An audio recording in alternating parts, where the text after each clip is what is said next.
members and one alternate over the weekend. The PAC and Good Party opted out, citing their sole MP serve in the executive. PA and Al Jamar have confirmed their participation, and that committee follows a court ruling requiring Parliament to probe prima facie evidence against the President Cyril Ramaphosa over the 2020 robbery on his Palapala farm in Limpopo. Joining us now is the spokesperson on Justice and Constitutional Development, Advocate Glynis Breitenbach, MP and for the DA spokesperson, who was also nominated to serve on the Palapala Impeachment Committee. A very good morning to you, Advocate, and welcome. Morning, Elvis. Thank you very much. Now, that committee, the impeachment committee, has 31 members, includes 9 ANC MPs, several opposition figures, and parties like the P and Al Jamar already said they won't support the impeachment. Your reaction to the balance and the size of the committee, and do you think it's structured to conduct an impartial inquiry? Well, the committee is very big. It has a large number of members, which makes things a little difficult and unwieldy in my experience of such committees. But certainly the representation on it is divided up proportionally, like it must be in Parliament.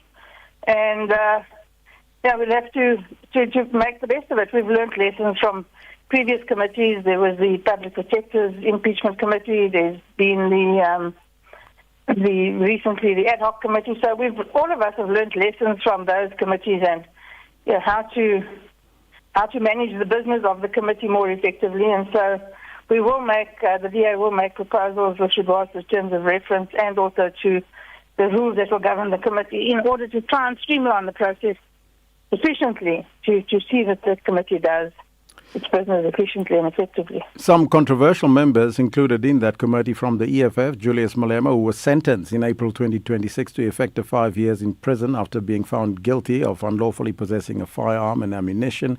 Dr. John Shlope from the MK Party, who was the first judge, became impeached in the democratic South Africa. Your thoughts on that, and how does that balance that committee? Well, Mr. Malema's conviction for the firearm doesn't necessarily have bearing on issues of integrity directly. So, there's not that doesn't concern me that much. But the fact that Dr. Shlope has been nominated and apparently has accepted the nomination is concerning. He was a judge president of the Western Cape Division of the High Court for many years. He is, as you said, the first judge to ever be impeached in a democratic South Africa, and of his own volition, he should have not accepted the nomination, in my view. It does say something about himself, something about his party, and it is concerning, and it's a matter that we will raise. I thank you so much for your time and joining us this morning. That was MP and DA spokesperson on Justice and Constitutional Development, Advocate Glynis Breitenbach. And that's where we got to end it for today. You can continue this conversation on the Facebook page and Twitter handle. Remember, we're asking the question, what's your reaction to the balance and the size of that committee?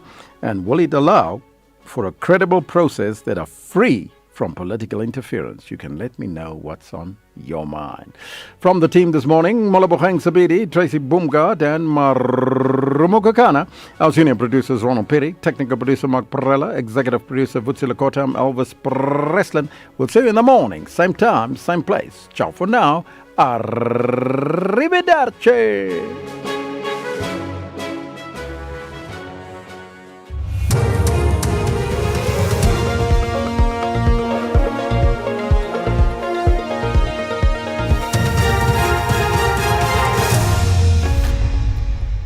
In our top story, South African Council of Churches appealed to SADC amid immigration challenges, and Iranian officials in Qatar for peace talks. Good morning.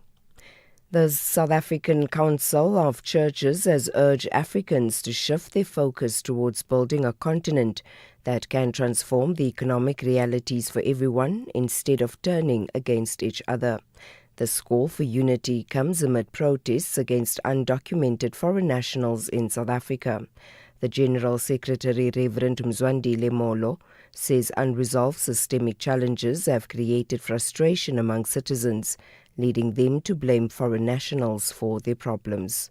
SADC needs to rise to the occasion and say to itself, what is its role beyond simply securing the political future of the elites in the region, but committing itself to work seriously into transforming the lives of our people so that the riches of Mozambique, the riches of Angola, the riches of Zimbabwe are all employed to lift our people from this deep dehumanizing poverty into a great possibility of believing in a new future for our region.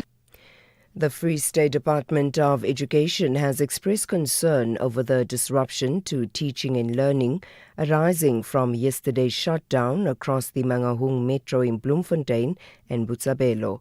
The Education Department says while it respects and recognizes the constitutional right of citizens to raise concerns and engage in lawful protest, learners and schools should remain protected spaces. Palisa Mueti reports. The Provincial Education Department says learner attendance at Mangaung Township Schools stood at 13% with only 5,000 learners attending of 38,000 enrolled learners, while educator attendance remained relatively stable at 69% reporting for duty. Schools in town, including former Model C schools, also experienced reduced learner attendance with good levels of staff presence. In Botshabelo, schools had 63% of learner attendance with 81% of teachers in classrooms. A 33-year-old man has been shot dead in a restaurant at Tableview in Cape Town. Police spokesperson SAfmRadio says the victim was found lying face down with several gunshot wounds. Van Wyk says Tableview police have registered a murder case. The victim was declared deceased on the scene by medical personnel. The circumstances surrounding this fatal shooting incident are under investigation, and the motive for this attack is yet to be determined. Anyone with information about this fatal shooting incident is kindly requested to contact the investigating officer, Detective Captain Jude Titis, on 079-894-1257 or Crime Stop on 08600 10111, or alternatively use the mobile application MySEPS anonymously. The bail application of 8 accused in the insurance-related murder case involving former police sergeant Rachel Kutumela is expected to resume this morning at the Polokwane Magistrates Court in Limpopo. Kutumela is alleged to be the leader of the insurance claims syndicate. In the last court sitting, investigating officer Captain Keshi Mabunda opposed the bail application. The defence is expected to begin cross-examining Captain Mabunda as proceedings continue. Vutibi Maluleke reports. The 8 accused are applying to be released on bail after spending nearly 2 months in custody following their arrest in March. They face allegations of being part of an insurance murder syndicate linked to the death of 9 people. The state alleges that the accused planned and carried out the killings in order to benefit from insurance payout. And finally, Iran's top negotiators have arrived in the Gulf state of Qatar for further talks on the emerging peace agreement with the United States, even as it remains unclear how much progress has been made. U.S. President Donald Trump said negotiations with Iran were progressing well, while demanding that Middle East countries sign the Abraham Accord after a deal is reached. Kate Fisher reports from Washington. President Trump saying on Monday that negotiations were proceeding nicely, but warned that fighting would resume bigger and stronger than ever before if the talks failed. Now, Iran has said a degree of understanding has been reached, but both sides signalled that a deal was not imminent. And that suggests there are still significant disagreements to overcome, like the lifting of US sanctions and, in particular, Iran's nuclear program. US President Donald Trump's also linked any Iran deal with the Abraham Accords, demanding that Middle East countries sign a set of treaties aimed at normalizing relations with Israel. Recapping the top story, the South African Council of Churches has urged Africans to shift their focus towards building a continent that can transform the economic realities for everyone instead of turning against each other. The call for unity comes amid protests against undocumented foreign nationals in South Africa. For SAfm News, I am Anne Musa. It's a very good morning to you. In your SFM sports headlines, the champions, CAF Champions League winners, Mamelodi Sundowns, have returned to a hero's welcome at Ora Tambo International Airport. And we bring you the latest from the French Open tournament with the 7th seed, Elina Svitolina, producing an escape, rallying from 1-3 down. We'll find out more at around 6:30. SAfm, guiding you through the rush hour traffic. Good morning. Heavy into the crowd interchange. The Mike 1 under pressure as you line up from Boyson's, coming through in towards that crowd. Something's gone wrong there this morning, and that early morning pressure really started to build. In fact, the queue pushing back towards Gold Reef City. Watch for a couple of breakdowns on the M1 North coming from Eldos up into Devlin on your way to Deepcliff interchange. 2 stationary vehicles on that often busy N1 northbound run through. Looking okay, Pretoria heading down to Joburg via Midrand today. We'll watch the situation between Verulam and Phoenix yesterday. Traffic badly caught out by some roadworks on the R102 coming down towards that Trade Centre junction. We'll let you know how that gets on this morning. Durban's N2 North, a breakdown at Westwood Mall. That's in amongst the roadworks. That run up through Spaghetti Junction towards Umgedi Road.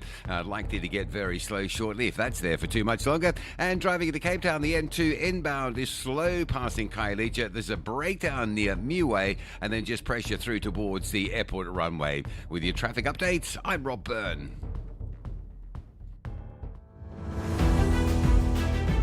The National Briefing on SAfm. Clarity, context, and conversation. This is where the day begins with Kathy Muhlahlana on the National Briefing.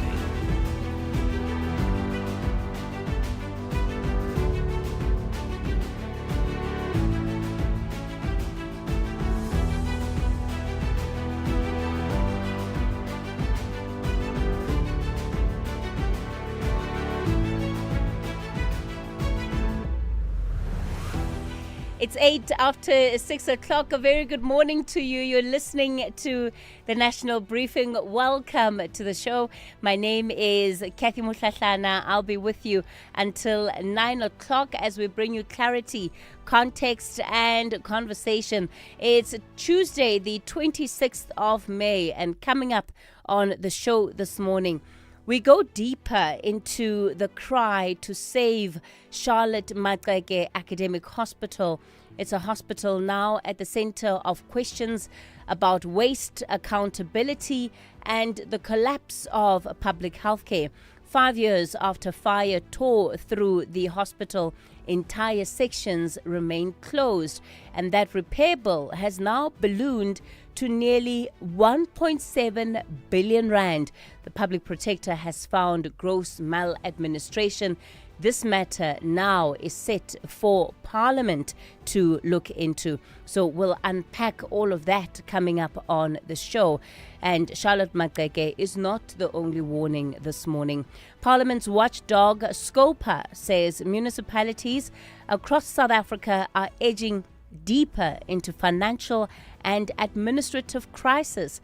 Gauteng now counts more than 860,000 informal structures as housing pressure and land invasions intensify. So we'll unpack what all of this means for the state of the nation and the state of service delivery.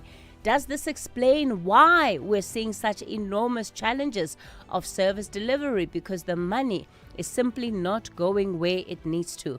Of course, with all of that, we'll also bring you your latest traffic with Rob Byrne. Zai Khan will have your sport, and Ntaoleng Lechela will bring you all of your latest market updates.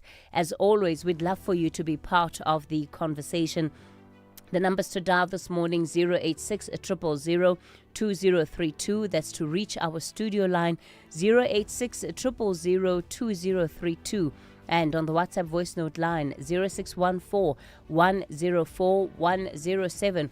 That's where you can send your WhatsApp voice notes and text messages, 0614 104 107. This is the National Briefing. We're looking forward to stepping into your day with you.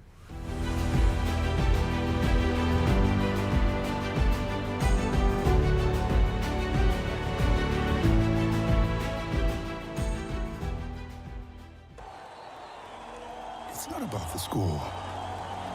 It's about the moment. The sun sitting heavy on our shoulders. The lights humming above us. All that matters is this. A crowd lifting together. Strangers becoming friends. Family being family. This is what it means to be a cricket fan. We share the moment. And in that sharing, we become something more than the result. We become unbreakable. The Proteas 2026-27 tickets are now available. Book today at cricket.coza. Unbreakable spirit lives here. You are listening to the National Briefing with Kathy Mutlatlana. It's 11 after 6 o'clock. Let's get into your front pages. These are your national dailies this morning. I'm going to start off with the Sowetan. Mokgotsi Brown Lies, right? Or rather, Mokgotsi's Brown Lies is the front page of the Sowetan. They've got a picture of Brown Mokgotsi, who was in court yesterday, applying for bail. The self-proclaimed political fixer gave police runaround when they sought him to give a statement and on his alleged assassination attempt.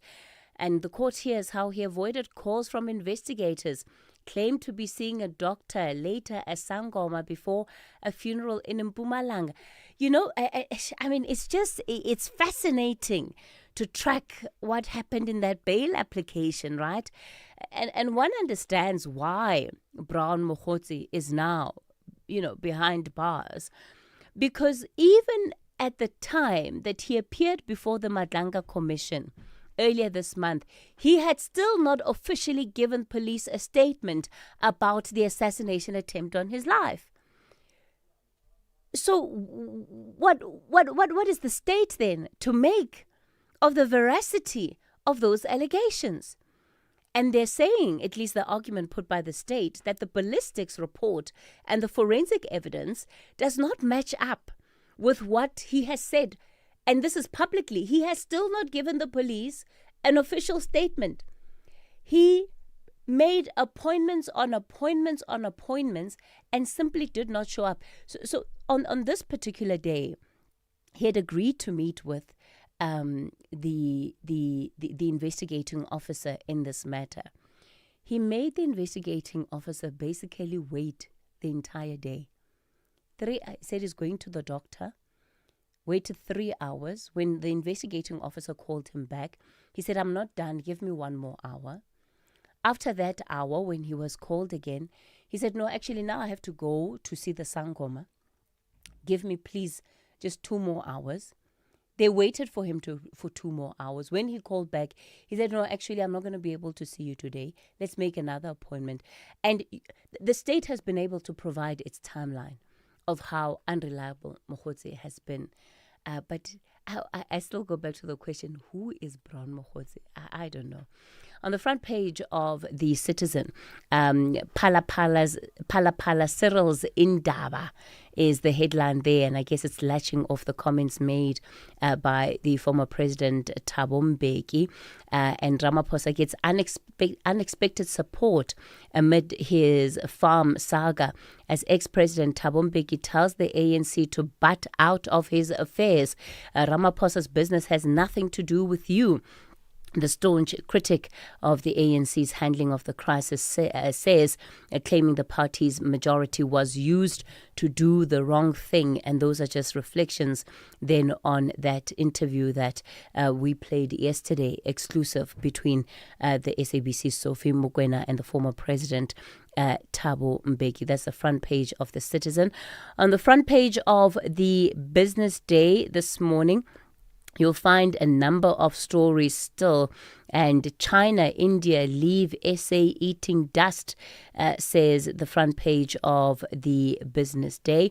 And that's around vehicle trade deficit with BRICS partners, that hitting 90 billion rand. It's exposed the skewed trade between the country and its manufacturing-intensive allies. And also on the front page of the Business Day, you've got a few other stories that relate to the weight loss drugs and recall in that particular sector.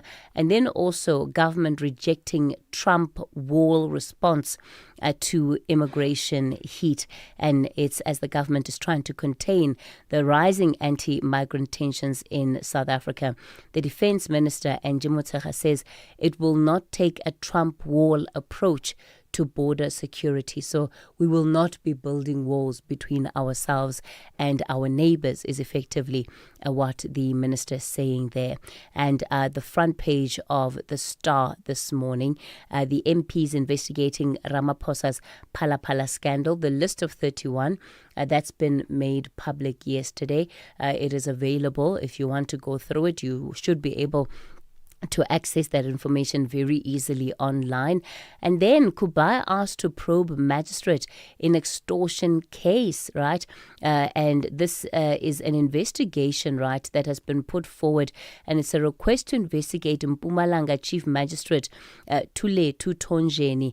She presided over the extortion and money laundering case involving Joe Ferrari Sebanyoni and his co-accused. And this call is coming from the South African National Christian Forum that is saying that the court or the minister needs to establish whose interests the magistrate was representing when she made that decision. So that's just a high-level view of what you can expect on the front pages of your country's national publications.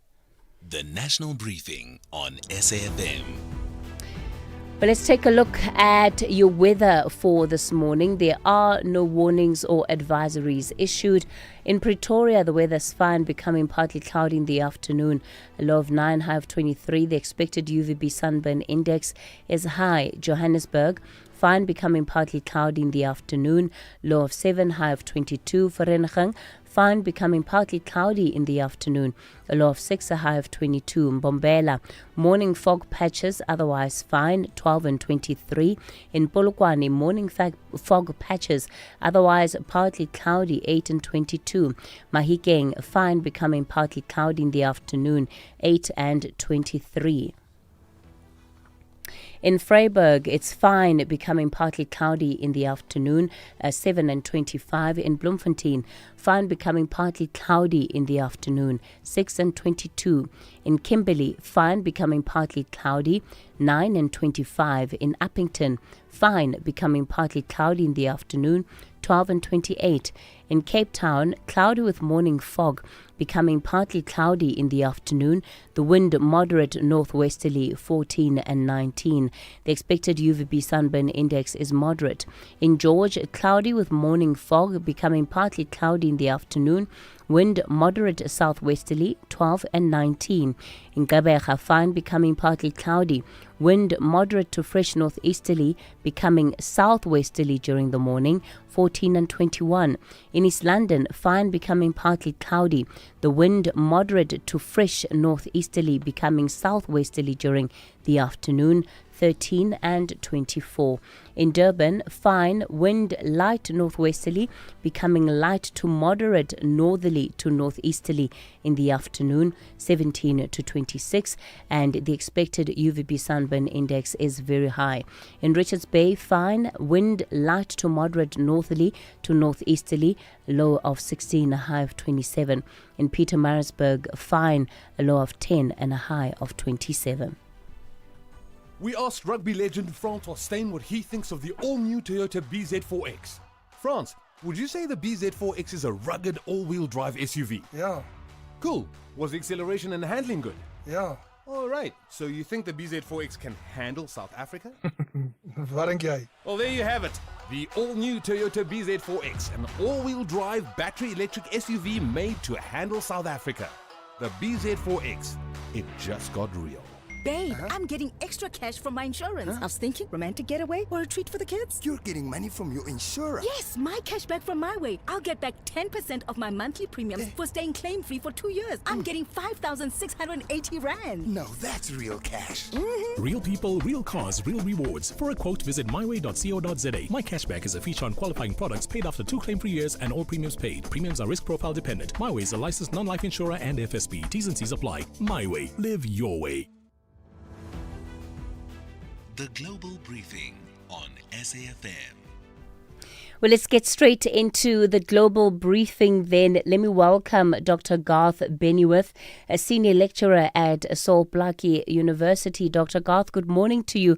I mean, this morning we will start off with Ukraine. The country's just absorbed really one of the fiercest waves of Russian missiles and drone strikes in months. And analysts are now asking about nuclear capability and some of the risks that are in play. Most certainly. What we're seeing is a war that is now 4 years old in the Ukraine, which, historically speaking, compares to as long as the First World War, and even in the American case, the Second World War. And yet Russia's not gaining any ground as such. It hasn't done so for some years now in that particular conflict. So there are ways of looking at it and saying, right, fine, is the Russian warmongers, in the case of Putin and his cabal, actually getting desperate? Are they trying to actually force another way around this thing? And we're also seeing, increasing hostility against NATO countries by Russia, for example, against United Kingdom and some of the Baltic states as well. So it's a case of trying to force a point. And in forcing a point, one of the ways of doing this, which is very, very dangerous, is in fact nuclear brinkmanship. So in fact, the missiles that are being used by the Russians in this recent round of strikes are nuclear capable weapons. And therefore, what is the actual signal that's being sent? And the actual signal that's being sent could possibly be is that this conflict could escalate into a tactical nuclear weapon exchange. And that has some very, very dangerous consequences if that were to go down that road. Garth, one of the challenges that we're seeing, and I guess it's with some of these key conflicts that are unfolding globally, Russia, Ukraine, US, Iran, and Israel, is that there's an increase in nuclear talk. How worried Correct. should we be about that? Because the fact that nuclear is becoming more and more part of the conversation, it's almost like there's a desensitization even to the idea of the use of nuclear. Absolutely. You've hit the nail on the head there, is that in fact, once this becomes part of this sort of ordinary conversation, we should actually start becoming extremely concerned about it. No one's used a nuclear weapon since 1945, and ironically enough, it was the Americans who did. And that has been something that's always been the sort of the wolf that's been locked up in the building, so to say. And it's been a deterrent as such. Everyone's got, all the major powers have got nuclear weapons, so there's a assured mutual destruction and therefore assured sort of cooperation between the nuclear states. But we're not seeing that. We're not seeing that any longer. I mean, we've got new emerging players who are trying to get into the nuclear market. For example, Iran, and that's an issue that's been going on for some time now. But we've got now countries like Russia. We've got Pakistan too, which are playing so-called negotiation roles. Person in the middle as such, the messenger between Iran and the United States and other proxies. Nuclear weapons are now on the table, and that is a very, very grave concern where in fact the deterrent factor comes away. And so let's say, for example, and this is an example, Kathy, is that Russia becomes more and more desperate to try and achieve a victory in the Ukraine, which they're not achieving by any stretch of the imagination. And their own sort of electorate, their own population is starting to become extremely dissatisfied by what's going on in the Ukraine, that they actually take the nuclear gamble and say, right, fine, we won't use conventional nuclear weapons, as in take out a city or destroy an entire sort of population group, but we use battlefield tactical nuclear weapons that can destroy tank formations or armored formations and or military clusters and such. That that lets the wolf out of the shed completely, and then who knows where that goes. Yeah, absolutely concerning indeed. Well, let's move now to Beijing in Pakistan. The Prime Minister sitting down with President Xi to deepen a partnership that the West is watching really closely. What is China's gameplay? And of course, Pakistan being elevated to the role of mediator increasingly so. Exactly. Again, is this someone who's actually too large for their boots in the case of Pakistan? Pakistan is a nuclear weapon state, which is what we've been talking about, Kathy. And again, where did they acquire their nuclear weapons from in the first place? They're certainly not the West. And same with India as well. So, China may have played a very key role in their nuclear development 2 or 3 decades ago. And, they've now sort of put themselves in the middle as the peace broker. America's taken that and accepted that. They really truly accept it as a different kettle of fish. But the thing there is that China obviously has tremendous influence in Pakistan, as it does in many other countries too, for that matter. And is who's playing whose tune? So is Pakistan actually dancing to the tune of China by being this peace broker, and therefore has been called into order, or been called in to get its next round of briefing from its master, so to say. And then we're going to wrap it up in Turkey, where there's, I think, some difficult ground that has been reached here, right? Police storming the headquarters of the main opposition party. I mean, what justify or would be reason enough for that to happen? Bear in mind, the premier or the prime minister of Turkey has been in power since 2003, I think it is. So you've got a long-term dictatorship there. You've also got a NATO member country. So again, one says, who is actually instigating what? Is this current round of protests that's going on in Turkey a result of, let's say, Chinese influence or Russian influence or even Iranian influence? To sort of destabilize a NATO power, while in fact this war or the so-called ceasefires in place between Iran and America, one doesn't know. But it's interesting that the timing of these events is happening exactly at this particular moment in time. So you've got Pakistan sitting in China having a discussion with President Xi, and you've now got this sort of unrest that's going on in Turkey, although be it in mind is that Turkey has got a long-term dictatorship that's been in power for a very long time. So again, people are dissatisfied. But what's really going on behind the scenes, that's another kettle of fish entirely. Dr. Garth Bennyworth, let me thank you for your time this morning, Senior Lecturer at the Sol Plaatje University. Of course, I'm also going to be taking your calls and your voice notes on some of the questions and the issues we're going to be getting into this morning. And I think the key one really following the interview we conducted yesterday with one of the lead doctors at the Charlotte Maxeke Hospital is around the state of our public health infrastructure. We are going to be doing more on that story today, but just what have been your experiences lately going to public hospitals? If you can maybe share some of those experiences, and in particular, I think those of you that have gone to Charlotte Maxeke, share your experiences, and I think it will be good. We're not just looking for the bad experiences, right? If you've had good experiences, share that with us so that we have a sense of what is actually happening in our public healthcare facilities. And we'll be unpacking then the steps that Parliament is going to be taking to also investigate the Charlotte Maxeke matter. It's absolutely heartbreaking. And I think the doctor was right yesterday to call us out on the work or lack thereof that we have been doing with regard to Charlotte Maxeke. Just some of your messages coming in. Kathy, Moscow had not used a nuclear weapon. The Orange missile is a normal one, and the difference is the number of warheads. But unfortunately, your analyst comments without any truth and proof and Moscow has a right to defend itself. So that's one message there from TG. Madoda says Brown Mokhosi should have been behind bars. The Tsotsi shouldn't be around the moment. He shouldn't be around. He should have been arrested the moment he was named by Nhlanhla Mkhwanazi to have interfered with the work of the police. All right, it's 6:30. Let's get into your latest news headlines. Good morning, I'm Anne Musa. In the headlines, the Patriotic Alliance and the Al-Jama Party have indicated that while they will be part of the impeachment committee, they are not in favor of impeaching President Cyril Ramaphosa regarding the Phala matter. Both parties have said that they will stand by Ramaphosa. Suspended Police Sergeant Fanenkosi's bail appeal is set to be heard in the Pretoria High Court today.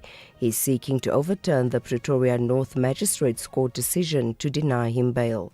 And the South African Council of Churches has urged Africans to shift their focus towards building a continent that can transform the economic realities for everyone instead of turning against each other. The call for unity comes amid protests against undocumented foreign nationals in South Africa. I'll have details on these and other stories at 7. SAfm, guiding you through the rush hour traffic.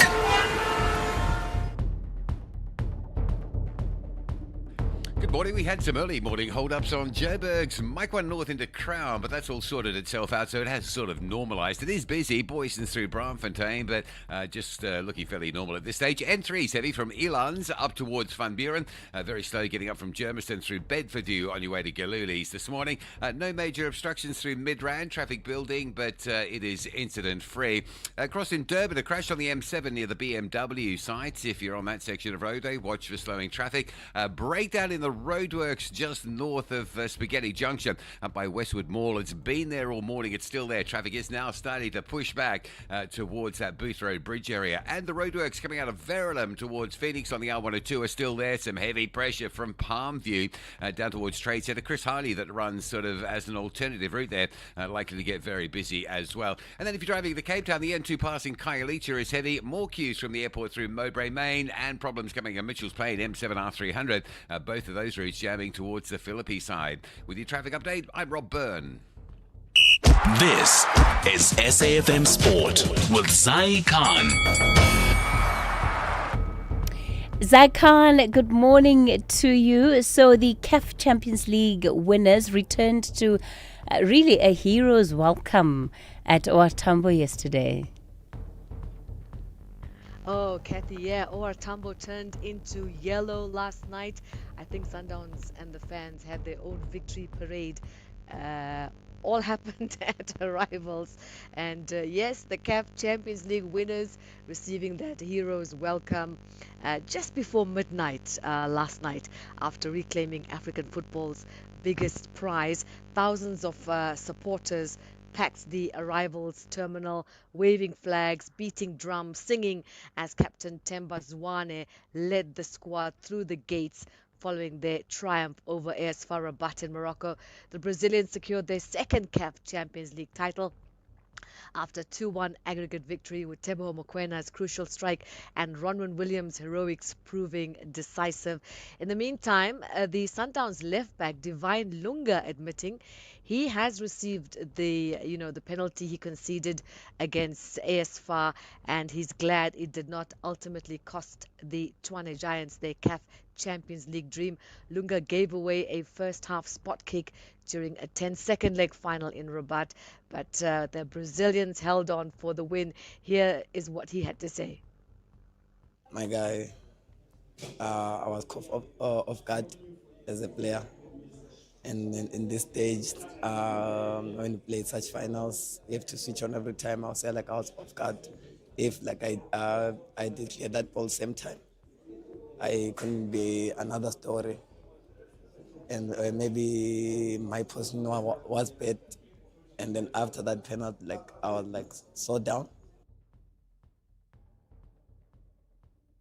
Let's go now to Bafana and their final camp ahead of the 2026 FIFA World Cup. There's the Orlando Pirates goalkeeper, Sipho Chain, saying it's every player's dream to play in the ultimate football tournament, but he's leaving everything to the man upstairs. He was speaking shortly after winning the Betway Premiership title in Mbombela. Chain says from his side, he's done all he could to put himself in a good position to be considered for selection. It's every player's dream to represent the country at the World Cup. The most important thing is to control what I could. Is playing every day here like it's my last game for Orlando Pirates. What I could control is the amount of saves I can get, the amount of crosses I collect, the amount of communication I do with everyone around me. And that has gone well. And the rest you leave to God. The rest you really give into the Lord's hands.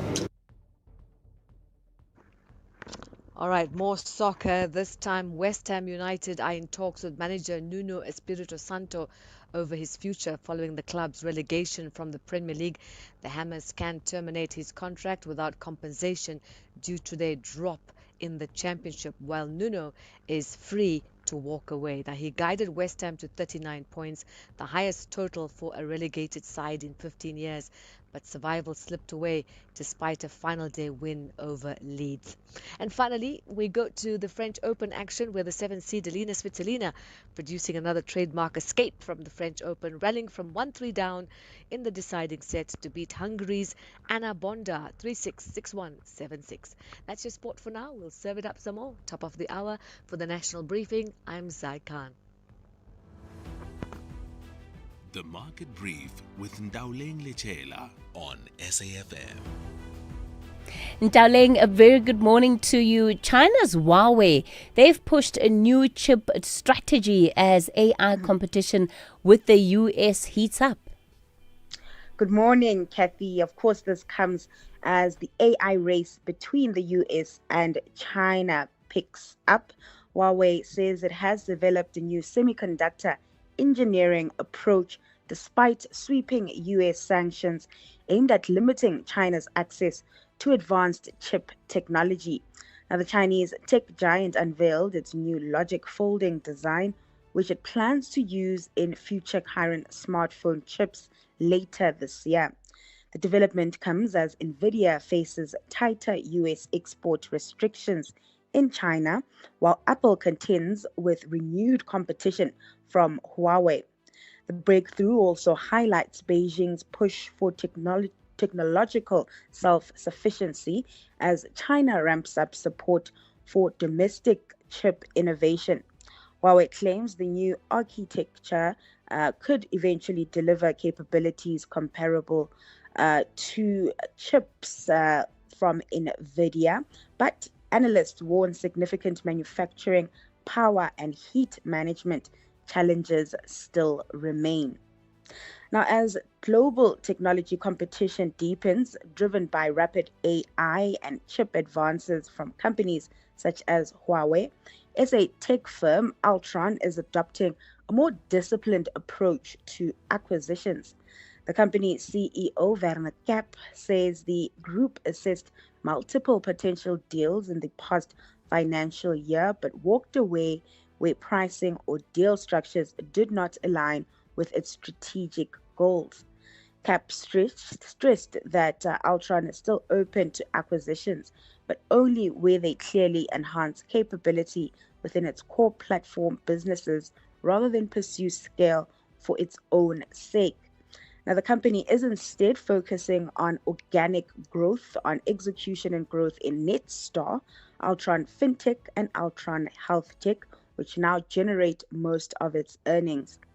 The approach reflects a broader shift toward selective, capability-driven expansion, even as investor sentiment improved following strong results and a special dividend announcement. Altron, in the meantime, closed yesterday's trading session 14% higher and was one of the factors contributing to a strong close on the JSE. Of course, that was fueled by strong earnings and hopes of a US-Iran peace deal. We saw the All Share ending the day 2.4% higher.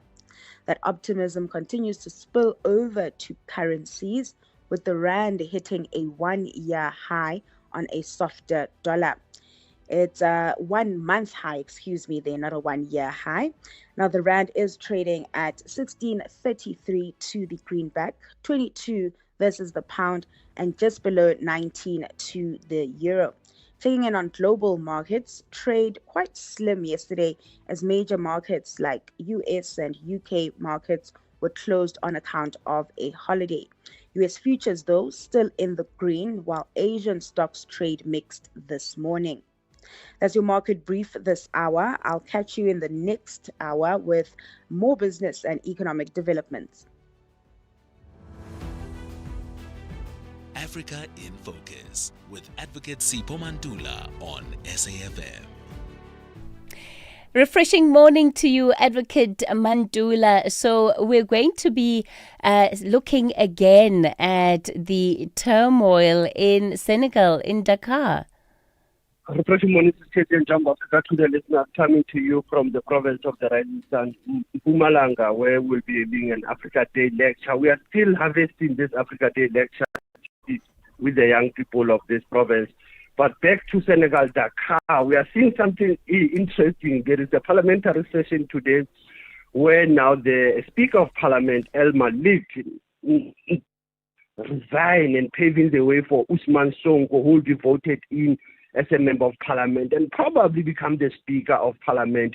Remember that his party had a strong majority. Now this will be a challenge to President Faye, as he has yesterday, as I was reporting, dissolving the cabinet and also firing Ousmane Sonko. These are interesting moments that we are seeing in Senegal. Dr. Mandula, what do we say? What do we say about the situation in the DR Congo? Because even whatever reprieve seems to come in, it only holds for a very, very short while, intensifying attacks there.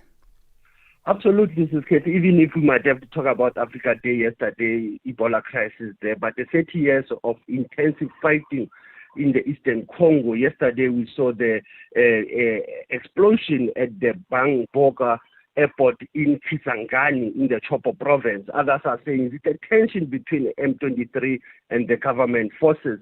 This is very close to the Virunga National Park. It's close to the mining area of Rubaya in Masisi. And that's where we see the tensions in the Eastern DRC Congo. Despite that, you still have foreign multinationals who have an interest in the DRC. You have a Washington peace agreement, but you still lack that peace process in the DRC. It still says the AU, have you achieved your goal of silencing the guns by 2030? Probably we should be silencing the minds that are behind those guns. Absolutely, and looking at the different players, right, who's benefiting from this state of conflict, because surely there are those who are. And then we'll wrap it up in Niger before we get into our historical archives.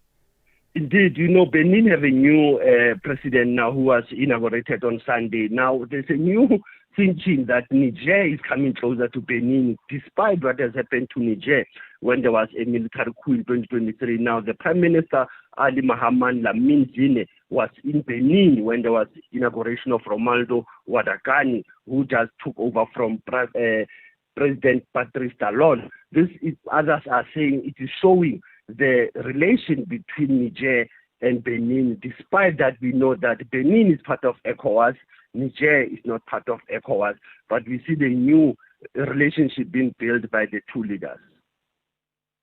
And today we're going back to the 26th of May, 1994.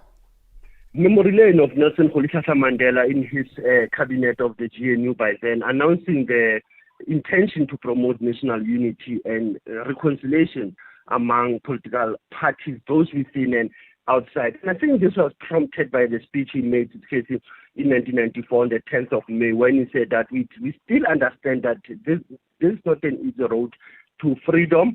We know it all that none of us acting alone can achieve success. We must therefore act together as a united people for national reconciliation, for nation building, for the birth of a new world. Let there be justice for all. Let there be peace for all. Let there be work, bread, and salt for. And that when he said, "Let freedom reign," the sun shall never set on so glorious a human achievement. God bless Africa. This was one of his speeches he made in 1994 as a precursor of what happened today, 32 years ago, for national reconciliation. I don't know in 2026 with this GNU impeachment committees, will we have that news clearly that move towards the reconciliation? The current challenges that we are facing in the African continent, will we move towards the SADC that we want to see, or South Africa that we want to see? Asante sana Kefi, as I still on the conversation, leading the conversation on SAFM, observing the Africa Month. How, Ma? Have you switched to the Postbank Black Card yet? Not yet. I still have my SASA Gold Card. Why? Because the deadline is the 31st August 2026, and after that, the Gold Card may stop working. Hi, Bo. I thought there was still a lot of time. No, Ma. Do it now before the rush starts. The switch is free. So what do I need? Just your ID. Then you go to your nearest Postbank Card replacement site. Okay. You must help me find the nearest place. It's easy. Dial *120 *355#. Are you still using your SASA Gold Card? Switch to the Postbank Black Card before the 31st August 2026. Postbank will never ask for your PIN or OTP. Postbank is an authorized financial services provider. T's and C's apply. Exciting news. South Africa SABC TV licenses has partnered with Capitec to make paying your TV license simple, affordable and accessible. If you're a Capitec client, sign into the app and click on Transact.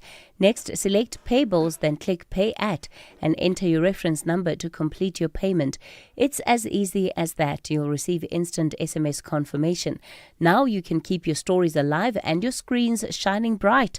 TV licenses, pay yours, make a difference. SAFM, guiding you through the rush hour traffic. Crash earlier this morning on the Mike 1 North at Crown Interchange. It seems to probably be sorted out. That Mike 1 North is heavy, but it's fairly normal for this time of morning, sitting from Gold Reef City through to Empire Road. Crossing Durban, the N2 North is under real pressure. Breakdown just north of Westwood Mall. It's in amongst all the roadworks. Traffic is backed from the M7 Bluff exit right the way through up to that obstruction, almost towards Umgeni Road before you get out of that queue. Just be aware of that, the need for extra time or a diversion up the M4 if you're just trying to get into central Durban. And Cape Town, the N2 into town, quite busy, just passing Khayelitsha. Queues down towards the R300. The N1 into town, sitting from Durban Road through to Sable Road at Century City. And the N7 North all clogged up, passing Langa through to Epping. Just an indication that volumes are reasonably on the high side this morning. With your traffic update, I'm Rob Byrne. This is where the day begins with Kathy Mutlatlana on the National Briefing. You're listening to the National Briefing. It's 6:47. Let's get into the story now that is around the state of South Africa's municipalities.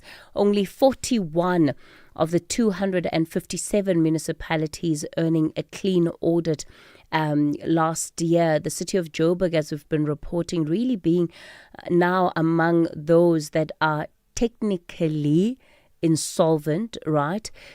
Parliament's watchdog Scopa is now warning not only that local government is in deep financial crisis, but there could well be not much done in order to change the situation. Scopa chairperson is Songezo Zibi. He joins us this morning. Mr. Zibi, good morning. Thank you for your time. So, in that interview that you had, with News 24, what I found the most alarming about it is the solutions to the problem, because South Africans have been well aware of the issues for some time, but the fact that you don't see any possible turnaround to the situation anytime soon, I must say, it's quite disheartening. Good morning, Kathy, and to the listeners, and thanks for having me. Yes, it is disheartening because our system envisages that you will get people with the right level of skills and knowledge at a political and administrative level. And what most people don't realize is that councils function pretty much like parliament does, which means the administrators have to follow what the politicians want. And if the quality of the councillor is not good enough, the rest of the system cannot possibly recover. And my own observation is that you start with a group of elected officials at the top or in council who set the priorities, choose the municipal manager, and so on. If it gets messed up at that level, there is no hope of having officials who do the right thing, because councillors have to put up their hands to vote for or against one or other thing. And usually those choices are wrong. The state of local government, unfortunately, does not necessarily have outliers. What I mean by that is that across the board, one cannot necessarily point to any particular party that we can say their governance is excelling or really an example of what can and should be done. Is that a problem? The fact that it almost like there's no real North Star, because even with the municipalities that receive clean audits, yes, they may have received clean audits, but it doesn't necessarily mean that the things that are there in the municipalities are necessarily working for the people, for all the people of those municipalities. Yes, look, I mean, there are outliers in the sense that there are municipalities, maybe the 40-something that you're talking about, they are the outliers in the system. Basically, and it should be the other way around, right? I think the message really, from my perspective, is to South Africans. And I will explain it in this way briefly. The first is that particularly the smaller municipalities reflect the level of and complexity of skills available in that area. And so if an area is a rural area, there is not much economic opportunity and so on, it means you are less likely to get people with professional skills standing up to be councillor of a local area so that they can become an MMC for finance, for instance, or MMC for infrastructure, and understand how to politically prioritize so that can be reflected in the budget. And that is why I hope listeners get this point. Municipalities are supposed to spend between 8 to 10% of their budget on infrastructure expansion and maintenance. Typically, they spend 1%, 1 to 3%, which is why you find some of these cities crumbling, these towns and cities crumbling. But that is also linked to an inability to collect revenue from their own residents. So the number of residents who are likely to pay into the municipality so that these services can be performed is dwindling, because revenue collection is poor and there's high unemployment, which partly results from this dysfunction as well. So the message I've got for South Africans is that we really have to do two things as South Africans. One, if we know somebody with skill and experience, let us ask them to stand for council. That's really important. The second thing is that people have to make wise choices at the next election so that they don't have the same people who have overseen the dysfunction, whatever the political parties that may have been charged are. The unfortunate reality, of course, Mr. Zibi, becomes the fact that the politicization of services at a local level has been so entrenched into the administrative arm of local government that it's almost impossible to differentiate between the two or to strip the one of the other. Now, that is something that has been tracked, right, over a number of elections, and this is what the research has been telling us. When we think about reforms and overhauls of local government, what does that need to look like? Because surely we cannot keep doing the same thing and expecting different results. Yes, there is politicization and there are laws. Remember the much contested cadre deployment bill, if you recall, that started in Minister Serti's time way back when. So there is legislation. You know, in any country, there has to be norms that inform how institutions function, because you cannot legislate absolutely everything. When we go to municipalities as the committee, and sometimes together with the Cooperative Governance and Traditional Affairs Committee, the same public servants speak privately to MPs. And they are not so much politicized in some of the instances, other than that they are afraid of being victimized when they do the right thing. We get those kind of whistleblowings all the time. And the victimization isn't political, it's related to corruption a lot of the time. So the reason you find political alignment is that a political party that may be in charge has more opportunities to perpetuate corruption, and therefore they choose people that they believe may be pliable. But when another group from the same political party comes in, they victimize the one that was said to be politicized before in order to install their own people. And there is this vicious cycle at local government, and the people suffer in the process. And I dare say some of these problems we see with unhappiness over immigration and so on is partly because South Africans feel neglected by their government. It's not just national government, it's significantly local government. Scopa Chair Songezo Zibi there, and he says if people have the skills, raise their hands, raise up their hands. That's the approach that we're seeing his party, Raz Mzansi, taking, right? Would you raise your hand up? Let's say you're a chartered accountant, have been building a career for yourself wherever you are. Would you raise your hand in your local municipality to become MMC of finance, knowing what you know? Would you do it? I mean, maybe you're an engineer, MMC of roads and transport. Huh? Maybe, what position could I potentially stand for? No, I can't be communications MMC. Zalma, my technical director, says communications MMC. But the point is that he's saying municipalities need ordinary South Africans with skills to stand up, raise their hand. Would you do it? Would you do it? I want to hear from you. All right, let's take a look at this story then. Gauteng has just counted more than 860,000 informal structures across some 1,158 settlements. And the province is saying that land invasions are rising fast. In recent weeks, we've seen demolitions in Johannesburg, Tembisa and Ekurhuleni. Government says it's restoring order, while residents are saying that they are losing their homes. Theo Nkonki, spokesperson for the Gauteng Department of Cooperative Governance and of Cooperative Governance and Traditional Affairs. Theo, good morning to you. Thanks for your time. Firstly, how did the government allow the situation to get to where it is today?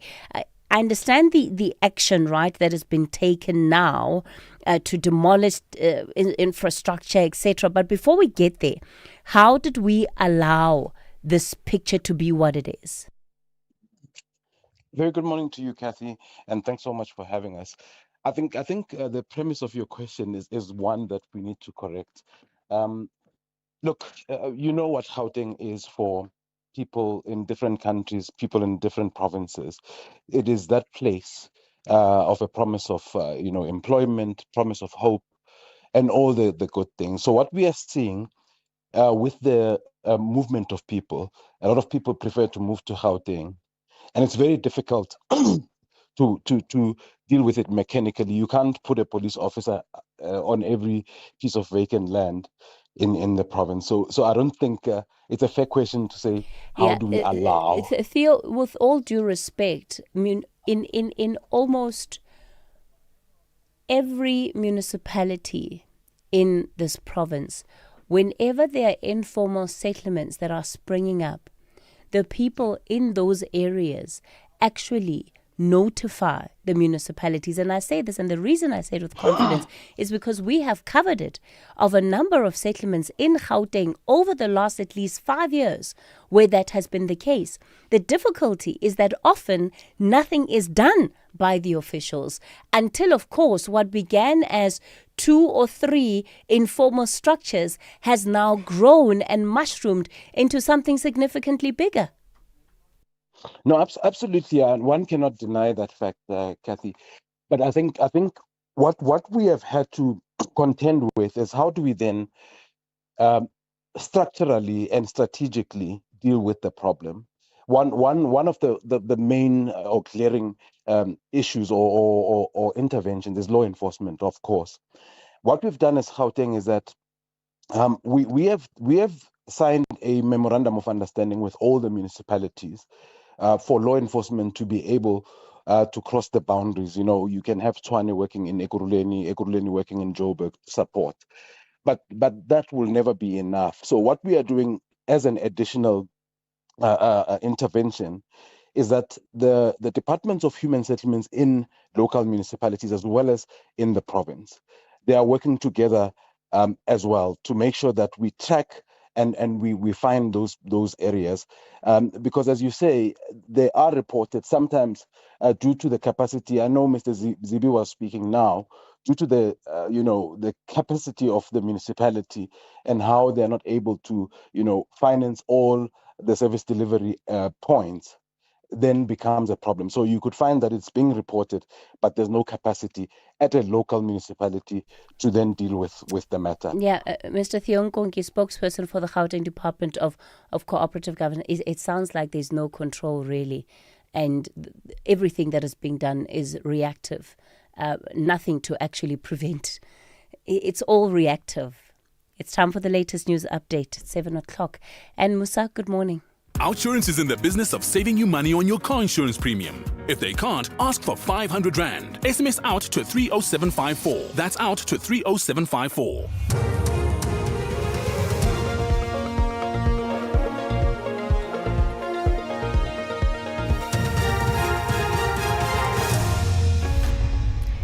In our top stories, PA and Al-Jamaa not in support of Ramaphosa impeachment and Sergeant Nkosi's bail appeal to be heard. Good morning. The Patriotic Alliance and Al-Jamaa Party have indicated they will be part of the impeachment committee, but oppose removing President Cyril Ramaphosa over the Phala matter. Both parties have vowed to support Ramaphosa. National Assembly Speaker Toko Didiza has announced the 31-member committee. The PAC and Good Party have declined to join. Both parties have only one MP and both MPs serve in Ramaphosa's cabinet. MPs have until today to submit feedback to Parliament's legal team regarding rule changes. These submissions will guide Parliament's Chief Legal Advisor's Office on how parties want to proceed with the changing of the rules of the National Assembly as ordered by the Concourt. Suspended Police Sergeant Nkosi's bail appeal is set to be heard in the Pretoria High Court today. He is seeking to overturn the Pretoria North Magistrates Court decision to deny him bail. Nkosi was arrested on the 2nd of April after police raided his Pretoria home, where several case dockets, a stun grenade, rounds of ammunition and cash were discovered. Viola May reports. Nkosi appeared briefly before the Pretoria North Magistrates Court last week to place his new legal representatives on record. During the appearance, the MPA requested a postponement to the 22nd of July to consolidate his 2 cases, one in Gauteng and the other in Limpopo. Nkosi faces several charges including theft, defeating the ends of justice, unlawful possession of explosives and ammunition, as well as firearm-related offences. He also faces additional allegations of tampering with evidence and interfering in a Dagga case. He's been held at the Kgosi Mampuru prison since his arrest. Health Minister Aaron Motsoaledi and his finance counterpart Enoch Godongwana will conduct a site visit to the Charlotte Maxeke Johannesburg Academic Hospital today. They'll be there to assess progress regarding the repairs to the section of the hospital that was damaged by fire in April 2021 and the impact on the provision of health care. This follows the release last Friday of a damning report by the Public Protector, which found systemic failures, severe maladministration, and budget underspending that led to repairs being prolonged. Health Department spokesperson Foster Mohale. The two ministers will meet numerous stakeholders, including the provincial government leaders, to chart a way forward to address all issues raised in the report as part of efforts to improve access to essential healthcare at this facility. The South African Council of Churches has urged Africans to shift their focus towards building a continent that can transform the economic realities for everyone instead of turning against each other. This call for unity comes amid protests against undocumented foreign nationals in South Africa.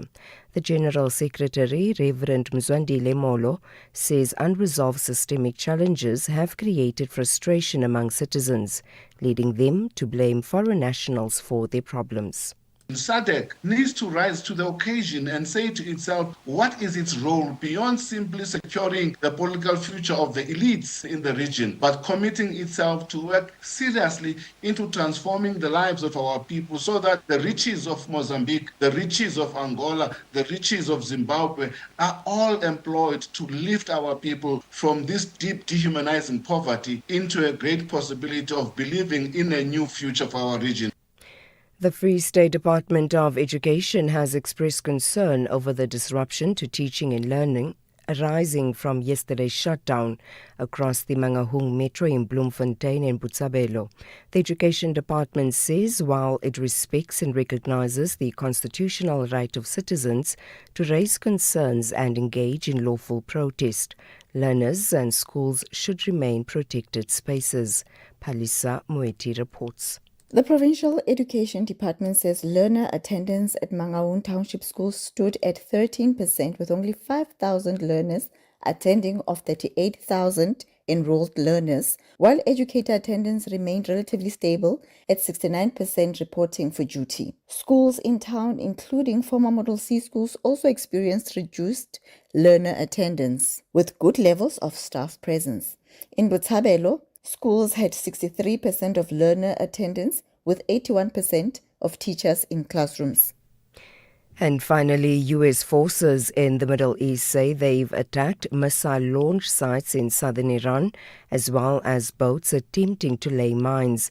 Meanwhile, Iran said it had downed what it called a hostile stealth drone. The developments come despite diplomatic move towards a peace deal. The BBC's David Willis reports. The US has attacked missile sites in southern Iran. According to US Central Command, a statement from them says that US forces conducted self-defense strikes in southern Iran today to protect our troops from threats posed by Iranian forces. The list is the target, but doesn't give any details of the attacks. And that statement concludes US Central Command continues to defend our forces while using restraint during the ongoing ceasefire. Recapping the top story, the Patriotic Alliance and Al-Jama Party have indicated they will be part of the impeachment committee but oppose removing President Cyril Ramaphosa over the Phala matter. For SAFM News, I am Anne Musa. OUTsurance will go out of their way to try and save you money on your car insurance. If they can't, ask for 500 Rand. SMS out to 30754. That's out to 30754. If your mechanic was becoming too expensive, you'd switch, right? So why pay more for car insurance? Switching to OUTsurance saved 35-year-old Zanai a whopping 1,180 Rand on her 2017 Mercedes-Benz GLA. Get a quote now, and if OUTsurance can't save you money, ask for 500 Rand or 1,500 Rand if you've been claim-free and with the same insurer for 3 years. Do it now. SMS out to 30754. That's out to 30754. Licensed insurer and FSP, T's, C's, and information online. It's a very good morning to you in your SFM Sports headlines. The CAF Champions League, well, the winners, they are back home on South African soil as they received a hero having his last dance. The details around 6:30. SAFM. guiding you through the rush hour traffic. Good morning. We start in capital city Pretoria with a heavy backlog on the Dustport Tunnel Run. This is Bremer Street getting down to Transylvania towards Hagen. That runs through Dustport, all heavily backed and stacked. N1 Brockfontein to New Road looking busy today. The bike one from Gold Reef City through to Empire is all jammed up. And if you're coming in from Ekurhuleni, roadwork still there, approaching the Osborne Road exit at Wadeville, causing some delays as you arrive in from Boksburg on your way to Joburg. Two real standouts around Durban this morning. One is the breakdown. It's been with us all morning. N2 northbound in the roadworks near Westwood Mall. It's pushing a queue right back to the M7. That'll be back to Cement Factory shortly. That N2 north towards Gainer Road really under pressure. The other issue is the roadworks coming from Verulam down to Phoenix. Roadworks on the R102 before the Phoenix Highway. That's heavy. The Chris Harney Road, the alternative out of Verulam down in towards Phoenix, really badly backlogging as well through there. Cape Town, just an indication that it's a busy one this morning. N7 clocking up from Vangay Mall all the way to Beaufort Circle in the Epping area, and so just unusually busy through there. It's just a lot of traffic around this morning. The N1 from Durban Road through to Sable Road's all nice and tight. And the M5 queuing up from around about Ottery through to the connections to the N2 inbound. With your traffic updates, I'm Rob Byrne. The National Briefing on SAFM. Clarity, context, and conversation. This is where the day begins with Kathy Mutlatlana on the National Briefing.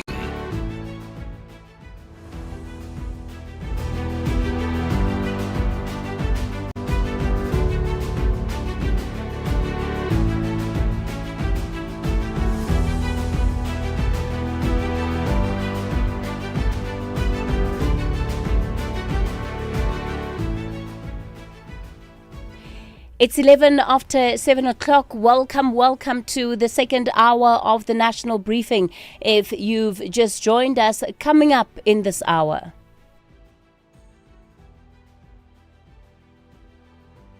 The beautiful honesty is there's an early retirement package, and I'm taking an early retirement package because I feel as though I'm stealing money because I'm not doing what I'm employed to do. I was employed to do something. For anybody who's talking about NHI, which is an amazing thing, all I say to any minister, public health, give up your medical aid right now and come and join the healthcare system queue now. The crisis at Charlotte Maxeke Hospital escalates from outrage to also a sense of urgency. This morning, the Ministers of Health and Finance are heading to the hospital for a high-level visit following the Public Protector's explosive findings of systemic failures. We'll bring you more on that particular matter shortly. And then we also bring in the question around literacy and arts in the country's schools. Dr. Gcina Mhlophe argues that the arts are not just an extramural activity, but that they are essential to rebuilding memory, identity, and hope. She'll join us with more on that on the reality check. And of course, we'll also be taking your calls, your WhatsApp voice notes. The number to dial for our studio line this morning, 086 000 2032. That's 086 000 2032. On the WhatsApp voice note line, 0614 104 107.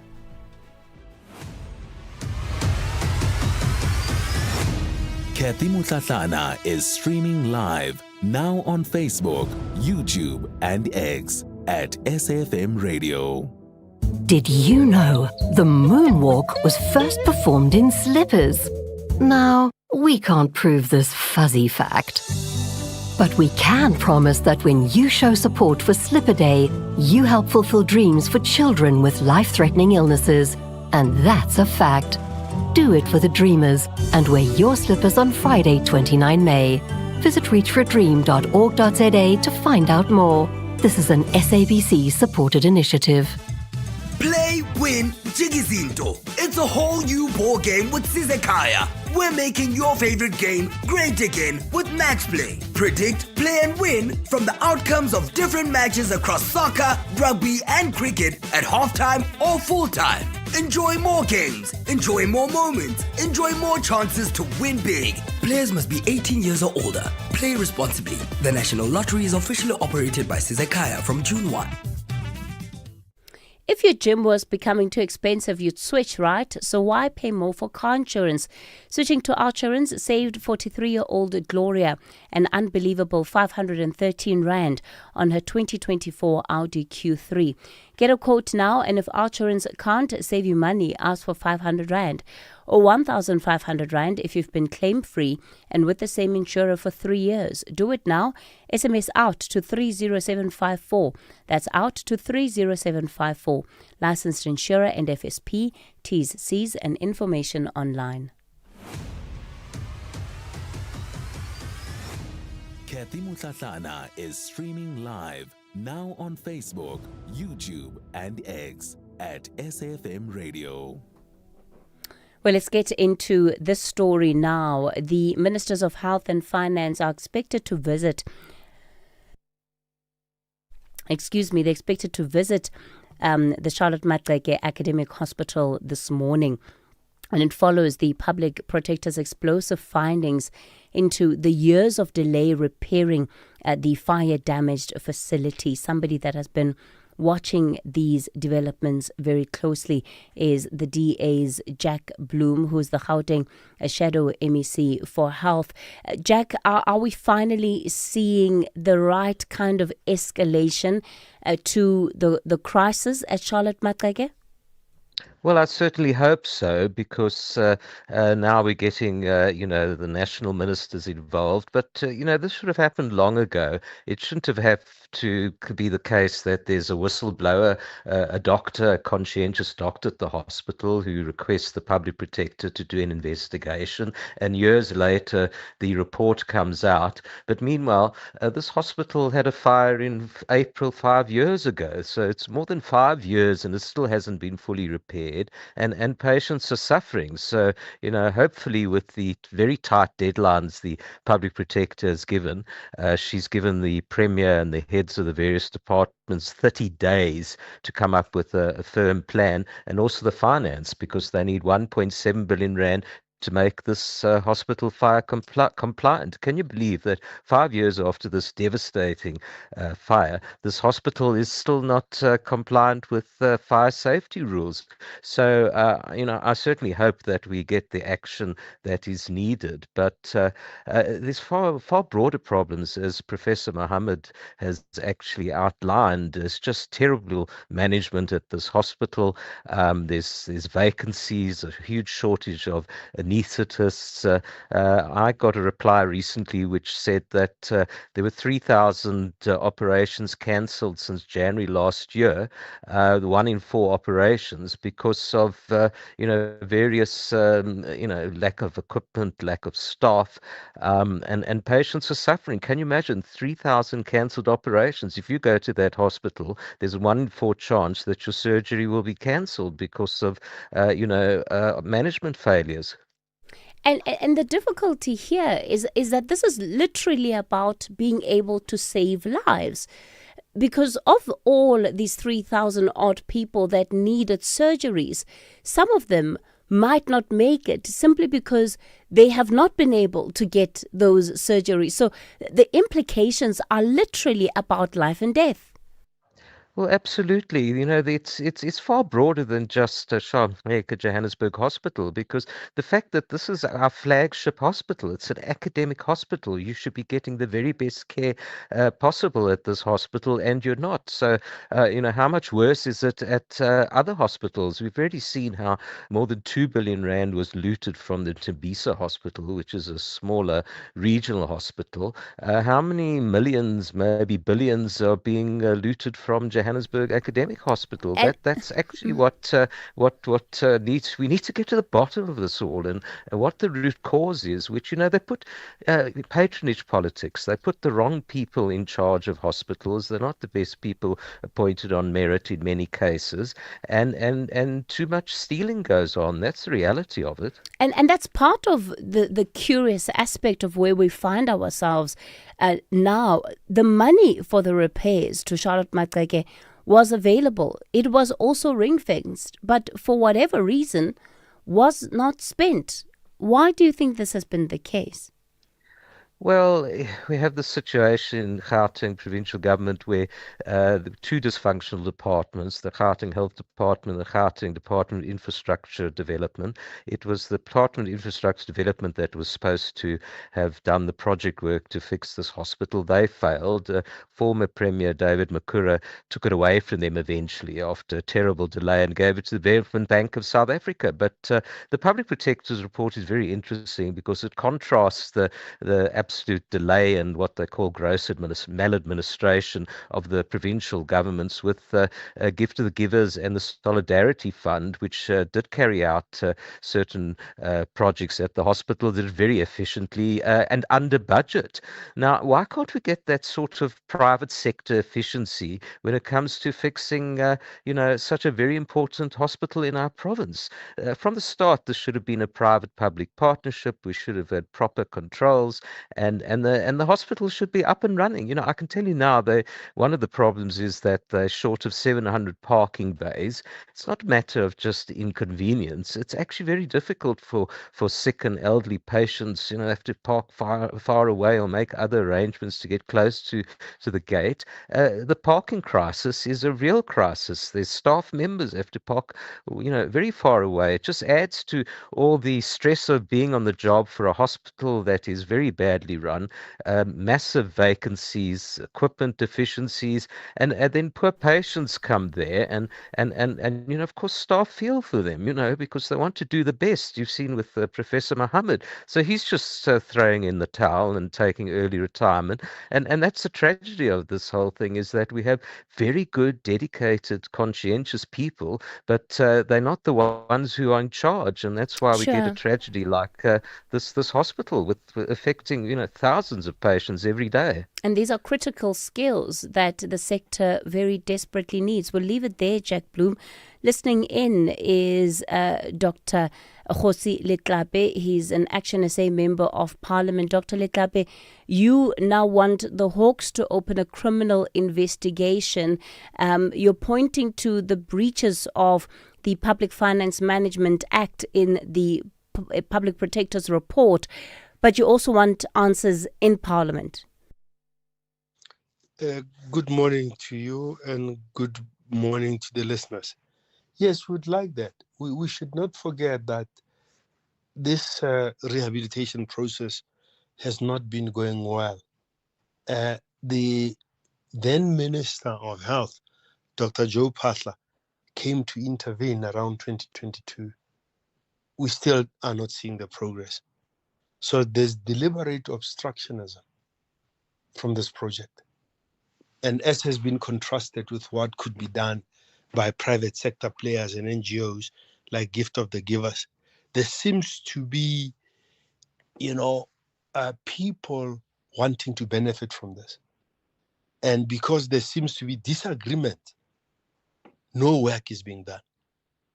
We've spoken for decades about our academic hospitals being central hospitals under the Department of Health. That is not being implemented. So we want those issues accelerated.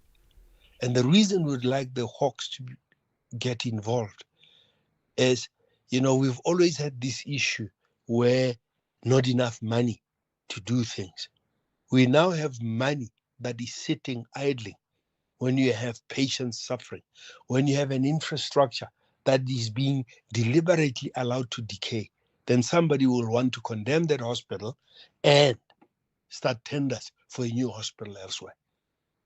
Dr. Letlape, sorry to come in there. You've served, right, at the highest level in the medical sector in this country, and you've got greater insight into administratively, what are the things that need to be going wrong to lead to what we are seeing today? Where does that accountability ultimately need to lie? Because these are institutions that have CEOs, that have CFOs. Where does accountability with the individuals that are supposed to be running with this work on a day-to-day basis lie? Well, the problem is that you can't have accountability when you have something that seems like a well-oiled criminal enterprise where everybody is involved. So how do you make people account that are part of your network of pilfering from state coffers? Remember, when Gauteng took a decision to centralize procurement, they've basically centralized looting. And there's no accountability because this is a network. When you are appointing competent people, you are appointing them with a purpose that they are part of the extraction network. When you have a government that's talking about making things a national competence, when we see the evils of centralization, we should wake up and smell the coffee. That is why there's no accountability. This is all a network. We'll be writing to the premier. What, we've always had the issues where, there's no money from there, there's no money from here. Why are they not spending the money? And you look at it, they had money for cancer services. They're not spending it. They're shipping patients out, and people are paying for care at a much higher price than they would deliver care themselves. This is an extraction network, and that is why we'd like the hawks involved. You see, the SIU gets involved when money has been spent. I'm not too sure whether the hawks would cooperate with them in terms of unraveling how this network operates. This is a complex network where people are protected from not doing their job. Dr. Liklape, at the end of the day, you're sitting with health professionals like Dr. Mohammed, who has become the whistleblower in this matter, who love their jobs, who care about patients, and yet find themselves in a position where they're being frustrated out of their positions.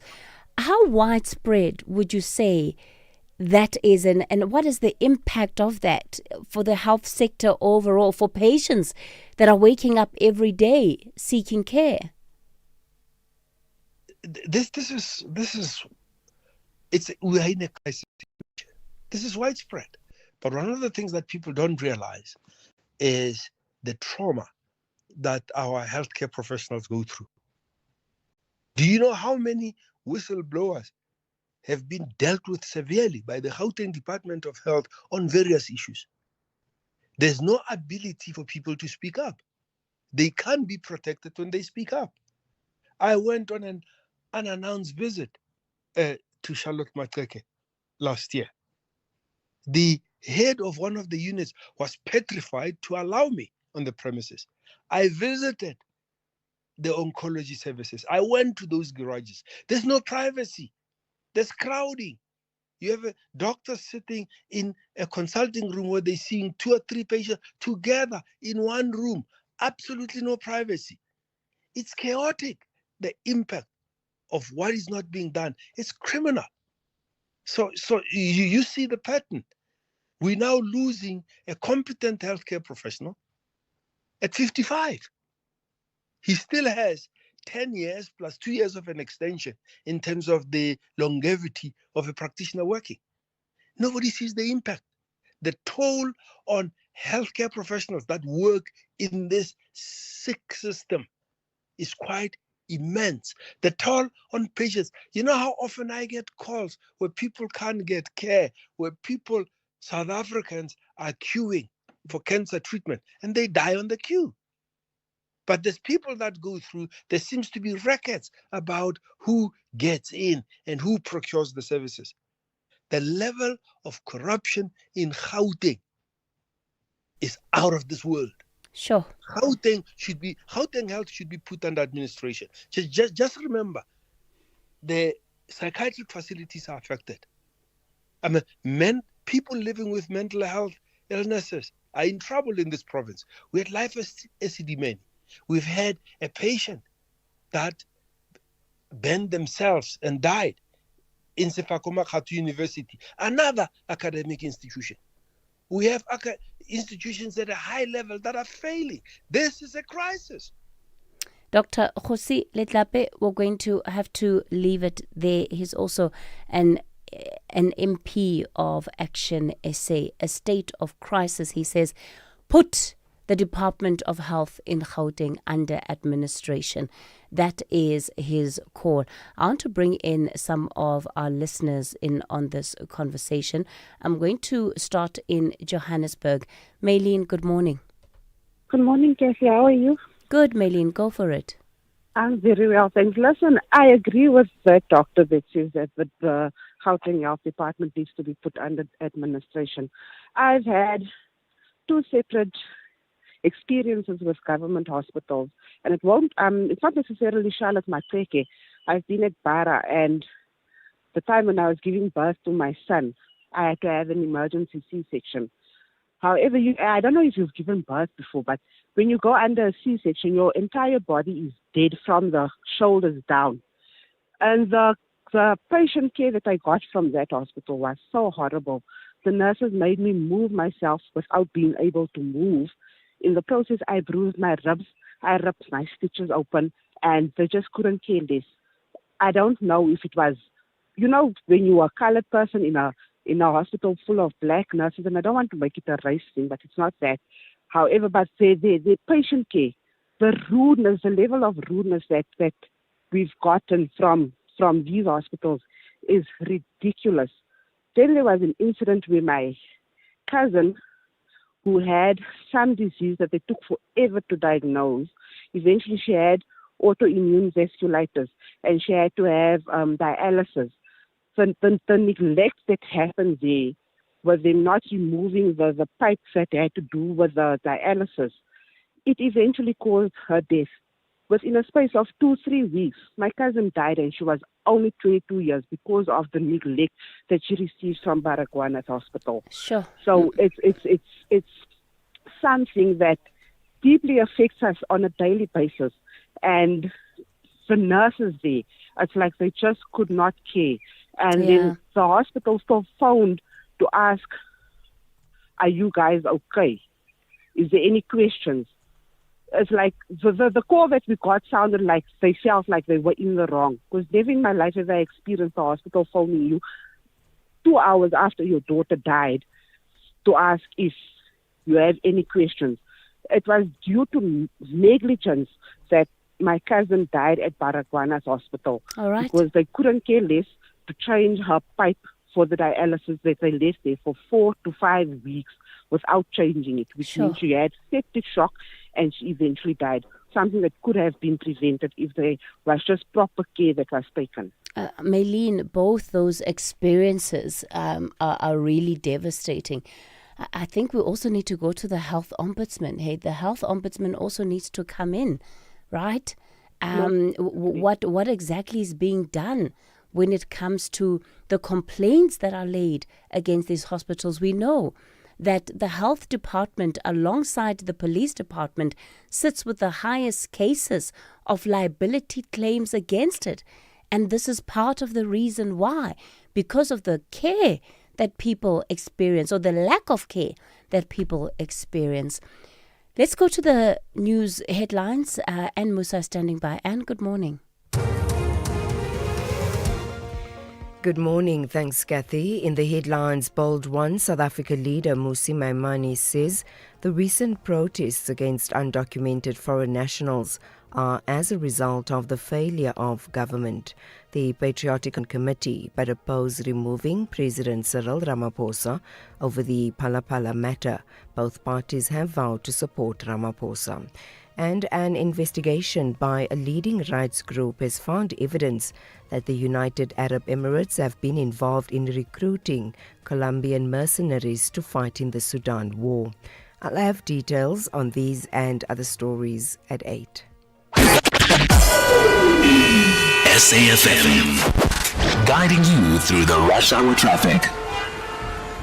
Good Good morning, bottom end of the N1 coming through Midrand to Joburg. Backlogging, stationary truck just before the Buccleuch interchange, but pushing a queue back through towards Allendale and very quickly joining up with the queue coming down to New Road. So really from Old Joburg Road to Buccleuch, pretty solid all the way through. Some heavy pressure between 14th Avenue and Winnie Mandela on that section of the N1 going north. And there's a crash on the N3 South after Van Buren. If you're heading through Galulis into Germiston, watch for some delays building there. Another busy morning, in fact probably busier today than it was yesterday for motorists coming from Verulam via Ottawa down to Phoenix north of Durban. It's the roadworks on the R102 that are backing that route up. Spill over onto Chris Harney Road down towards Trade Centre area, and just loads of sort of traffic around Palmview, Woodview, Grove End area. It really is badly backed up in that part of Durban because of the roadworks on that section of the R102. Saw it yesterday. Let's say it's even worse this morning. M7 towards the Bluffer, taxi into the back of a truck just before Titran, between Wakesley and Titran, so that's heavy. Also Wakesley Road up to Bel Air, passing the hospital on your way to Durban. That's quite a heavy queue as well this morning. Cape Town R300 out of Mitchell's Plain, slow towards the M7 highway. The N1 sitting from Platycliffe Hill right through to the city centre, and the R300's jammed up this morning from Stellenbosch Arterial right through to the N1 highway in the Brackenfell area. With your traffic updates, I'm Rob Byrne. This is SAFM Sport with Zai Khan.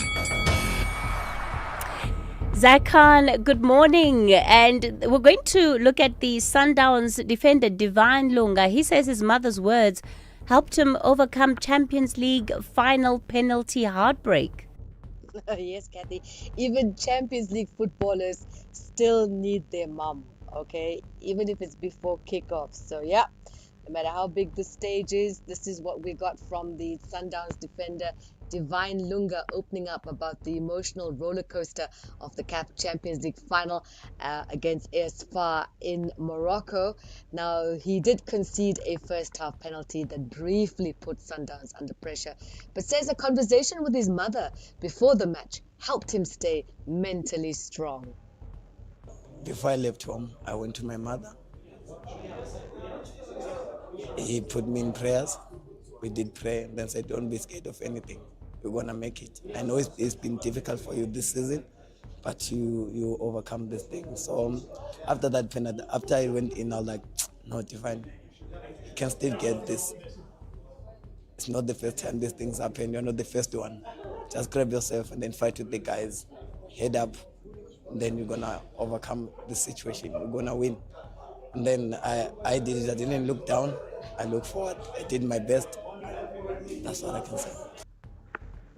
Now let's go to Bafana as they report for their final camp today ahead of the 2026 FIFA World Cup. Orlando Pirates goalkeeper Sipho Chain says it's every player's dream to play in the ultimate football tournament, but he's leaving everything to the man upstairs. It's every player's dream to represent the country at the World Cup. The most important thing is to control what I could. Is playing every day here like it's my last game for Orlando Pirates. What I could control is the amount of saves I can get, the amount of crosses I collect, the amount of communication I do with everyone around me. And that has gone well. And the rest you leave to God. The rest you really give into the Lord's hands. In the meantime, the Mexican President Claudia Sheinbaum says her country is willing to host Iran's national team during the FIFA World Cup after the US objected to them staying overnight. Iran are considering Tijuana as a base camp while playing group matches in Los Angeles and Seattle. They were originally set to train in Arizona. The team shifted plans amid security concerns. In the meantime, AC Milan announced that they have sacked their head coach Massimiliano Allegri along with several other senior executives after failing to qualify for next season's Champions League. The 19-time Serie A winners slipped out of the top four on the final day, losing 2-1 at home to Cagliari, while rivals Como won to clinch the last Champions League spot. And finally, cricket. South Africa A cruised to an 8-wicket victory over the England Lions in the first 4 matches that took place at Arundel Castle. Resuming on 122 for 1, the visitors needed just 92 more runs. Liseko Senokwane added 4. before falling early, but Jordan Herman and Zubair Hamza wrapped up the chase inside 12 overs. That's your sport. You can swing back for more at the top of the hour. For the national briefing, I'm Zai Khan. The Market Brief with Ndauleng Lechela on SAFM.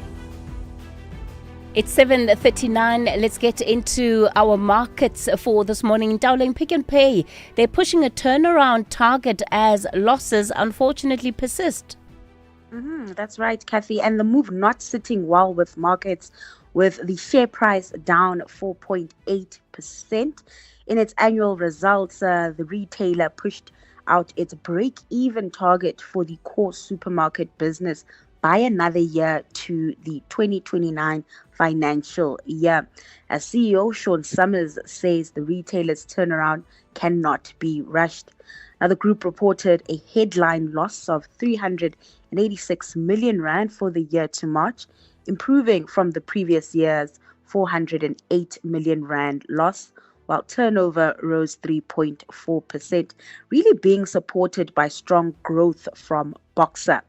Now, Summers said the retailer is focused on long-term sustainability rather than short-term fixes that could create future problems. Pick n Pay has spent the past 2.5 years closing loss-making stores, restructuring operations, and cutting costs. The retailer also raised 4.7 billion rand through the sale of Boxer shares, giving the group additional funding to support its recovery strategy. It's basically a wait-and-see game here, with investors not as positive on that turnaround plan. Now, while Pick n Pay is in loss-making territory, Netcare has delivered a jump in profit as its group-wide data and AI strategy drives efficiency gains and a growing digital dividend. The private healthcare group reported a 22% rise in earnings, on the back of a near 5% increase in revenue. Now, the benefits of operational efficiencies were reinforced by resilient demand and early-stage wearable monitoring trials in hospitals. Netcare also returned about 950 million rands to shareholders via dividends and buybacks. However, management making warnings or flagging warnings for the full-year period as it trimmed its guidance, citing medical scheme changes that are tightening benefits and curbing admissions, which is weighing on patient volumes and near-term growth expectations despite ongoing demand resilience. Turning our focus to market activity, the JSE is expected to retrace some of yesterday's gains following U.S. attacks on Iran. Investors in Asia are also weighing the impact, with oil prices gaining momentum. Brent crude is up about 2%, trading just under $99 a barrel. Despite the rise in oil, the rand has remained relatively resilient this morning, holding near a one-month high at 16.34 to the dollar, 22.03 to the pound, and 19 to the euro. Then over in the US, traders will be playing catch-up after the long weekend, with futures pointing to a positive start ahead of the opening bell. And that's all we have time for. I'll be back with the latest market developments tomorrow morning. I'm Ndauleng Lechela for the National Briefing. Outsurance can't improve your karaoke skills, but they could improve the car insurance premium you currently pay. SMS out to 30754. Get a quote today, and if Outsurance can't save you money on your car insurance premium, ask for 500 Rand cash. Make that 1,500 Rand if you've been claim-free and with the same insurer for 3 years. Get a quote and get savings or cash. Either way, you win. SMS out to 30754. Want all the bells and whistles of car insurance at a great price? It's time to switch to Outsurance. Not only could they save you some big bucks, you also get that legendary out bonus that pays you a percentage of your premiums back if you're claim-free. So, are you ready to switch and save? Don't miss out. SMS right now to make sure you always get something out. SMS out to 30754. That's out to 30754. Outsurance, licensed insurer in FSP. T's and C's online. Water bottle, check. Sunscreen, check. Binoculars, around my neck. Ha! Is that Tembi? The same couch potato who shouts when we interrupt his soapies with ta! Ta! But look at her now, a professional bird watcher. Oh, I'm shook. She's finally out here. I love the peaceful sounds of nature. Live life outside with Cape Union Mart. Mzansi, your chance is finally coming home with SAfmRadio. We're bringing back Lotto live draws. Experience the thrill live with real people, real wins, and real-time excitement. And the next number is 7. 7 is for heaven. Tune in every Tuesday, Wednesday, Friday, and Saturday at 9 p.m. Feel it, live it. It's here. Players must be 18 years or older. Play responsibly. The National Lottery is officially operated by SAfmRadio. Reality Check on the National Briefing. Well, let's get into our reality check then for this moment, and our segment that really pushes us to pause, reflect, and to think about the state of South Africa.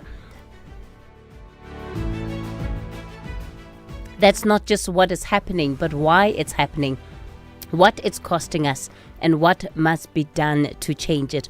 Our contributor for this week, Dr. Gina Mhlophe, an author, storyteller, and founding director of Gina Masiko Arts and Heritage Trust in Durban. So, Dr. Gina, today you want to talk about the continent. Oh yes, I'd like to talk about this continent.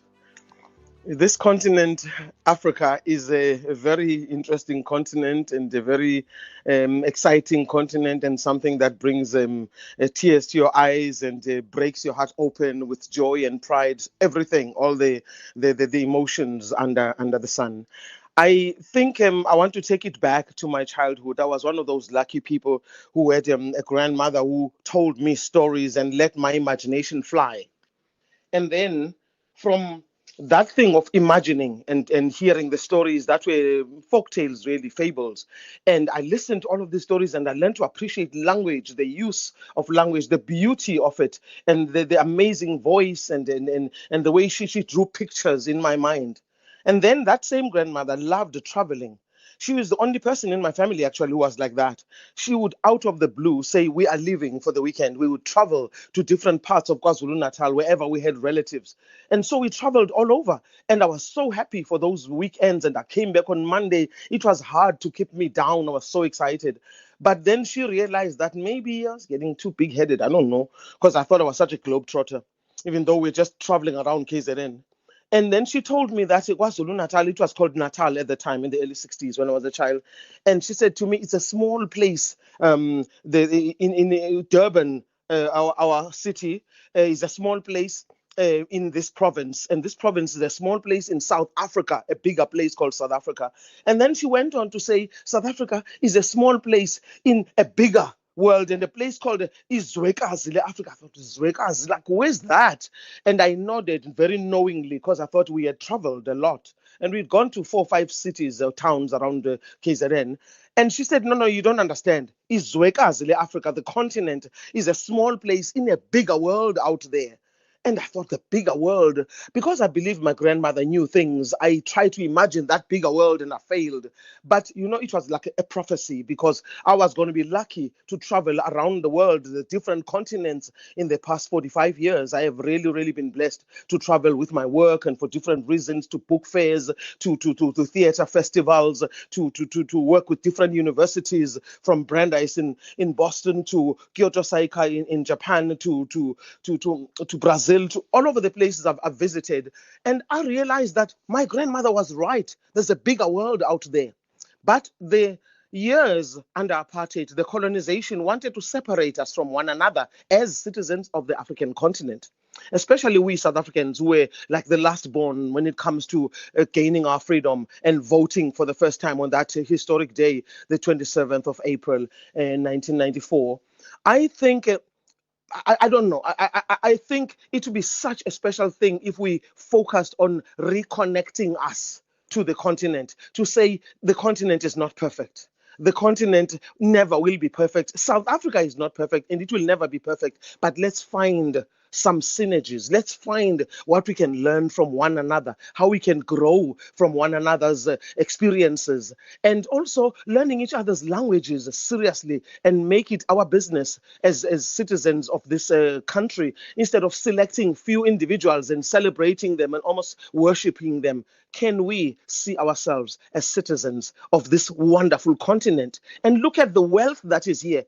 Put away the gold, the diamonds, the platinum, and all the things that we like to talk about as if they are the only wealth in this continent. The history of this land, where we come from, the people that have walked this land, that have done so much. I'm talking about ordinary people. And when we talk about those ordinary people, we realize that I have it in me to be a game changer, to be a nation builder, to be somebody who can be leave a legacy even when I'm gone. So I'm thinking this continent of Africa, let's look at it in that way. And when I think of traveling all over Malawi, when people would say to me, but it's a poor country. And I thought, I don't care if it's poor, I want to see Malawi. And we traveled with fellow storytellers. I remember being told again and again about their national storyteller, Baba Chitenje Tambala. And 4 days before we came back, after traveling for a whole month, I actually met the man. He was old, he was blind by now, and he told us stories. And I was sitting on the sand of Lake Malawi. And there's so much, oh my God, so much to talk about if I were to talk about this continent. So being on Gore Island in Senegal, going to Egypt, going to different...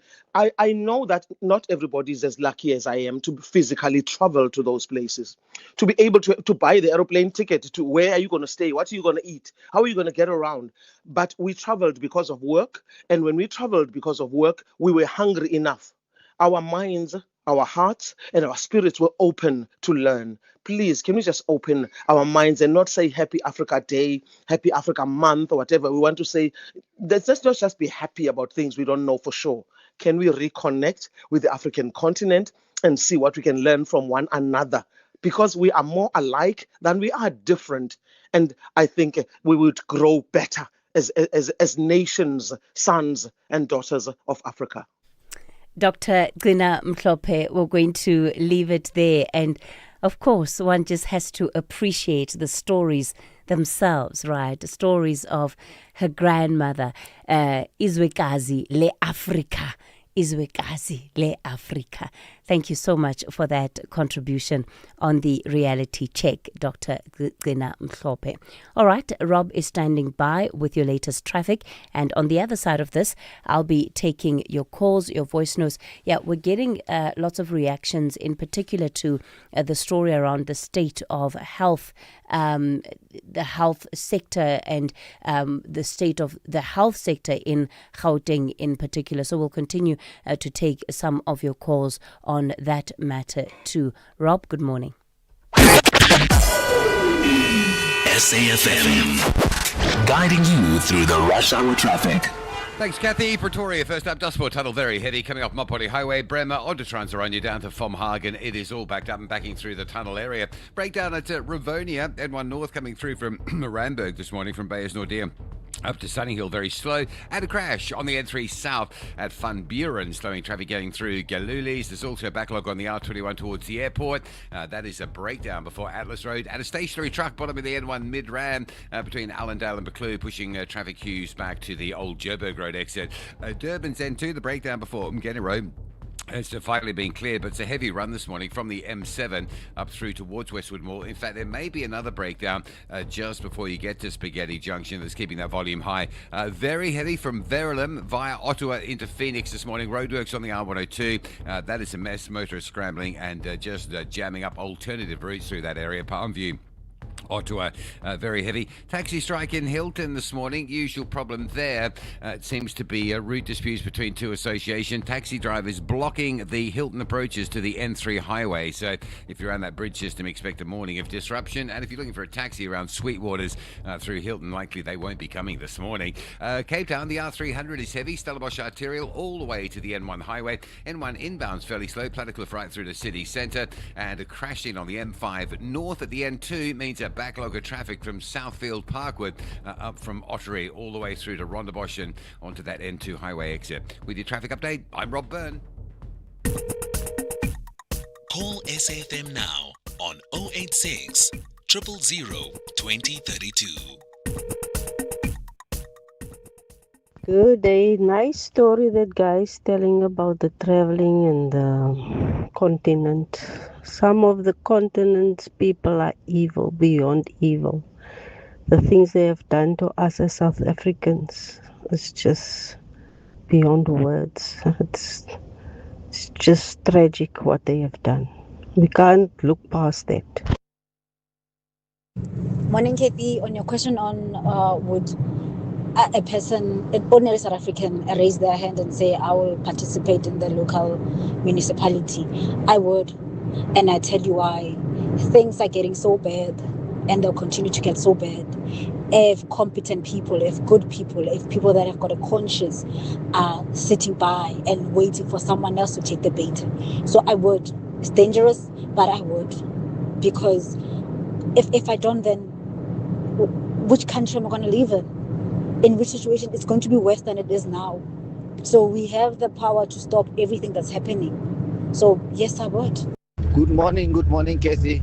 Before Songezo asked South Africans to raise their hand, they are supposed to fix the system first. Otherwise, we can see for ourselves how people are assassinated for doing the right thing. I don't want any family member or myself in government because we're going to sing Totle, Denzel and Kimberly. Subhashan from Durban. I'll look at the MMC for health and I'll change the whole health structure in KZN. I'll make this health sector boom again. All right. Thanks for those voice notes. And it's the reaction, right, to Songezo Zibi that we had in the first hour of the show. He says it's time for people with skills and capabilities to raise their hand up, right, to contest local elections, because it's only in getting those skills that we're going to be able to turn things around from a delivery point of view. So some interesting reflections on that. Mazibuko, you're in Midrand. Good morning. Kathy, my black sister, good morning to you. I was listening to, I think it's two professionals, one from a specific political party. I'm not a politician, I'm just a black South African. I hear that there are people who have gone through a lot from these academic hospitals. But I just want to share my experience with you. I have a family, I've got nieces that I personally have taken to government academic hospitals where excellence was experienced by me. At any given time, if there was an issue for an example, you would find a sister where you can go to and say there's an issue. Where are the doctors? They will be told there's 5 doctors that are in. What is the challenge? A cut will be taken. History will be read. That was Baragwanath. After that, medication get prescribed. You get your queue. Me and you know that we are the largest population. We are black people. So we are the dominating factor in this country. You go to Charlotte McClegg at one point, 2 o'clock, in the morning. I took my niece there. There was assistance at the highest level, casualty. So these are not two incidents. I'm saying to you, I've got members that succumb to illnesses in these hospitals, not necessarily because of negligence.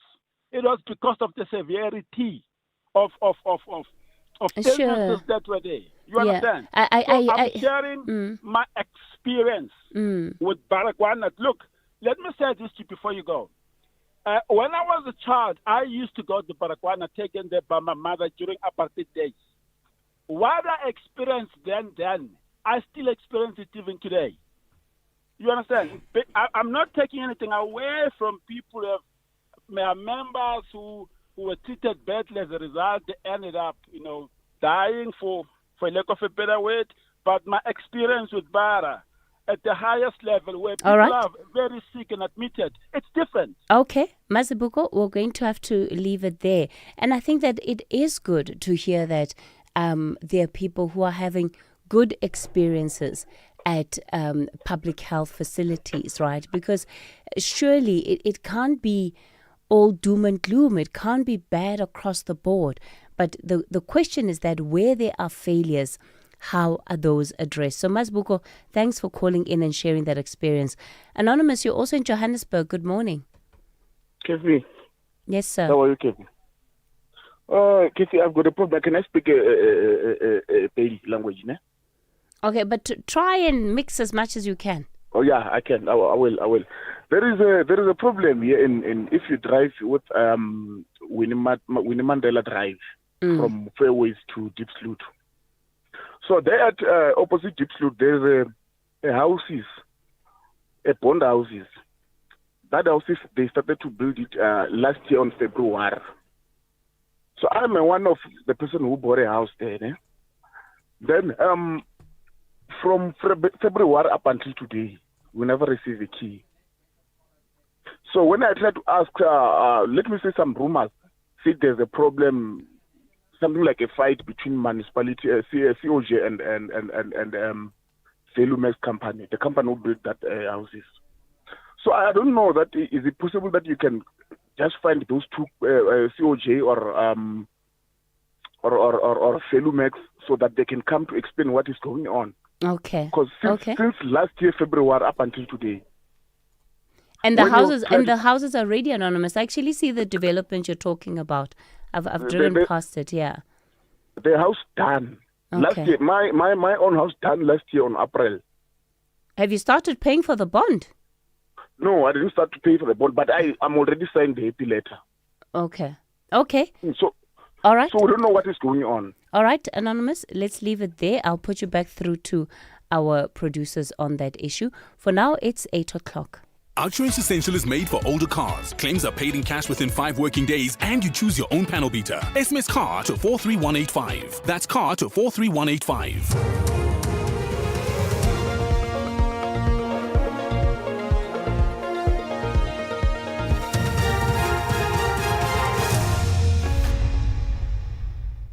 In our top stories, Bosa leader speaks on immigration issues and UAE accused of training Colombian mercenaries. Good morning. Bold One South Africa leader Musi Maimane says the recent protests against undocumented foreign nationals are as a result of the failure of government. The Bosa leader has warned that the recent acts have a danger of spiraling out of control, leading to violence and discrimination among South Africans themselves. He was speaking at the party's Africa Day celebration held at Constitutional Hill in Johannesburg. We're witnessing an emergence of movements without moral clarity, without ideological grounding, and without any construction of a vision that will serve the people of this country, begin to go out and brutalize our fellow African brothers. These are nefarious movements that organize themselves not around building Africa, but around persecuting our fellow Africans. Meanwhile, civic group March and March has slammed claims that its demonstrations are supported only by one ethnic group. Speaking at a media briefing in Durban, the organization Sanele Kambole says the movement has a national footprint, including support in Limpopo, Gauteng and the Eastern Cape. We wouldn't be in Limpopo, we wouldn't have had a successful march in Johannesburg and Pretoria. We are doing our best to unite South Africans, irrespective of race, irrespective of cultural beliefs, towards the notion of end to illegal immigrants and towards ensuring that our borders are not porous. The Patriotic Alliance and Al-Jama Party have indicated they will be part of the impeachment committee, but oppose removing President Cyril Ramaphosa over the Phala Phala matter. Both parties have vowed to support Ramaphosa. National Assembly Speaker Toko Didiza has announced the 31-member committee. The PAC and Good Party have declined to join. Both parties have only one MP and both MPs serve in Ramaphosa's cabinet. MPs have until today to submit feedback to Parliament's legal team regarding rules changes. These submissions will guide Parliament's Chief Legal Advisor's Office on how parties want to proceed with the changing of the rules of the National Assembly as ordered by the Concourt. Suspended Police Sergeant Faninkosi's bail appeal is set to be heard in the Pretoria High Court today. He's seeking to overturn the Pretoria North Magistrates Court decision to deny him bail. Nkosi was arrested on the 2nd of April after police raided his Pretoria home, where several case dockets, a stun grenade and rounds of ammunition and cash were discovered. Viola May reports. Nkosi appeared briefly before the Pretoria North Magistrates Court last week to place his new legal representatives on record. During the appearance, the MPA requested a postponement to the 22nd of July to consolidate his two cases, one in Gauteng and the other in Limpopo. Nkosi faces several charges including theft, defeating the ends of justice, unlawful possession of explosives and ammunition, as well as firearm-related offences. He also faces additional allegations of tampering with evidence and interfering in a Dagga case. He's been held at the Kgosi Mampuru prison since his arrest. Workers affiliated to the South African Municipal Workers Union at Solplaatje Municipality in Kimberley have downed tools. Workers went on strike last week demanding the permanent absorption of 372 contract workers. The union is also objecting to the provincial government intervention, placing the municipality under administration. Refuse around the city has not been collected since last week Monday. Residents are advised to keep their garbage on their properties until further notice. And finally, an investigation by a leading rights group has found evidence that the United Arab Emirates has been involved in recruiting Colombian mercenaries to fight in the Sudan war. Human Rights Watch says an Abu Dhabi-based security company organized flights and training before transporting the fighters to help the Sudanese paramilitary rapid support forces. The BBC's Thomas Mukwana reports. The Colombian where the report says they received training at military bases. According to Human Rights Watch, the military contractors assisted the paramilitary rapid support forces in its onslaught against the city of El Fasher in late 2025, where the UN Human Rights Agency says more than 6,000 people were killed. Human Rights Watch also found that weapons belonging to the UAE stockpiles were deployed in the war, which has displaced nearly 13 million people in Sudan. Recapping the top story, bold one South Africa leader Mmusi Maimane says the recent protests against undocumented foreign nationals are as a result of the failure of government. For SAFM News, I am Anne Musa. Theft, accident and 1 million rand third-party cover for your older car. Outsurance Essential has it all. Get a quote. SMS CAR to 43185. That's CAR to 43185. Cutting your own hair at home saves money, but you could really save by switching to Outsurance Essential Car Insurance, made for older cars. 68-year-old Andre pays only 450 Rand a month for his 2012 GWM Steed. It gets claims paid in cash and chooses his own panel beater. Get Outsurance Essential Car Insurance today for unfinanced cars older than 5 years and valued at less than 130,000 Rand. SMS CAR to 43185. That's CAR to 43185. Outsurance, licensed insurer and FSP. T's, C's and information online. It's a very good morning to you in your SAfm Sports Headlines. Soccer, Orlando Pirates' domestic treble has shifted the balance of power in South African football after ending Sundowns' league dominance. And we also bring you Running with Gerda Steyn, sending an early warning to the Comrades Marathon field. All the details around 8:30. SAfm, guiding you through the rush hour traffic. It's a slow run through Midrand towards Joburg with a stationary truck at Buccleuch interchange. Just keeping the pressure on as far back as Old Joburg with not much of a gap in that traffic right the way through this morning. R21 approaching the airport has a breakdown near Atlas Road, so that's slow. And the Mike 1 North still stuck from Boysons, moving through to about Parktown's Oxford Road. Now, northern parts of Pietermaritzburg around Hilton. We've had a taxi strike this morning. Taxi drivers blocking the Hilton on-ramps to the N3 a little bit earlier. They seem to have moved from there. There is a lot of pressure down around the old road, just through sort of Hilton Central, so those taxis may well have moved along Hilton Avenue down towards the R103, because that's quite heavily congested. But the likelihood of commuters getting a taxi in that Hilton area through from Sweetwater is very few and far between this morning. Those taxis are busy with that strike. Durban's N2, 2 breakdowns between the M7 and Westwood Mall, so it's still very slow. M4's heavy today from Blue Lagoon all the way through to Virginia Airport, and of course absolute chaos between Verulam and Phoenix through Ottawa and Palmview. Again, a result of those roadworks on the R102, everything splitting out to alternative routes and jamming those up as well. Cape Town's R300 from Cales River up towards the N1 outbound, that's heavy today. N1 from Plattekloof Hill right through the city centre, very slow, and there's a lot of congestion around the Norwood area. Viking Way, Francie Fun Sale, all heavily backed up into the Holt Road junction. With your traffic update, I'm Rob Byrne. The National Briefing on SAFM. Clarity, context, and conversation. This is where the day begins with Kathy Mutlatlana on the National Briefing.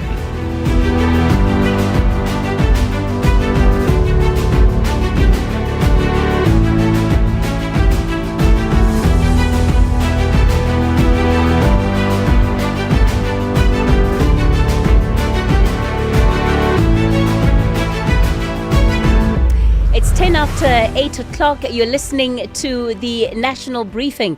Welcome to the third hour of the show, especially if you've just tuned in. Coming up in this hour, we're going to get into Municipal Watch. Today, we take you to Taung in the northwest, that area facing a water crisis that is now leading to the closure of clinics and hospitals. We'll unpack that shortly with residents and the newly appointed mayor there. We'll also then get into our Built-in Mzansi segment. But before we do that, we'll of course be taking your calls, your WhatsApp voice notes. The number to dial to get in touch with us this morning, 086 000 2032. That's 086 000 2032. On the WhatsApp voice note line, send those voice notes to 0614 104 107. That's 0614 104 107.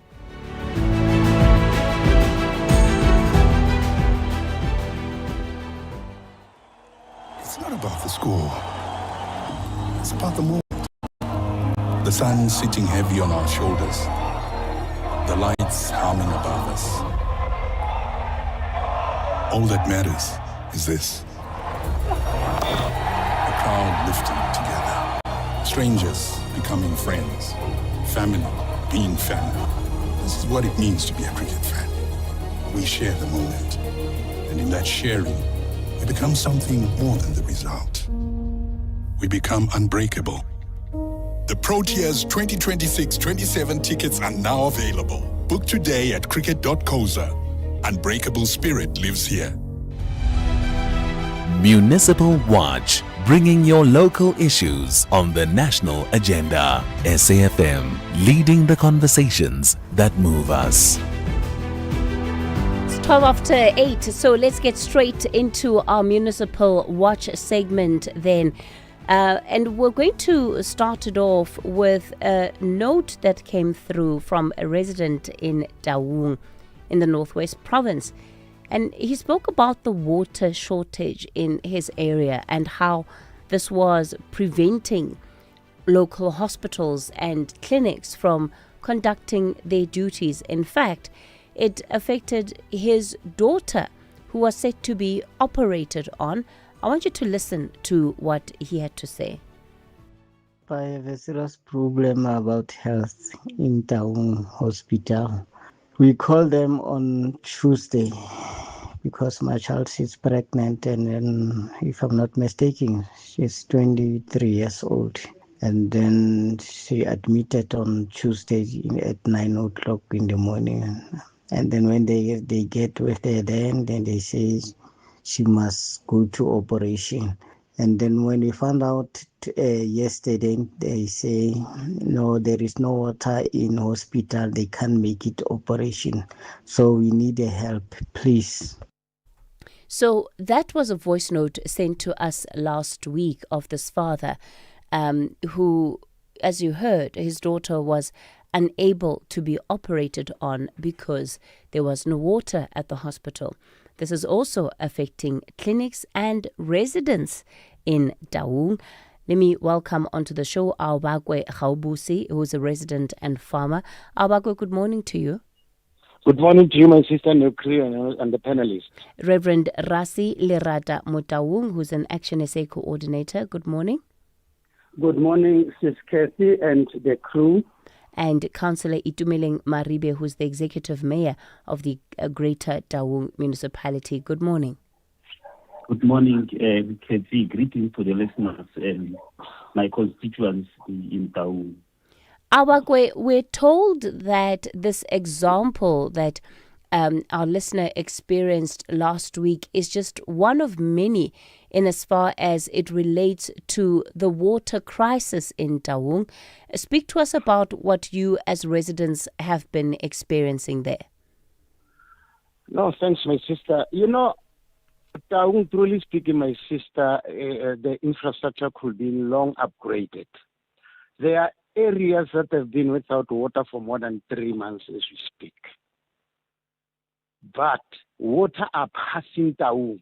The only thing that the municipality could have done, they were supposed to do, is to upgrade the plant so that the people can get water. We have Taung Dam that is accumulating a lot of water during the rainy season. But the problem lies on the purification of water so that our people can get a drinkable water. So, my sister, at this moment, I don't know when these people are going to come on board to make sure that they solve this problem, because of, truly speaking, the difficulty that our people are facing there, it's really, really concerning. Well, so when you talk about water needing to be purified in certain areas, not having water for 3 months, are these specific areas within the municipality, or how widespread is it? Yes, my sister, you can talk about the area like Bochokonyani, you talk Bomokhopela, the Bumudimu. Those people, truly speaking, they are facing a serious problem. They are surviving with the tankering, and they are buying the water from the locals who can at least distribute the water to with tractors, with your lorries. Some they are using the cart, the donkey cart. So the situation, it's really, really volatile. Reverend Mutaung, are you able to tell us more about this water crisis? Exactly, Sis Kathy, exactly. And greetings to my mayor there, Kikoko Bedita Major. This thing of water was bad last year, 2025. On behalf of Action SA, I started working now and again to the plant outside here in N18 to fight this issue. We wrote letters, we wrote emails. The quality of water, by that time there was no water certificate. You would have the whole week without water. People would be driving around with trolley groceries in Pudumo. People would be driving around in the villages there, Mataku 1, Mataku 2, going to the nearby schools to get water. Now, the water quality here is bad. It's bad. If you come to our places, those that are using not those Jojo tanks, because we are a Jojo nation now, we're living from Jojo tanks. You would see at the bottom, when you look at the bottom of it, it's not clean at all. When you open the tap, that day when the tap has water, because at times here in Ward 5, what we have experienced, in the morning, during the day, sometimes you do not get water. Then at night, they will open the water. Tomorrow, they will close the water. That is the thing that is going on around here. And this is inconveniencing a lot to the people around here. As all of us will know, water is very much important. Now, I have a list of people just to make time efficient. There's a list of people who wrote and who even sent us messages as Action SA. Reha Busi mentioned the people of Mohopela. There is a cry in the Shillong. The Shillong is Ward 13. There is Chief's Court, there's a cry there. Chokonyani, there is a 6-year cry of no water. In Extension 6 Taung, there is a cry of water. This morning, I got an SMS or a WhatsApp from Sikkim in Ward 21, where they are crying about water for 5 years. So, Reverend Mutaung, with all of these concerns and complaints from residents, when you take them to the municipality, what has been the response? Knowing very well that the issue of water, in an actual fact, is a district municipality responsibility. And that one needs to be ironed out so that people may know that the capacity does not lie with the local municipality, but the district municipality. We once wrote to the district municipality, the councillor who is responsible for infrastructure. The answer we got then, 2025, was that we are working on this, but there is not that much an improvement. Even yesterday, as I was talking to the producer, there was this thing of there was no water then. And here is this last point that I want to make. It's so interesting, Sis Kathy, and the mayor would maybe know this. When you highlight this matter, because most of the time we speak at the local radio station or the community radio station, when you highlight the matter, they will pump water. After that, then everything will go flat. This year, we had a visit by President Mashaba of Action SA in Taung.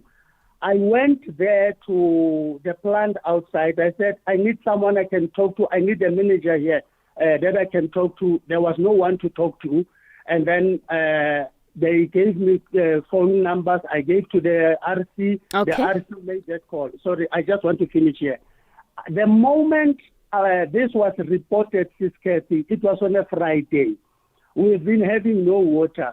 But since then, when this was reported, until the president came the following week, we had water until that day that he was leaving Taung, and then we are back to the struggle again. Thank you.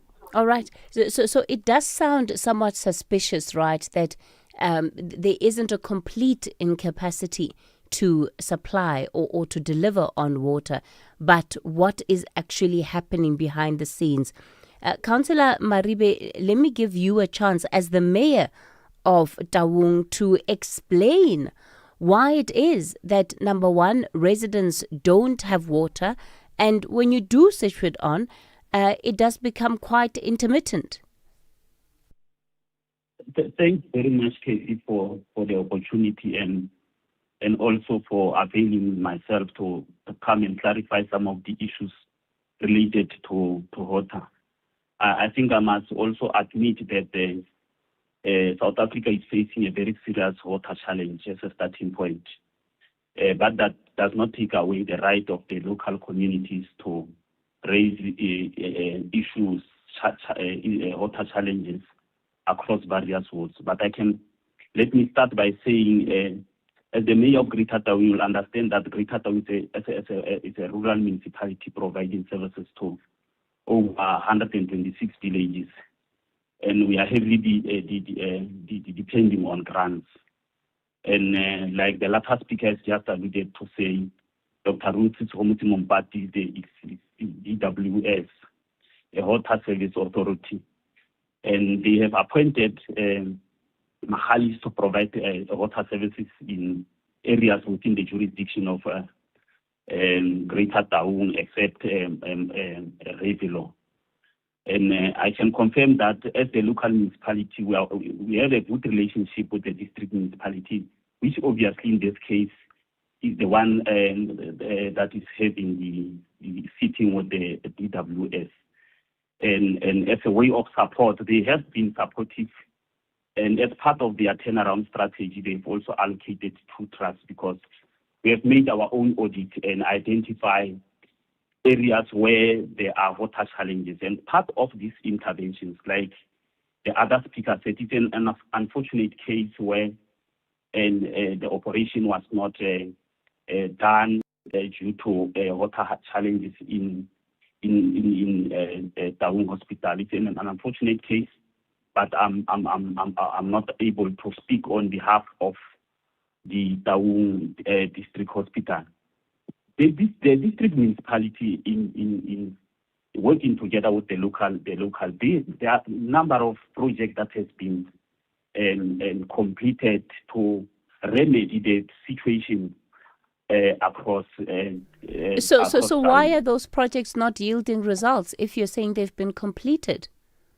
As we speak, we are building, the district municipality is building a water, the Pudumong water purification plant. The plant is almost done. It will also address the issue, the challenge, or the issue of the around Mohopela and Pudumong dry house area.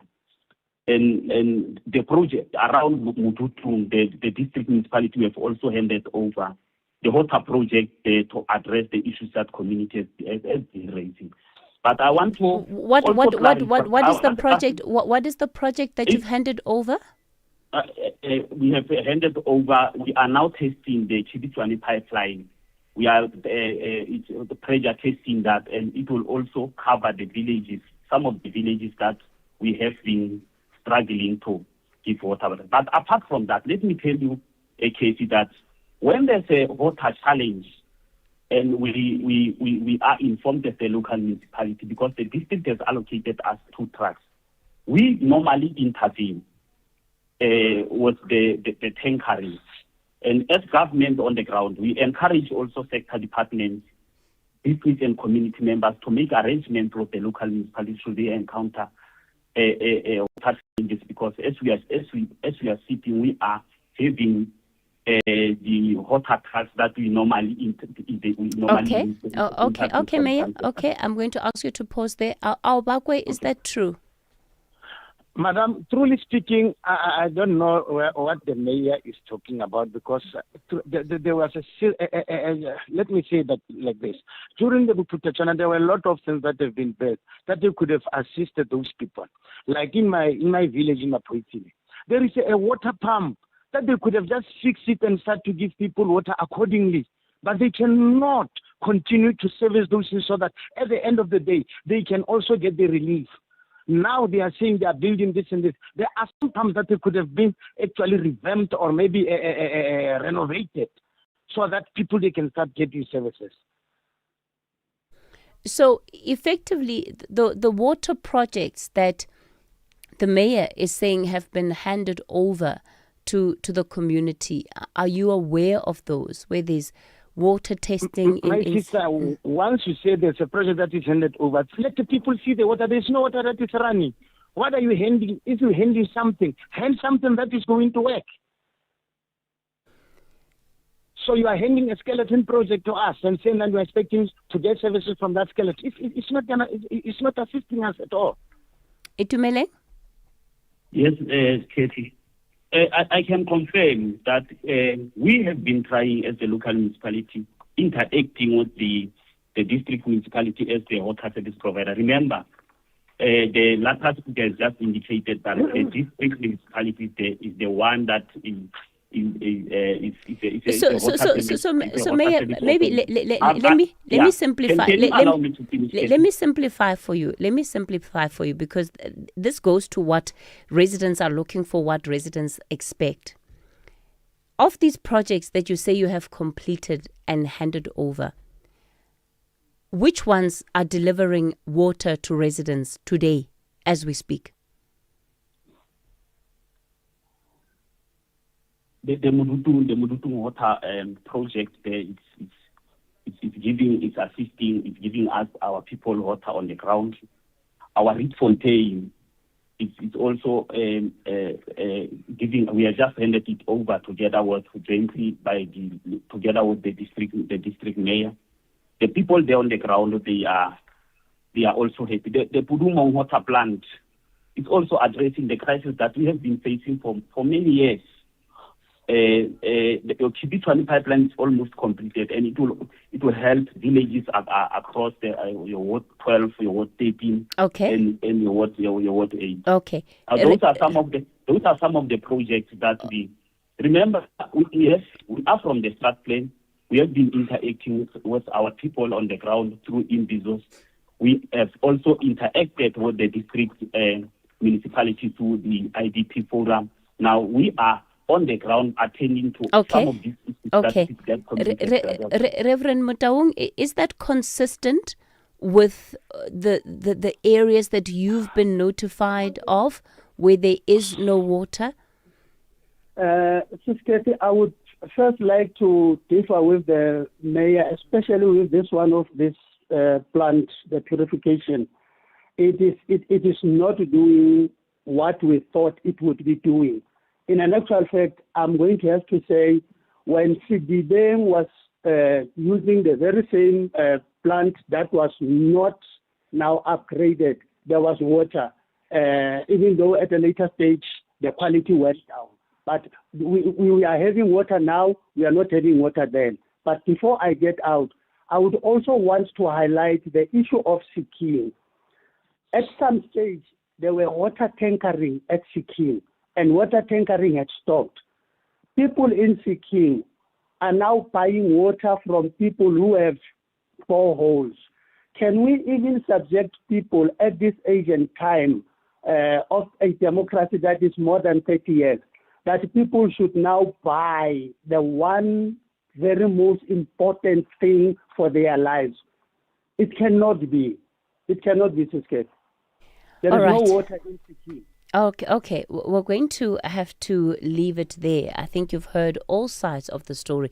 And just to say, as early as 2 months ago, there were donations of water tankers being made to some areas of Taung to help residents there. So the interventions, there's a big question mark around these interventions, the kind of results that they are yielding for residents on the ground. That's where we'll leave it for our municipal watch for this morning. It's time for your latest news headlines. Anne, good morning. Good morning. Thanks, Kathy. In the headlines, Labour Federation COSATU is urging the South African Reserve Bank to keep interest rates unchanged. This as the Monetary Policy Committee prepares to announce its next interest rate decision on Thursday. The trial of 3 people accused of stealing US dollars at President Cyril Ramaphosa's farm is expected to resume this morning at the Modimolle Regional Court in Limpopo. And Bold One South Africa leader Musi Maimane says the recent protests against undocumented foreign nationals are as a result of the failure of government. I'll have details on these and other stories at 9. SAfm, guiding you through the rush hour traffic. It's a heavy one through Midrand. We've been detailing the stationary truck stuck before Beclue interchange this morning. It's still there. Traffic coming out of Pretoria backs from around about SAmRadio. It gets heavy and you don't get out of it until you've worked past that truck obstruction. Crash on the N12 going into Galuli, so the R24 from Edenvale will be backing up into that N12 queue. And a crash on the N3 South at Van Buren, still there just south of Galuli's interchange. And one from Beyers Naudé, a bit sluggish up towards the Winnie Mandela off-ramp into the four-way area. Durban, Verulam, Ottawa, Phoenix seeing some real bad traffic again this morning. Day 2 of roadworks there. The R102 is where the works are coming down towards Phoenix through Ottawa. It's also pushing a lot of traffic onto the Chris Harney Road down towards Trade Centre and backing up JG Champion coming out of Palmview towards that congested R102. Also, if you're going out of Verulam the other way, the M27 crashes head out towards the N2 highway. So that's causing some up. And if you're driving into Cape Town this morning, heavy pressure on the M5 from Crombourne Road all the way through towards the N2 highway. The N2 is fairly busy from Langa, and the N1 looks a busy one this morning. Traffic sitting from Plattercliff Hill through to the city centre. With your traffic update, I'm Rob Byrne. This is SAFM Sport with Zai Khan. Zai, Orlando Pirates domestic treble. It's shattered Mamelodi Sundowns' grip, at least on local football, right? Oh, you just made it spicy, didn't you, Kathy? Yes, I have to admit it was getting a bit predictable out there, but now we see the title race is looking quite interesting. Pirates waited 14 years for this, and I think fans are excited of what's to come. But yeah, for the first time, South African football has a different look at the top. Orlando Pirates ending their 14-year wait for the Betway Premiership title, but also completing that domestic treble under coach Abdusalam Wadu by winning the MTN 8 and the Carling Knockout Cup. The Buccaneers showing resilience throughout the campaign, with goalkeeper Sipho Chain emerging as the youngsters against experienced campaigners playing key roles. While Sundowns reclaimed the CAF Champions League crown, Pirates showed consistency and strength across the domestic season. In the meantime, Mamelodi Sundowns captain Ronwen Williams has issued a stern warning to their Betway Premiership rivals that they will return with a vengeance in the 2026-2027 season. Williams vowed to come back stronger next season, joking that Sundowns may even break the 90-point mark. We'll be there again, and we'll keep fighting. It will fuel us to go again. We got the big one now, and that's the most important. It's now time to reflect and to see where we got it wrong, because for a very long time we always got it right. So now it's time to reflect, and we will be much better. We might even break the 100 points mark. All right, let's go to tennis action. Four-time French Open champion Iga Swiatek making a commanding start to her 2026 campaign, sweeping past Australian wildcard Emerson Jones 6-1, 6-2. Italy's Jasmine Paolini, who was last year's runner-up, also advanced with a straight sets win over Ukraine's Diana Yastremska. And there was also surprises with China's Zhi Zhenzhang, the quarterfinalist in 2025. She was stunned by Polish qualifier Maya Chwalinska 6-4, 6-love. Meanwhile, 20th seed Ludmila Samsonova fell to Switzerland's Jill Teichmann, ranked 170 in a 6-4, 6-4 upset. And golf, Tiger Woods broke his silence on social media with a Memorial Day message honoring his late father, whose father was named as Earl, as well as other U.S. veterans. His father was a special force operator with 2 tours in Vietnam and 20 years of service. Woods was thanking him for the sacrifices he has made. It was the first post since announcing in March he was stepping away from golf to focus on his health. The 15-time major champion Woods, now 50, has returned to Switzerland to continue his rehabilitation following his March DUI arrest in Florida. And finally, Comrades Marathon favorite Gerda Steyn says she's ready to race after wrapping up 6 weeks of high-altitude training in the French Alps ahead of the iconic ultra marathon on the 14th of June. Steyn, who recently won the Two Oceans Marathon, says the demanding mountain conditions, snow days and elevation work has helped sharpen her preparation as she chases a 5th Comrades title. And that's your latest sport on the National Briefing. John Gericke will be back on the road with more sport. That's around 12:30. I'm Zai Khan. Add to cart. Love it. Let's clear your cart when I get. For real? Yeah, bo. With my cashback from My Way, I will be getting 10% of my premiums back for staying claim-free for 2 years. So I'll have some extra cash to spoil you and let you live your way. Dad, you're the best. Real people, real cars, real rewards. For a quote, visit myway.co.za. My cashback is a feature on qualifying products paid after 2 claim-free years and all premiums paid. Premiums are risk profile dependent. My Way is a licensed non-life insurer and FSP. T's and C's apply. My Way. Live your way. I wonder if I should sell my car. I'm not sure where to go. Wanna sell your car, but don't know what to do. You don't have to go far, we come to you. If you're rolling on a 1.5 or a Lekker 2.2, doesn't matter what you drive, we buy cars once you. We Buy Cars, the easiest way to sell your car by far. Call SAFM now on 086 000 2032. Good morning, Sis Kathy. Sis Kathy, since we are on the municipal watch, can you please get representatives from a municipality in a town in the northwest called Wolmaranstad? There's a municipality there called Makwasi Hills, where their employees are struggling to be paid. They don't get paid. It's either they don't get paid or they get paid or receive their salaries late. Can you please get someone to investigate and get someone to comment on that? Because it's really affecting people there. Thank you, Anonymous. Good morning, Sis Kathy. This is Matubula. Sis Kathy, water crisis is all over the country. Listening to the Free State people talking about 3 months and all that. I was born in Kobani village under Malamulele in Limpopo. From 1991, we're still crying about water. There's no drop of water in the village called Kobani, that side. But the government can never even build at least 5 bowls, build tanks, put the pressure pumps so that they will support the people with water at the villages. They can't because they don't want it. Good morning, this is Matebo. Yeah, look, I agree. We do have water problems in a lot of our country's municipalities. The question is, what is being done to resolve it? Disco, you're out in Taung. Good morning. Good morning. How are you, Sis Katie? Go for it, Disco. Sis Katie, I'm very shocked to hear what the mayor is saying.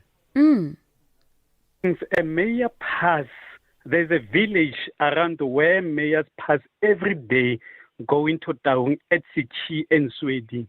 Those people didn't have water for more than 10 years. And my question is, what did the mayor done when he was MMNC for infrastructure in the municipality?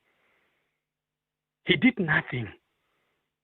People are struggling with water each and every day. You must wake up around 5. Disco? Sure. Disco, Yes, we lost you a bit there. You wake up around 5?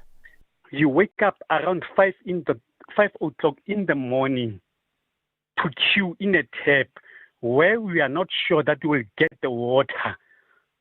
People buy water from those who do have a JoJo tank. I'm definitely sure Mayor do have a borehole. Those people don't care about people at all. So Disco, the tap that people are queuing around, is that a tap from a borehole that has been dug up by municipality, or is it in private individuals' houses? It's for the municipality. Okay.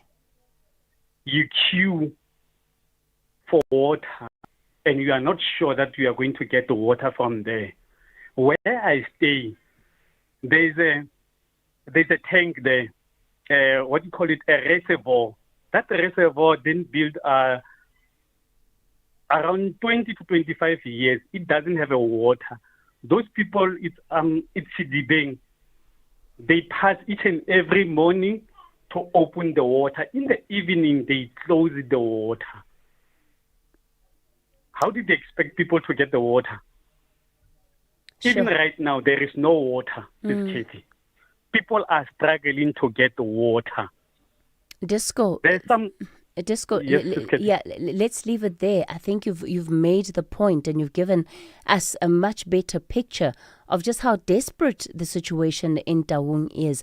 Babitseng, you in the Northern Cape, good morning. Thank you very much for this opportunity. But the person that you have omitted is the king in that debate of the water. I know that place very well because it's home. You know, during the time of Mangope, everything, they took over a functioning municipality. And these people had windmills, which were, water was coming out of there. There were no problems. Do you see this thing of politics? Then they neglected all these windmills.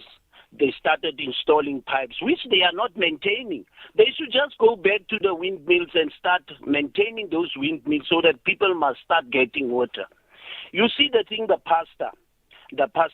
mayor. The mayor, you could see he's clutching at straws. He doesn't know what he's talking about. I think the mayor must be taken out and the mayor must go now back to the pulpit. Okay. Because that is where he belongs. And that king as well, by selling the land, that is where now he should start showing his kingship. You know, you understand? We can't be having people putting palukas into positions where they should start serving the people, and then they don't do what it is expected from them. Thank you very much. Let's leave it Thank there. you. Mike, you're in Taung. You want to respond to the mayor?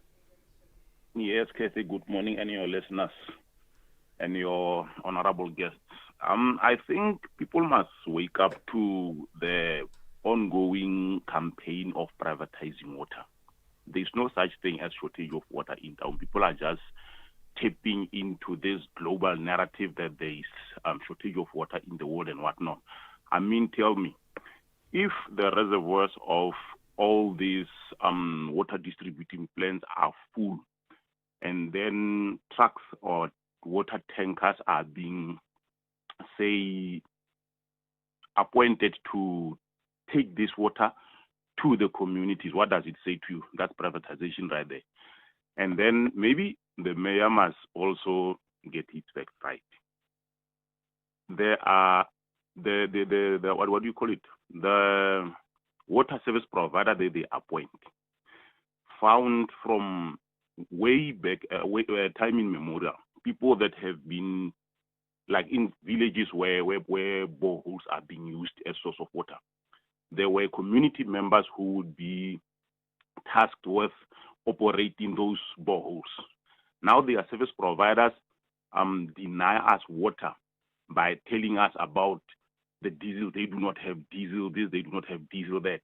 Now, we must be very clear to say privatization of water benefits politicians. End of the story. And this is a global trend that is building up. This thing has started way, I think, about 15 or 20 years back in London. Everybody knows that. If you do research, you would know that. Okay. So let us not say there is no water in Taung, because one, the main water plant that has been restored in Taung is operational. People know where they are looking, the points where they lock water, so that there would be weeks and weeks of no water. So Mike, you're saying that it's intentional, it's deliberate. It's intentional. That's my point. End of the story. We don't have to beat about the bush. Okay. There's enough water in Taung. Most of the pipelines where they are tapping from one big plant are operational. People know the point where they lock this water distribution point. They are connecting different locations or villages, and they go there and we hear these things, and some of these people are known.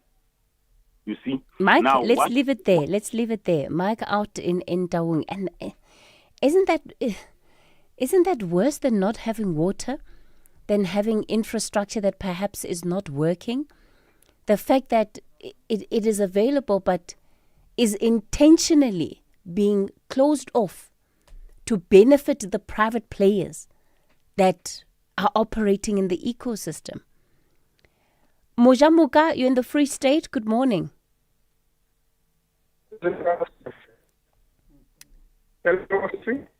Yes, sir. That line to you is not great. Let's see if we can establish a different connection. While we do that, Mr. Nomlala, you're in the Eastern Cape. Good morning. Morning, Sis Katie. Sis Katie, man, I know you won't allow me to venutialize, but hey, excuse my poor English, man. I'm running out of English data here. Sis Katie, I want to weigh in about these healthcare centers, man. Sis Katie, hello? Yes, sir. Go ahead. Your data is fine. Your English bundles are doing just fine. Okay, Sis Katie. Sis Katie, man, firstly, I would like to say, Gauteng workers, healthcare centers workers are the best workers in South Africa. I grew up in the Val, Sis Katie. I used to attend Sebokeng Hospital. We call it Dodkop, Zone 7, but I didn't appreciate their help before, their help. I thought they are the worst workers. Right now, I'm in the Eastern Cape. There's a hospital called Malizo Hospital in Utsolo. Those guys, they need surprise visit. Those guys, I don't know whether they were forced to work in the health department or what. These guys, they don't care about their work. I am about 2 bad experience there. Okay, let me say, to see the dentist is 50 rands. Like, take it or leave it. Secondly, I was there with my aunt there. I don't know what was her problem. But at the end of the day, they use this, what you call this, elders pampers. In a couple of moments, these guys, they told me to come and change my aunt the pampers myself. What do I know about changing that? They call it with some nice name of, I don't know what they call it. Then yesterday, my younger brother was there. They didn't help him because he got a file that is in, I don't know whether it's Fritzenberg or in Sultan Bay Hospital. They say he must call that hospital transfer the file to Malizo.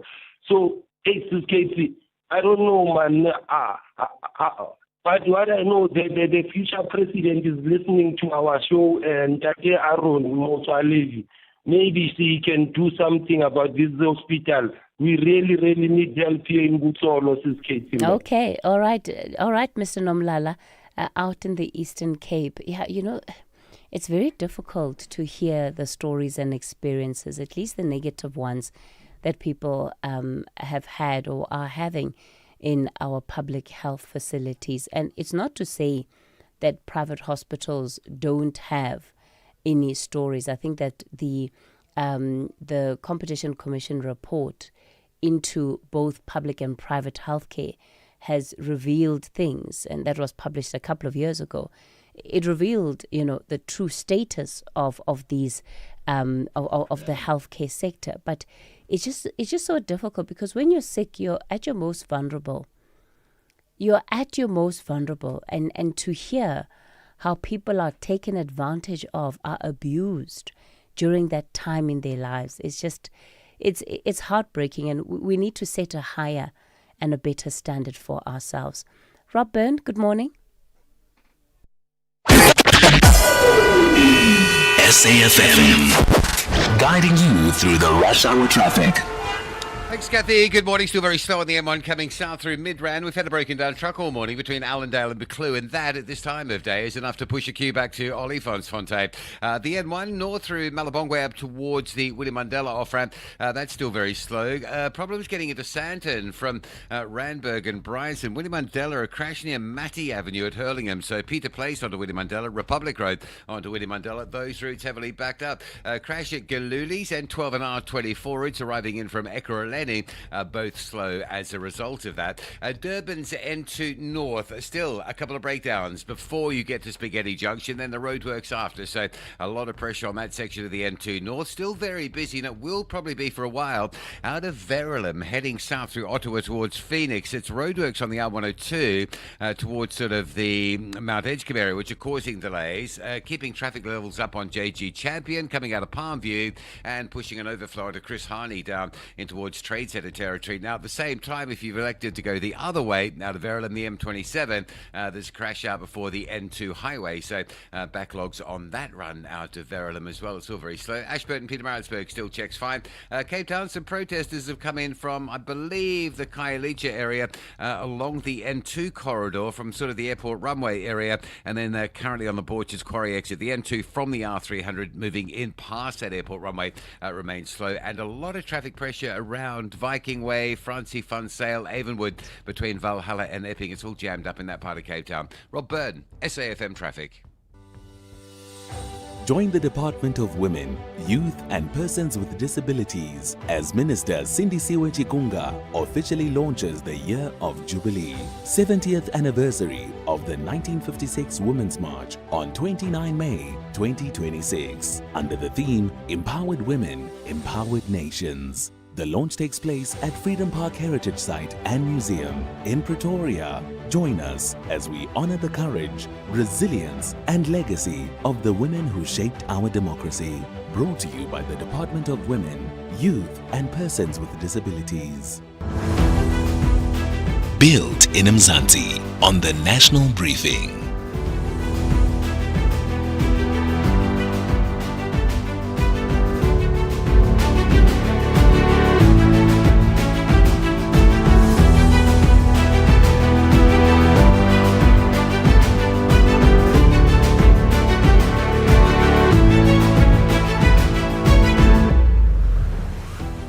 But let's get into our Built in Mzansi segment. Today we're joined by co-founder of the Liberation Hub. What is the Liberation Hub? Well, it is an initiative that has taken a bold bet that Africa's greatest resource is its young people, and that artificial intelligence in the run is one of the co-founders. He joins us this morning. Yazid, good morning. Thanks for your time. So we know that the biggest dividend of young people globally, demographic, is young people in Africa, and that's only going to increase over the next 2-3 decades.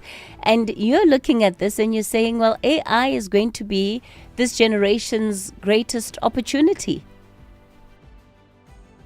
Absolutely. Good morning, Kathy. Good morning to listeners out there. I think very much so. We are at the forefront of artificial intelligence making a massive impact in Africa, and very much aligned to the youth, as more youth are exposed to AI, and also more youth are exposed to entrepreneurship. They want to solve issues within their direct environment, and artificial intelligence is able to allow individuals a lot more robust output based on just trying to do it by themselves. Yazid, one of the challenges that we sit with today is that when we talk about AI, it still feels like we're talking about something mystical, something that exists out there somewhere, but people struggle if they're not in the sector and the industries directly to actually put substance to what the power of AI is, and when we talk about it revolutionizing a generation, what that in practical terms looks like.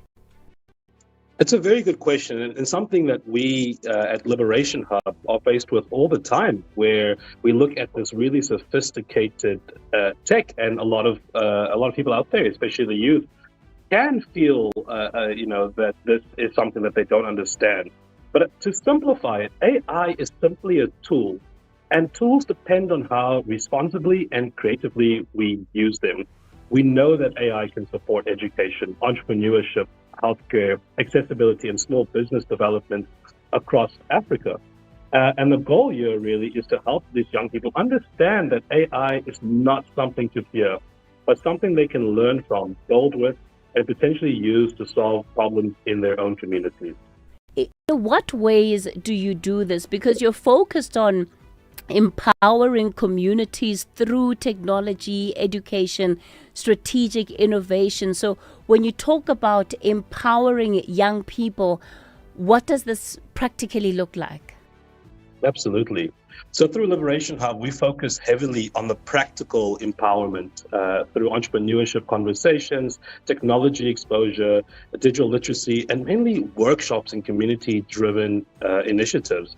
A big part of the challenge is that many young people don't know that the technology is for them. They know the technology exists, but they don't always understand how it connects to real opportunities. So we try to make those conversations feel more accessible, more practical, and rather than intimidating. And through our workshops, we are able to connect to youth in communities and allow them to use technology to improve and solve problems that they're faced with every day directly around them. And so it's also about the opportunity to be exposed to this technology. If you have young people, parents, guardians listening to this conversation, what is the one thing that you would say that they can and should be doing to expose the young people in their ecosystem to artificial intelligence? Absolutely. I think for many of us as adults, and especially as parents, myself being a parent of two young girls, the conversation around Africa's future, really become very personal. And I think a lot of parents are asking them, are we prepping our children for the world they're about to enter? And the reality is the world is changing, and children are growing up in a world that will look very different to what we know it today. And that is why at Liberation Hub, we run these workshops. We're seeing our local businesses also come through and supporting. So through Fashion World and a local love campaign that they're running along with Liberation Hub, we are actually making these events more accessible, and we are hosting one in Soweto on the 16th of June on Youth Day. So it's important that parents out there know that these events are there for them and expose their kids at a young age to attending, where they can learn about these things and really move forward their community and the young people in their community. Absolutely. Yazid Osman, thank you for your time. He's co-founder at Liberation Hub. And that's a broader call, right, for parents as well. Expose yourself to artificial intelligence. When you hear them talk about ChatGPT and Tropic, don't let it just be terms that are out there. AI is not some monster in your phone, in your laptop. That Zalma says it has her details. She doesn't want anything to do with it. Expose yourself, because that's how you're going to be able to expose the young people in your life to it. Clearly, we need to be having more conversations around AI. I'm not happy with the reactions I'm getting. That's where we're going to leave it for today on the National Briefing. We're back with you tomorrow between 6 and 9 o'clock. Up next, the Daily Discourse with Joanne Joseph.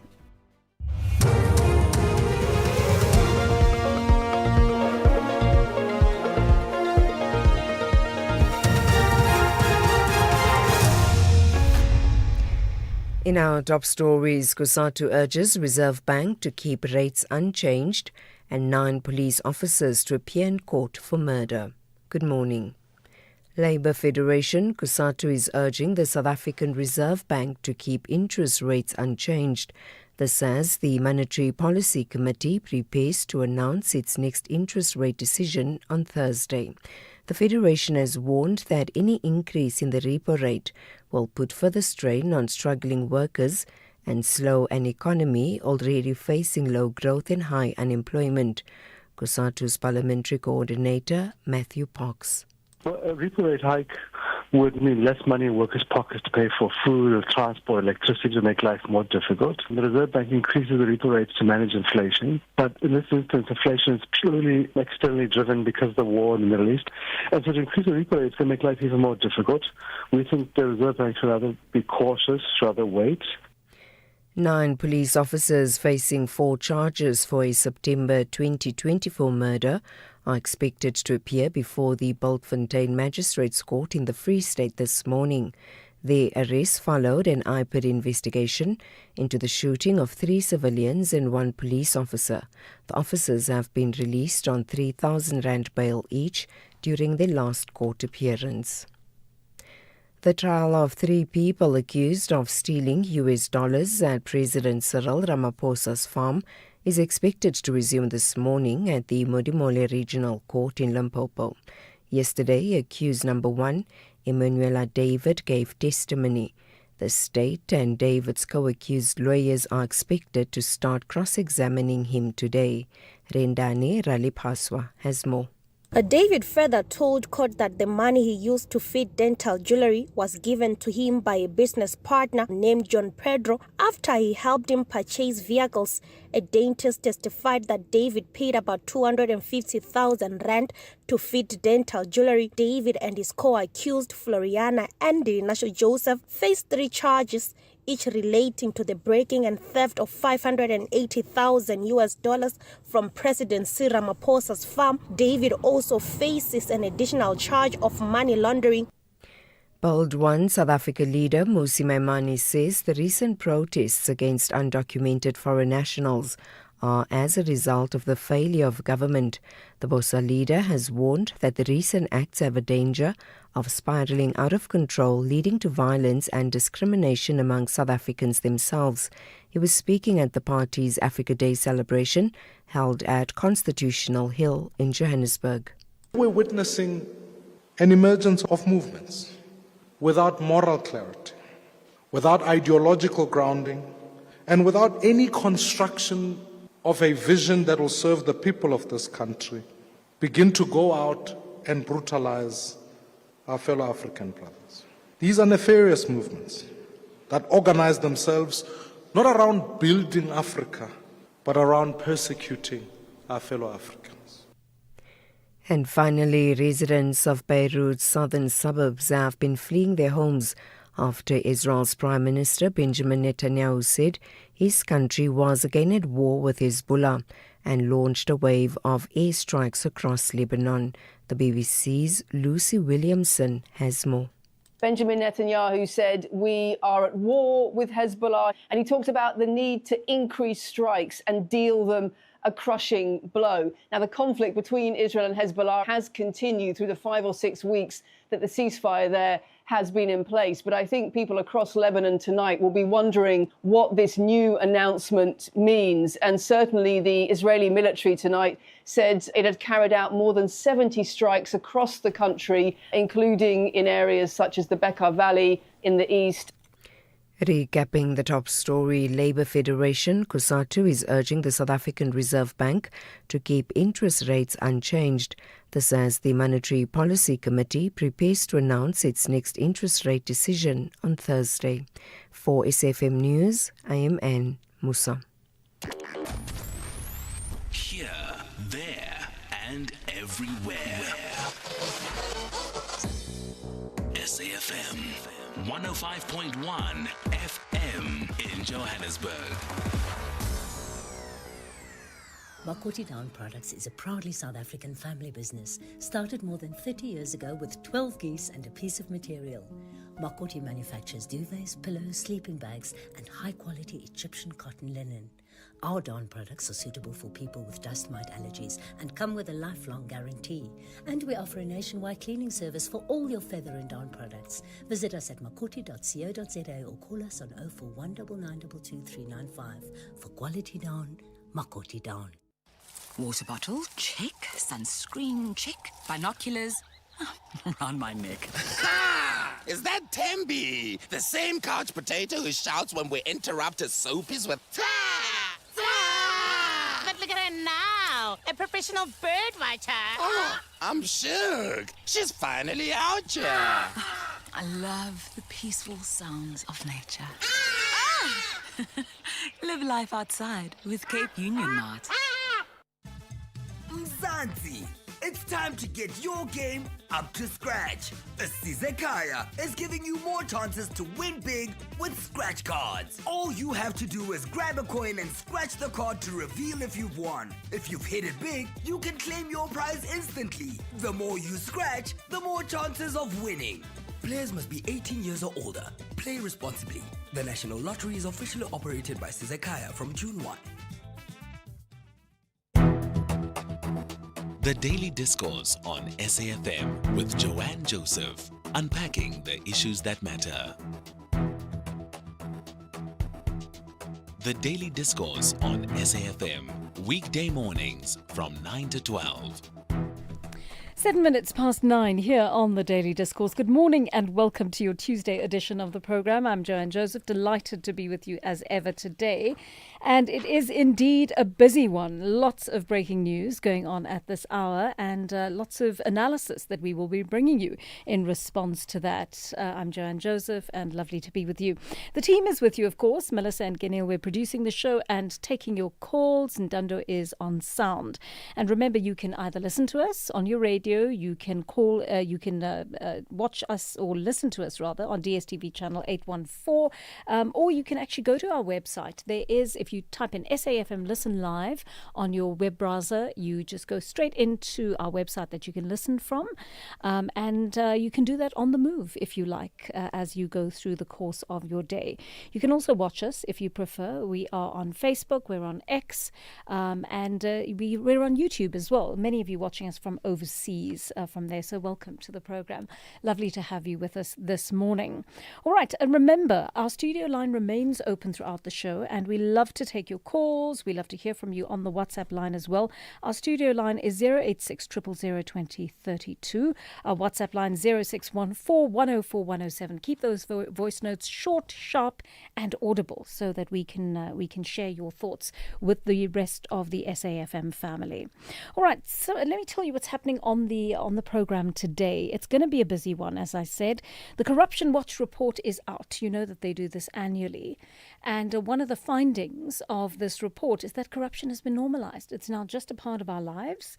And I'm astonished at the number of cases that are being reported on their various platforms, their website, their helpline, and that kind of thing. They've got a whistleblower line. And of course, whistleblowers are just so important to the whole process of keeping corruption at bay. I'm delighted to see that more whistleblowers are coming forward, but we've also got to think about protections for them. So we're going to put some of those questions to Corruption Watch, in our conversation with them a little bit later on in the program. I want to ask you, are you experiencing increased corruption in your daily life as a South African? Do you find that, the people you would have thought would have been completely straight as arrows in the past are now, those ethical goalposts have moved a little bit. Are you finding that things are a little less, on the straight and narrow than they used to be? And I'd like to know, because it seems to me that in the last few years there's been a slight kind of slippage towards corruption, and that many of us who took these ethical regulations seriously, an ethical way of living seriously, have now slipped along with those. We've allowed ourselves to do that. So when we get stopped by a cop, we've decided, actually, who cares? I don't have the money, so I'm going to buy them a cool drink, right? Have your goalposts moved? You don't have to give your name if you're not comfortable with doing that, but have you found yourself being influenced by a climate in which corruption is so rife to the point that you've struggled to keep your own ethical boundaries in place? I'd like to hear from you on that. And then the issue of immigration was once again in the spotlight yesterday. March and March held a media conference last night, very interesting one, in which Jacinta Ngobese Zuma spoke about, the fact that government has failed citizens, right? And the fact that citizens now feel they have to take the law into their own hands because of what has happened from a legal point of view, from a governance point of view. And that is what happens, right? There's all sorts of research to prove that vigilance starts to happen when justice breaks down, when the legal systems are not in place, and the people who are defending the legal systems don't actually step forward and defend them in the way they should, and don't provide guidance to the population as to how they're going to deal with issues that the population is repeatedly, for decades, flagging with them. That's what's happened in the country. And so people are very angry as a result. In fact, the South African Human Rights Commission found that out very quickly yesterday when they tried to have an imbizo online, and it descended into absolute chaos. People were furious. They were enraged. And because they see the SAHRC as an extension of government, they had a go at them. They had a real go at them yesterday. And they said, you guys are responsible for what is happening in this country. We've been crying out to you and you have not listened to us. So we're going to discuss that a bit later on in the program. And then DNA. This is just such a shocking story. Our forensic services are deeply compromised in this country. I was speaking to a forensic pathologist yesterday who was telling me about all the difficulties that she's experiencing on a daily basis. Toxicology reports. I mean, she told me that she had ordered toxicology reports in 2003 and she's still not had the results of those 23 years later. Can you believe that? Is that not mind-blowing? But this is the issue of DNA. that is, we're sitting with 140,000 cases still unresolved. What is going to happen in that regard? People are waiting to find out whether it's possible for their rapist to be convicted, whether it's possible for their family member's murderer to be convicted. None of this can happen in the courts. What does the NPA have to run with when it goes into court if it doesn't have the DNA test results as a basis for its case? I pity those prosecutors and even the doctors who are having to work in these conditions every day. It really is appalling, and we've got to do something about that. The health department and the SAPS have got to wake up and try and resolve this. We're talking to an expert on that in a short while. And then, of course, the foot and mouth ruling came in yesterday. Farmers now have the right to import vaccines and use them within set protocols. It's not a free-for-all. Doesn't mean a massive amount is going to be suddenly available on the open market. It is still going to be highly regulated, but they don't have to wait for John Steenhuisen and his department to carry out these vaccine protocols themselves. They can do it themselves. Farmers have been fending for themselves for the longest time. They've been fighting with the Agriculture Department and the Minister over this for a long time, and they were successful in court yesterday. It's not the end of the legal proceedings, but they've made some major headway there. So perhaps you're a farmer. Perhaps you want to talk to us about what that means for your livestock and your living. Give us a call on 086 000 2032. Heading for 14 minutes past 9 here on the Daily Discourse open line. Lowered in Polokwane was first to the finish line. Good morning to you, Lowered. How are you feeling this morning about celebrating Africa Month? No, I'm not feeling good. I'm not celebrating Africa Day, my dear sister, because I don't think it is significant at all from all areas, no matter how you look at it. You know, this continent is endowed, as we all know, with a variety of minerals, but it remains what is referred as a paradox of plenty. Yes. The Africa as a continent. You know, it's not a surprise that masses on the ground are subjected to these hardships. It's because of the lack of a good leadership in the African continent across the board. Because these people who are flocking or flowing into South Africa without carrying proper documents is because of the lack of proper governments in their respective countries. You know, President Thabo Mbeki, this will be my last point. President Thabo Mbeki, during Mbeki lecture days back, he mentioned something that is very profound, but it is heart-wrenching in the sense that he said there was an agreement years back for African countries to can stabilize the continent by contributing something towards developmental trajectory of the continent. But only South Africa and Ghana raised their hands and they were willing to contribute. The rest, they just shunned everything. So there's no way we can celebrate Africa Day. It is to me, it does not make any sense. These countries have to get their houses in order, first and foremost, so that we can celebrate this Africa Day. Yes, people like your Kwame Nkrumahs, your Julius Nyerere and the likes, they had a good vision for Africa, but the current leadership, I don't know. I cannot say much about them. Yeah. The less I say anything about them, the better. Thanks a lot, my dear sister. Thank you, Lowered. I hear you, and I completely agree with you on that. You know, I was just thinking we must be more cognizant of the kind of leadership we elect in our countries. But in some of these countries, you can't even elect leadership. People have been in power for 20 years, and they've re-elected themselves. Right? So what do you do in this situation? I mean, we want to be hopeful about the kind of Africa we can see. We know there are endless possibilities on this continent, right? But just how do we get to the point where we elect the leadership that actually takes us in that direction? Our African leaders are disappointing people. They really are, by and large, with a few exceptions, of course. Xolisa in PE is on the line to us. Xolisa, good morning. Good morning, JJ, your producers and to your listeners. JJ, it's fixed, by the way. I have to use the back door for me to enter. Yes, I have to use the back door and change numbers for me to enter. The last time I made the call, I believe it's the last call that I'm making to you right now on the radio. The last time I spoke to you guys, you promised that you actually assist me with the issue of Koleka Galeka, but it was all false lies. Now, I'm requesting, ma'am, because I'm making this last call to you and requesting on behalf of all South Africans that you invite the chairperson of the Portfolio Committee on Police, Ian Cameron. And again, the request to invite Tola Ngola, the chairperson of Portfolio Committee on Justice.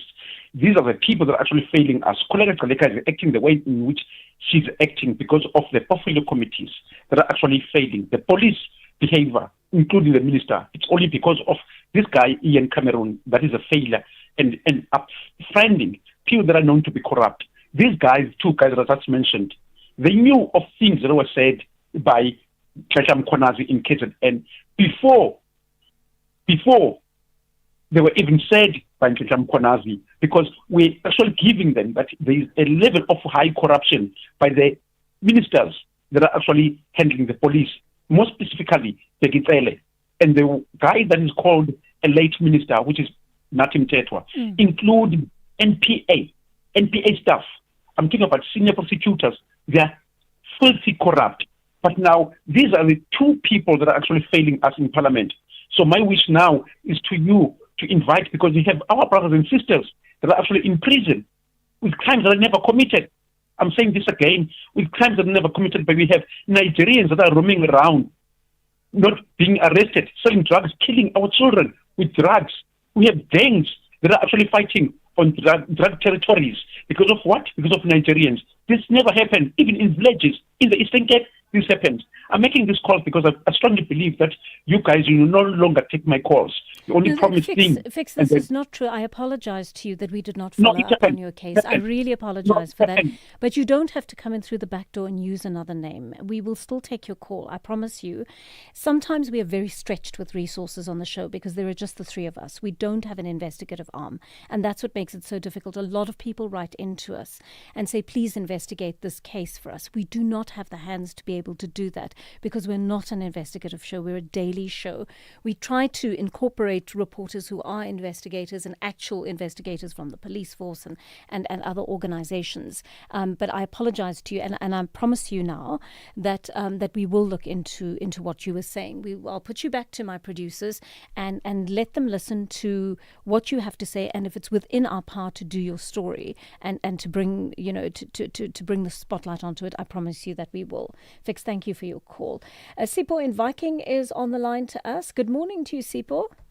Morning, Joanne.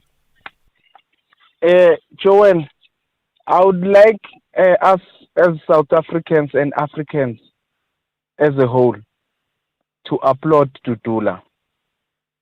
Applaud much and much. Applaud all these South African liberation, South African so-called anti-foreigner organizations. Joanne, I'm saying that because for the first time in the history of South Africa, of Africa, and some organizations in South Africa have touched the nerves of the right people, the corrupt people in Africa who call themselves leaders. All of a sudden, people now are starting to speak about their people whom they've neglected economically and otherwise, whom they've pushed out of their countries because of their corruption. I'm applauding South Africans and I'm saying to them, guys, push. You are getting it right, because today people are standing up and starting to think about their people. Wouldn't have been about South Africa and these movements, they wouldn't have started to think about their people. You're probably right, we are saying Sipho. I think you are going to be celebrated. Let's leave it there, Sipho, for the moment. I think what you're saying is very important. If we'd not seen this upset on the ground, it's unlikely we would have seen action. Join the Department of Women, Youth and Persons with Disabilities as Minister Sindisiwe Chikunga officially launches the Year of Jubilee, 70th anniversary of the 1956 Women's March on 29 May 2026, under the theme Empowered Women, Empowered Nations. The launch takes place at Freedom Park Heritage Site and Museum in Pretoria. Join us as we honor the courage, resilience, and legacy of the women who shaped our democracy. Brought to you by the Department of Women, Youth, and Persons with Disabilities. As part of Africa Month, now we are profiling South Africa, Southern Africa. The continent's southern gateway, bordered by Namibia, Botswana, Zimbabwe, Mozambique, and Eswatini, completely surrounding Lesotho, with coastlines stretching across both the Atlantic and Indian Oceans. A nation of diversity, complexity, and influence. Known as the Rainbow Nation, home to many cultures, languages, and histories. 12 official languages, from isiZulu and isiXhosa, Setswana and Sesotho, Seswati and isiNdebele, Tshivenda, Sepedi, Xitsonga, to Afrikaans and English. Every voice carries part of the nation's story. South Africa became a democratic nation in 1994. The end of apartheid marked the beginning of a new era built on freedom and constitutional democracy. Mining, finance, manufacturing, and tourism power one of Africa's largest economies. Johannesburg, Cape Town, and Durban stand as a major economic and cultural centers, but the nation continues to face deep challenges: inequality, unemployment, crime, and energy instability. Still, South Africa remains a place of resilience, creativity, and global impact. South Africa carries the weight of history and the power of possibility. In every township, village, city, in every skyline, in every anthem, there is resilience. South Africa, diverse, powerful, enduring.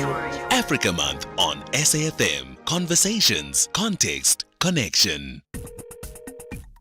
Call SAFM now on 086 000 2032. 24 minutes past 9 here on the Daily Discourse, and I'm taking your voice notes as well. Let's listen to some of your comments on, firstly, what Thabo Mbeki had to say.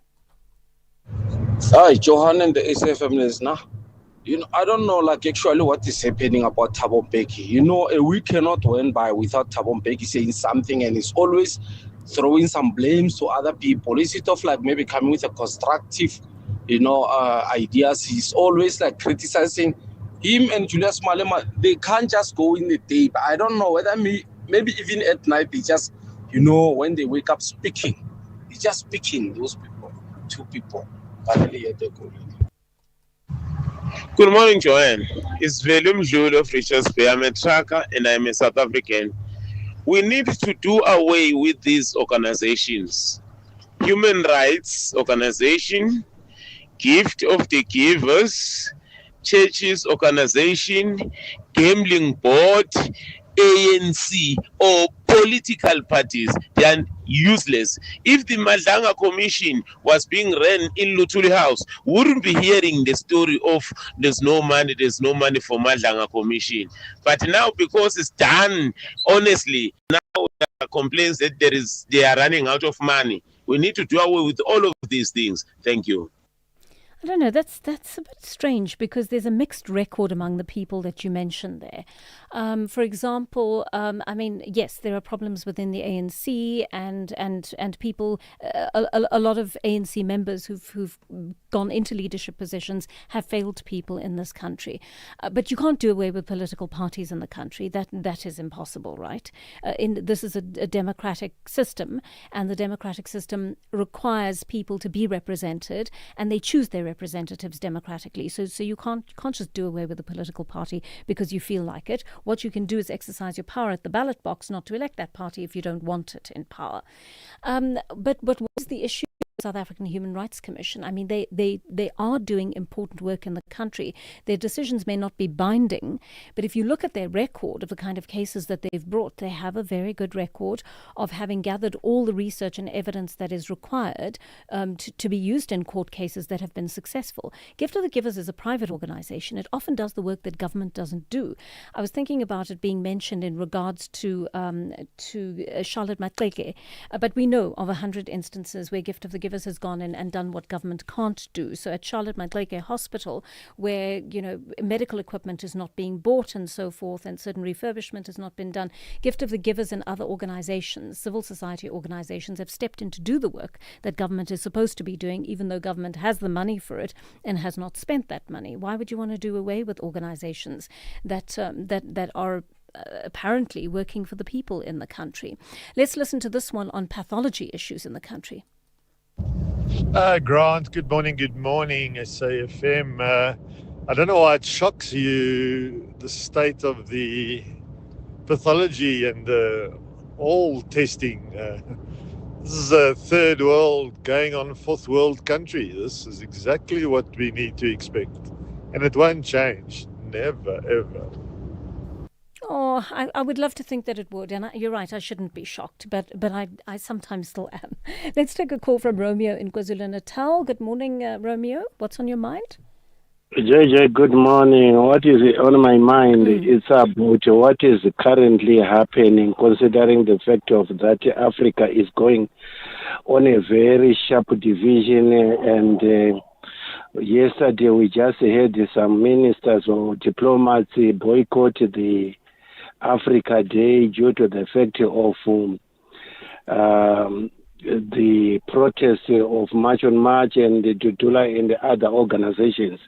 But in my thinking, I was on the opinion that isn't it not at the right time, rather than to keep on singing the same song that we had 10 years ago, isn't it not now the right time for the continent to start exercising having the AU passport?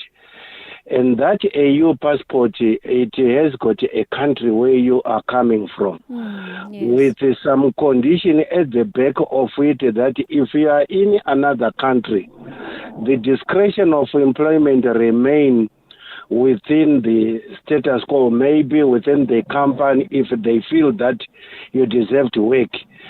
Even if I am a South African, if I go to Mozambique, the same information that has to be written at the back of the passport should allow me to work in Mozambique or should allow me to work in Lesotho.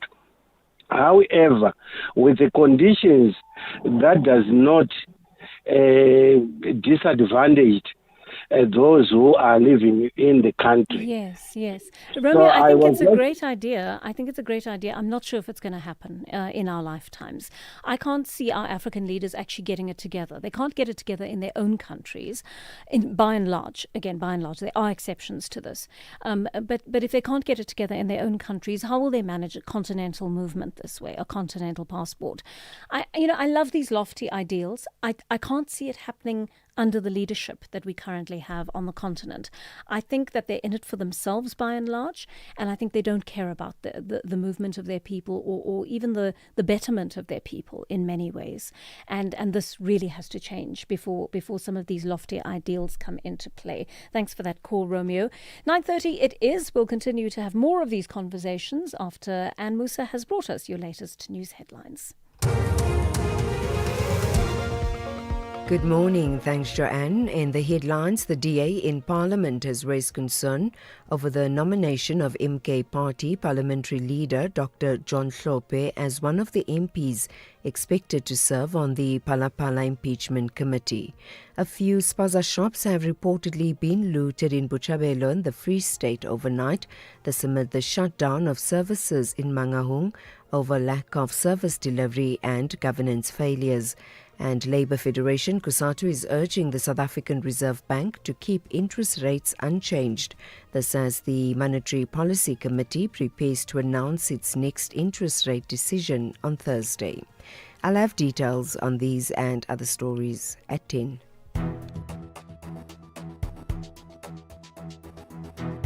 The Daily Discourse on SAFM. Weekday mornings from 9 to 12. Heading for 9:32 here on the Daily Discourse. Thank you for joining us, and thank you for giving us those, sending us those messages, calling into the program. I'd also like to just throw forward to something we're doing in a few minutes. We're having a conversation with an academic leader in criminology and forensic studies, and this is amid a call for government to outsource DNA testing to qualified labs because they're just not meeting the demand. There are absolute years in backlogs in terms of DNA testing in the country, and those are really fundamentally important to solve cases and to enable the justice system to do its work the way it ought to be. But because it doesn't have these forensic results, prosecutors are not able to conclude cases, and consequently there are people out there who are murderers, who are rapists, serious criminals who are walking our streets, committing even more crimes with impunity because they know they'll never be caught because the system has fallen behind. So we'll have that conversation. Tell me if you know of someone whose case was not solved because of outstanding DNA results. Is there a family member you lost as a result of a violent crime? And did this happen to you? And what's it meant for a family member or a close friend or someone you know of in your circle whose case has never ever been solved? One of you says, "Hi, South Africa. Your callers didn't like what they hear from Beki and Malema. The fact that we are chasing African foreigners out and the hypocrisy of not regarding white foreigners as a problem shows the collective conscious is being manipulated." And then one of you says you are grateful for March and March's work. Let's listen. Good morning, good morning. Yeah, I also want to say bigs up to March and March and all the other relevant stakeholders that are involved. For the first time, we can hear that African countries can actually start tatazelling for their own people. That's what we've been waiting for all along. Big up, thank you much and much. Keep up the good work. I think the one important thing that March and March and Dudula have done is actually bring this issue to the fore. And I'm sorry that it takes people being shambocked in the streets for that to happen, but it seems our government does not respond until the situation has almost been blown entirely out of proportion and has spun out of control. Why are we only having meetings now among the justice cluster? Why are we only seeing the SAHRC intervene now? I know that it's had previous interventions before, but now we're really seeing the pressure. We're seeing the pressure on because people are threatening to commit violence against other people, right? And we know very well that we can't be living in a country where vigilantism rules. We need the rule of law. So everybody's waking up now, thanks to these marches, to actually do something about it potentially. But why does it take that level of threat in order for people to do what they need to do on a daily basis? That really blows my mind, that we always wait for a crisis. Our government waits for a crisis before it acts. And here is another example of this at 9:35 on the Daily Discourse. There's been a call for government to outsource DNA testing to qualified laboratories after Parliament was told the South African Police Service Forensic Science Laboratory Division has a backlog of DNA testing exceeding 140,000 cases. This affects thousands of rape survivors and the families of those who've been murdered. They're waiting for DNA test results, as they have been for a long time.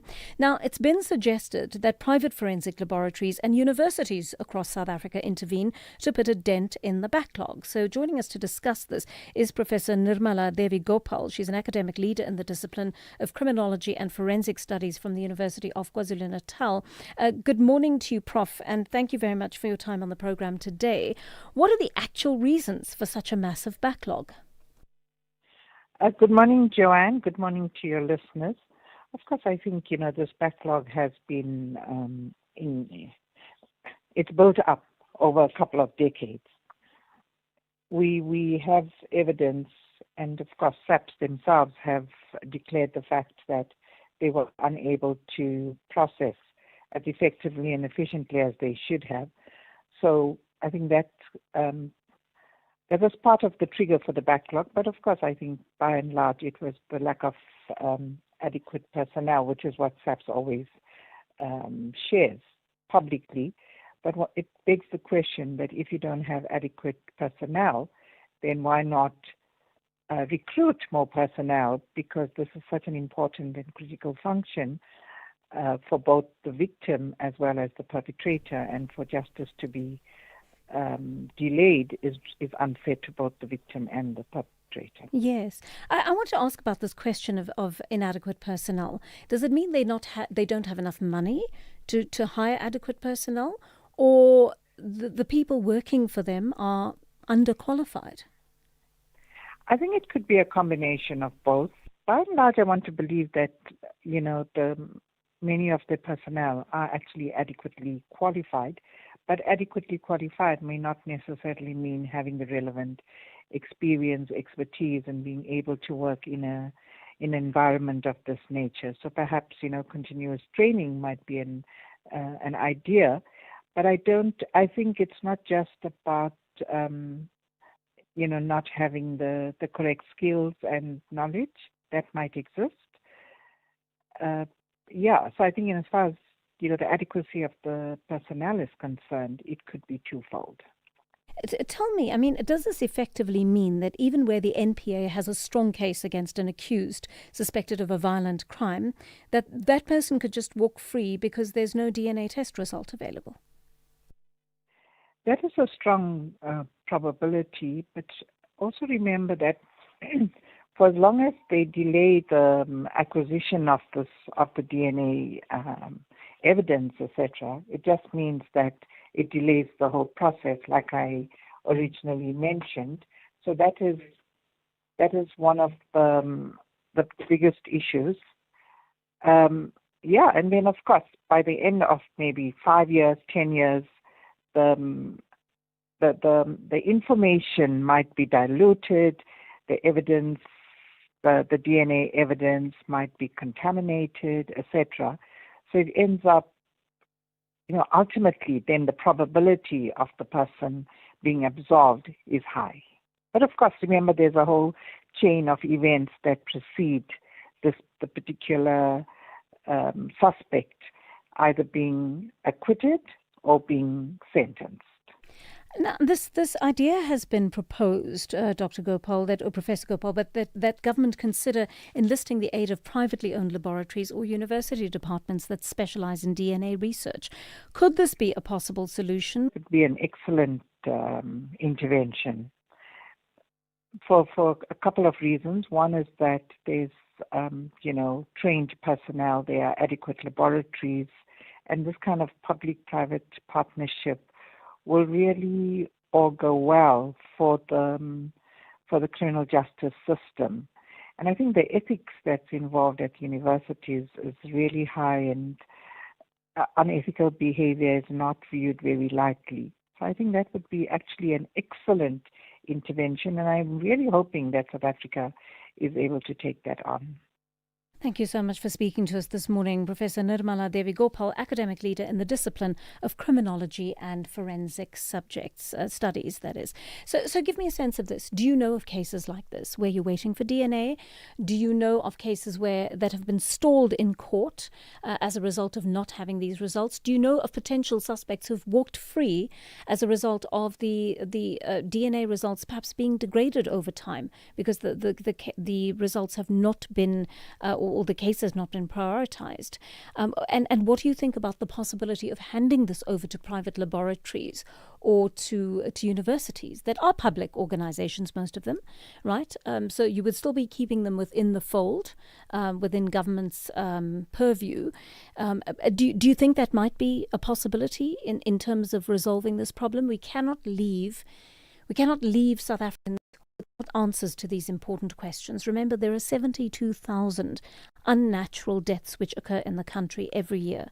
All of those families are waiting for answers. Some of them don't require DNA, so that it is possible, for those cases to be concluded more easily. But in many of the cases, they do. They require toxicology. Those are also outstanding for years, sometimes decades at a time. Tell me what you think of that on 086 000 2032 or our WhatsApp line 0614 104 107. How, Ma? Have you switched to the Postbank Black Card yet? Not yet. I still have my SASSA Gold Card. Why? Because the deadline is the 31st August 2026, and after that, the Gold Card may stop working. Hi, Bo. I thought there was still a lot of time. No, Ma. Do it now before the cars. The switch is free. So what do I need? Just your ID. Then you go to your nearest Postbank card replacement site. Okay. You must help me find the nearest place. It's easy. Dial *120 *355 hash. Are you still using your SASSA Gold card? Switch to the Postbank Black card before the 31st August 2026. Postbank will never ask for your PIN or OTP. Postbank is an authorized financial services provider. T's and C's apply. As we celebrate 90 years of existence, SAfm takes you back to the voices that end. Thanks, Tolani. Good morning and welcome to Morning Talk with me, Kim Gabadeli. The name is Bonge Kwala. Good to be with you till midday today. Let's engage South Africa. Welcome to Morning Talk on SAfm, South Africa's news and information leader, with me, Rowena Bird. 90 years of trusted voices. This is SAfm. The Daily Discourse. More than talk, real understanding. We're having a conversation in a short while about the issue of foot and mouth disease. Are there any farmers out there listening to us? And what has your experience been of trying to keep your livestock alive during this time? Well, following a court ruling, it looks as though the farmers are going to have their way. They're going to be able to get hold of their own vaccines and continue along a regimen without government interference. We'll talk to one of the organisations that actually took this issue to court. Right, listening to your voice notes now. Here's one about the security cluster. Good morning, Joanne and SAfm listeners. It's Marumo here in Mahikeng.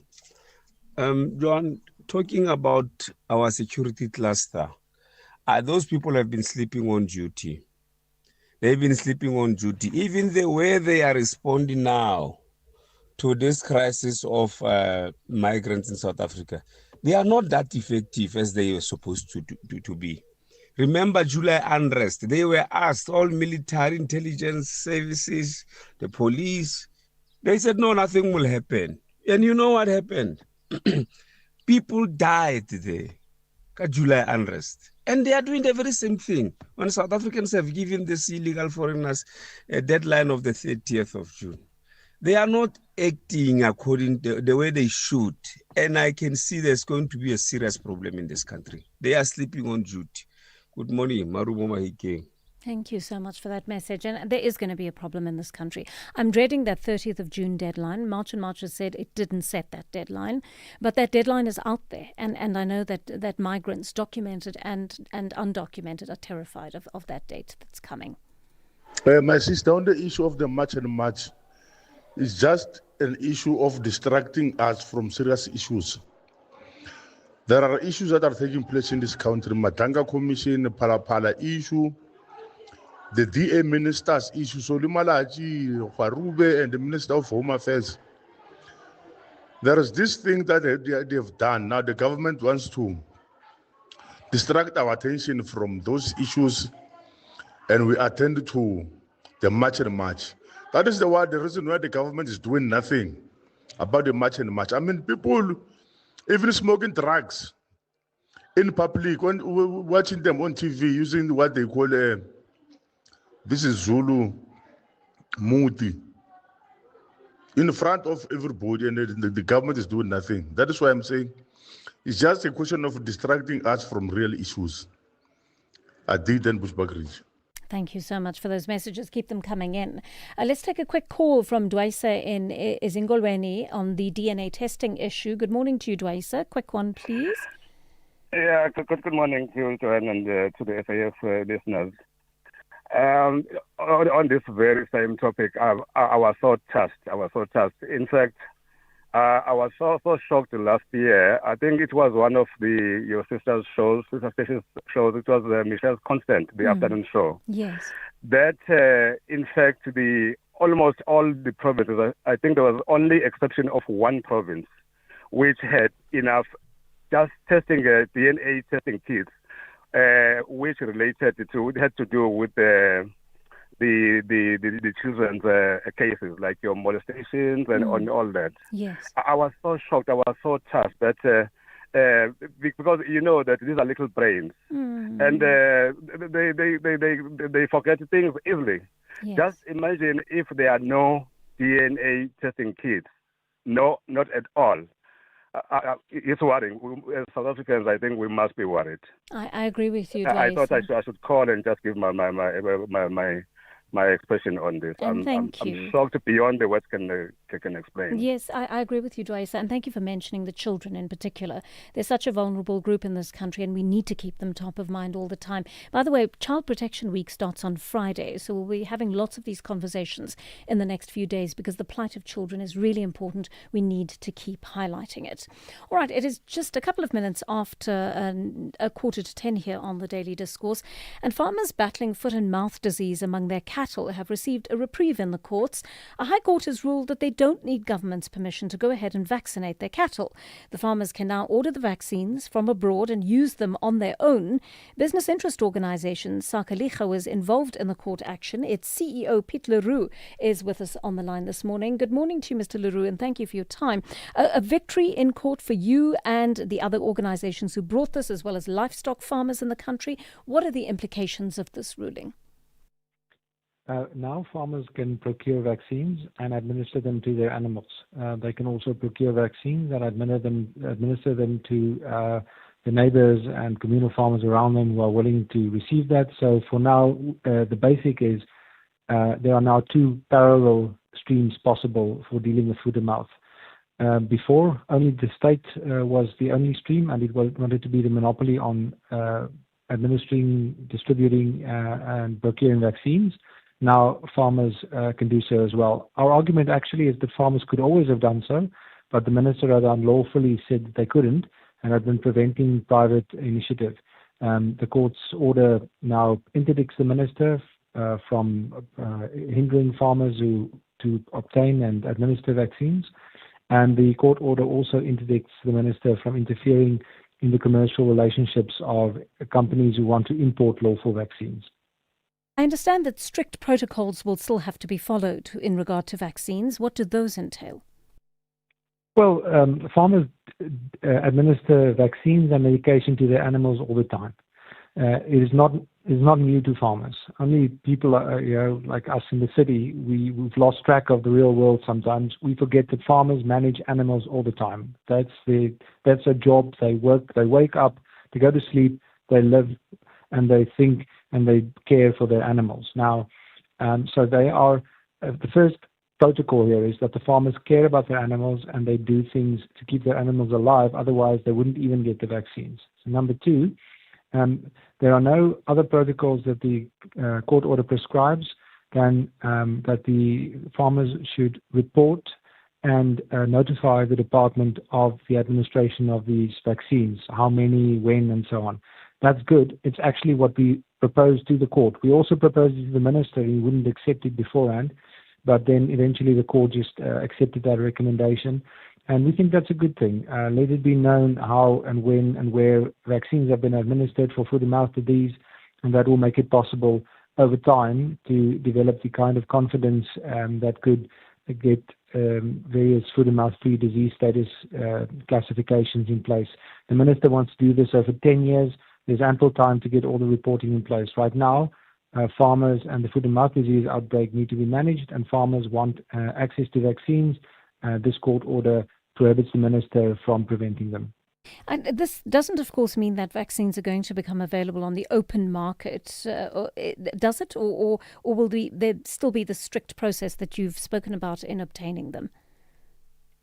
There are many vaccines available on, let's call it for now, the open market any day for various animals. So farmers procure and administer vaccines for all kinds of diseases. What makes foot and mouth disease a little bit different than other diseases is that it is from a regulatory point of view, is that it is a state-controlled disease. But even there are many other state-controlled diseases where farmers also administer and procure their own vaccines. So the minister wanted to have this kind of very close, controlled exception for foot and mouth. And that's not possible in South Africa. So that was never going to work. Now, so as far as how farmers can obtain vaccines, it'll be as follows. Currently, there are importations happening into South Africa, and the government has involved itself very closely with all those imports, and it has insisted that all the vaccine imports must go to OBP, that's Onderstepoort Biological Products. So the government must get all the vaccines, centralize it, and from there on it can be distributed, and the government decides who gets how much and when and where and so on. What the interdict now means is that any private party can do the normal licensing process, and any lawful vaccine they can bring into the country, and that can then be sold directly through either through by veterinarians or directly to farmers. So this just opens a parallel stream. Before, everything had to go through the department and through Onderstepoort Biological Products, and now there will be a market option as well, and the government will still get all the data. And then, according to the minister's 10-year plan, he can collect that data and get the certification in place, improve the state's response if he wants to. But the idea that the state should be the only one who decides who, when, and where, and what may happen is folly. And thankfully, that's now interdicted. Thank you so much for speaking to us this morning. Piet Leroux is the CEO of Sakalege. If you're active on social media and love SAFM, we hope you'll take a moment to like or follow our SAFM page on Facebook and Twitter. These are the best places to find all the guest information, conversations, and stories you love from your favorite presenters, along with regular updates from SABC News. And don't forget, you can send your questions to feedback@safm.co.za. SAFM, leading the conversation. The Daily Discourse, more than talk, real understanding. 7 minutes to 10 on the Daily Discourse. Your messages are flooding in at this hour. Let's listen to one of them on migrants. Morning, JJ, your production team and the listeners. Look, since 2008, the people of South Africa have been raising the issue of the influx of foreign nationals in the country. And nothing has been done. Instead, our own government has labeled us as being xenophobic and hatred. So, therefore, it shows that we've been led by a government that lacks a visionary leadership. We are led by hyenas that masquerade to be leaders of a high profile because they've been focused on looting state resources instead of showing some signs of a visionary leadership to say, how can we best deal with the situation? They've loosened the borders and loosened the laws, focused on looting. So they must take the blame, the government of the African National Congress, the Kenya Free State Freedoms Forum. Thank you very much. Morning. I'm Motu from Polokwane. My take on this one is that this whole March and March thing is being sponsored by the government, especially the ANC. The ANC is not ready for the elections, so they are trying everything that they can to avoid the elections. They are hoping that there will be unrest so that the elections can be postponed. That is my take.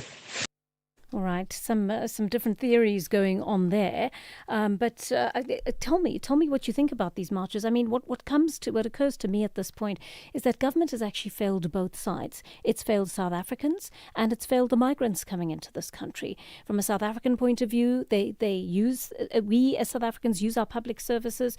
We are not able to really make use of them in the way they ought to because they are generally in a shambles, whether it's related to education, health, or anything else. At municipalities, you see how disadvantaged people are. No water, not enough electricity, outages and intermittent supply all the time.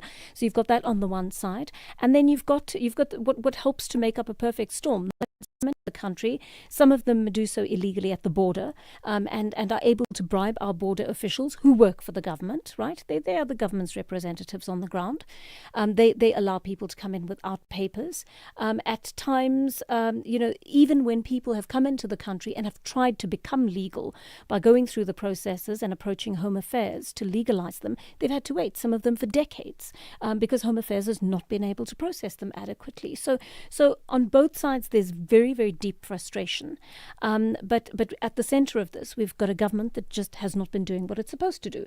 Magdalene in Bloemfontein is on the line to us. Good morning, Magdalene. Hi. Morning, Joanne. Thank you very much for what you said right now. Yeah, it's a mouthful. Joanne and the listeners, I'm talking about when there is a march, like yesterday in Bloemfontein. I'm in Bloemfontein. Mm-hmm. So the looting or the breaking up of the shops didn't happen by the time of the march. It happened before. That is a signal of something. A signal of the South Africans or the Mangaung people who are tired of the lies of all the promises which have never get implemented by the very same ANC to their own people, giving them the rules and the laws, the red tapes, whenever they are in need of the services to be delivered to them. Point is, these people of South Africa or of Mangaung, they were showing their own resentment, their own frustrations they went through because of the illegal foreign nationals in South Africa. But fortunately, foreign nationals managed to expose the truth. On their march yesterday in Cape Town, they said it plainly so, that we are leaving South Africa because South Africa doesn't abide with the agreement they signed with the USA and European country about us foreign nationals here in South Africa. So what is the meaning of that? Meaning that Winnie Mandela said it a long time ago that South Africa has been sold. That is why we South Africans, when we speak, the leaders of the ANC as a political party and the leading government in South Africa do not listen to us because they have the secret agreement. Enough is enough with this thing. March, go on, and then foreign nationals who are illegal in South Africa, please leave us in peace. Leave. Magdalene Bloemfontein, thank you for sharing your thoughts with us. Do you agree with Magdalene? I think more than we must also be careful to separate the propaganda, because propaganda does come out of instances like this, and it's not the US specifically and European countries that South Africa's necessarily signed deals with. It's things like the United Nations agreements. South Africa's party to those agreements. South Africa has a very close relationship with the United Nations, and it's given South Africa a lot of support in various areas, particularly to help carry out its constitutional ideals. Because remember, South Africa's constitution is partly composed of the universal rights the Universal Declaration of Human Rights. Sorry about that. That has 30 articles in it, and some of those have been very strongly drawn into the constitution. And so the United Nations has respect for South Africa's law, and it does support South Africa in many ways. But Magdalene is quite right when she says that we have a government who, if you sign up, if you decide you're going to be party to those things, you have to make an environment, you have to create an environment that is conducive to implementing those laws. Right? You cannot simply shy away from them after you have signed them. You've got to see them through. And I think that's where our government has partly fallen behind. 10 o'clock it is here on the Daily Discourse. Thank you for joining us. Let's get your latest news with Anne Musa, and we'll follow that up with more conversations.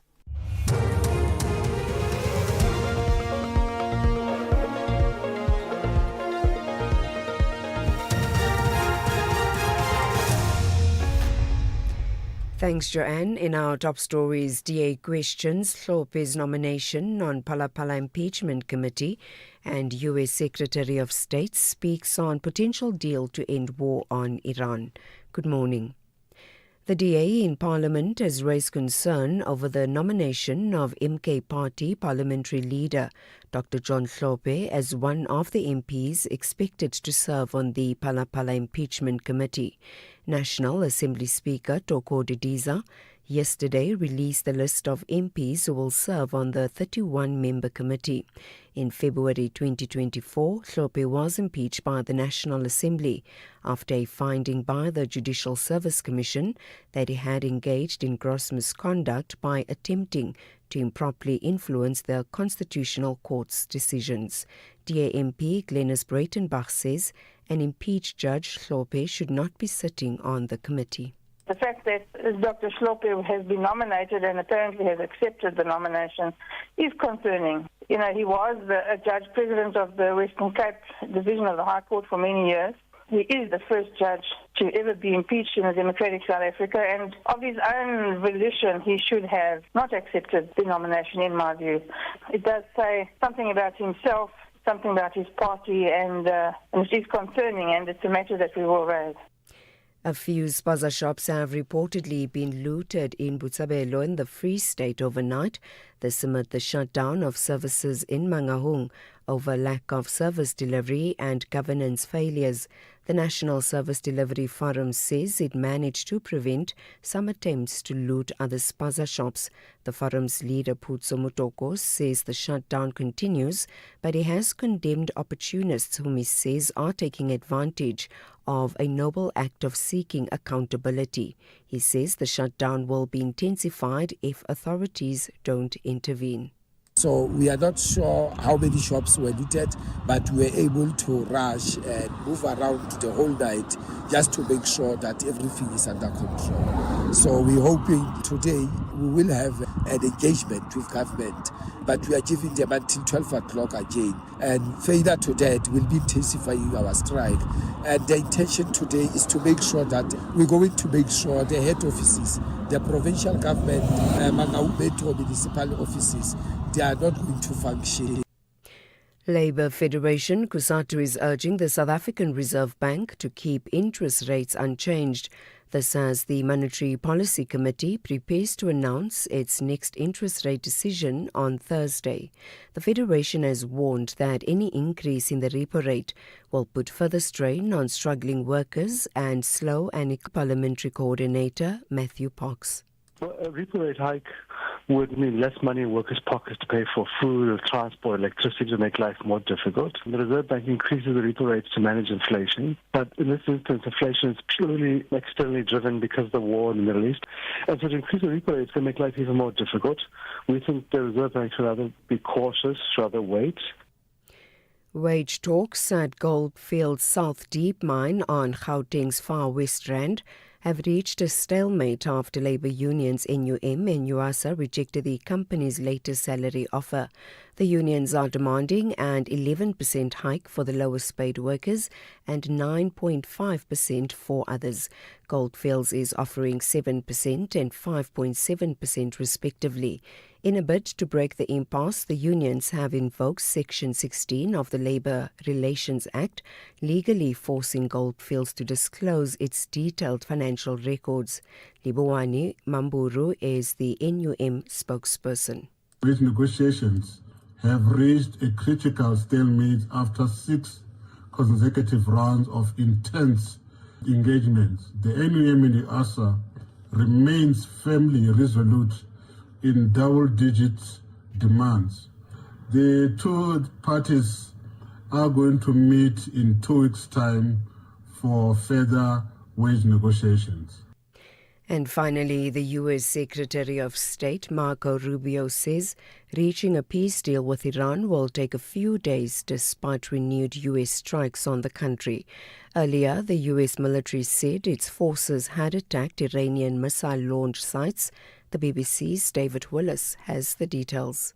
A statement from U.S. Central Command said the strikes were carried out to protect troops in the region from threats posed by Iranian forces. The developments come at a delicate time diplomatically, with a fragile ceasefire in place and negotiations to end the conflict currently underway in Qatar. Meanwhile, a spokesman for Iran's foreign ministry has refuted claims by the Trump administration that the two sides are close to reaching an agreement, saying progress had been made, but adding that an end to the conflict was not imminent. Recapping the top story, the DA in Parliament has raised concern over the nomination of MK Party parliamentary leader Dr. John Hlophe as one of the MPs expected to serve on the Phala Impeachment Committee. For SAFM News, I am Anne Musa. Who says talking never solves anything? SAFM, leading the conversations that move us. As part of Africa Month. A landlocked nation in southern Africa, bordered by Zambia, Mozambique, South Africa and Botswana. A country of dramatic landscapes and ancient heritage, home to Victoria Falls, one of the world's largest waterfalls, and Great Zimbabwe, the ancient stone city that gave the nation its name. English, Shona, and Isindebele are widely spoken. A blend of cultures and traditions shapes national identity. Zimbabwe, gained independence in 1980 after years of liberation struggle against white minority rule. Mining, agriculture, and tourism support the economy. Gold, platinum, and tobacco remain key industries. But economic instability, inflation, and the unemployment continue to challenge the nation. Still, Zimbabwe's cultural pride and resilience remain strong.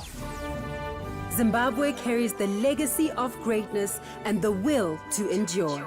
In every stone, in every waterfall, in every voice, there is history. Zimbabwe, historic, resilient, enduring. Africa Month on SAFM. Conversations, context, connection. The Daily Discourse on SAFM with Joanne Joseph, unpacking the issues that matter.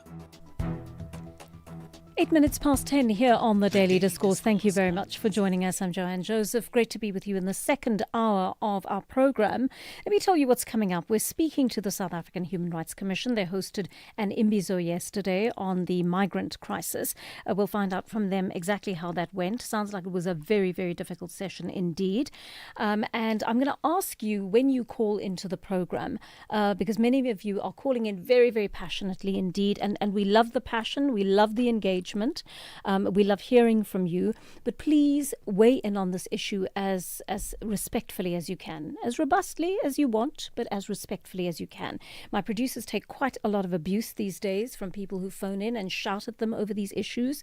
We will not take calls like that. I won't entertain that at all, and I've given them a very strict instruction not to allow people on the show who are verbally abusive. And I had to call a listener to order last week over the fact that he was shouting at me, and that's not going to happen on this show. We're going to have the debates, we're going to have the discourse, but we're going to do so respectfully and with mutual respect for each other's opinions, even if we don't agree with them. So make use of that studio line 086 000 2032, our WhatsApp line, having released its annual report. Some eye-openers there, and you might want to comment on that as well a little bit later on. So I'm going to ask you to stay with us and have these conversations with us through the next hour. All right, so sounds like the South African Human Rights Commission, as I was saying, has had a torrid time trying to address communities over the rise of anti-immigration sentiment in the country.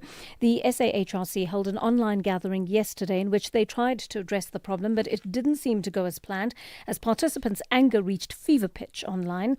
Noahlubi Gwinana is a commissioner at the SAHRC and joins us now. Commissioner, good morning to you, and thank you for your time on the program today. What went wrong during the online session yesterday? Good morning, Joanne, and good morning to your listeners. Really, thank you so much for this opportunity.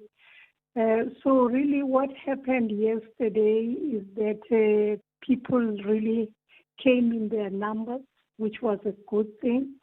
A lot of them really registered and they were ready to engage from the moment that I opened the session.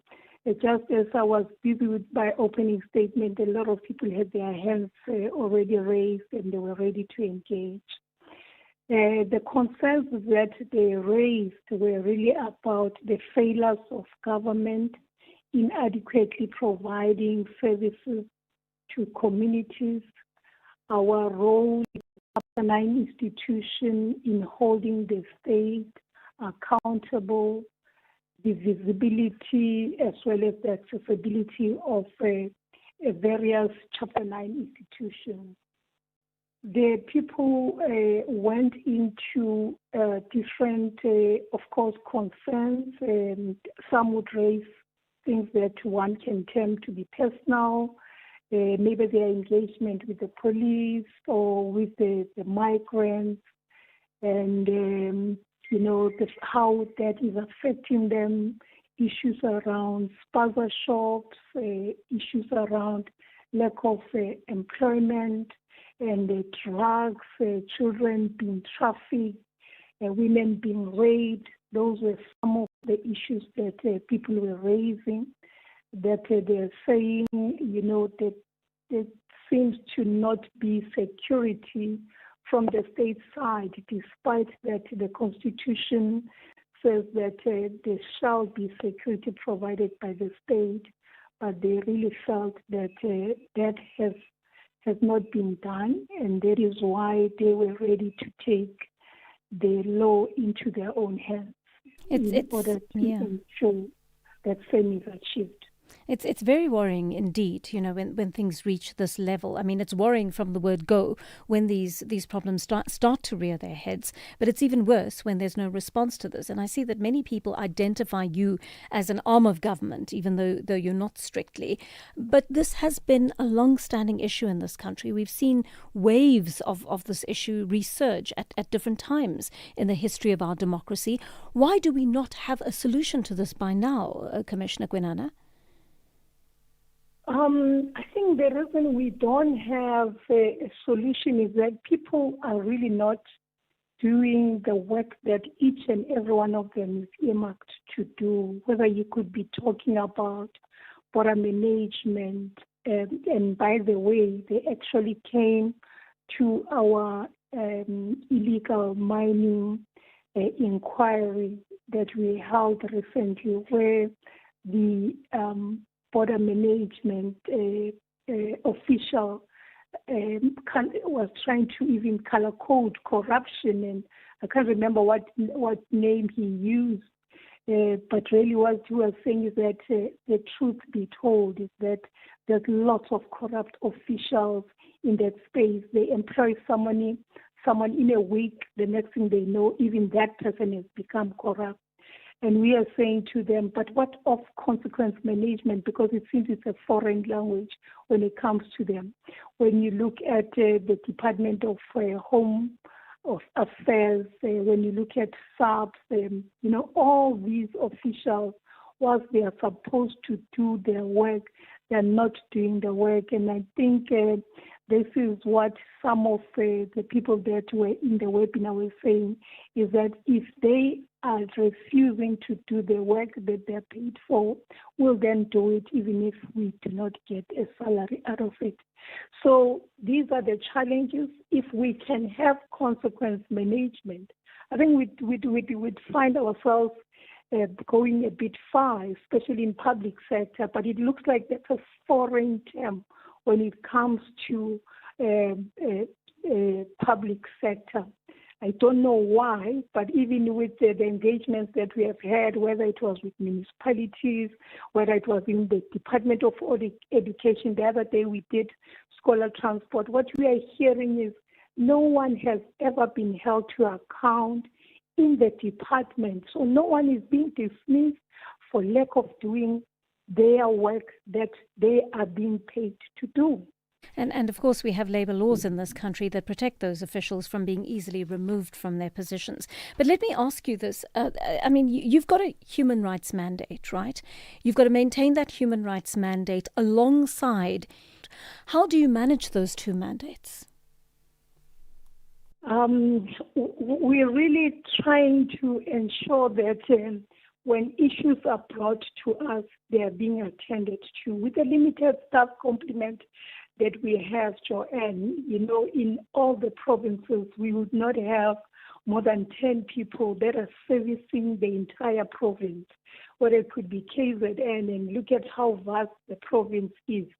But they are expected to do the work, and that is why we've tried to tap into using other platforms, like even have your WhatsApp, different virtual platforms, and say to people, please try and use those. But sometimes we find that people that are in far-flung areas, they are not able to reach us, and that is why we even find ourselves having to go that far. But what we have now noted is that, sometimes you concentrate on far-flung areas, but people even in our townships, they seem not to even understand what we do as a commission. There's a lot of confusion. And what it says to us is that we need to educate people more, which is exactly our mandate. So in order for us to do better, we have noted from some of the concerns that have been raised that we really need to look at our mandate, which says that we need to educate, do a bit of research, in order to try and really balance all these interests, because truth be told, as you said, our laws are there in protection of the South African citizens, in protection of migrants. But they need to be realized, they need to be used by those that are already in the system in order for them really to realize the human rights that are currently being violated, whether it's in relation to just the right to be able to be economically viable, the right to food, and many other rights to security. All these rights might not be compromised if we're looking at ensuring that those that have been put in authority, they just do their bit. Yes. I want to take a call, Commissioner, from Tumi in Bosmansberg, one of our listeners who has a point to make or a question to ask. Tumi, good morning to you. What's on your mind? Good morning, Joanne, and good morning to your host and the SAFM listeners. I just wanted to present to you a practical example of how South Africans and illegal foreigners are scrambling for the same resources in the country. Yeah. For example, there is a vaccine that is being dispensed at local clinics, and its intended target, if I'm not mistaken, it's for South Africans. Are you talking about lenacapavir, the HIV vaccine? Yes. Yes. So, what measures are in place from the Department of Health to ensure that the vaccine reaches its intended target? Because of, for example, if there is only 2 million vaccines that are supposed to be received by South Africans, what will the Department of Health do to ensure that those 2 million vaccines will be received by South Africans? Because we have illegal foreigners who are receiving ARVs, which are intended for South Africans. Dumi, thank you for that question. I mean, Commissioner, you're not part of the health department, so you certainly cannot answer for them. I don't expect you to respond with specifics here, but perhaps you can help us understand Dumi's question from a broader perspective. Tell me what happens in this situation. I mean, what does the law say around who is allowed to access, even if not this lenacapavir vaccine that is being given now, but HIV treatment, other types of treatment that are available at public facilities, hospitals or clinics to South Africans? Are those specifically being kept for the care of South Africans, or does our constitution dictate that whomever comes to the hospital for care, regardless of whether they are documented or not, will get care alongside South Africans? Thank you, Jan. And we have grappled with that question. You can never look at the Constitution in isolation, which Constitution says that everyone, but equally one would still have to look at whether the migration laws are also in line with our very Constitution. And you'll appreciate that those that come to the country and they do so legally, they're expected to provide for themselves in terms of their medical health issues. But we also then have asylum seekers, refugees, and those would be under our own care as a country. And you cannot, therefore, refuse them. Once you have accepted them in terms of that status, you cannot refuse them health care. And at the same time, emergency health care is also another issue that whilst health officials are not expected to turn away somebody who's going to coming in for an emergency health care services, they can need to educate our healthcare officials more. We need to better our systems in order for everybody to be on board. But most importantly, I think we need to start at the borders. We've got porous borders, and that is why we'll have an influx of people that would want the same service as South Africans, because at the moment, as South Africans, we are no longer required to go around producing our IDs like, years of past laws, because that was done away with. But it looks like from what some of the the groups are saying is that now we must start having our pass laws, our sort of ID.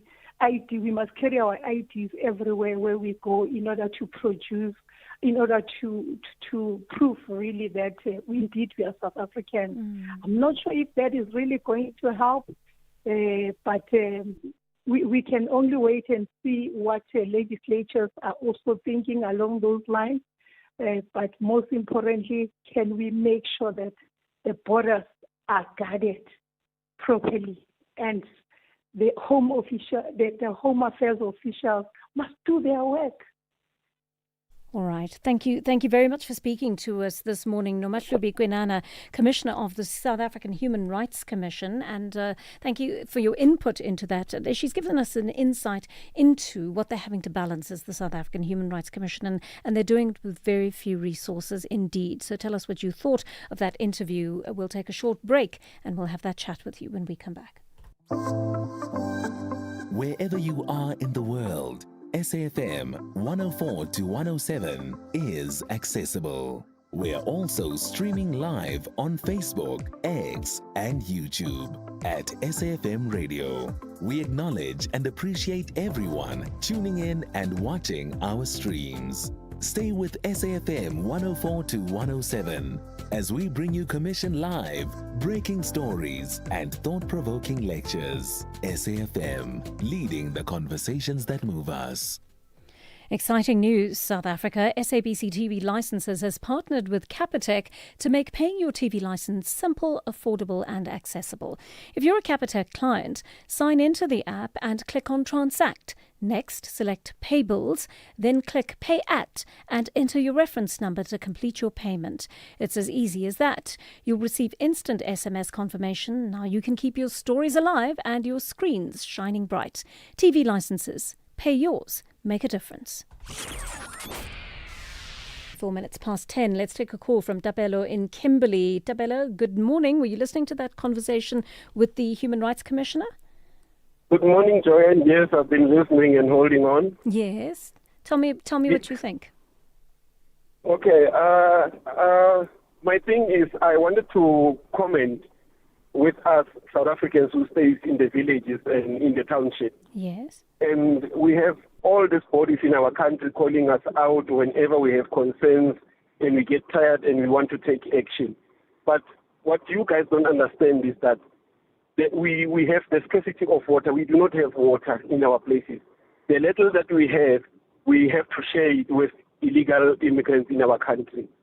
Electricity is so expensive because our country is overpopulated. And when we raise our concerns as South Africans, bodies like South African Human Rights, they do not come out and call out the government to say, your people are crying, they have concerns about 1, 2, 3. What are you doing? But every time South Africans, when we have concerns, all these bodies come out and call us into order. And then we end up getting tired as South Africans because we are not listened to, we are not taken seriously, we are not heard. The only time South Africans, the government feels that they need us is when there are elections. But all the resources, natural resources that we have, as people in the villages, in the townships, we have to share it with illegal immigrants. What are we going to do? You guys don't understand. You live in gated communities and in suburban areas. You do not have to share all these resources with illegal immigrants. We, the people on the ground, we feel this pain. But all these bodies, including South African Human Rights, they don't call out our government, the one that we vote for. But we as South Africans, whenever we cry, we are being called. We are being called out. What do we have to do? The people on the ground, the ones that we get given t-shirts. Something you said that, I think first of all, it's very important to say that yes, some of us are actually insulated by privilege. That's an absolute fact and completely undeniable, Tabelo. I don't feel it in the way you feel it on the ground, right? Certainly not. Having said that, you speak about the people we vote for. Are you voting for a government that repeatedly fails you? And if you are, do you feel you want to change that? And I'm simply saying that because you said you referred to the people we vote for. don't give us what we want. I mean, if you find fault, if you yourself find fault with the people you vote for, why would you vote for them again? Okay, that's one question. The second question is, did you hear the Human Rights Commissioner in this interview say that government has been at fault in not providing resources for South Africans, but also not protecting the migrants into the country? Tapelo, are you still with me? Yes, I'm still with you, Joanne. Yes. Yeah. We want the South African human rights and all these other bodies to make noise about it as much as they make noise when South Africans are raising their concerns. We want them to make noise, the media. We want you guys to make noise to the government. But you are not listening to your people. Your people are crying. Why are you not listening to your people? Tapelo, we are doing that every day. I don't know if you're listening to SAFM consistently, but many of the hosts on this show are not just on this show, across the station, are appealing to government. We're interviewing government. We're asking them questions. We're holding them to account. And there's not much more we can do. I'm not, as a radio host, going to physically go to a minister's house and knock on his door and demand that he does his job. I use the medium that is available to me, the platform that is available to me, to call him out. Yes, but Tapelo, you're right to say that we've got to keep calling them out. But please also listen. Don't just speak without listening. You hear people being called out on a daily basis. You've just heard the Human Rights Commission come out and say government is not doing what it's supposed to do. And then you come straight onto a radio program afterwards and say, the Human Rights Commission is not calling government out. Please listen to what is being said. But also listen to the people around you, but listen to the other people who also find themselves compromised as a result of the intervention of government. I think if we are all able to listen to each other more effectively and not just listen to respond, then, we'll actually be able to get to a place where we can perhaps find a solution to this and just build a little bit of empathy with people on the ground who are suffering. Mamsi in Cape Town, good morning to you, Mamsi. Morning, JJ. The caller must remember that he interviewed Mr. Zuzile about a program that fell away instead of following up the miners who lost people. Like people are in 40s, 50s, they are still waiting for funds that had been left by their families. Anyway, I just wanted to thank you for all the following up that you're doing. I just got a question, Dr. Schreiber. There are people that are moving around with documents that were issued illegally, and they are counted as documented. When the people apply for asylum seeker, how do they know they're giving the right names? Because if they lose, let's say, a SIM card, you ask them, okay, where did you get this ID? Pakistan is an African person, African's name. He doesn't even know what you're talking about. And then also you ask them, what information? Please, you say, I'll buy you a drink, please do me this and that. And then also, those people are moving around with invalid documents. You may have dismissed your Home Affairs official, but those people are moving around with those IDs. What is the story? Also, with the people that are suffering on the ground, you do interview. It's sorry we're taking event on you. You are helping us with information. I was just thinking, if I was a metric, I would have gathered information or research because you are so well informed. Thanks for doing that. But Dr. Schreiber has to answer to us. When you apply for asylum seeker or refuge, or you may explain to us what asylum seeker, what's refuge. So when the people come into the country, they walk through a river, but when you go overseas, you have to be vaccinated and all those things. But when they come through, now there's hantavirus, there's this thing, the disease from Congo, something, or what the Ebola. What's it called? Ebola thing. So how do we know those people are coming? Also, if your house is blown and said, okay, Joanne, please don't come home, people are taking us, you will run with whatever you got. These one are running to a bus to come and cross the river to South Africa. Please, can they explain to us what's happening? Thank you so much. All right, Mamsi, thank you so much for that call. Can I hear from more women like Mamsi on the program? Because I'm hearing from a lot of guys, and we love the fact that our guys are vocal on this medium, and it's always a pleasure to hear from you. Where are the women? I'm not hearing enough of your voices, and I'm very delighted to receive a call from the women who call in and speak to us. You are the majority of the country. We want to hear a louder voice from all of you on this program. So please feel free to call into the Daily Discourse. And if you've never done it before, it doesn't matter. Call in, tell us you're a first-time caller, get acquainted with us, speak to us on the WhatsApp line or on the studio line, whatever you're comfortable with. If it will help for you to send a voice note first and then a message afterwards, please do that. Right now it is 10:30, just after 10:30 actually. Ondela Mbana is standing by with your latest news headlines. Thank you, Joanne. On the news headlines, the March and March movement says it has given the national government until end of June to deal with the issue of undocumented immigrants in the country. The DA in Parliament has raised concern over the nomination of MKP parliamentary leader Dr. John Hlophe as one of the MPs expected to serve on the Phala Impeachment Committee, and the head of the WHO is due to travel to the Democratic Republic of Congo today as the country struggles to contain an Ebola outbreak, which is believed to have killed at least 220 people. A full update follows at the top of the hour. The Daily Discourse. More than talk, real understanding. 10:32 on the Daily Discourse. And yes, we have been trying to get hold of the Home Affairs Minister as per Mamsi's request. He's not an easy person to get hold of. The team has been communicating with his communications team, and we know he's got a lot on his plate. We accept that if ministers say we can't come on today or tomorrow, or in 3 days' time, we'll only be able to speak to you at the end of the week. We respect that. They have work to do on the ground. Their work is extremely important. We don't want to come in the way of that. But when we are asking for weeks and weeks and weeks for an interview, and this is a hot topic that is top of mind for South Africans, we need to be able to speak to someone from the Home Affairs Department to tell us what's going on. Please, Minister, we would love you to come on. Minister Leon Schreiber, please come on. Please tell us what you're doing to solve this situation. We've got lots of frustrated listeners who need to hear from you. Let's listen to some of your voice notes that have come in the last few minutes. Morning, Joanne. It's Thokozani from Durban. On the issue of the Health Department and the Human Rights Commission, myself as a South African, I'm in Bonella, in a suburb called in Durban, in a suburb called Bonella. The nearest maybe hospital to me is King Edward Hospital. Should I ever present myself maybe at Eddington Hospital, which is not so far, which is close, the next closest one. Should I ever present myself there, I'd be asked where I reside. And if I say Bonella, they'll tell me to go to King Edward. That's where I will be assisted. But when it comes to an illegal foreigner, somebody who's not known where they come from, who they are, they will be assisted. And the Human Rights Commission says nothing. Morning, Joanne. Your guest from the Human Rights, I don't understand.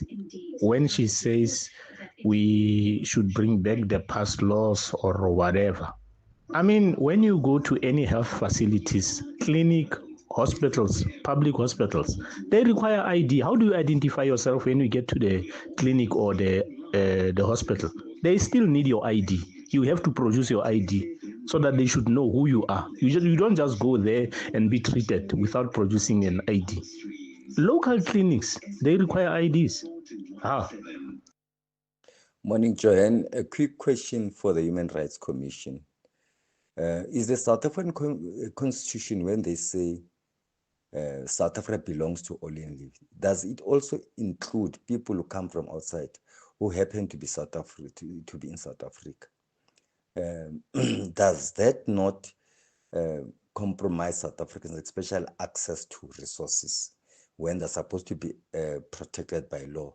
Everyone that comes within the borders of South Africa, irrespective of whether legal or illegal. Major from Kwatem. Major, that's a really interesting question, because there are two interpretations of that, right? There's some people who say, yes, South Africa belongs to all who live in it, and that includes everybody who is in the country at any point in time. There are other people who say that that was simply absorbed from the Bill of Rights, and that it no longer applies, or it shouldn't apply anymore, they argue, because we're in a situation that we are right now, and that is an outdated idea that came through from the Bill of Rights that was put together several years ago.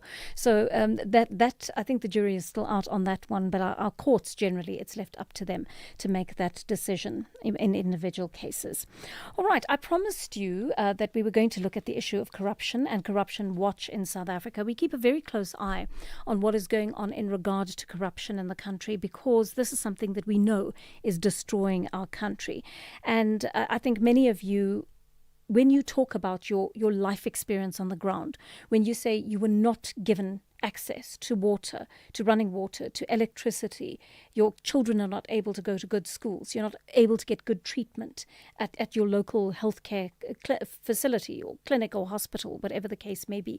All of these things are often, it's not all in all cases, but often it comes down to the fact that somebody has either wasted the money that was put towards that purpose, or they've stolen it, or it's sitting somewhere unused. And in the cases where it's corruption, someone has stolen your ability to be able to access all these services. And that has had a material impact on your life. It's had an impact on your health, on whether your child is able to study with a light on in the evening or not, whether your child is able to go to a good school or not. Corruption has a material effect on our lives. It really puts its tentacles into every part of our lives. And in some ways, it's changed us as a country. In some ways, it's made us corrupt ourselves. And this is something that I think we need to bring into our consciousness and talk about a little bit more often. But what makes this conversation interesting is that Corruption Watch has a report that it puts out regularly on the state of corruption in the country. And it's looking at all sorts of things. It's looking at institutions, public, private. It's looking at our attitudes as South Africans and how we respond to it. It's looking at the fate of whistleblowers. And so I love to connect with Corruption Watch to find out exactly what this barometer is telling us about the state of corruption in our country. And joining us as a guest on the line to speak about this is Lebogang Ramafoko, Executive Director at Corruption Watch. Good morning to you, Ms. Ramafoko, and thank you very much for your time on the program today. I mean, this is a very interesting report for all sorts of things that it exposes to public scrutiny. But I see that whistleblowers are playing a huge role in this country in informing you and other corruption-busting bodies about what is actually going on at grassroots level. Yes, thank you so much for having me, Joanne. You are indeed correct. And this is why this is very important to emphasize. Firstly, corruption is no longer an individual action, where you've got mitigating or you set up mitigating or rules or controls to make sure that, for an example, it's not easy for somebody to can just take out money out of your bank account. As an action is systemic and it's well organized. So it's not the act of an individual who maybe escapes the system. The system itself has been corrupted. And that means that anybody who speaks out, a police officer, an employee, somebody in procurement who was asked to favor one group over the other, they are risking quite a lot because they find themselves having to perform according to the rules in a system that has created sub-rules, which are corrupt rules, maladministration rules.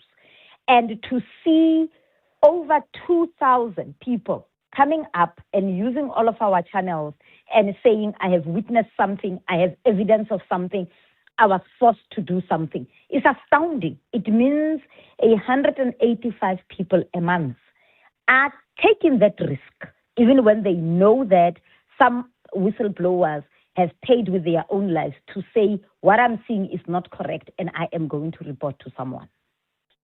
What worries me in regard to this issue is, I mean, it's wonderful to see more whistleblowers come out and contact you on your various platforms. But what actual protection is there for them to ensure that they're safe during the process of reporting and thereafter, but also that this will encourage more people to come out and flag corruption if they're protected, Ms. Ramafoko? I think you've named it. And that is why just before, on the 13th of May, before the closure of public comments on the Public Disclosures Bill, we held a press conference where we spoke about what does that bill not cover. And there are a number of factors that bill does not cover.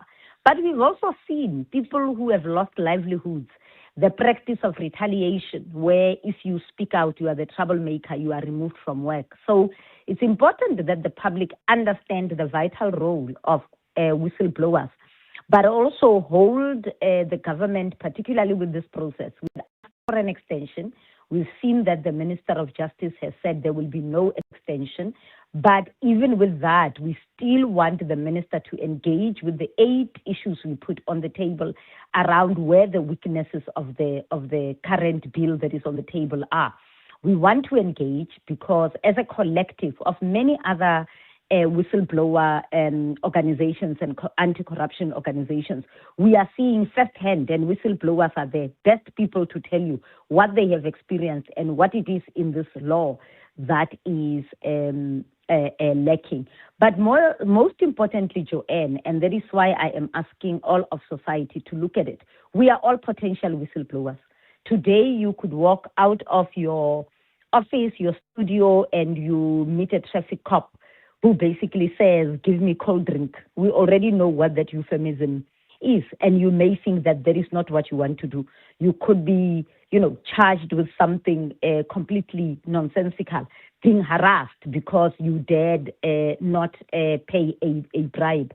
So it's important that in South Africa, all of us see this issue, that there is no designated whistleblower. We are all potential whistleblowers. And in fact, to protect our fiscus, to protect our democracy, we should all act as whistleblowers. So it's important that we've got a law that today is protecting the known whistleblowers. Some of them are known, but tomorrow it may be protecting me and you. Lebogang Ramafoko, I'm going to ask you to stay on the line with us. She is, of course, the Executive Director at Corruption Watch, talking about this report that they've released. Give us a call if you have a question. Send a question on the WhatsApp line, 086 000 2032, WhatsApp line 0614 104 107, and we will continue this conversation on corruption in a moment. Join the Department of Women, Youth and Persons with Disabilities as Minister Sindisiwe Chikunga officially launches the Year of Jubilee, 70th anniversary of the 1956 Women's March on 29 May 2026, under the theme Empowered Women, Empowered Nations. The launch takes place at Freedom Park Heritage Site and Museum in Pretoria. Join us as we honor the courage, resilience, and legacy of the women who shaped our democracy. Brought to you by the Department of Women, Youth, and Persons with Disabilities.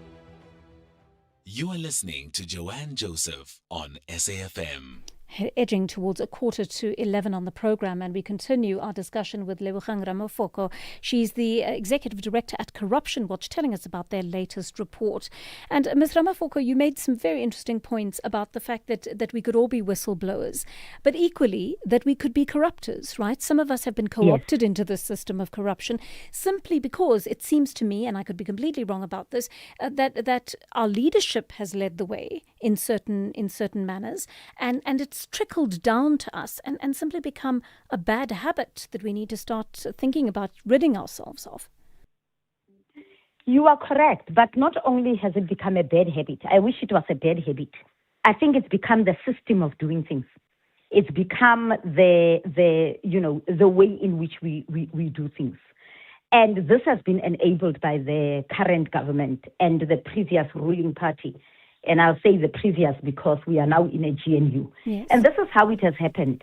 A number of people were identified, some of them completely unqualified to do the job, to go and occupy certain positions for the express purpose of looting. Corruption Watch, apart from this annual report, has been conducting over 3 years a corruption risk assessment study in the Eastern Cape. And that is where we have in the 9 districts that we did the study in. It was very clear that corruption is systemic, and it starts at procurement. So what happens is not procurement but appointment. So what happens in positions like procurement, you find that the people who are meant to employ somebody with the knowledge, the expertise, and the ethics to run that department, who understands the law, the Public Finance Management Act, will employ somebody deliberately who will not be able to do the job, because that person comes in with a mandate to make sure that they grease the pocket of person A, B, and C. I mean, there was an example that we were given at the legislature by the chairs of chairs in the Eastern Cape who said they were interviewing somebody in some district municipality for procurement.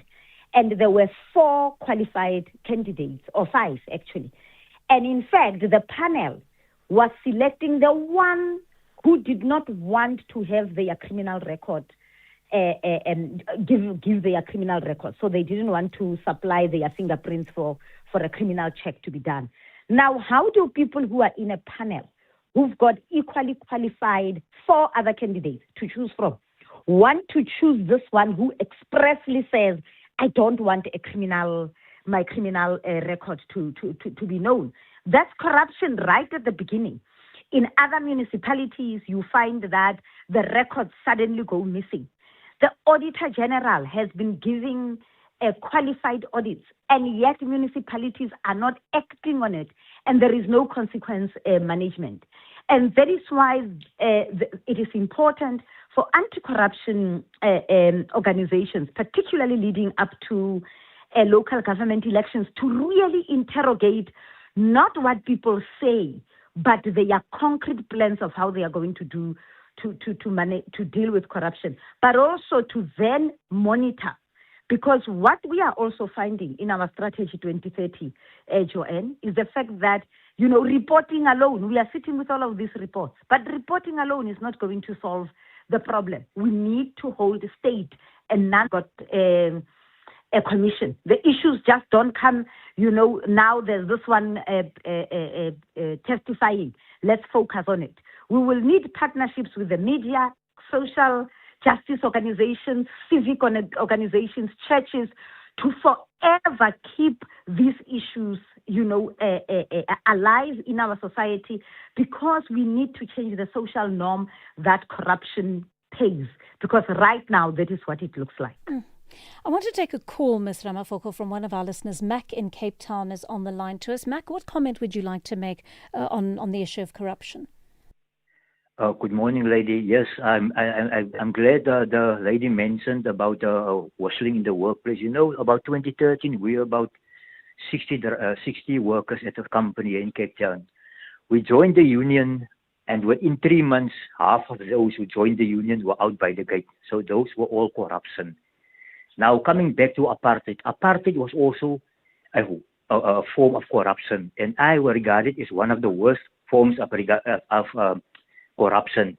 I tell many people, especially the youngsters, if the white man was willing to share with us coloreds and the blacks all around, and willing to share the wealth of this country was going to be a much, much better country.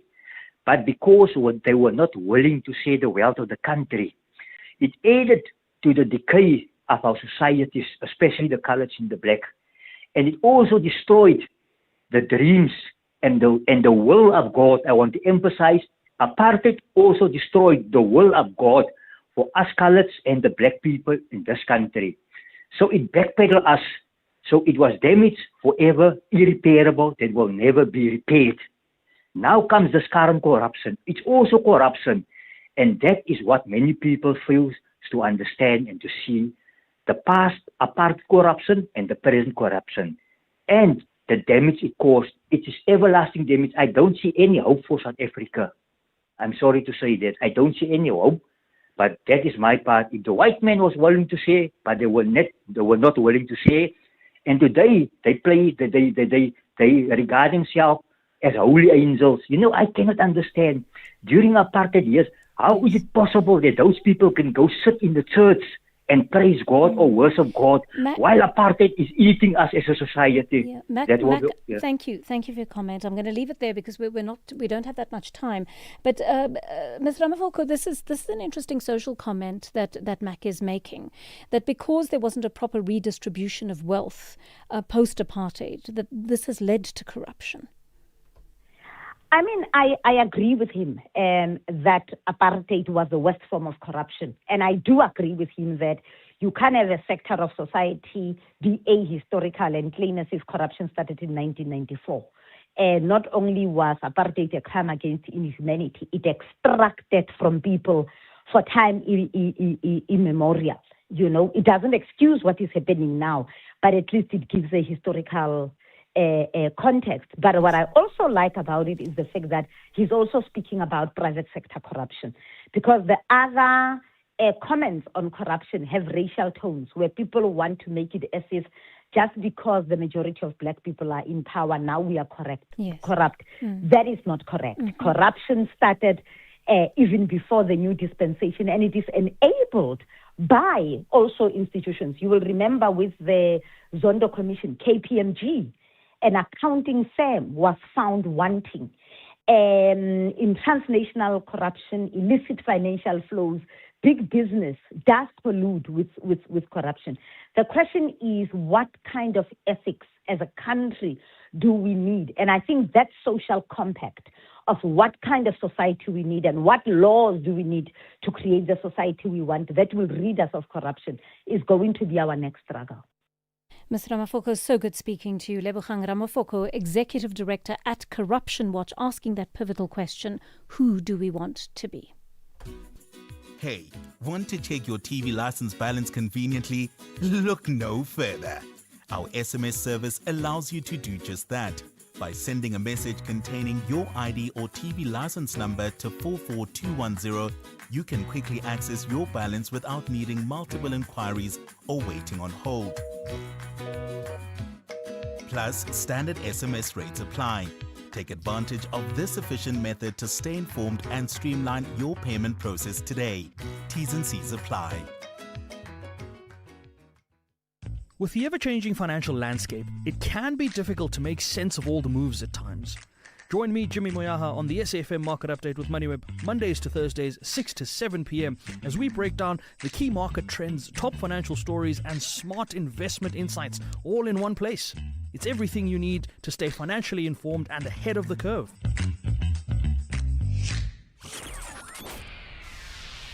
The Daily Discourse. More than talk, real understanding. It's just gone 6 minutes to 10 here on the Daily Discourse, and I want to take some of your calls, or rather your voice notes at this hour. Let's listen in. Good morning, Joanne. I'm Sweden. What am I going? Do you know who does the SA Human Rights Commission not call out? The immigrants and the criminals.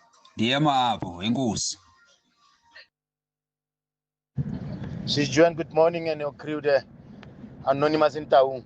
You know, my sister, Human Rights Commission, truly speaking, not that they are far away from us at this site, because we have been abused by those who are supposed to lead us. Like the problem that we are having with our chief, who can even take us to the court, wanting to demolish our houses here in Taung. It is very sad, more especially for us who are living in the rural villages like Taung, that we don't see these people, the human rights commissions. And even if you try to reach them, you don't get them on time. I thank you. Good morning, Ms. Joseph. I'd like to throw my 2 cents viewpoint on this immigration. My first point is around the sustainability. I don't think South Africa, in terms of resources, we are able to sustain and thereby provide for our residents or citizens. The second point on this issue is the crime. My point around that is around the Human Rights Commission and other leaders, especially the ambassadors. They strangely are silent when it comes to addressing the issue of crime perpetrated by or allegedly by foreigners, especially the statistics of overpopulated jail by foreigners. Yeah, thank you. Thank you so much. So I think the Human Rights Commission has a very difficult line to walk. They generally look into specific cases that are brought to them, right? So if you had a case involving a migrant of some kind, and you wanted to take that to them to make a complaint, they would look into that. I think their job is made 10 times more difficult by the fact that they are so deeply under-resourced. I think the Commissioner spoke about that. They're saying they have 10 people in each province. And given the rights violations that occur on a national basis, you can well imagine how many of these cases they have to take on. And they have to do it according to the law. right? So remember, they're not rewriting the law in these cases, and their findings are not binding. But what they do have to do is use the law as a tool to come to a conclusion as to who is right and who is wrong in a particular case. And unfortunately, or fortunately, depending on which side of the fence you're on, I think we're fortunate that we have a strong human rights regime in this country, because who wants to go back to life under apartheid, where nobody had human rights except one sector of the population, right? Turn to a country like that. But what it means for those who have to maintain law in a country that has embraced human rights post-apartheid is that they've got to walk that very difficult line between maintaining human rights and maintaining justice for everybody involved. And that is what makes it so difficult to live in a country like ours. We've embraced this beautiful constitution, and it is beautiful. It is objectively beautiful because it gives everyone in our country rights. But the problem is, if it's not carried out to the letter of the T, if it's not implemented the way it ought to be, then somebody comes short in the picture. Either the citizens come short, the migrants come short. Everybody in some way or the other suffers if you don't implement a constitution like this to the T. Therein lies the problem, to my mind. Let's listen to more of these. Good morning, Joanne, and morning to the SAfm listeners. It's Mfundo from Durban. In South Africa, we have a leadership crisis based on the fact that we've got leaders that are serving the interests of their financial backers. Now, just for example, we sent in SANDF to go protect the mines in DRC, under-resourced, and they were butchered. Now, just yesterday, we had a pledge out of the blue of $5 million for the Ebola outbreak in the same DRC. Now, that speaks to the fact that the priorities of other countries of interest are more important than ours. I think you're right to some extent there. I mean, one wants to be able to come to the rescue of one's neighbors, right? I was thinking about the fact, for example, that Nigeria had an actual tax during apartheid to support the anti-apartheid movement. And we forget things like this, or sometimes we've never known things like this because we don't read and we don't ask the right questions of the right people. So we've helped other countries out in the past, and it would be nice to be able to help them again. But you're quite right. How do we, while helping another country, send our people out into the lion's den? Let's be quite honest. I think so much about the South African National Defence Force soldiers who died fighting in the DRC while they were still waiting for weapons and ammunition and so on to come in. How could they possibly wage an equal fight against the people they were up against when the people that they were fighting were so resourced and they weren't? And as a result, so many of them came home in coffins. I really feel for those families. We cannot do poorly by our South African people, especially those of us who are representing us on the front line in so many ways, and try to help other people when we can't even help our own people. But the important thing I think we want to remember as well is we're not a poor country. We're considered a middle-income country. Former Constitutional Court Justice Edwin Cameron reminded me of that, the money. It's that we are stealing it or we're not spending it correctly. And therein lies the difference. If the money is there, our leaders have got to put it towards the right projects. 11 o'clock here on the Daily Discourse. That means Ondela Mbana standing by with your latest news bulletin.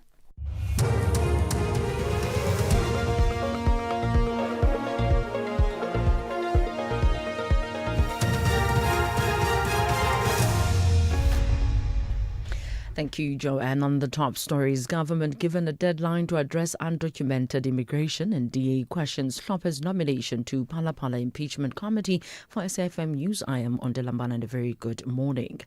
The March and March movement says it has given the national government until end of June to deal with the issue of undocumented immigrants in the country.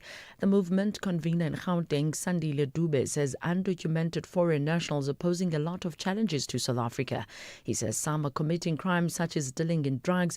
The movement was part of the urgent meeting convened by the Justice, Crime and Prevention and Security Ministers to discuss the rising protests on immigration and undocumented immigrants. We are concerned, perhaps from the Minister of Defence's remarks, that the 30th of June date that we have given to the illegal foreign nationals to vacate the country And they take it as just another shutdown that they've seen many. For us, it seems like it's a government that doesn't take South Africans seriously. South Africans are saying they have it enough with illegal foreign nationals and they want them removed from this country.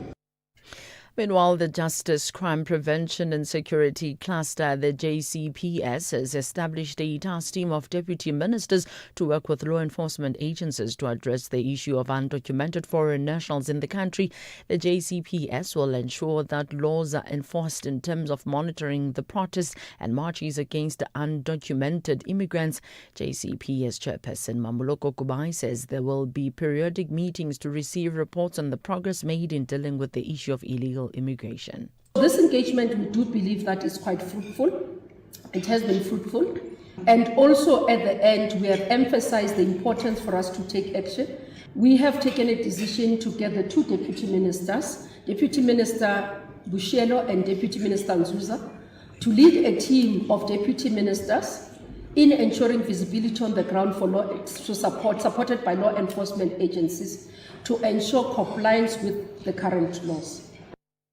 Limpopo police are investigating a statutory rape case involving a teenage boy that happened in the Hlanganani policing area outside Gift by a man known to him on several occasions between 2023 and March this year. The matter came to light after other children allegedly mocked the victim about the incidents. Police say the boy had remained silent due to threats allegedly made by the suspect. Police spokesperson Malisela Lidwaba says the suspect has not yet been arrested and police investigations are continuing.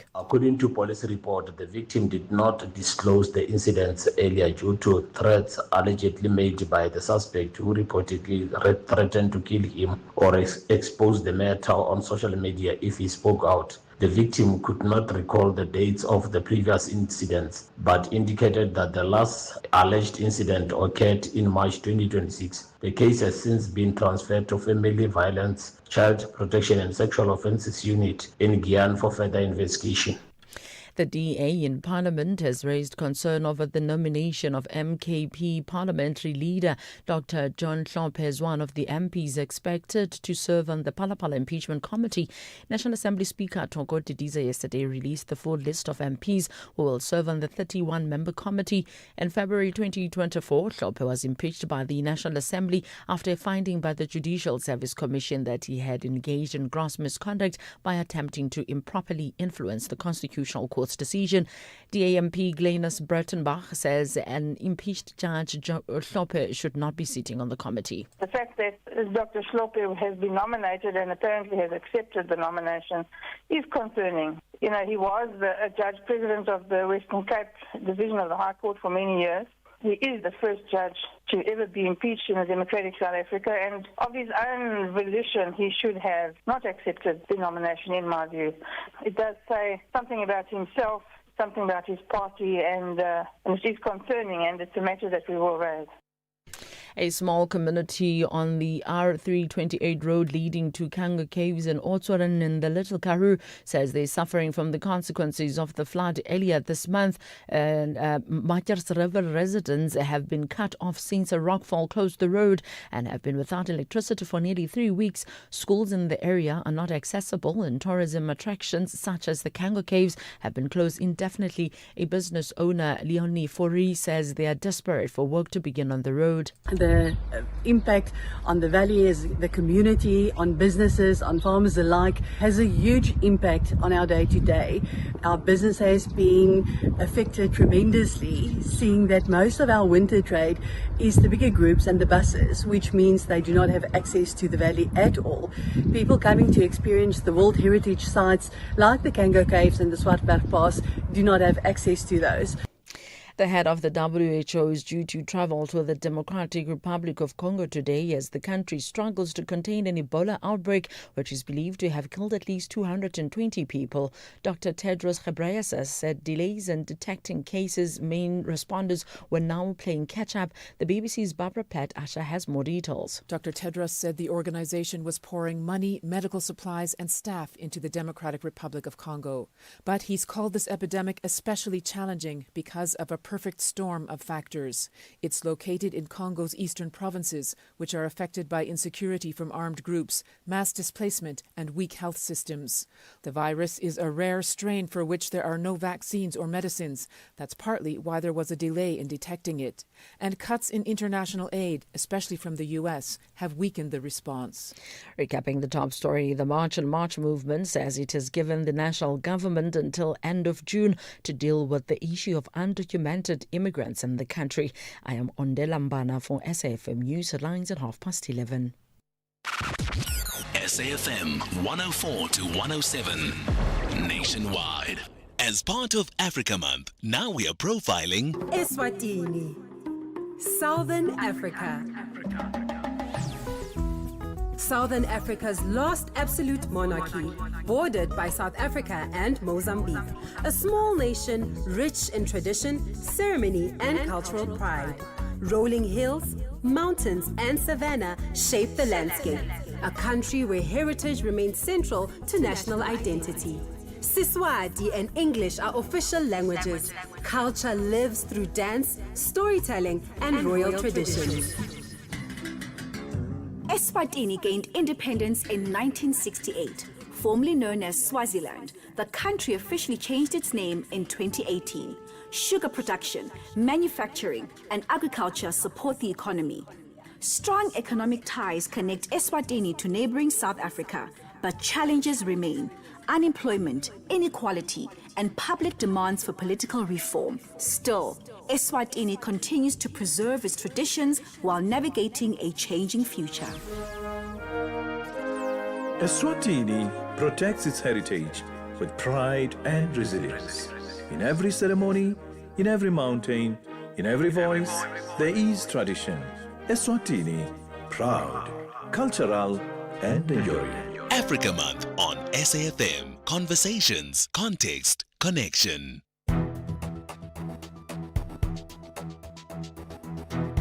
The Daily Discourse on SAfm. Weekday mornings from 9 to 12. 9 minutes past 11 in this final hour of the Daily Discourse with me, Joanne Joseph. Thank you for joining us and thank you for all the conversations we've had over the course of this morning. We've dealt with some tough stuff, corruption, migration, all the kinds of issues that are really plaguing us as South Africans. But we're also trying to keep it positive, and I'm going to ask you to open your mind to that this hour. You know, the CEO of the Thabo Mbeki Foundation wrote a beautiful piece in the Mail and Guardian, and I wanted to do it yesterday. Unfortunately, he was caught up in the Africa Day celebrations yesterday, but today he has made himself available. So we're going to be talking about the possibilities that exist in Africa in so many ways. And I'm going to ask you to just put aside the negativity for a moment as we have that conversation and talk to us about where you think the possibilities lie in Africa. We also asked the question yesterday, what kind of Africa do we want to leave behind for the next generation? And you're welcome to weigh in on that as well. I want to take a quick call before we go to the CEO of the foundation. Mojamuka in the Free State is on the line to us. And Mojamuka, you want to talk about the issue of corruption that we were chatting about in the last hour. Yes, Joanne. Good day, Joanne. Joanne, the cause of the problem in South Africa is ANC. It's ANC. As long as ANC remain in power, then you must just forget. We'll never have a clean running water. Crime will remain high. Unemployment will remain high. Poverty will remain high. Reason being the ANC. We have a government of national unity in place now, Mojamuka. Doesn't anything? No. Remember, those people, they have just come in. Remember, those people, they have just come in. Joanne, please, just indicate to me, or just give me one municipality or one province that is being run by ANC, where you see the unemployment has gone down, there is water, service deliveries of not standard. Nothing. You go to their municipality, ANC-run municipality, you'll find the same problem. So the problem in South Africa is not crime, it's not water shortage, it's nothing but the ANC. The minute you remove the ANC there, you will have removed 80% of our problems. Okay, because you cannot run the country, Joel, with cadres who are ill-skilled, some of them, they never even went to school. Yeah, so all they do, they group themselves, they go to ANC, because that is, in ANC, that is their culture, that's how they do things. That's why when they behave like, I don't know whether 28 gangs in prison.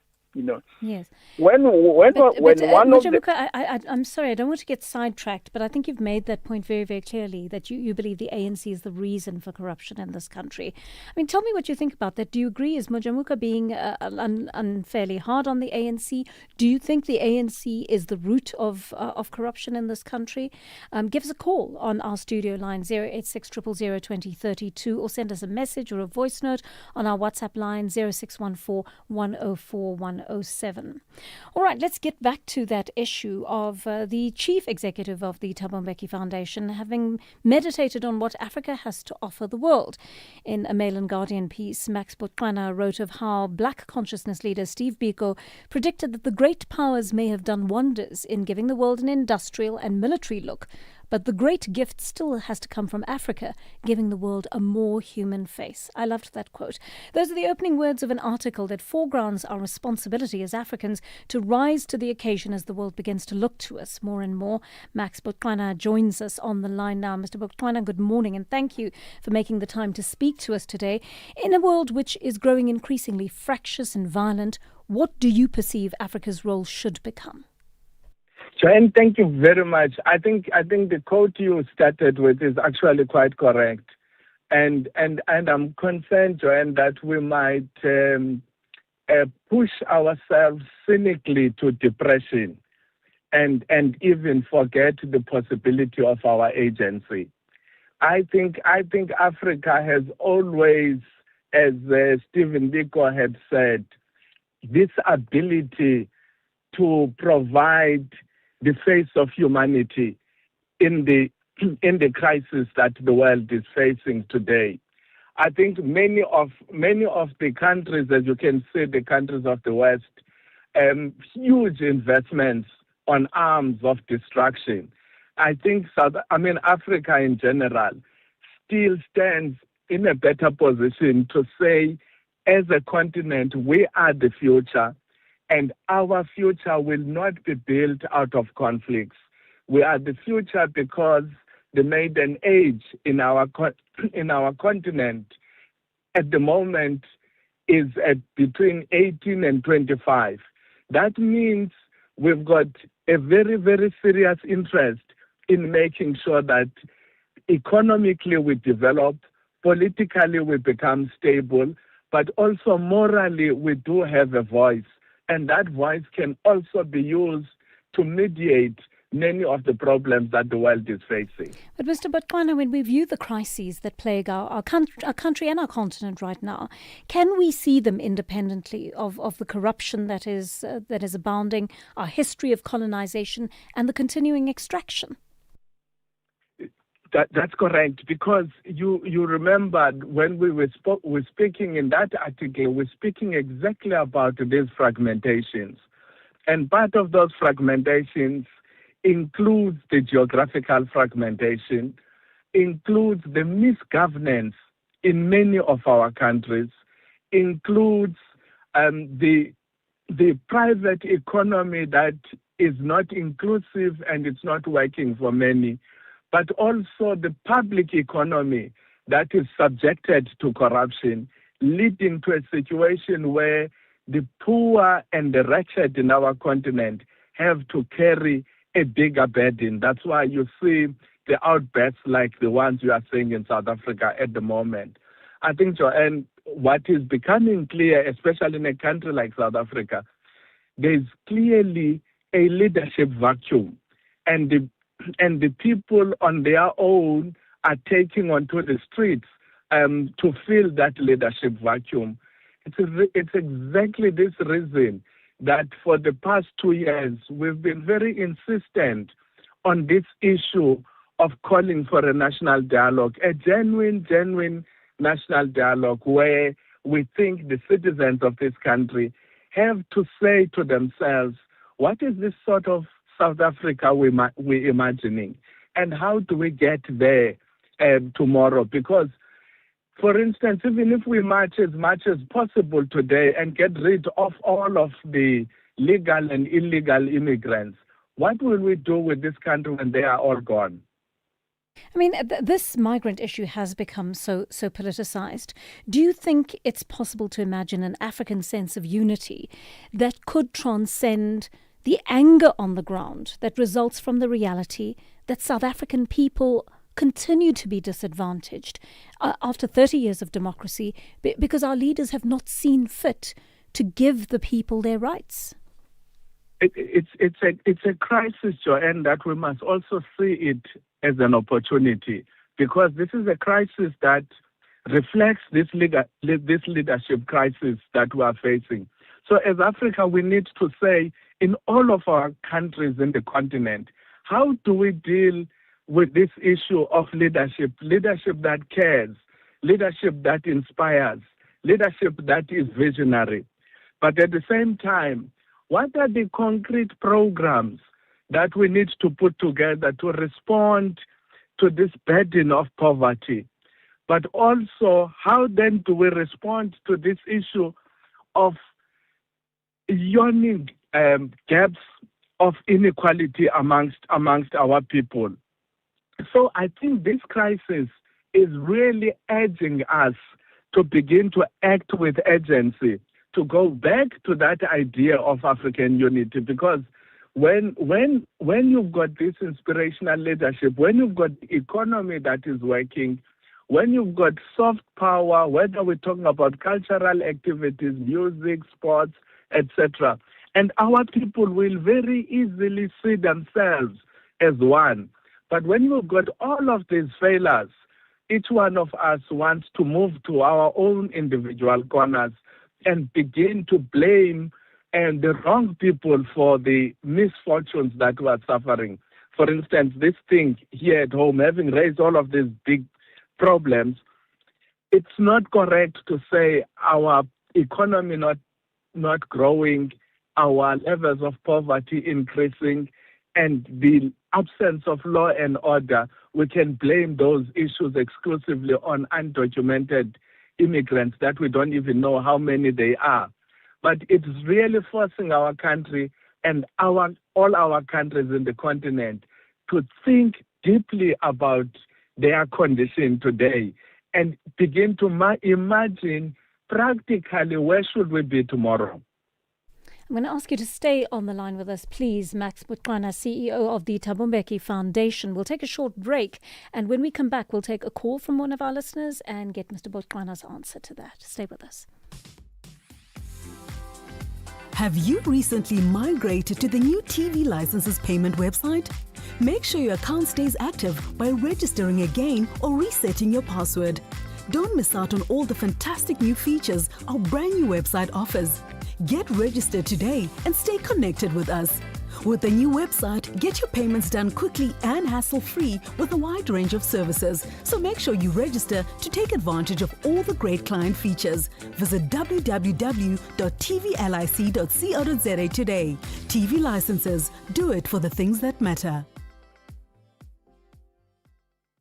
Life is full of surprises, but your insurance premiums shouldn't be. Savings on your car insurance is a sure thing with MyWay.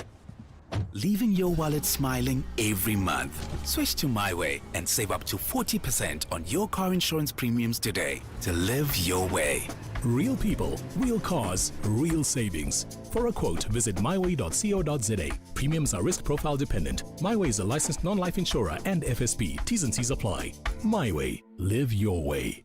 You are listening to Joanne Joseph on SAfm. 21 minutes past 11 on the program. We're having a discussion about Africa's contribution to the world based on an article written by Max Botswana. He is CEO of the Thabo Mbeki Foundation. I'll take one of your calls and what he's had to say so far. Nazir in Durban is on the line to us. Nazir, what's on your mind?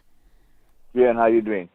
Joanne, you see, when it comes to Africa, I mean, generally, we have been fooled by the illusion of scarcity. We have been taught that the resources are scarce, that money is scarce. But all these things that they talk about, it's infinite. If you have to look at money itself, You can print as much money as you need. There's no one stopping anyone from printing as much money as they need. It's just that we have been programmed, the world that we have been born into, we have been programmed like this for self-enrichment. That's how it is now. But back in the day, if you have to go back millennia, it was not like that. People lived for the community. At that time, what they did for the benefit of the whole community. Today you do for the benefit of yourself and your immediate family. But when it comes to Africa, if Africa has to unite and we have to take away the imaginary borders that were drawn in the 1884 Berlin Conference for the grab for Africa, and we have to pool our resources together as Africans, all our African states pool our resources together and put it in a basket, in a monetary basket, and get a value on our currency. You have one currency throughout the entire Africa. That currency would be valued more than the highest currency in the world at the moment, which is the Kuwaiti dinar. And I did my research on this. If we have to pool our resources together in Africa, our currency will be 3 to 5 times higher than the Kuwaiti dinar. And this is all boiling down to greed. It's man's greed at the end of the day, because that's how we have been programmed. We have been programmed to fight for materialism. I mean, today life is lost because of materialism. True. Bombs are getting dropped on innocent souls, all because of resource acquisition. And I won't take a lot much of your time. See, like now, currently, what's happening in the Strait of Hormuz. That day is not affecting only that region; it's affecting the whole world. Yes, quite correct, Nazir. Thank you. In terms of prices. Yeah, thank you for that. I think you've made a very interesting point there. I mean, I don't know the technical aspects of that Nazir is referring to there, Mr. Botkana, but certainly this idea of collectivism versus individualism is an important issue in the way we see ourselves as a continent, is it not? Mr. Botkana? Hello, Yes, I'm yes. saying Nazir is absolutely correct. You can hear me? Yes, I can. Go ahead. There was a stage when, as Africa, we were poorer than we are. There was a stage when we were much more oppressed than we are. A stage, I suspect, less educated and less exposed. But even during those times, we were able to work together to defeat those systems that sought to keep us underdeveloped. And I think what has happened beyond that time, we begin to retreat firstly into narrow nationalism, and within these narrow nationalistic borders, we retreated into enclaves where self became much more important than anything else. I think that's why then this level of consciousness is very, very critical, because there is no alternative to the unity of our continent. Many of our countries are too weak to be able to survive in the world stage today. So I think that's why I agree with Nazir about this idea of collective approach.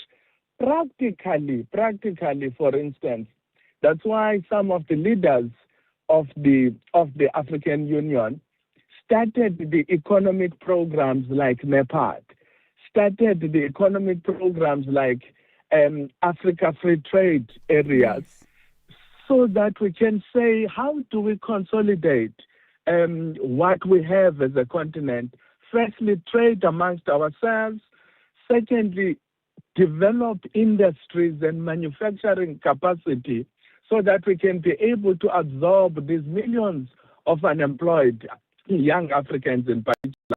And I think as long as we do not do that, those that owned us before will continue to ensure that there's divisions amongst us, because if there are these divisions amongst us, it's very easy for Africa's material and human resources to continue to be exploited. Absolutely. You've also mentioned our ability to leapfrog as a continent, and the fact that we have a young population with very, very interesting talents.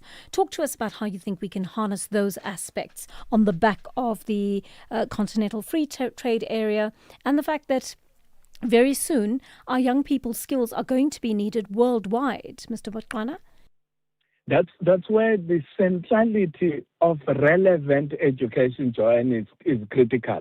Because I think we need to focus on training of young Africans whose preoccupation will be the restoration of the glory of our continent, not to train young people to be civilized savages. But I think it's critical to say to these young people, when it comes to technology, you are exactly at the same position as the Chinese or American children. When it comes to the new challenges that have to do with climate change, we should also be second to nobody. When it comes to technologies that are responsible for energy, which is critical for the development of our continent, the young Africans should also be in a position to compete with the rest of the world.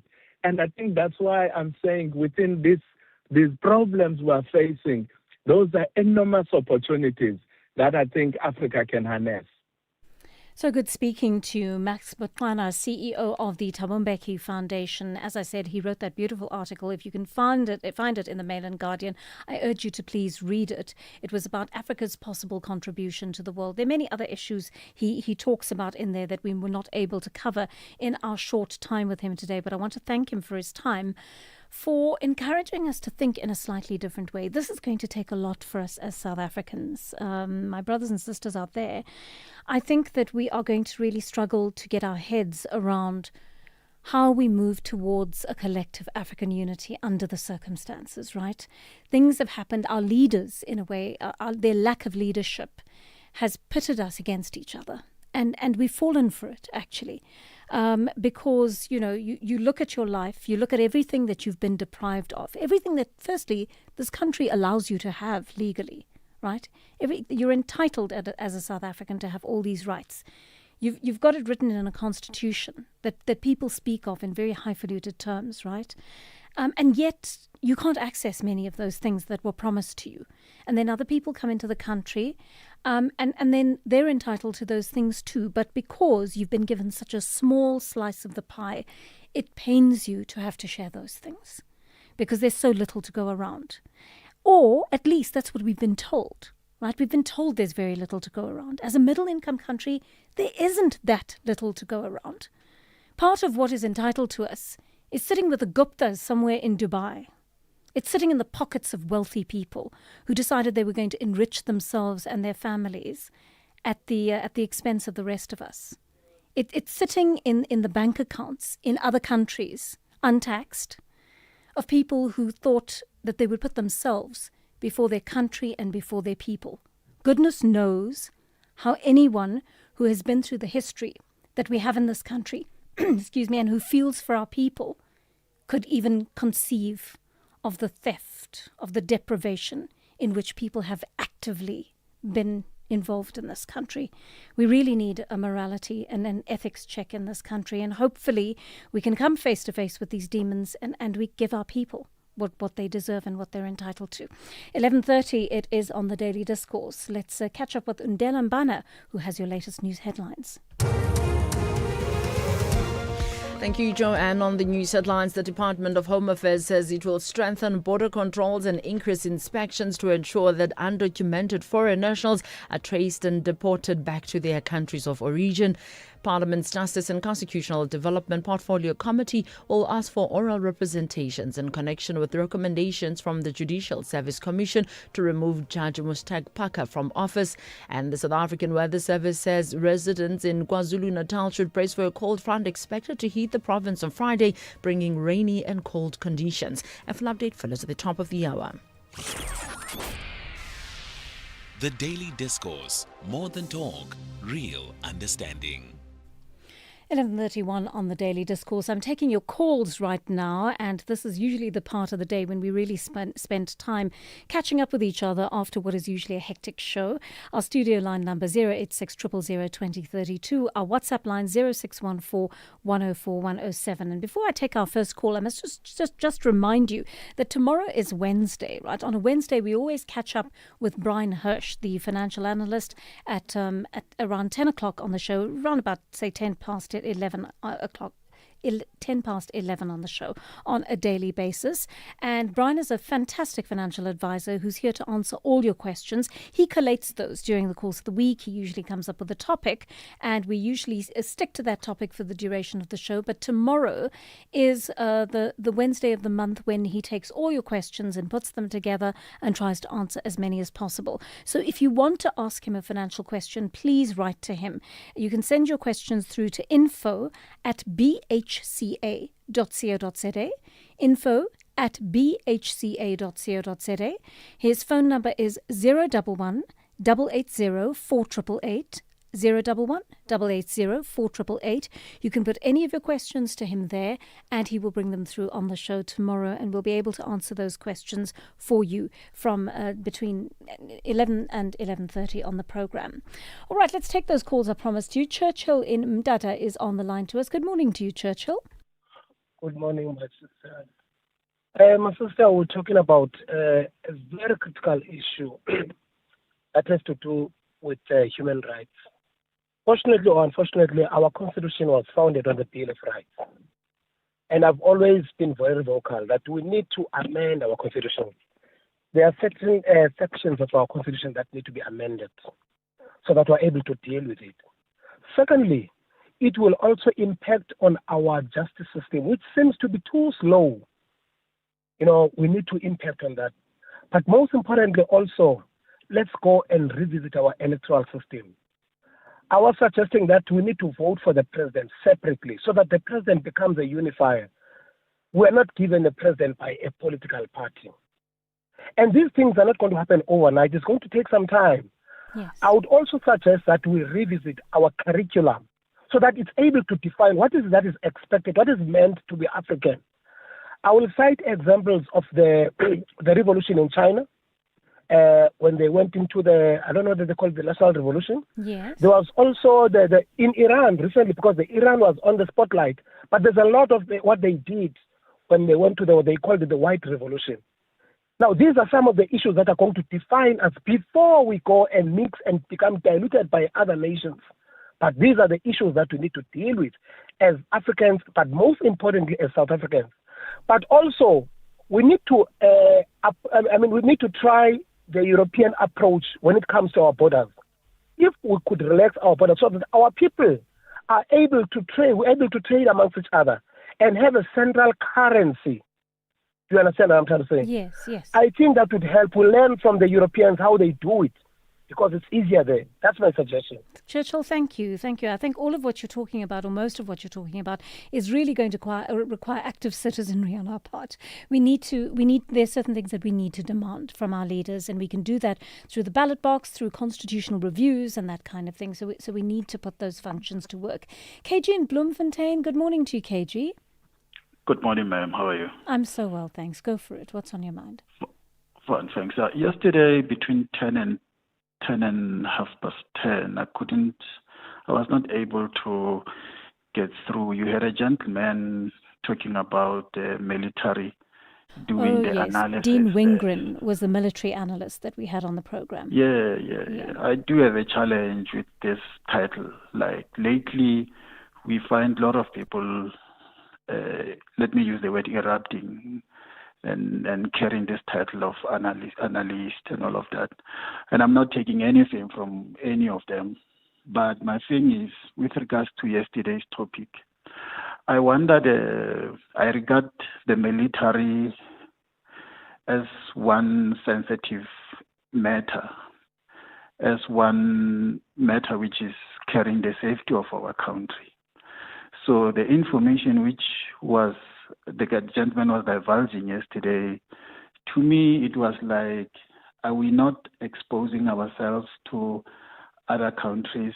Are we not running a risk of ending up disclosing information that we were not supposed to disclose, like a responsible reporting from your side as a broadcaster, and on the side of the analyst, responsible analyzing, if I might put it that way, because I do not have a background of military science, and I don't even know people who have studied military science. Maybe they also study the communication protocol on how they talk about the issue of military, especially when you talk about within the context of the country.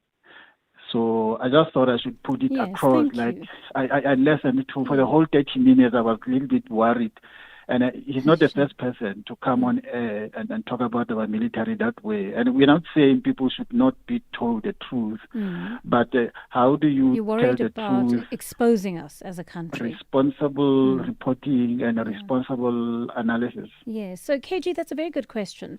Some of it comes out in parliamentary questions and the like, right? So there's that. Military analysts around the world are not uncommon. Right? But also other countries who might want to attack us already have military intelligence on us. And many countries do actually have powerful intelligence. We're an exception in that regard because I think it's quite clear that very likely under the former president, Jacob Zuma, our intelligence was broken up, right? There was an effort made to destroy South African intelligence. And that has continued into this presidency, Cyril Ramaphosa's presidency.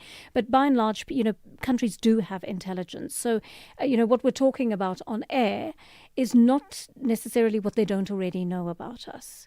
And we do use the term analyst because, someone like Dean Wingren has written a book and that kind of thing. He's well versed in this thing. But there are certain things that he would know not to talk about and we would know not to ask. But these things are generally in the public domain. And you'll find other news organizations writing about them as well. And so they're not sort of top secret things that we spoke about in the conversation yesterday. But thank you for flagging that. Bonakele in Cape Town is on the line to us. Hi there, Bonakele. A very good morning, JJ.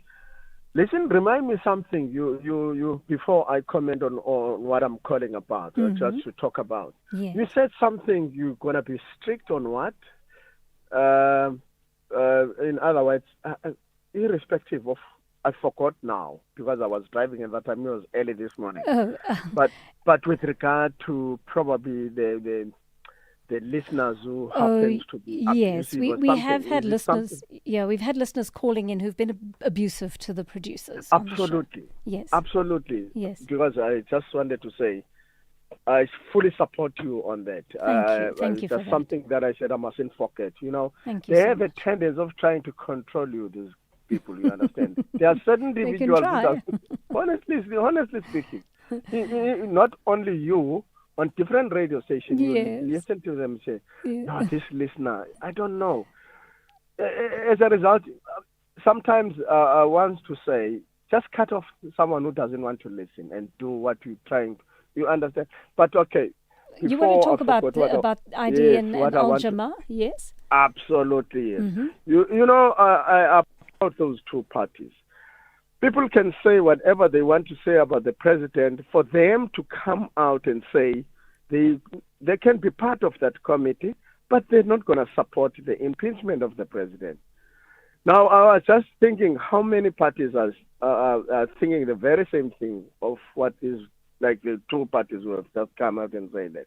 But I know for a fact, even though they don't have enough votes, but at least for an individual to say, I will support so-and-so. It's something that is normal. So whether but people are... Kelly, is it normal? That's what occurred to me when I heard them say that. You're about to sit through an impeachment inquiry. Evidence is going to be presented to you, right? You've got to look at that evidence. You've got to read it with meaning. You've got to derive some kind of conclusion from that. If you've decided before the hearings have even taken place that you're going to stand with someone despite what the evidence tells you, isn't that problematic? No, not at all. But I'm just saying for someone to come out and say, look, I'll support so and so. The people, you can find 5 people. Not those 5 people will hate you. You understand? Out of the 5 people, they can say whatever they negatively or whatever about you, but 2 will probably like you. It's something that is normal. Okay, Bonakele, thank you. Thank you so much for sharing your thoughts with us today. We'll take a quick break and then I will take Tulani's call when we come back.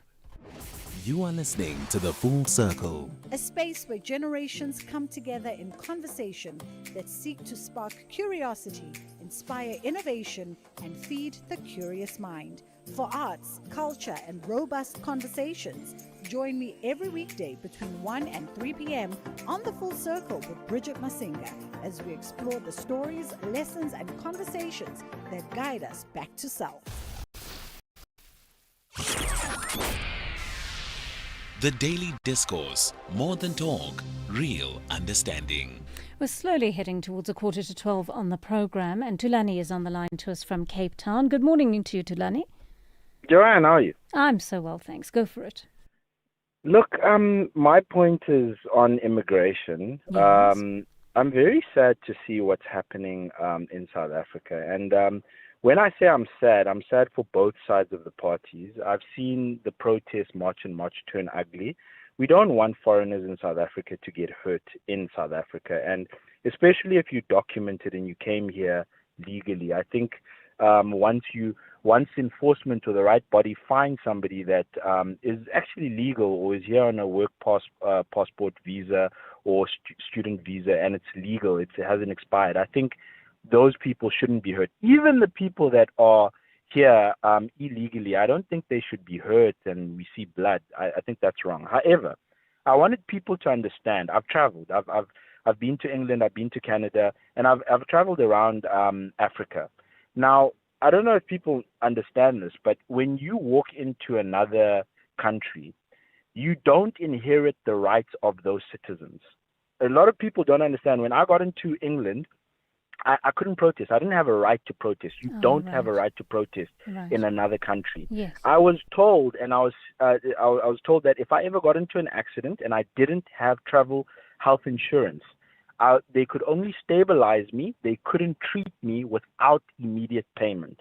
So these are the things that people don't understand. I was there for work, and I remember so many times we were stopped by enforcement, and they checked our passports, they checked our travel visas, they checked where we were living, they checked our health insurance. If you didn't have health insurance, you were flagged. And you could be deported for not having health insurance. If you didn't come in with the correct shots, some countries in Africa, they've got Ebola. You had to prove that you didn't have Ebola. Right. We as a South African nation, we don't understand how lenient our borders have been to our brothers and sisters. And realize I'm calling them our brothers and sisters because they're African. However, they need to understand that we are aware that there's an economic migration of youthful African people into South Africa, and particularly into the major cities of South Africa, including but not limited to Johannesburg, Cape Town, Bloemfontein, eThekwini, Durban. We're aware. So as much as everybody is saying there is xenophobia, which we cannot deny, we do see evidence of xenophobia. However, it's a much bigger, broader problem. The problem is that we have those people taking advantage of our borders and coming in. And I've got a question, Joanne. I've got this simple question. Mm-hmm. If all these other countries, including Zimbabwe, including Namibia, including Lesotho, Botswana, even Nigeria, if they have major border control, why is it that South Africa today is not supposed to have the equivalent or better? Why are they upset with us for just wanting to have the right border control? Tulani, that's a very good question, and I want to thank you for your balanced view on this. And you've asked very many good questions. I think there are some answers to them, but I think we can also explore those in the next few days on the Daily Discourse. And your voice note or your call is a very, very good note on which to end, because I think it's very balanced indeed, and it asks the right questions.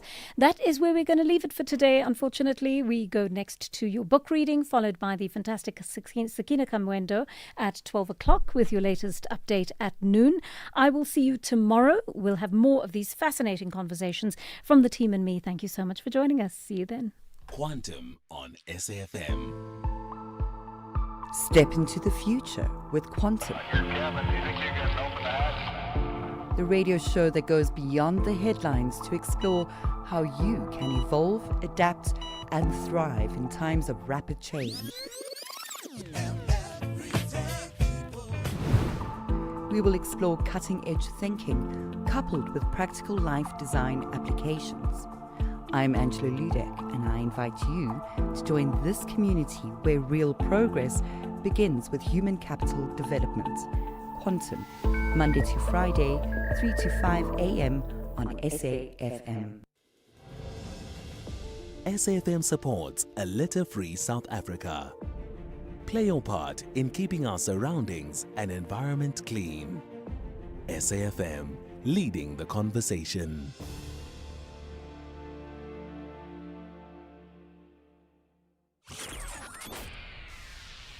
The Daily Discourse, more than talk, real understanding. SAfm's award-winning drama department presents to you another episode of the book, The Unfair Way, The Untold History of South African Black Golf, written by Jerry Lepu, read by Simpiwe Kwana. Please note that the views expressed in this book are not that of the station. Listeners' discretion is advised.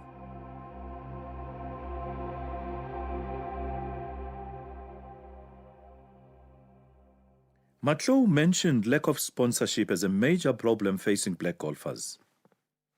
When I went to play at Bloemfontein, I had to pay from my own pocket and did not make much money from the tournament. I also had dependents at home. From Matlow's viewpoint, the best golfers to come out of Alex include Zach Mavundla, Englishman Muposho, Cox Slapo, Aaron Dludlu, Jari Mangena Gyasi, Josiah Manana, Jin Tlambi, and Ben Bokir. Let's now talk about the author of this book, a distinguished player, a legend, Jerry Lepu. A question may linger at the back of one's mind about how I, author of this record, got involved in both golf and the story of black golfers in South Africa. My story is not any different to that of the average black golfer of the time. At a young age, I witnessed the forced removal of Sophiatown where I was born. I listened to the fiery speeches of the nationalist leaders who were resisting the removals. Moving to Mzimhlophe in Soweto, my involvement with golf started also with caddying at a fell course. This course was situated between Mzimhlophe and Mlamlankunzi train stations. From there, I went on to caddy at a white CMR, Consolidated Main Reefs, and Kilani golf courses. It was here that I had an opportunity of watching some of the country and the world's golf legends such as Gary Player, Bobby Locke, Peter Thompson, and David Black playing an exhibition match. However, my involvement as a player started after a fellow caddy friend had acquired a golf club, which we used to play the game with 6 other youths. At the various golf courses where we caddied, we imitated the white golfers. Over time, I had my first break of owning a decent set of golf clubs after I was given a set of clubs by Peter Snell, who was a member and a regular player of Parkview Golf Club, and had asked us to hit a few balls.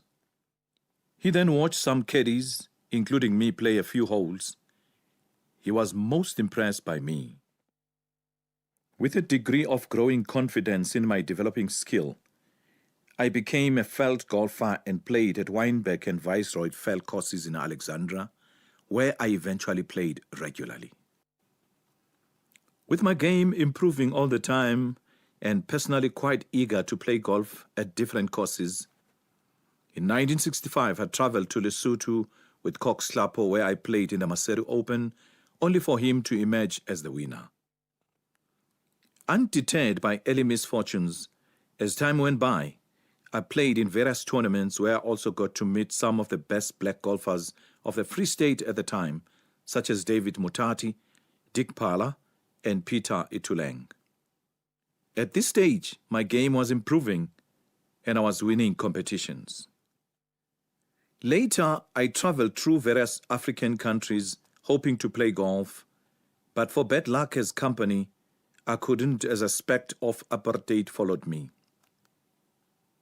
I couldn't be granted a visa by African countries who were hostile towards South Africa. However, of course, some other African countries didn't have golf courses. I also played in several overseas countries. This included Britain, where I played in the British Open on 3 occasions.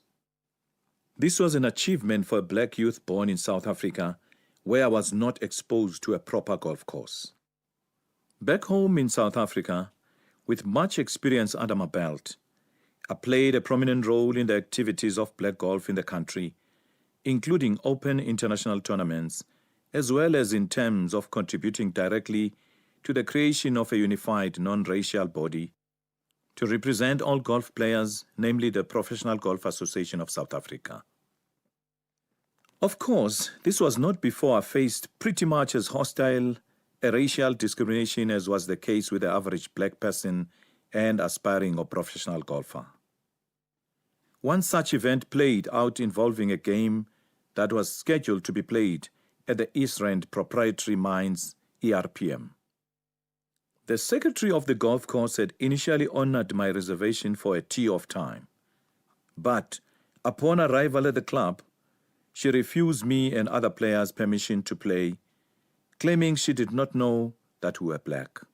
The club later rescinded the decision and we could play on condition we only use the course and no other facilities such as the clubhouse. Indeed, as was common also with all black people, and black golf players, later I would have a brush with the South African apartheid-era authorities, and incidentally, none of it involved my golf game at all. It also happened that I was detained on my return from Italy, where I had gone in pursuit of my architectural studies. The security police wanted to know who I had met abroad. I was taken to an office in Gray's building on Von Weilach Street in Johannesburg. This is where they interrogated me about people who were regarded as terrorists and opponents of the state. The interrogation was brutal. In later years, my role in golf was and remains to ensure that blacks are treated equally as partners with their white counterparts and are not receiving a short end of the stick. Other players are Shadrack Mulifi and Alan Modiba. By 2021, it was difficult to locate black golfers alive who had started playing golf on felt courses. A number of those who were still alive were infirm and difficult to locate, which made it an honor and a privilege to have located not one, but 2 of these golfers.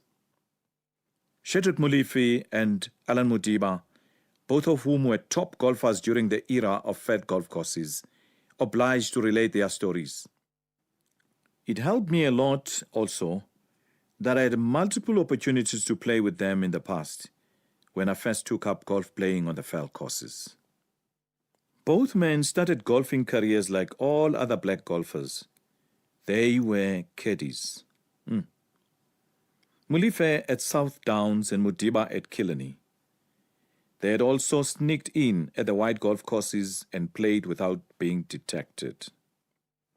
Beginning with Mulife, he recalled how when playing illegally at the white courses, they had to be constantly alert and on occasions, on hearing an approaching car, they had to lie flat on the ground in order to avoid being detected.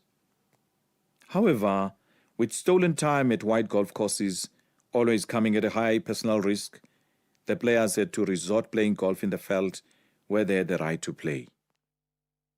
Recalling those early days, says Mulife, we played 18 holes from 3 holes that constituted a par 4, and a par 3 and played in rotation to complete 18 holes. It was all done with few makeshift golf clubs and that they used interchangeably among themselves for every shot they played. From this beginning, Mulife had progressed to playing also at other courses such as Pimville, Zola and Mufulo. All these were in Soweto. According to Mulife, the Mufulo golf course especially held a special place in his memory. It was, according to him, a proper golf course on which he met older golfers, such as the well-known veteran golfer, Otoli, who soon adopted him and became his mentor. Molefe says Lee was the one who showed him the ropes. From Black Golf Course in Soweto, Molefe continued to hone his golf skills to a point where he also started playing in tournaments. The first major tournament that he played in was the South African Non-European Open that was staged at the White, Ohanemuri and Benoni Country Club in 1969. This, according to Molefe, was a big tournament where black golfers from various parts of the country participated. Papua Sugulam and Ishmael Chaugley were amongst these golfers. Molefe remembers his disappointment with the tournament. Despite what he thought had been an elegant effort on the course, he failed to qualify. Of course, he would soon make up for this sooner than later, as at the following Transvaal Open held at Ohanemuri, he showed his true colors by finishing third. Molefe would, by his own account, go on to create better memories of his early golf playing days during periods when blacks were allowed to host tournaments at proper courses and allowed to play in the Sunshine Tour. Molefe was among a group of a few blacks who posted good scores during these escapades. He relates how it was for him that he didn't have the problem of other golfers who bombed out after the first two rounds. I didn't have that problem, he averred.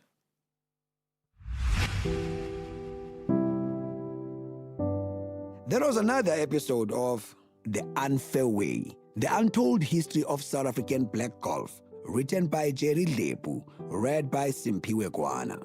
The book is available at the Bridge Bookstore. It is broadcast on SAFM at 11:45 Monday to Thursday on the Daily Discourse. It is produced for the station by Vovi Patal, read by Simpiwe Kwana, production by Wiseman Manele, Nanda Koza, and Tato Mapuruma.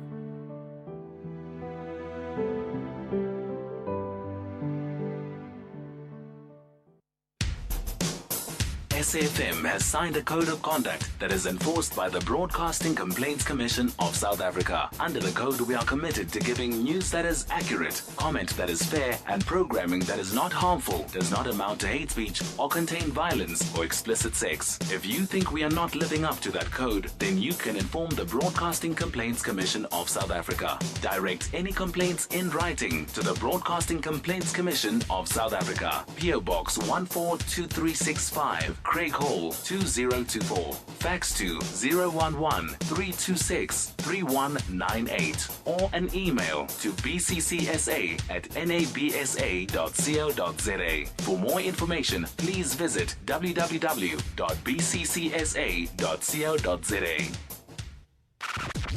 SAFM 104 to 107 nationwide.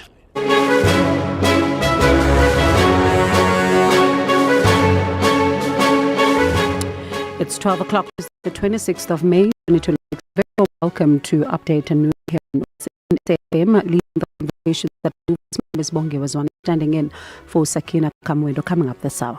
Fixing local government is not a slogan for this period. It is the work of the period. The President's political overview placed the matter squarely before the NEC. Fikile Mbalula, the Secretary General of the ANC, is currently addressing the media on a number of issues coming out of their NEC meeting, but also speaking about the issues of migration that have been gripping the country. We'll bring you a report on that, but also Finance Minister Ino Korongwana and Health Minister Dr. Aaron Motsoaledi are visiting the Charlotte Maxege Johannesburg Academic Hospital on Tuesday. This is to assess the slow pace, in fact, of repairs. We'll tell you why that matters, and also, of course, remember you can let us know as you share your views with us on SMS, on our SMS line 41391. They're charged at R1.50. Call us 086 0002032. Send us your voice notes 082 692 3909. Also find us on X at SABC News_radio. Use the hashtag #UpdatedNoon. But first, though, the latest news on Delambana is on standby.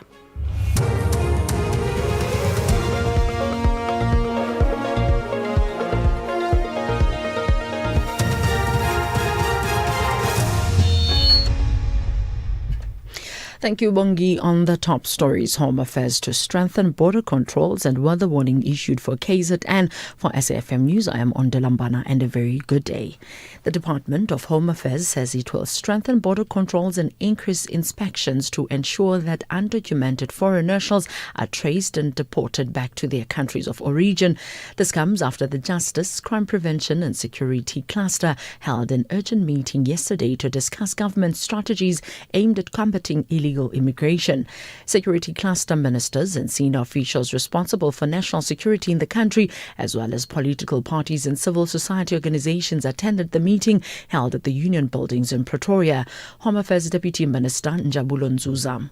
What we are doing now is that we are heightening our inspection levels within the country in a more coordinated approach that will mainly involve Home Affairs, SAPS, as well as the Department of Labour, to make sure that we fight illegal immigration. There are three ways in which we fight illegal immigration. One is tightening border control, and that's why you have the Border Management Authority to do that work. You then have to make sure that you enforce laws within the country through our inspectorate units to make sure that those who employ illegal foreign nationals are brought to book as well. But also we have to do a law reform. Meanwhile, the March and March movement says it has given the national government until end of June to deal with the issue of undocumented immigrants in the country. The movement convener in Gauteng, Sandi Ledube, says undocumented foreign nationals are posing many challenges to South Africa. He says some are committing crimes such as dealing in drugs. We are concerned, perhaps from the Minister of Defence's remarks, that the 30th of June date that we have given to the illegal foreign nationals to vacate the country, and they take it as just another shutdown that they've seen many. For us, it seems like it's a government that doesn't take South Africans seriously. South Africans are saying they have it enough with illegal foreign nationals and they want them removed from this country. 2 teenagers have been arrested on drug-related charges in Kraaifontein in Cape Town. Police spokesperson Tembakazi Mpendukana says members of Operation Prosper were busy with patrols yesterday when they received information regarding suspected drug activities in the area. 2 18-year-old male suspects were caught with 30 sachets of DEC, 9 sachets of cocaine, 6 Mendrix tablets, 1 Kota Mendrix tablet, an undisclosed amount of cash in their possession at Bayton Street in Kraaifontein. The members of Operation Prosper arrested both suspects for dealing in drugs, and they will appear in the Bellville Magistrates Court once they have been charged. Parliament's Justice and Constitutional Development Portfolio Committee will ask for oral representations in connection with recommendations from the Judicial Service Commission to remove Judge Mushtaq Parker from office. This relates to findings of gross misconduct against him. This is after a complaint lodged with the JSC by 10 judges of the Western Cape Division of the High Court in March 2020. They alleged that he lied under oath with regard to statements he made about his alleged assault at the hands of the then Judge President of the Division, Dr. John Hlophe. The statements contradicted each other in that in one he alleged that Hlophe attacked him in a fit of rage, while in another he said no assault took place. Authorities have urged residents to be patient as work continues on the R328 road between Oudtshoorn and the Kango Caves in the Western Cape. Provincial Minister of Infrastructure Tetius Simmers has warned that rushing repairs could trigger secondary rockfalls, leading to longer closures, safety risks and further damage. He has acknowledged the impact on residents and businesses in the Kango Valley, but emphasizes that repair work must be done properly to ensure long-term safety. Rushing might trigger secondary rockfalls we are working to prevent, which can lead to longer closure, potential loss of life and damage that could take months rather than weeks to repair. While the R328 remains closed, motorists travelling to the Kango Caves should use the MR363 because it is a gravel road. Motorists are urged to drive carefully and reduce speed. The South African Weather Service says residents in KwaZulu-Natal should brace for a cold front expected to hit the province on Friday, bringing rainy and cold conditions. Weather forecaster Wiseman Dlamini says the inclement weather is expected to persist from Friday afternoon into Saturday. He has urged residents to remain on alert. Only in the extreme northeastern parts of KZN, this is your area surrounding Umkhanyakude districts. mostly fine weather conditions expected in other areas. Up to Thursday, we're expecting fairly fine weather conditions over the province of KZN without any rain for the whole province from up to Thursday. Recapping the top story, the Department of Home Affairs says it will strengthen border controls and increase inspections to ensure that undocumented foreign nationals are traced and deported back to their countries of origin. I am Onde Lambana for SAFM News Headlines at 12:30. Update at noon, midday to 1 p.m. Thank you very much, Ondela. We'll catch up with you at the bottom of the hour. So, several stories we are keeping a close watch on. Members and leaders of an informal settlement that's in Effingham, in Durban, we believe, have chased away 200 foreign nationals from their homes, and there are some tensions in the area, and with the community divided on this particular matter. So, we'll try then and speak to the community. As well as some of our reporters to understand exactly what's going on there. And also taxi operators from Ngqushwa, that's in the Eastern Cape. They have downed tools. They're forced to close schools for the past 2 weeks. They are halting scholar transport services, and they are demanding, that the ongoing dispute of their payments be resolved speedily, because they're saying that they've not been paid for quite some time. So now it seems that, education is also being interrupted there.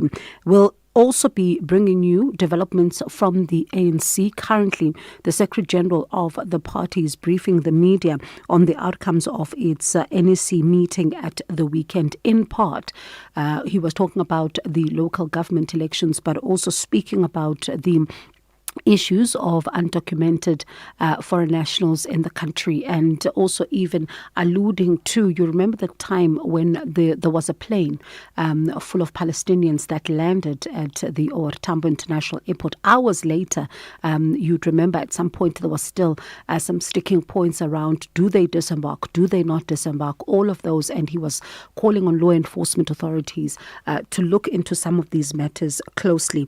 We'll look at the 31 MPs who are now going to be forming part of the committee that is the impeachment committee that is now going to get underway, especially when it comes to its work around the Phala Phala saga. 31 names have been released by the Speaker of Parliament, members in that particular committee, because they say that they only have one member each in Parliament, so you can only imagine the strain that this will put on them. But interesting when you see the list of some of the names there, some people have already started drawing inferences as far as some of these names are concerned. So we'll have some analysis on that. And also one of the big stories as well has been the report that was released by the Public Protector, Advocate Koleka Gcaleka, looking at the Charlotte Maxeke Academic Hospital. And it really paints a very worrying picture of significant failures, especially by the Gauteng Departments of Health and Infrastructure Development in fulfilling their constitutional as well as legal duties. And you think about the delays when it comes to repairing the hospital's damage. You'd remember it caught fire, part of it, around 2021. So now, fast forward, the Public Protector is actually saying that there seems to be undue delays here, and we are going to be getting an update on that. The Health Minister, that's Dr. Aaron Motsoaledi, as well as Enoch Godongwana, the Finance Minister, are conducting a site visit at that particular hospital. Also, the Eskom saga, the City of Johannesburg owing Eskom billions of rand,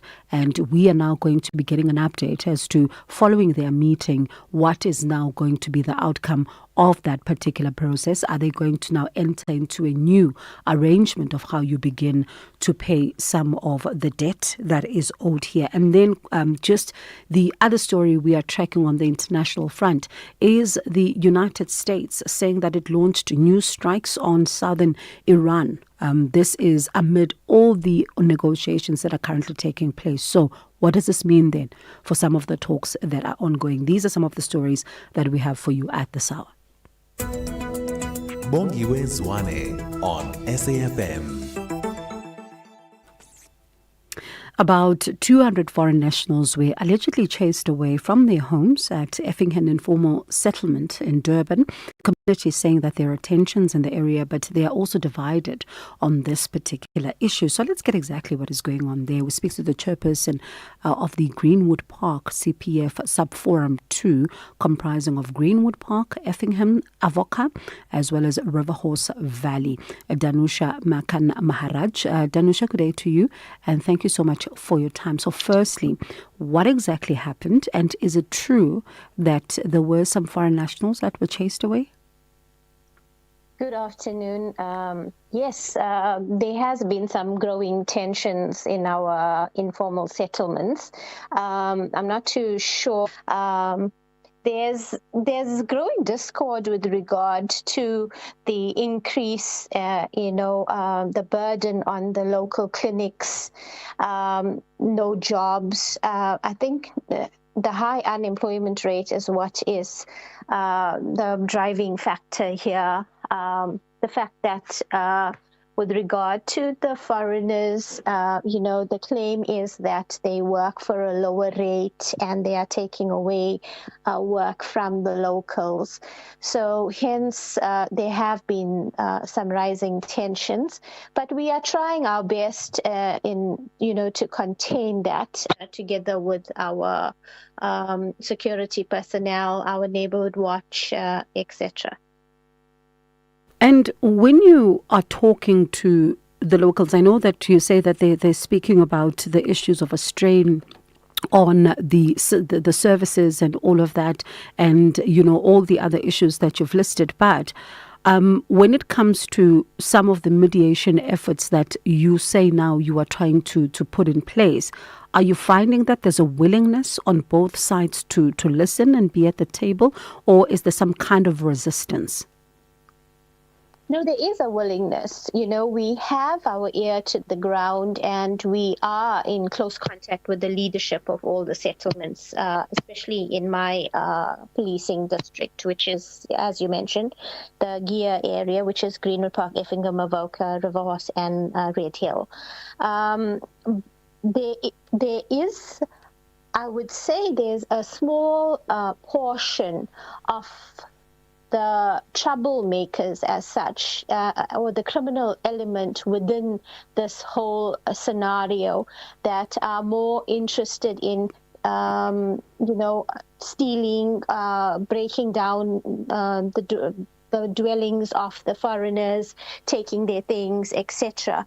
But by and large, the greater issue here is with regard to the locals that are saying, please, our settlements are overflowing with the foreigners. They are also, pointing fingers at the local shack lords to say that y'all are allowing this also. So there's all those different moving parts to this whole situation, which we are trying to manage. But other than that, we are denouncing any violence against the foreigners. They were given a deadline last month by the 27th of April to move out, and then it got extended. And so we've got our ear to the ground with regard to that, and we're constantly, as in daily contact with trying to, make sure that we know what's happening within the settlements. So are there any officials where you are as far as trying to mediate and be part of, the solution is concerned, but also are the police around at all? Yes, they are around. There is visible policing happening, but not enough because of the strained resources. Our station is compromised with regard to that. So, we have our local neighborhood watch groups that are the eyes and the ears on the ground. Our security personnel, security companies have been, awesome with regard to helping us to manage situations.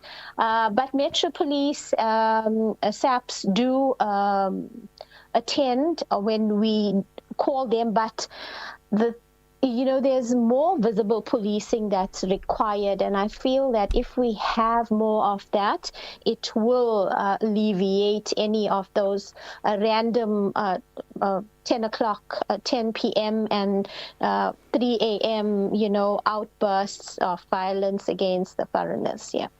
Tell us more about those 10 o'clock and 3 a.m. outbursts.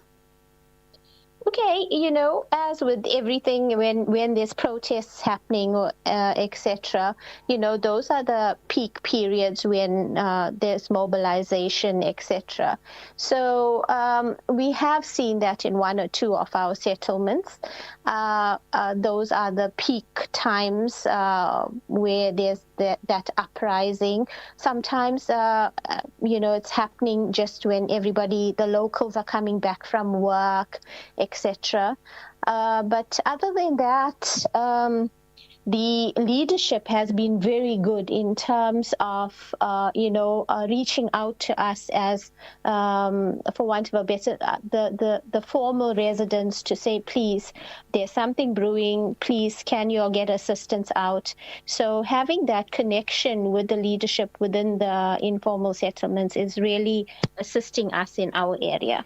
Thank you so much for your time. I appreciate it. Danusha Makan Maharaj, the chairperson of the Greenwood Park CPF Sub-Forum 2, comprising of Greenwood Park, Effingham, Avoca, as well as Riverhorse Valley. Update at noon, midday to 1 p.m. The ANC Secretary General, Fikile Mbalula, says lawful protests must be upheld while condemning vigilantism, hate speech and intimidation. Mbalula has called for respect for the Constitution, calling for stronger law enforcement against illegal activity. The NEC spent substantial time discussing and evaluating the question of the present mobilization against unlawful migrant communities in our country. The NEC finds that the issues raised by the activists across our country are in the main demanding a visible government and a visible state. The ANC is calling for our government to act with a sense of visible purpose on the issues that touch our people directly. The NEC does not characterize the majority of these activities as xenophobic, because xenophobic is something that equals to hate crime and is condemned universally by laws of the United Nations. And we believe that South Africans are not xenophobic. There are those among these groupings who gravitate to hatred, and which is dangerous for our country. We cannot, as a country, be proud of being labeled as a country that is xenophobic, a country that fought apartheid and defeated it with the support of others, and apartheid is crime against humanity, the same as xenophobia. That is why the anti-racist conference was held here in South Africa and adopted important resolutions in our country in Durban. The NEC understands the pressures on our economy and on our communities arising from unlawful immigration. And the NEC shares the concerns of the people of South Africa on these matters. The NEC, however, cautions the organizers and the leaders of the ANC to be vigilant against third force infiltration of their ranks. The discipline of lawful protest is the discipline of every South African in our democracy. The conduct of vigilantism, hate speech, and intimidation that the country has seen in some of its clinic doors, and some of its school gates, and some of its factory floors over the past period is in its proper legal characterization the conduct that falls within the Prevention and Combating of Hate Crimes and Hate Speech Act, Act 16 of 2003. A child that seeks education must be supported by all of us. A child that seeks immunization against measles or polio must be given the necessary support. We are not a cruel people. A child that does not get these vaccines will be a danger to the community. The ANC supports the application of hate crimes and hate speech acts by the National Prosecuting Authority and by the South African Police on every act that meets its provisions. When we protest and when we mount pressure movements, which is our constitutional right and the standing tradition of our struggle, we urge our people to balance their actions with the discipline of legality. We cannot fight unlawful conduct in a democracy by ourselves engaging in unlawful conduct. We must together safeguard the reputation, the image and the stability of our country so that we do not end up causing more harm than the harm we set out to address. We are a great people among the peoples of the world. We are called upon by our forebears to make demands but to remain humane, to protest but to carry Ubuntu in our hands, to agitate progressively but to remember our own long road to freedom. And the road our continent walked with us on that journey, to leave weapons at home and not carry them in public, to respect our traditions like the traditions of Amabuto and not misuse these great heritage instruments. And that was the Secretary General of the ANC, Fikile Mbalula. And in breaking news at this hour, we're going to be delving deeper into the story. President Cyril Ramaphosa has officially filed papers in the Western Cape High Court. This is to review the Section 89 independent panel report into Phala. And from the papers, it seems he seeks only a review, not an interim interdict against the pending impeachment process.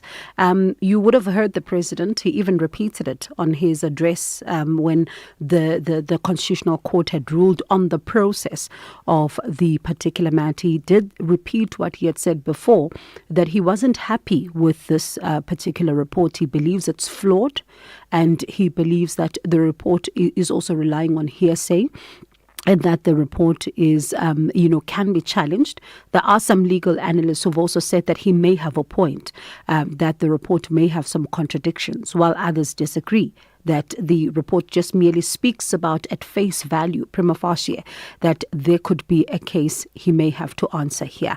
So it is, of course, leaving a number of questions. You'd remember last week we were talking about the fact that he had written to the Chief Justice, that's Mandi Samaya, seeking permission to review. So what does it tell us about that particular leg of the process? And then at the same time, as much as he may not be seeking to interdict the proceedings in the Western Cape, in the Western Cape, exactly where Parliament is, what does it mean, though, for the work of that particular committee, should the report, for example, be set aside? Because you did have other analysts who were arguing that he may argue that he may suffer irreparable harm if the impeachment process is to happen. Let's say, for example, Parliament has a 2/3 majority, then he may argue that he may suffer irreparable harm, and it might even be too late if maybe he wins when it comes to the review. So there's a lot of questions around this particular story, political implications as well. So we'll delve deeper with a political analyst on this, but also our own reporter, Kenny Mapanga, who's a legal reporter, to tell us what exactly does this mean now. The 31 names that were released yesterday by the Speaker of the National Assembly, Thoko Didiza, and that's the impeachment committee. They come from different political parties. So what happens now with the processes? Do they go ahead? And as they go ahead, under what caveat are they going ahead? So there's a number of questions that we still need to ask as far as the story is concerned. And I always trust Kenny to at least help us to understand exactly what is going on here. I can see her through the corner of my eye. She is going to be coming on and speaking to us to understand exactly what's happening here. Update at noon, midday to 1 p.m.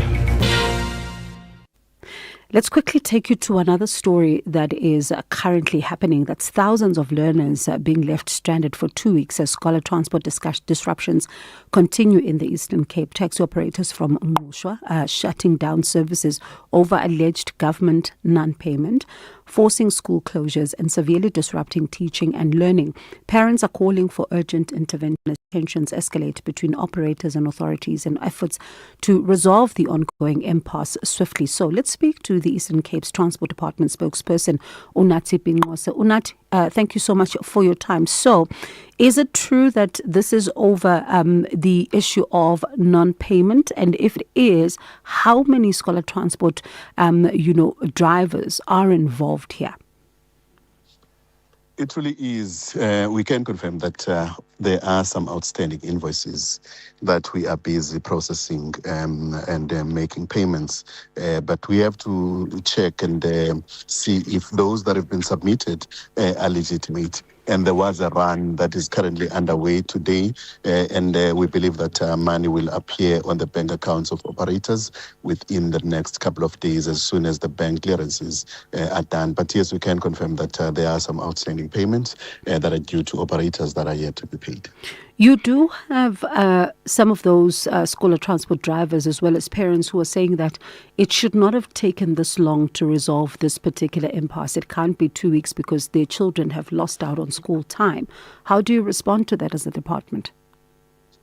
We have been in constant contact with the leadership of the industry and, of course, operators as individuals through our public transport office, communicating directly with them and at times with bulk SMSs, outlining the challenges that we face and, of course, what we are doing to try and overcome those. And some of the things that we have done has been to approve overtime for those who are responsible for payments and, of course, the technical staff that ensures that the systems are functioning optimally. They have been working around the clock, even on weekends, to ensure that we fast-track this process of payments. We wish to extend our sincere apologies, not just to the operators, but to the parents for the inconvenience this has caused. But we believe that with the officers that are currently working overtime, we will be able to make a meaningful dent in this, because we know the importance of scholar transport in education in our province. And if, as a department, you are alive to the importance of it, why was there no contingency plan that was put in place for these learners? In terms of providing scholar transport, part of the contingency plans that we had put was to speak to operators and plead with them to continue ferrying learners. And in most parts of the province, they have heeded that call, knowing fully well that when they submit their invoices, they will get what is due to them. But unfortunately, we didn't get such luck in the Ngqushwa area. And of course, not the entire district of Ngqushwa, but there were some sporadic areas and some specific schools that were affected by that, but we believe that the constant engagements that we have will yield the desirable results. The main claim that they have made was that if some of them receive money, they can continue until everyone at least receives some money from the scholar transport. And we believe that with the run that is underway today, by next week we will see a meaningful change in this. But we wish not to see something like this happening. One of the major challenges that we had faced was that towards the end of the financial year, unfortunately, our coffers were dry. And with the loading now in this financial year, we had to make sure that we process the accruals before dealing with the current, or rather with the new invoices that have just come in. So next week when? The invoice, rather the run is today, so by the end of this week, they should have their money reflecting, and we hope that they won't wait until, in fact, we're in constant communication with them to ensure that they do not wait until next week before they ferry learners, and many of them have agreed that they will continue to ferry learners. Some have started today already, and we believe that by next week, when they get their monies, we will see we'll be singing a different tune. All right, Unathi, appreciate your time. Thank you for speaking to us, Eastern Cape Transport Department spokesperson Unathi Bingose. And one can certainly hope that this is resolved. It's little people. They can't go to school. Children can't go to school if there's going to be such that keeps happening. 2 weeks. That's serious, a loss of school time. So we'll continue to track this particular story. For us, it's 12:31. Ondela, apologies, we're late for you. You can take it away with the news headlines.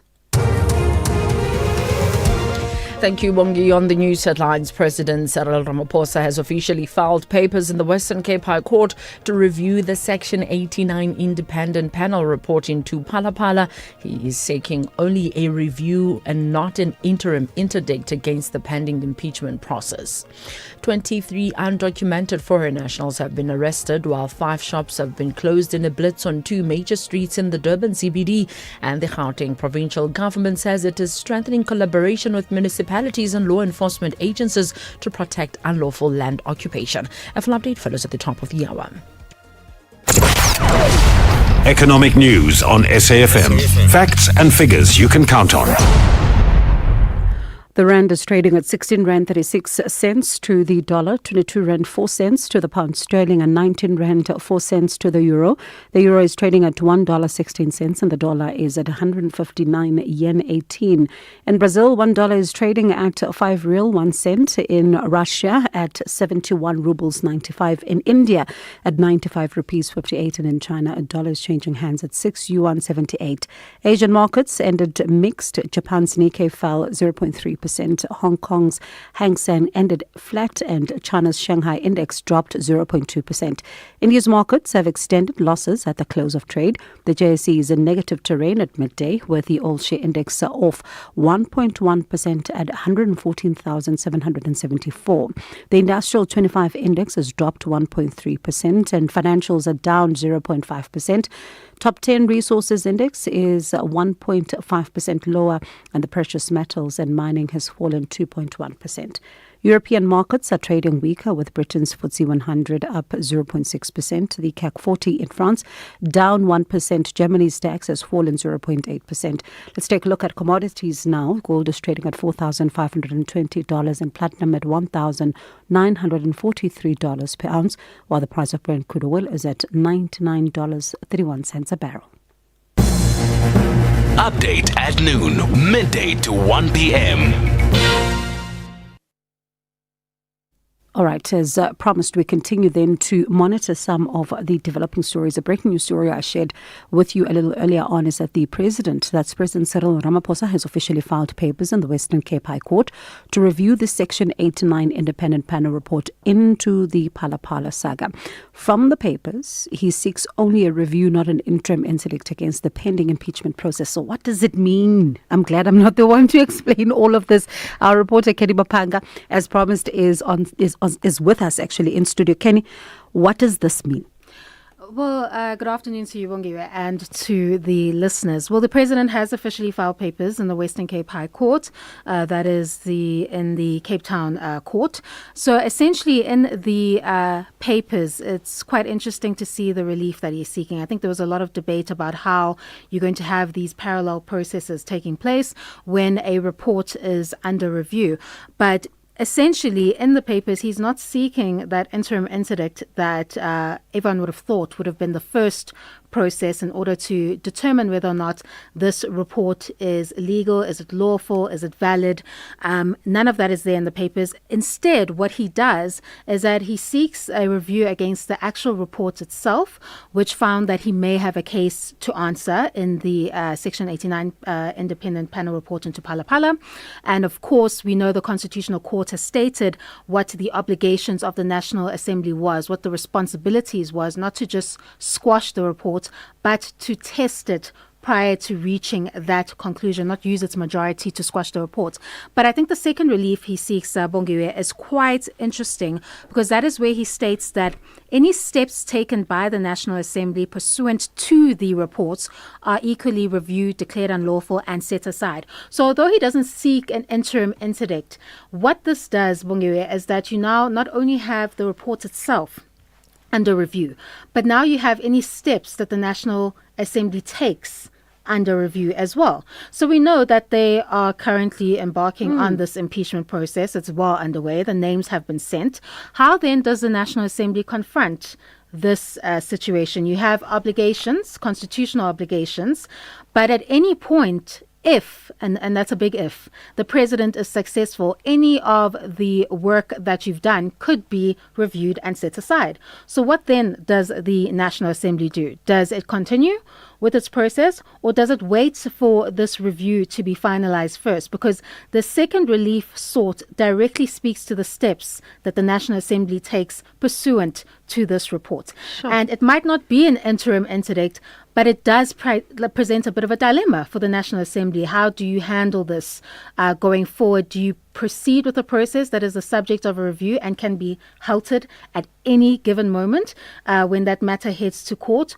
Or are you bound by this Constitutional Court order or judgment that compels you to do this process in the correct manner, not to take any shortcuts, not to jump the gun, but to follow the process as required by the Constitution as the National Assembly to do so? So it's going to be interesting to see how the National Assembly navigates this. I know there was a lot of debate surrounding whether or not the review helps the process in any way, but I think the second relief sought is something that the National Assembly is going to have to seek clarity on, because it's not only now the review that is, or rather the report that is under review, it is the steps that they take pursuant to the report that is also under review. And Kenny, that is such an important point, because last week when we were watching the sub-review committee, they were actually talking about any delay here would be, unfair to the people of South Africa who are watching them as Parliament do their work.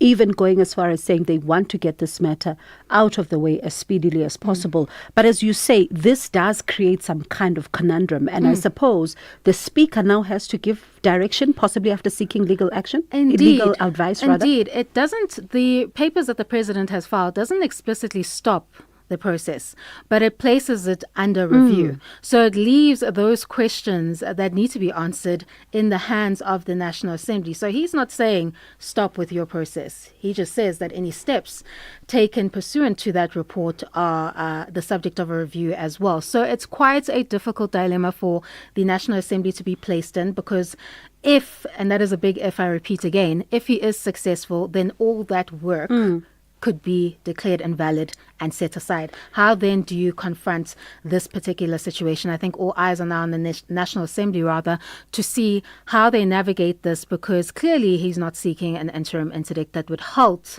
or undermine any process that is taking place. But the very relief sought, the second relief sought, I think presents a situation where you're proceeding with a parallel process that at any moment can be invalidated. And then how do you confront that possibility? As the National Assembly, you have your constitutional obligations, but you're confronted with this particular review that also speaks to the steps that you take to give effect to your constitutional obligations. So it's going to be quite interesting to see how they navigate this.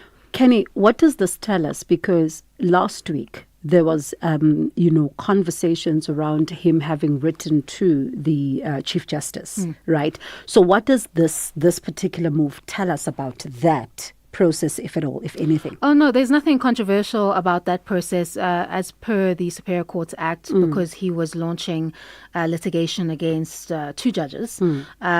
That permission would have been sought from the heads of the court, so the Chief Justice and, of course, the Gauteng Judge President. So does it mean he would have gotten the permission to go ahead? Absolutely, yes. And then he could file his papers and continue. It's just a procedural issue. There's nothing controversial about that. It's part of the process in terms of the Superior Courts Act. And I suppose even last week when we were explaining exactly that particular point to our listeners, to say, it is not, it doesn't mean anything. It's in the Superior Courts Act. You cannot, and we had to even remind them of the TRC case to say it can be thrown out, to say you did not follow procedure and you may find yourself stuck. Such as the Kampembe matter, yes. There we go. So let's speak about the fact that ultimately with all of this happening, there is a right that the president has when it comes to challenging legal matters, which is a right that you and I would have as well.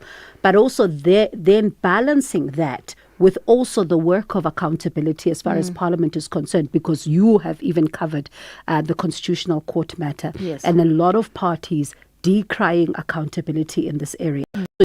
Listeners who are saying, what does this mean for accountability? But also at the same time, we understand the president has got the right to challenge or do anything legally. Yes, the president has the right to challenge the report if he feels that they failed in their mandate, and to exercise that right in the review process. But again, I repeat, he's not seeking any relief that tries to halt the process. So he didn't go for that interim interdict. And I think that's quite telling, because that means you have the option of continuing that process, but it'll always be hanging as the review process continues, that there's a possibility that whatever steps are being taken could be invalidated by the High Court. So it could be strategic if you think about it, because in any way he's not saying stop this process.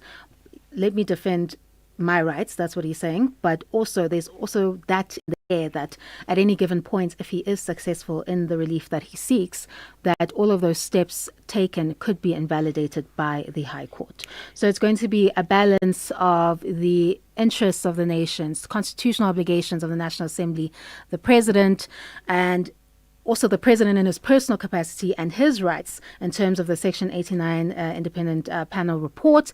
And then, of course, how the National Assembly approaches this matter. We know that many on one side want to continue, as there's nothing in place right now that is stopping them from continuing with that process. But of course, there is that possibility, if the president is successful in the review, that all of that work would basically just go down the drain. And also, do you force him to appear? Because he could say, hang 10, I'm still busy with this challenge. So you're saying it's strategic. I can actually see. Now the ball is back in the National Assembly's court. Let's see how they begin to make sense of this. I told you that Kenny Mapanga will make sense of what exactly is going on here for us. And Kenny, thank you so much for that. So let's now stay with this particular story and speak to political analyst Nkosi Khulule Nyembezi. Mr. Nyembezi, thank you so much for your time. As we speak, the President has officially filed papers in the Western Cape High Court to review the Section 89 independent panel report into the Phala Phala saga. Yes, he wants to review the report. He's not stopping the work of Parliament. But, of course, a lot is to be said about this story. How do you react? Thank you very much. I think it's a good thing to play the ball on available grounds and courts, in the sense that this is an option available to the president to review the report through courts. The fact that he has chosen to do so at this time, and perhaps not initially when the report was released, is another matter. To the extent that the courts are the independent arbiters of disputes, and they explain and expand, give meaning to legislation and regulations and constitutional provisions, I think it's a good path that is going to take the matter final. And what about the caveat to Parliament to say you may continue with the impeachment committee, but should I be successful in court, this particular process then may find itself, if one may even use the words, null and void? I think that Parliament will take into cognizance the development that the President has approached the courts to seek to review the report. And in its pace of dealing with the matter, Parliament, it might perhaps say, here is a committee, here are the terms of reference, we will put on hold the proceedings in Parliament and wait for the outcome of the court. And doing so will not be a passive approach, in the sense that Parliament itself can have legal representatives in court and make submissions in court, that as a body that has a responsibility to discharge the mandate of holding the executive accountable, we are interested in the outcome of this process, which might then expedite what happens in court. And there is, of course, another matter here, and that is around the, the 31 names that were released yesterday by the National Assembly as to forming part of the impeachment committee. And some of the names that are there, some people are finding quite interesting, and also the fact that the chief whip of the ANC would not be on that particular list. Others are reading into this, but also you look at the composition, the other different political parties, also being represented here. When it comes to how the committee is going to be doing its work, what would be the expectations of South Africans of these particular political parties? The committee must do its work according to what the law requires, because the report, the Section 89 report from the independent panel did indicate that the president had a case to answer. And so the process of allowing for the president to answer is then going to be set out in the terms of reference of that committee. And I don't think the issue of the individuals constituting the committee has so much a bearing, in the sense that it was an open platform for all political parties to submit the names. So whatever has come out, it's something that should not surprise us, in the sense that they must perform a political, legal, constitutional duty, which is going to be driven by what is prescribed. But I do think that it's interesting that the parties such as Good and PAC didn't put names to be part of the committee, because they are constrained by the fact that they have only one representative in parliament, and those representatives are members of the cabinet, the executive. But to the extent that at the end of the process, it will be interesting to see how they contribute indirectly to the process, as well as at the tail end when the matter is presented to the National Assembly and there needs to be a vote. Given the fact that there's a government of national unity in South Africa, what kind of dynamics can we expect then to also be at play around how this matter is dealt with in Parliament? I think it's an interesting one, because it really expands the scope of accountability measures that need to be implemented. One, in Parliament. The Parliament must do its work formally through its processes to hold the president accountable. Secondly, the courts, to the extent that there is now a court process for the review of the report and other things, it means that the courts will also contribute in this process of holding the executive accountable. And thirdly, because now we have this government of national unity, I think it's going to amplify public inputs and comments and decision making, because now more parties have a voice in terms of what is happening.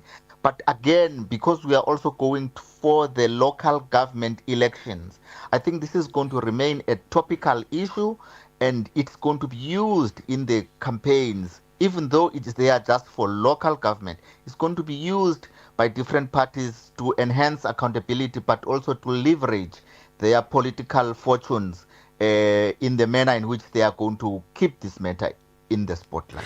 And how do you think South Africans will respond to that? Because, as you say, yes, it may not be local government, but it's a national issue, yet a lot of people still talking about it. So what impact is that campaigning around that matter likely to have on the voters? It will remind the voters of the unfortunate route that has been travelled since this Phala matter came into the public domain, especially because there was this Section 9 committee that sat and came with the findings and recommendations, but the manner in which those findings were treated by the ANC whilst it was a majority party in parliament is going to come out now as open wounds to say, did the ANC abuse its power in parliament at the time? And I do think that it's also going to bring some vibes in terms of people campaigning for the ANC, because some of them voted against voted in favor of implementing the report whilst they were in parliament. Now, when they go out to campaign, those issues will have to be ventilated. So I think it's going to bring up the full history of this Pala matter and the extent to which now the ANC needs to explain itself for it to be trusted, to continue to be trusted by the people, and we know there's trust deficit. Appreciate your time, political analyst Nkosi Khulule Nyembezi. Bongiwe Zwane on SAFM. The United States says it has carried out new strikes on Iranian missile sites and naval vessels near the Bandar Abbas. The attacks come despite ongoing ceasefire talks involving Iran, Qatar, as well as the United States. Secretary of State Marco Rubio says negotiations continue but warns Washington will keep vital Gulf shipping lanes open. Iran says progress has been made in the talks, but no final agreement is close. So let's speak to senior researcher and director at Africa-Asia Dialogues, Thembisa Fakude. Mr. Fakude, thank you so much for your time. Perhaps we start with the latest strikes at a time when the Iranians are speaking about progress being made in the talks, but no final agreement at the moment is close. So just how far back does this push the negotiations? Well, we shouldn't be surprised. This is the style of the United States and Israel in terms of always derailing what looks like at least a settlement whenever they're negotiating with whether it's Hamas or Iran. You remember last time, twice actually, last year when the negotiations were almost concluded, you had Israel bombing some of the installations of Iran. This year in February, when the negotiations were taking place and we were about to have a settlement again on the 20th of February, they did the same. So yesterday, at least hours before the strikes, there was optimism that there was going to be some sort of settlement. And we woke up this morning to news that the Bandar Abbas, which is a region south of Iran, was bombed by the United States. So this again will add mistrust, and I think it will further derail the possible negotiations or settlement to this current conflict. And how much of a complicated picture does it also spell for, or even paint for those who are, sitting at the negotiating table outside the two countries, that's the US and Iran at the moment, because that for them as well is going to be even a difficult, conversation, because how do you begin to speak with one party who is seen to be moving in a way that may not be according to the spirit of the negotiations? Well, it's certainly going to add an element of mistrust and disillusionment. We know, for example, that there's a delegation at the moment in Doha in Qatar that's also pushing another parallel path in terms of trying to find a solution to this current form. But I think countries such as South Africa should be more worried, because the more this conflict continues, the likelihood of disturbance in our daily lives, particularly standard of living and affordability, is going to be impacted. Countries such as South Africa and others around the world. So the world should be more worried about this. And I think we're now at the point where we need a global pressure, collective global pressure, in terms of pushing the United States to reach an agreement, because it seems obvious that the Iranians are open to moving forward and coming up with some sort of settlement on this, and the country that continues to derail in terms of bombing and disturbing negotiations whenever peace is about to be reached has been the United States. So what does the pressure look like? Because you do have the different countries speaking in different voices. So what would the pressure look like? I think the pressure should come in two ways. One, of course, we're dealing with a bully here in the form of Donald Trump, a man who likes to be cajoled, a man who likes to be praised in one form or the other. So there has to be that tact of sweet talking him and making him realize how this war is impacting the daily lives of many people around the world. Number two is we also have countries, particularly those in the Gulf, who continue to supply United States with business. We know that such as Qatar, Saudi Arabia, United Arab Emirates have got huge standing orders on military assets that are supposed to be bought from the United States. They should begin to communicate a statement of some sort indicating that they're not happy with this and they are willing to cancel whatever orders they have. Because I think Donald Trump, being a transactional president, only understands the language of business. So that could be another tact in terms of trying to pressure him. But again, the other country that can play a role in this regard is China, because China seems to have a bargaining chip, at least power over the United States. This is why Donald Trump decided to travel to visit Xi Jinping instead of Xi Jinping going to the United States. So China also has a bargaining power in terms of pushing Donald Trump and forcing him to at least begin to maintain peace and adhere to the terms of the ceasefire that were reached between the United States, Israel, and Iran. So, can we see retaliatory strikes? Well, I don't see Iran retaliating. I think they are exhausted at the moment, and like many other countries in the region, they would like to see this coming to an end. The United States said that they were not, it was not a preemptive strike of any sort, but they were basically trying to prevent Iran from planting more sea mines that would have disturbed the flow of ships on the Strait of Hormuz. Of course, we don't know where the truth lies between. I don't see the Iranians escalating this, especially after what the Central Command of the United States has said, that it was not meant to disturb the current ceasefire, but it was more about protecting their assets and human resources in the Gulf. So I think there's going to be a restraint from the side of the Iranians. The Iranians are also very keen of ending this war, and they're also keen on achieving a permanent ceasefire. All right, appreciate your time. Senior researcher and director at Africa-Asia Dialogues, Tembisa Fagud. I'm looking at the time. Let me quickly take some of your voice notes just before we go. Bongiwe Zwane on SAFM. Good afternoon, Bongi. I wish NEC must also address the issue of councillors of Matlosana. Councillor to Diatina. It is for the first time I see councillors like councillors of Matlosana. They are busy fighting each other here. They are failing us. And they are the ANC councillors. They don't respect even the voters. I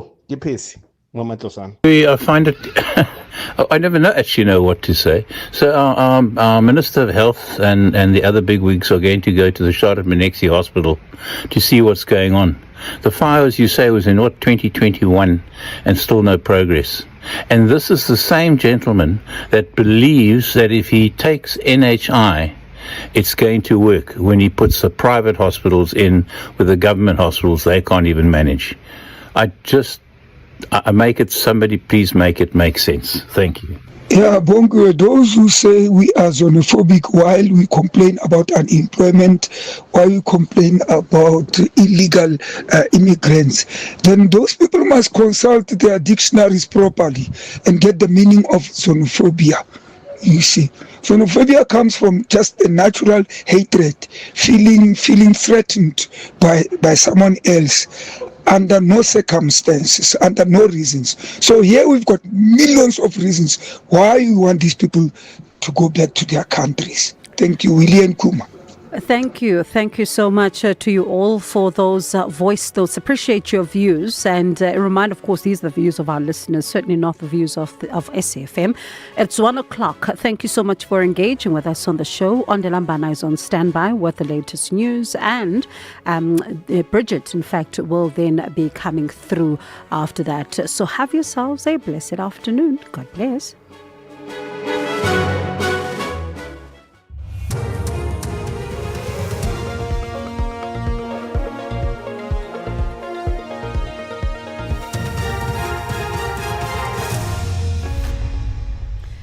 Thank you, Bongi and the team. On the top stories, Ramaphosa seeks review on Phala report and a call for the reintroduction of immigration quotas. For SAfm News, I am Ondilambana, and a very good day. President Cyril Ramaphosa has officially filed papers in the Western Cape High Court to review the Section 89 independent panel report into Phala. The report found that he may have a case to answer regarding the February 2020 theft of foreign currency at his Limpopo farm. He's seeking only a review and not an interim interdict against the pending impeachment process. The ANC National Executive Committee has called on the Home Affairs Department to reintroduce immigration quotas. This as tensions continue to rise in several parts of the country over the influx of undocumented foreign nationals.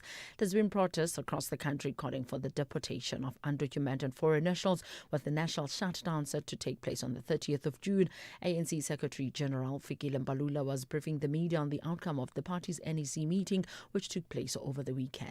The NEC urges the Department of Home Affairs to consider, with appropriate agency, the reintroduction of quota limits on immigration intake. Our country must decide transparently and in the public interest how many additional persons that means at its disposal can lawfully and humanly accommodate. The instrument exists in our law, Section 19 of the Immigration Act, 13 of 2002.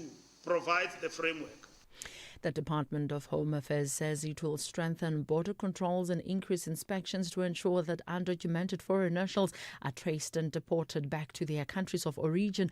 This comes after the Justice, Crime Prevention and Security Cluster held an urgent meeting yesterday to discuss government strategies aimed at combating illegal immigration. Security Cluster ministers and senior officials responsible for national security in the country, as well as political parties and civil society organizations, attended the meeting held at the Union Buildings in Pretoria. Home Affairs Deputy Minister Njabulo Nzuza. What we are doing now is that we are heightening our inspection levels within the country in a more coordinated approach that will mainly involve Home Affairs, SAPS, as well as the Department of Labour, to make sure that we fight illegal immigration. There are three ways in which we fight illegal immigration. One is tightening border control, and that's why you have the Border Management Authority to do that work. You then have to make sure that you enforce laws within the country through our inspectorate units to make sure that those who employ illegal foreign nationals are brought to book as well. But also we have to do a law reform. 23 undocumented foreign nationals have been arrested, while 5 shops have been closed in a blitz on 2 major streets in the Durban CBD. The eThekwini municipality says members of the Metro Police, municipal officials and officials of the Department of Home Affairs took part in the operation that focused on Dr. Pixley Kaseme and Anton Lembede streets. The municipality says 32 foreign nationals were detained, of whom 23 were arrested in terms of the Immigration Act after their status was checked. The shops were closed because they did not comply with legislation and regulations. The municipality says the operation is part of ongoing efforts to enforce immigration legislation and in enhancing public safety. The Gauteng provincial government says it is strengthening collaboration with municipalities and law enforcement agencies to protect unlawful land occupation. This includes monitoring, sharing intelligence and improving response to land invasion.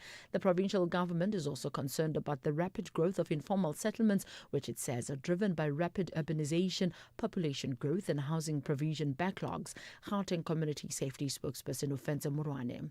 As such, in response, the provincial government is strengthening collaboration with municipalities, law enforcement agencies and other stakeholders to implement proactive prevention measures and improve the protection of identified public and private owned land. This includes coordinated monitoring, improved intelligence sharing and rapid response operations to prevent unlawful and land occupation before it escalates. Recapping the top story, President Cyril Ramaphosa has officially filed papers in the Western Cape High Court to review the Section 89 independent panel report into Phala. He is seeking only a review and not an interim interdict against the pending impeachment process. I am Ondilambana for SAfm News Headlines at 1:30. Outsurance can't improve your golf handicap, but they could improve the car insurance premium you currently pay. Get a quote today, and if OutSurance can't save you money on your car insurance premium, ask for 500 Rand cash. Make that 1,500 Rand if you've been claim-free and with the same insurer for 3 years. Get a quote and get savings or cash. Either way, you win. SMS out to 30754. That's out to 30754. OutSurance. Licensed insurer and FSP. T's and C's online. Makoti Down Products is a proudly South African family business, started more than 30 years ago with 12 geese and a piece of material. Makoti manufactures duvets, pillows, sleeping bags, and high-quality Egyptian cotton linen.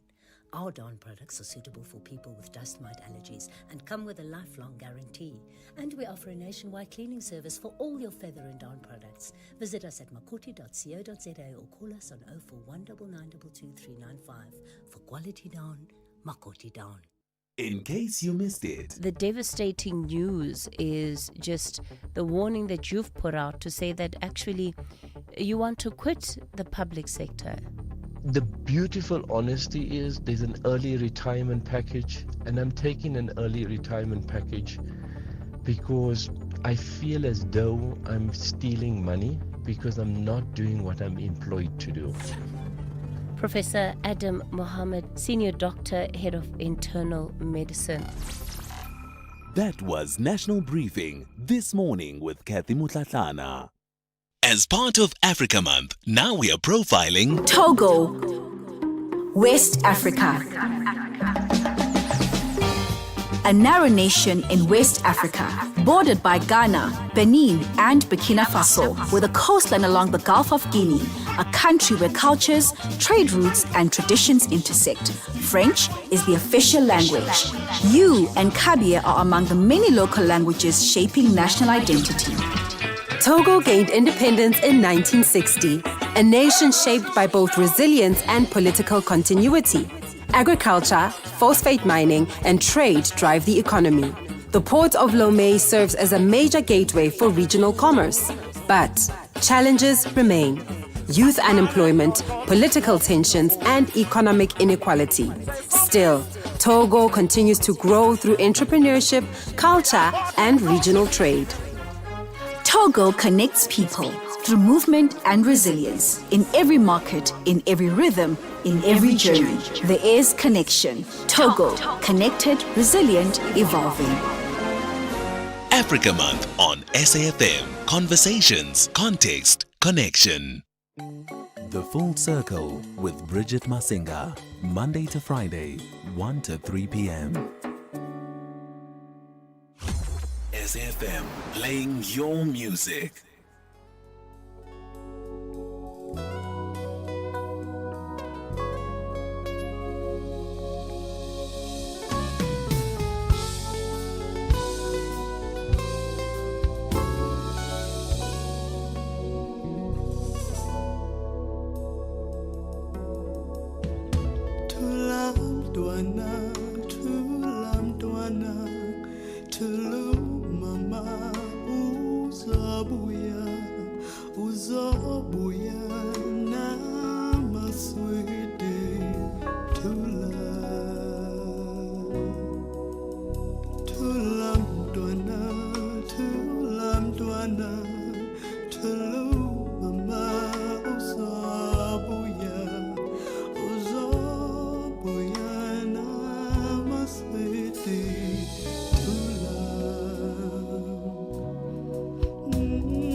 I do love the final notes of the song. I love how she goes into, I mean, I don't know if it's a bravado. I don't know the different octaves of a voice. Is it octaves of a voice? I have no idea. But I do love it when she goes into that bass at the tail end of the song. What a beautifully executed piece of music as well. Brenda Mdambo coming through with Temba Njalo. That is how we kick off the show this afternoon. Hope you're having a great day. We certainly are in the mood for lots of robust conversation from our end, and we begin the conversations today on a note that touches a lot of South Africans individually, as well as South African communities as we reflect on GBV. It's a recurrent theme on this particular show because we aim to mirror the challenges, the burdens, and the successes that we have as broader South African community. And so some conversations for us become necessary to consistently revisit. And so this afternoon is no different. We are reflecting on GBV with a gender specialist and also an attorney who's focused in this particular area, and we're looking at 6 months after the declaration of gender-based violence and femicide as a national disaster. What progress has been made since then, and the legal holes as well that need to be plugged in order to progress this conversation forward. Also coming up today, we are going to touch on stages, pages, screens, and more. And we're going to be in conversation with a multidisciplinary performance artist who explores conversations around womanhood, liberation, representation, and all those good things. So that conversation is coming up in the first hour. It's Tuesday, so after 2, we catch up with our very own Dr. Judy Pretorius, a biomedical scientist and product development specialist for #SkinDeep. And we're going to be looking at modern technologies and the dangers of relying on artificial intelligence for skin care advice. That conversation is coming up on the other side of 2. And we're going to settle that as well with a Ask the Doctor, doctors in the house. So if there is something that you want to ask Dr. Judy regarding skin, it's the change of season, and perhaps your skin is also reflecting that in one shape, form, or another, or you got recurrent issues that crop up every winter for you, or that crop up every summer for you, or your kids, or your wife or your sisters, you're more than welcome to send those voice notes on 061-410-4107, and Dr. Judy will deal with it in the way that she always does, which is quite comprehensively. So 061-410-4107 is our WhatsApp line. Also, if you want to weigh in on our first conversation that is reflecting on 6 months after the declaration of gender-based violence and femicide as a national disaster, what progress has been made? And do you believe some of the statistics that are shared with us by the likes of SAPS that speak specifically to GBV and femicide in the country? Your opinion is most valued as on this particular show. So 086-000-2032 and 061-410-4107. A quick pause. We'll be right back with our first guest. Protecting your family means staying one step ahead. And that starts with knowing the facts about human papillomavirus. HPV is linked to over 99% of cervical cancer cases and claims the lives of more than 5,000 women in South Africa every year. HPV doesn't discriminate and will at some point affect both men and women, young and old. Protect yourself and your loved ones. Ask your healthcare provider about vaccination. This message was brought to you by MSD. Water bottle, check. Sunscreen, check. Binoculars, around my neck.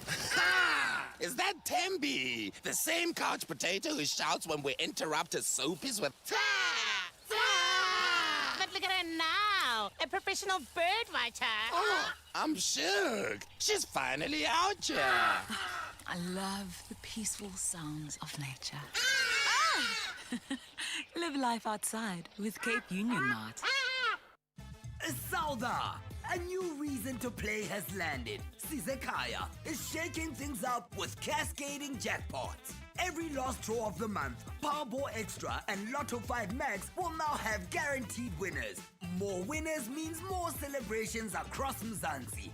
No waiting, no hoping, just life-changing moments. Players must be 18 years or older. Play responsibly. The National Lottery is officially operated by SAfmRadio from June 1. As part of Africa Month, now we are profiling Ghana, West Africa.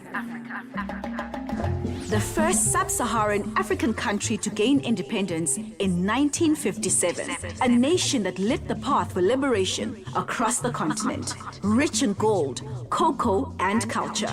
A land where history and progress walk together. Ghana is home to over 80 languages, including Akan, Yu, Ga, Dagbani. A nation where diversity is not divided.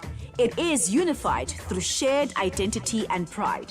From Accra's coastline to the Ashanti's region cultural heartland, heritage lives in everyday life.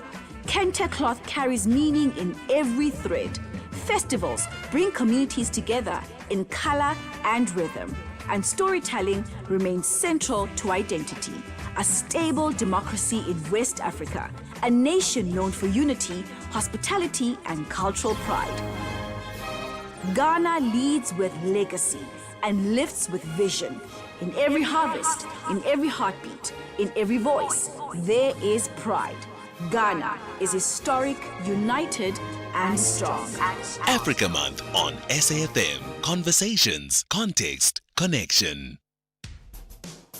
SAfm has signed a code of conduct that is enforced by the Broadcasting Complaints Commission of South Africa. Under the code, we are committed to giving news that is accurate, comment that is fair, and programming that is not harmful, does not amount to hate speech, or contain violence or explicit sex. If you think we are not living up to that code, then you can inform the Broadcasting Complaints Commission of South Africa. Direct any complaints in writing to the Broadcasting Complaints Commission of South Africa. PO Box 142365. Craig Hall 2024. Fax to 011-326-3198 or an email to bccsa@nabsa.co.za. For more information, please visit www.bccsa.co.za.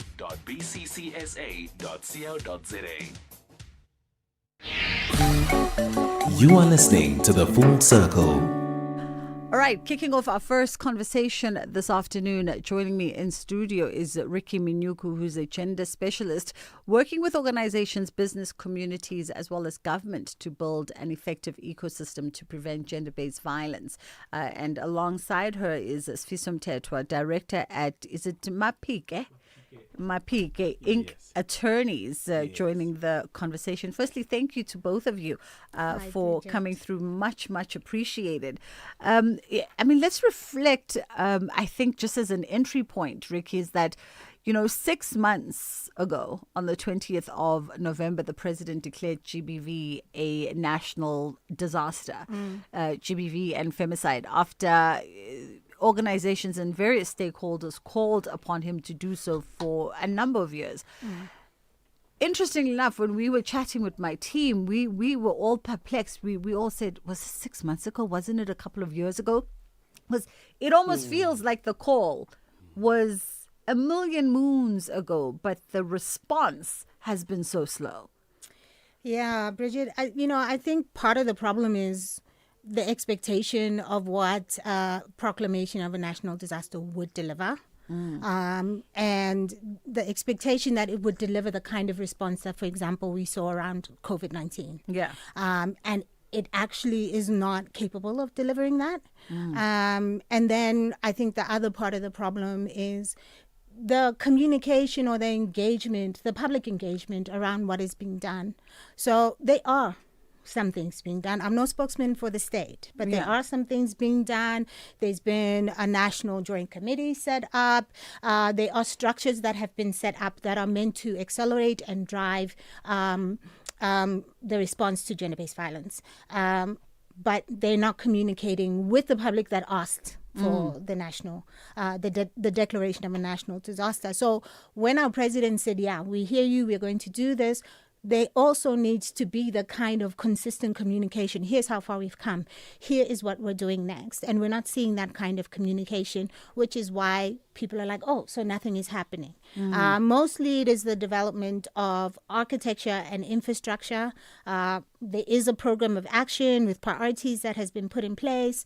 But the challenges are who is in charge, who is accountable, and how are they communicating with the society that asked for the intervention. Yeah. I mean, interestingly, the highlight that, yes, the infrastructure has been put into place. So the blueprint, the bones of this conversation have been laid. However, the fact that yourself, who works actively in this sector, can still sit and articulate for us that when it comes to matters of implementation, accountability, when it comes to, whom do we direct concerns to, that is still a question mark. And if it's a question mark that is unclear, how clear is it to grassroots organizations who are the first line of defense?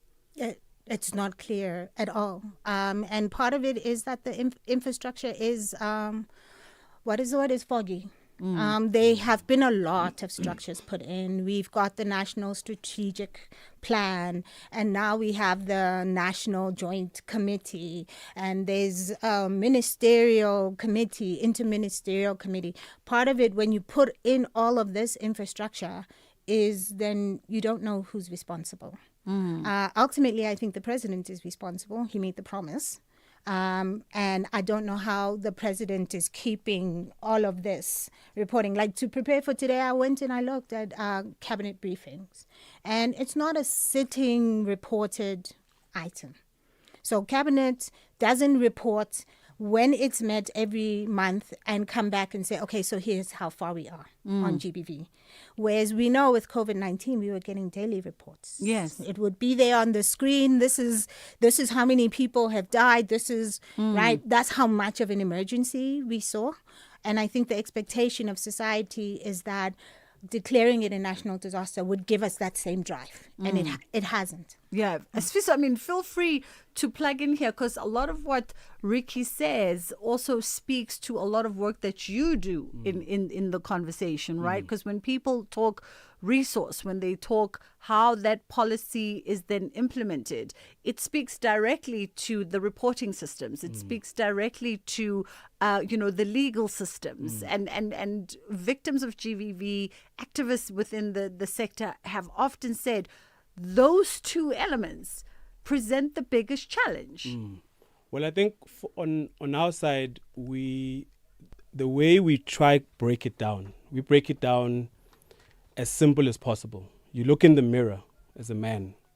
You say, what am I doing to make sure that this scourge is ended? So what are you doing at work? Because what happens at work happens at home. Are we reporting the behaviors at work? Are we taking it seriously? So we run a lot of workshops with organizations, help them find a solution there. Because yes, it's all well to have this infrastructure. It's well to have all the legislation. But if between two humans there's no conversation and it's not taken as an important conversation to start, then those don't really work in the terms of the prevention that we need. It speaks a lot to the theme around deeper conversations also having to be had amongst men. And a broader part of this conversation also, because it's still fresh in my subconscious, also a conversation I had with Dr. Zamo Masito, who pointed out that in general, we are a violent country. Yes. We're a brutal country. In particular, males are the perpetuators of that violence. And so we need to then deal with that, and then we can deal with the subcategories of that. That in itself requires some kind of planning. It requires some kind of a cohesive vision of, if we say we need to tackle a conversation with men, what is the strategy of that conversation? Well, I think firstly, if you look at society, women build communities. You know, if you look at just Women's Month, there's so many events you probably don't even know which one to go to. But as men, the conversations are still at a very surface level. You know, when we're not speaking to how we were socialized. You know, because you can speak to the violence, but how did we grow up? What is our relationship with rejection? What do we know about? Because as much as, I mean, Dr. Masito, we were at a workshop together last week, and he spoke about the fact that men are actually victims too. That conversation isn't even a conversation we have. So if you can't speak to how you were victimized or assaulted as a young child, and the societal norms of indoda ikali, you know, all of those we haven't even started scratching the surface in those conversations. How could we possibly move to eradicating it? And I think that's really where my focus is. My focus is myself, my society, the people around me. How are we having these conversations? How are we actually holding each other accountable? You know, that's a start. And then we can say, getting into the infrastructure, this is what we plan to do. Bridget, can I just come in here about a strategy, a broad strategy, right? Because I think our government and our president would say we do have a broad strategy. We have the National Strategic Plan. And part of the problem of the National Strategic Plan is it is a broad strategy.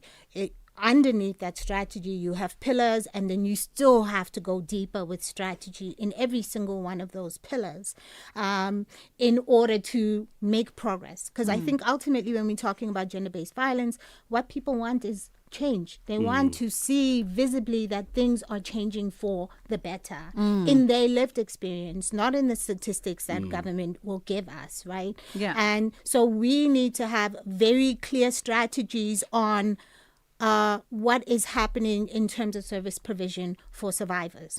What is happening, and here's the big part, in terms of preventing, in terms of changing social norms, in terms of changing how we believe and how we behave as a society. And we need to be able to chart and experience those differences in our lived realities. And we're unable to do that because the current NSP doesn't have the deeper strategies, number one. It's not structured for real implementation, number two. So it's a very government-centric. And if you look at the NSP, what you'll see is that a lot that has been done has been about what the Justice Cluster is doing. But this is not a problem that can be solved by government alone. It requires the input of every sector of society. It requires the action of every individual. Let's pause it there on that note, Ricky. We'll come back on the other side of the headline news and we'll continue this conversation. 061-410-4107 is our WhatsApp line. If you want to share your perhaps observations, or maybe you've pondered on this collective problem and you think you have a gateway to a conversation that will take us one step further, you're more than welcome. 061-410-4107. Ondelambane standing by.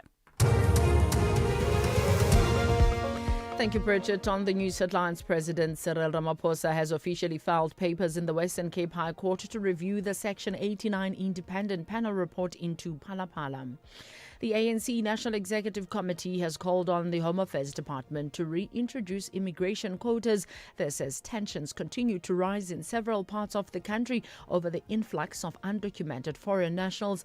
And the U.S. Secretary of State Marco Rubio has said reaching a peace deal with Iran will take a few days despite renewed U.S. strikes on the country. A full update follows at the top of the hour. Bridget Masinga, weekdays on The Full Circle.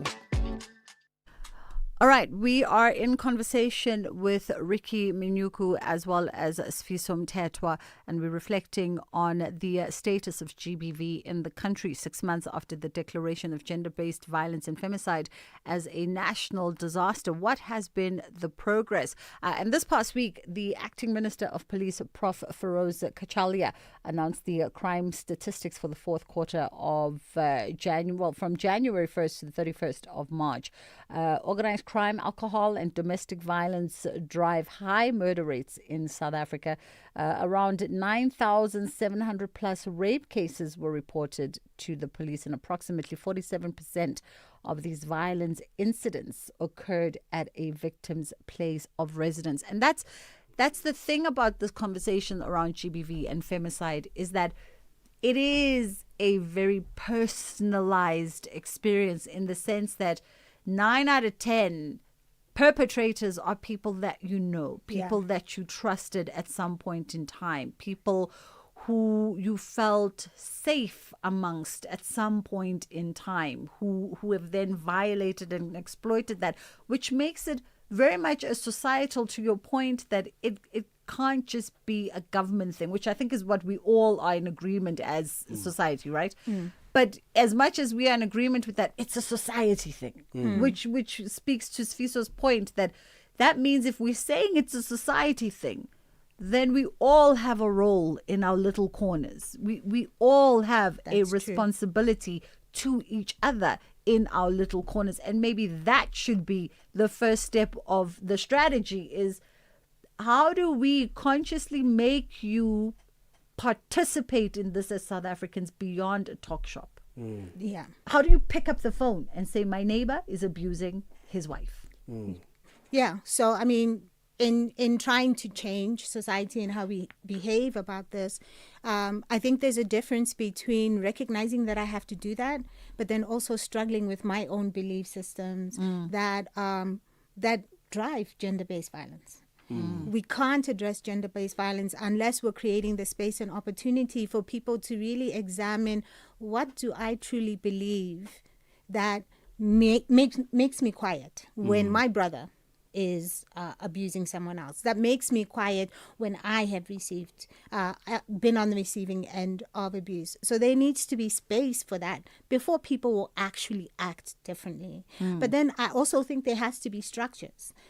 Have you tried to phone SAPS?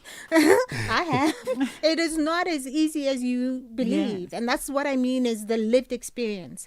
So part of the things that as citizens we can do is become more active. Our NSP, our ministers are promising us that we're doing so much. We're setting up gender-based violence desks in NSPs. A citizen can make it their business to go and check. Is there one in my local police station? Is it functioning the way it should be functioning? Are the police taking the cases? Those things like give you the structure to be able to now make it an issue, right? And that's different from the level of work of how have I contributed to the problem? How is my silence contributing to the problem? But I think those kinds of initiatives can really drive the existing initiatives. So when promises are made, checking that those promises are real in your own community, in your own workplace, in your church, in your school. You know, I love what you say, Ricky, because it takes the responsibility element to a practical element, and we've got local government coming up right now. On this year's show, we've got a feature we've initiated as a run-in into that called How Does My Government Work? How does SA work? And we need to figure out, Guti, how do, as you say, have I checked that? I haven't. I certainly have not checked Douglasdale Police Station. That is the police station in my jurisdiction, to see, do they have a desk? How are they responsive? What is their response time? I've not walked in and asked those conversations, and that speaks to the gaps and the challenges, Sfiso. I think with when you look at police officers, they're part of the community, you know. So yes, they're at work, but how do they relate with GBV at home, for instance? So if you're a constable and you've got a son, what are you showing your son to say to him? This is the behavior that you have to display. So by the time you get to the police station, this is a culture that has been cultivated at home. You know, if you are a father, you know how we grew up. Down the street, if you're naughty, the father who lives next door could punish you. You know? So we need to make sure that as fathers, we then play a more active role in shaping the children around us. Now, if you're at the workplace, what does it look like in the workplace for you to behave correctly? And I think changing that culture is going to take a while. I think, as Ricky is saying, this is a generational issue. You know, we're not going to say 2030 we're all free. But if everyone plays a role, by the time we're gone, we hopefully would have moved the needle far enough for it to not be the scourge that it is right now. But Bridget, I want to say that I think we can make a big difference in 5 years, right? And that mostly when we have gender-based violence discussions, people are disgruntled because they think, can I make a difference at all? How do I make a difference in what other people believe and how other people behave? And I think that part of what has been the problem around our national strategies is we haven't paid attention to what actually works. And they are examples of what works that show with a solid 2 to 3 year investment, you can have a 50% reduction, right? But this is very small scale type projects. How are we learning from those projects that have success? You know, you talked about how it's a big scourge for us in South Africa. It's a big scourge globally. And the only way that we're going to be able to make a difference is to learn from what is working and then figure out how to scale that. Is very clear structures for collaboration, because I think the big problem is we don't have clear structures for collaboration. Business is doing one thing, civil society is doing one thing, government is doing another thing. But if we could focus in on what actually works and is effective, what are the lessons we've learned from that? How do we then enable that to be scaled across different communities? In 5 years, we could have a measurable difference in experience. A quick pause. We'll come right back. 061-410-4107. That is our WhatsApp line. If you want to send through a WhatsApp voice note with some of your thoughts or perhaps observations, you are most welcome to join the conversation.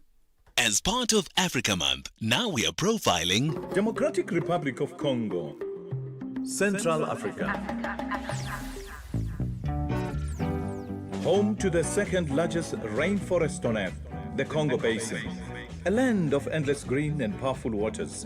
The mighty Congo River, deep, strong, eternal. A nation rich in cobalt, copper, and diamonds. Powering global industry. The Democratic Republic of Congo gained independence in 1960. From colonial rule to a nation marked by resilience and complexity. A country still shaping its path, still defining its future.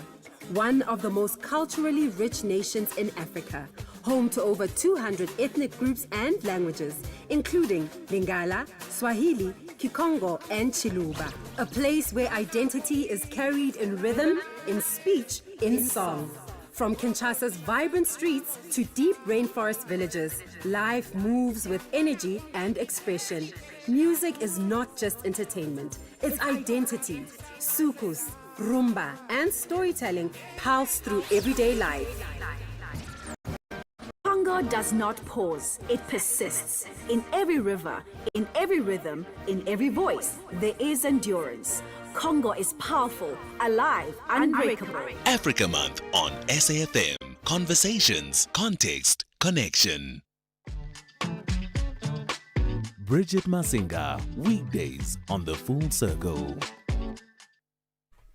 It is the Full Circle with myself, Bridget Masinga, on SAFM. We're live streaming, by the way, on our social media platforms. You can catch us on at SAfmRadio on X, formerly known as Twitter. And you can catch me there as well, at Bridget Masinga. If you want to perhaps weigh in via social media, you're more than welcome to do so. Hashtag The Full Circle. And as Ricky was talking when we were heading into the break, and we just... talking about, you know, where we have seen some kind of success, no matter how minuscule, if that has the potential to make a difference, then let's take the lesson and let's implement and let's scale up. And the conversation for me always goes back to, at the advent of South Africa's HIV, and I will use crises, HIV crisis. Yes. There was very much a consented collective strategy that was implemented, that was dedicated to, that was focused, that showed results. And when we veered away from it, because when you do something and then you see results, then you think you can relax. Yes. And when we veered away from it, we course corrected again. So, what then becomes, if you were sitting on a typewriter, you just backspace HIV and AIDS, backspace, put in GBV, femicide. Because it speaks to all the themes, all the same things. Social behaviors, generational traumas. It speaks community. It speaks to all the same themes. So why can't we just backspace and type in GBV, femicide? Yes, I'm simplifying it, and borrow from that. It's not a matter of we can't. The question is why we don't. Why we don't do that. Why we don't invest in what we already know and take from the lessons that we already know. And in my view, the reason that we don't is because there isn't a deep enough commitment for actual change. Yeah, there isn't a deep enough commitment for actual change. The decision makers, those who have the resources, those who have the power to make those kinds of decisions, are not committed to the depth of work that must be done when it comes to turning around gender-based violence. But I don't know what you think, Sfiso. Me, I'm like, we don't have the high-level commitment to do what we know we can do. Well, I think, you guys are probably speaking about Soul City and those campaigns. The deep work that's needed on a governmental level, that's fine. But the deep work needed from individuals, I think, is pivotal. So if we're in a circle of friends, how are we calling out sexist jokes? What does that accountability look like? When someone in the community harms someone, because they've got money or there's some level of status, we tend to look away. So the uncomfortable conversations and the uncomfortable state of being which we need to sit in is the only way we're going to move forward. Anything that makes us uncomfortable, we tend to shy away from. And this is literally the most important conversation that needs to happen on a daily basis. But, even to your reference on Soul City, Sfiso, and I know we have to go to voice notes and then slowly wind down. Even to your reference of Soul City, that spoke to a conscious strategy, right? Yeah. Because we know the 4 pillars of sort of change behavior and socializing a society. Leadership, education, familial community structure, and then a big component of it is what we consume. And so if we're plugging into various strategies, how do we change people's behaviors? We reflect them back to each other. Yeah. Like literally we boom you back to yourself on television so that you can sit there and self-critique. And all of those things moving together moved towards a changed behavior and an urgent and an agency when it came to HIV and AIDS, because all those things moved in tandem and moved with a singular goal. How do we drop infections of HIV and AIDS, and how do we save lives? Like the question was crystallized, so the answer is very simple. But let's go to WhatsApp 061-410-4107. Let's have the conversation. WhatsApp voice notes on 0614 104 107. Hi, good morning. Good afternoon, Bridget, Nora in Heidelberg. Tackling a GBV is very difficult when the police, the law enforcement are not on board. About 3 months ago, I went with a neighbor to report a burglary case. When we arrived at the police station, there was a lady there who came to report GBV, and she was with this man who beat her up. And they were right there inside the police station. They didn't take them into a separate room. We were all listening. And the police it was all a big joke, and they were all laughing. Stuff like, why do you fight? You must love each other. It was all a big, big entertainment for the police in Ratanda police station. So it will never end until the law enforcement are on board. Good afternoon, ladies. Plus one guy. Have the ladies, in fact, all women, have they examined themselves to check are they not part of the problem? Because it looks like just men. And the ladies, they must know, men, we are not crazy. If we've done something, then there must be something that caused us to do that. We are not going to think that men, when they say woman, they just go and beat her up. We are not crazy. Women, they must look after themselves and look, what is the problem? Are they not part of the problem that causes all this violence against them? Pastor Cape Town. Hey, Pastor Cape Town, Ricky, go ahead, because my blood is boiling.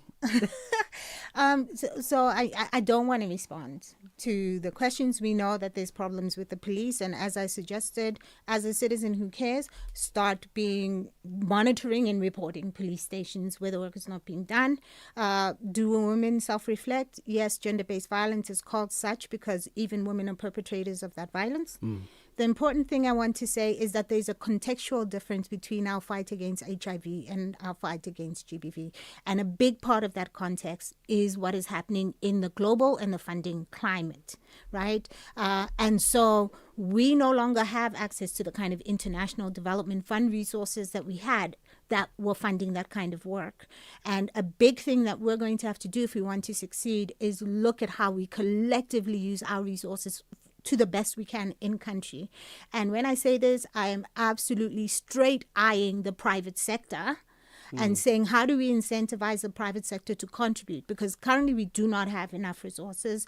After a year of Trump, we're not even having the right kind of resources reach community level organizations who do the kind of critical work that needs to be done.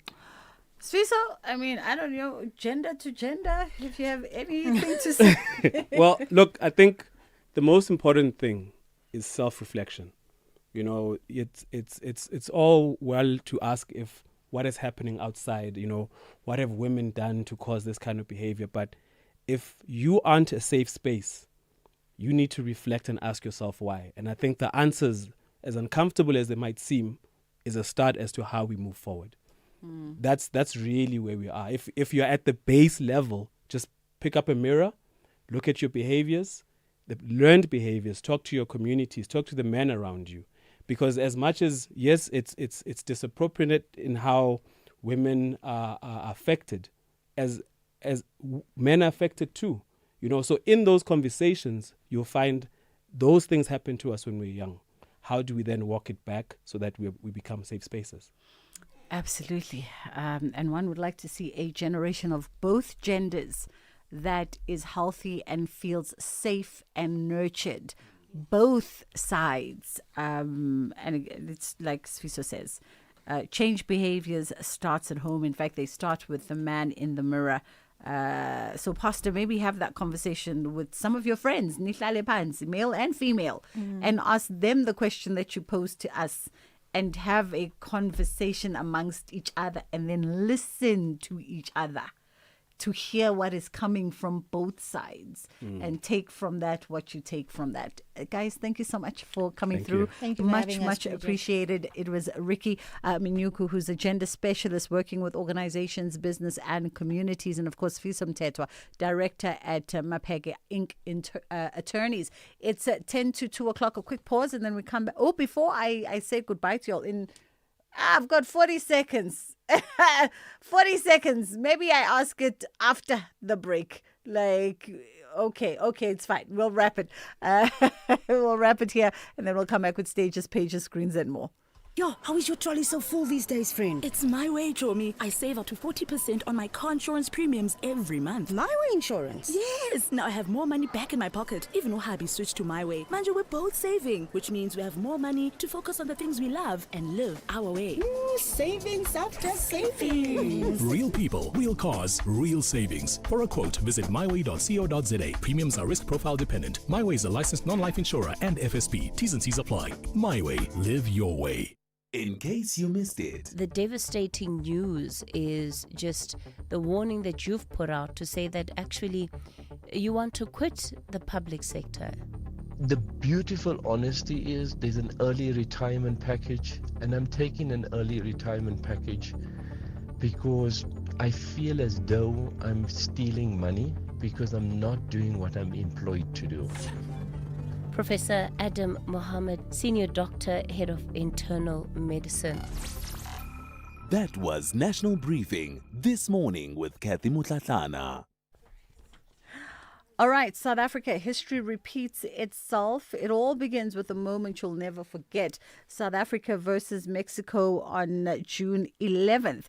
Relive the rivalry, feel the pride, witness the kickoff of the FIFA World Cup 2024. Catch the opening match live on SABC3 at 9 p.m. Stream it on SABC Plus and follow every moment on SABC radio stations nationwide. This is more than a game. It's our story, our passion, and our time. All of us, all in. Kaufela, only on SABC, the official broadcaster of the FIFA World Cup. Stages, pages, screens, and more on The Full Circle with Bridget Masinga. With the ever-changing financial landscape, it can be difficult to make sense of all the moves at times. Join me, Jimmy Moyaha, on the SAFM Market Update with MoneyWeb, Mondays to Thursdays, 6 to 7 p.m, as we break down the key market trends, top financial stories, and smart investment insights, all in one place.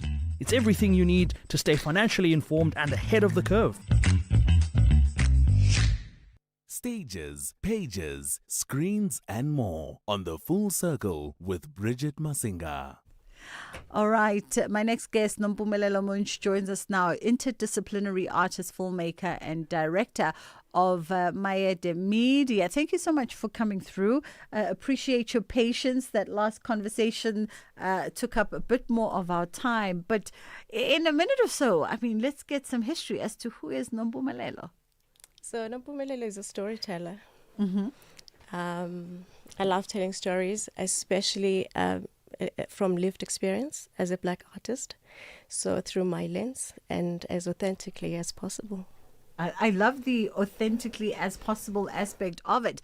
And when it comes to telling the stories, walk us through some of the themes you explore and, of course, how those reflect a Nompumelelo, but I guess broadly also a Black lived experience. That's a very good question. We have a history in South Africa, and a lot of it, especially aspects in things like violence. I know that you had previous guests talking about GBV. So when those kind of themes aren't explored and through story, then we have no way of actually knowing how to prevent such occurrences from happening. So it's very important that we explore these kind of themes and in depth, and therefore, because usually stories reflect society, and sometimes life imitates art, or the other way around. So it's important. Different mediums tend to be the greatest teachers, for societies. And I mean, in places like in World War II, it was used as propaganda. So it's a very powerful tool, film. Yeah. Absolutely.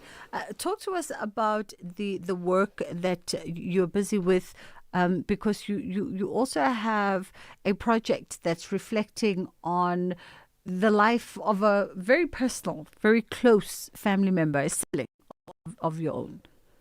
Yes. So I'm currently working on a multidisciplinary theatre show called Celestial Pindile. It was born of the loss, a very profound loss of my sister to cancer in 2024. And so when I was in a very dark place, when I was going through the grief, I just couldn't see the way out. But as soon as I was towards the end of that, because, we don't ever really get over grief, we learn to live with it. But at some point, it gets better, and then the work then was born out of that, when I started to see the light at the end of the tunnel. Do you find that when you create from such a deeply personal space, especially with Celestial Pindile, because it really is about a broken moment, a dark moment, it's about also honoring the life at the same time. But do you find that brings you a sense of, I guess, catharsis as you process your emotions, as you evolve into this newness without your sister? 100%. In particular, in our case, she was only 2 years younger than me. So I have no reference of my life without her. So it was quite cathartic, just doing this. And because of this huge love that I have had and have for her, I had a way to actually grief is the love that we have for a loved one, and we don't know where to where to direct it. It's displaced, yeah. 100%. So work, I think we all have an artist in us, and you can use it to actually process and funnel that love. Is this the project that is premiering on Saturday the 30th? Yes, it is. Yeah, I mean, tell us also just the sort of the synopsis of the piece. Okay, so it is multidisciplinary. So it just takes us through the pivotal moments of a human life, human experience. Things like loss of innocence is one of the, so it's 9 different scenes which are used as symbolic rooms. So it's the womb and the loss of innocence and the violence that the world kind of visits upon us, all the way to self-determination. Yeah. So. 30th is this coming Saturday. It was such a deeply personal work. Are you ready to release it? I am absolutely ready, and I'm incredibly thrilled. And for me, the success was just in getting it made, because it was so difficult. As I said, it's film, it's physical performance, it is sound, and all of that. Because it's self-funded, I had to do a lot of that work myself. And yeah, so I have been working since I started in early Jan. I've been working every day since. So I think I'm ready to now send it out to the world for people to actually experience it. Well, listen, congratulations on a project completed, because sometimes the projects remain uncompleted, especially when it's projects that also scratch and, add a wound for you. It's sometimes easier to just keep prolonging. So 30th, this coming Saturday at Foxwood House Theatre, Houghton Estate, 3 p.m. is the showing. Social media for anybody that wants to reserve a seat? At Celestial _ Pindile. That is Instagram, but there's also a WhatsApp number there. You can just send a WhatsApp message. But otherwise, it's web tickets. It's very simple. They'll just lead you to there. Wonderful stuff. Yes, yeah? No, I just wanted to say I want to send a shout out to the people that actually made this work possible. I don't know if we're going to have enough time for that. We are literally in the news for Ondela. So, Ondela, give us 30 seconds. Yes. I'd like to thank Tsepo, who is my collaborator, Berry Strait, and Lee. Yeah. Everybody who made the piece possible. Everybody. At Celestial _ Pindile is where you can go on Instagram. And of course, Saturday the 30th at Foxwood House Theatre at Houghton Estate. Ondela, I appreciate you for your grace. Ondela Mbana standing by.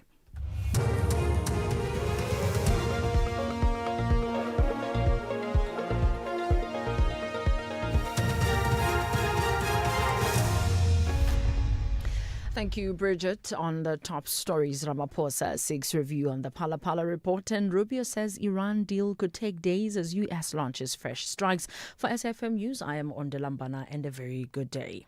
President Cyril Ramaphosa has officially filed papers in the Western Cape High Court to review the Section 89 independent panel report into Phala Phala. The report found that he may have a case to answer regarding the February 2020 theft of foreign currency at his Limpopo farm. He is seeking only a review and not an interim interdict against the pending impeachment process. Kenny Mapanga reports. The review bid seeks to invalidate the Section 89 report itself, as well as any steps taken by the National Assembly pursuant to the report. These steps include the National Assembly's impeachment process, which is reliant on the report that is well underway. This leaves questions in the air as to how the National Assembly will navigate its obligations, which it is bound by as per the Constitutional Court order, against the backdrop that the very report it relies on and the steps it has taken are under review. Kani Mapanga, SABC News, Johannesburg. The ANC National Executive Committee has called on the Home Affairs Department to reintroduce immigration quotas. This as tensions continue to rise in several parts of the country over the influx of undocumented foreign nationals. There's been protests across the country calling for the deportation of undocumented foreign nationals, with the national shutdown set to take place on the 30th of June. ANC Secretary General Fikile Mbalula was briefing the media on the outcome of the party's NEC meeting, which took place over the weekend. The NEC urges the Department of Home Affairs to consider, with appropriate agency, the reintroduction of quota limits on immigration intake. Our country must decide transparently and in the public interest how many additional persons that means at its disposal can lawfully and humanly accommodate. The instrument exists in our law, Section 19 of the Immigration Act, 13 of 2002. Provides the framework. International Relations Minister Ronald Lamola says South Africa will be ready to discuss the issue of migration at the mid-term AU meeting this year. While the matter is not yet officially on the agenda on the upcoming summit in Egypt, Ghana and other countries are pushing for the matter to be discussed. Speaking in Cape Town, Lamola says Pretoria will be ready should the issue of attacks on foreign nationals come up for discussion. We are always ready to engage on any issue. As I've said, we are the highest receiving country in terms of immigration in the continent, and that will have to be discussed in that context, including the push and pull factors, the issues that impact and lead to us being that highest receiving country, the first country of origin, the first country of safety. All those issues will have to be discussed, because this should and must be a shared responsibility. The Legwa local municipality in Standerton, Mpumalanga, has been accused of irregularly extending the appointment of the acting municipal manager. The Democratic Alliance in the province claims that one person has been acting in the position for more than 6 months, which is a contravention of the Municipal Systems Act. DA Councillor in Legwa, Siti Silosini, says that all decisions taken by the current acting municipal manager could be declared null and void at a later stage. Every decision that is being made by the municipal manager, who is the head of administration of the municipality, can be reviewed and set aside in a court of law. All decisions that he is making currently are irregular. All financial decisions are currently irregular. And if there are financial losses that you do suffer as a municipality, those irregular expenditures are recoverable from the MM and political office bearers. And that is the situation that we sit with, both governance and legally, is that all decisions that are currently being made now cannot be recognized as lawful. The U.S. Secretary of State Marco Rubio has said reaching a peace deal with Iran will take a few days despite renewed U.S. strikes on the country. Earlier, the U.S. military said its forces had attacked Iranian missile launch sites. The BBC's David Willis has the details. A statement from U.S. Central Command said the strikes were carried out to protect troops in the region from threats posed by Iranian forces. The developments come at a delicate time diplomatically, with a fragile ceasefire in place and negotiations to end the conflict currently underway in Qatar. Meanwhile, a spokesman for Iran's foreign ministry has refuted claims by the Trump administration that the two sides are close to reaching an agreement, saying progress had been made, but adding that an end to the conflict was not imminent. Recapping the top story, President Cyril Ramaphosa has officially filed papers in the Western Cape High Court to review the Section 89 independent panel report into Phalaphala. I'm Mondilambana for SAfm News Headlines at 2:30. Join the Department of Women, Youth and Persons with Disabilities as Minister Sindisiwe Chikunga officially launches the Year of Jubilee, 70th anniversary of the 1956 Women's March on 29 May 2026, under the theme Empowered Women, Empowered Nations. The launch takes place at Freedom Park Heritage Site and Museum in Pretoria. Join us as we honor the courage, resilience and legacy of the women who shaped our democracy. Brought to you by the Department of Women, Youth and Persons with Disabilities. As part of Africa Month, now we are profiling Republic of Congo, Central Africa,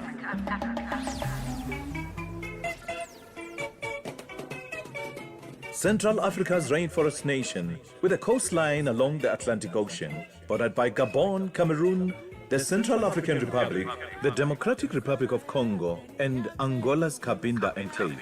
A country shaped by the mighty Congo River and the world's second largest rainforest.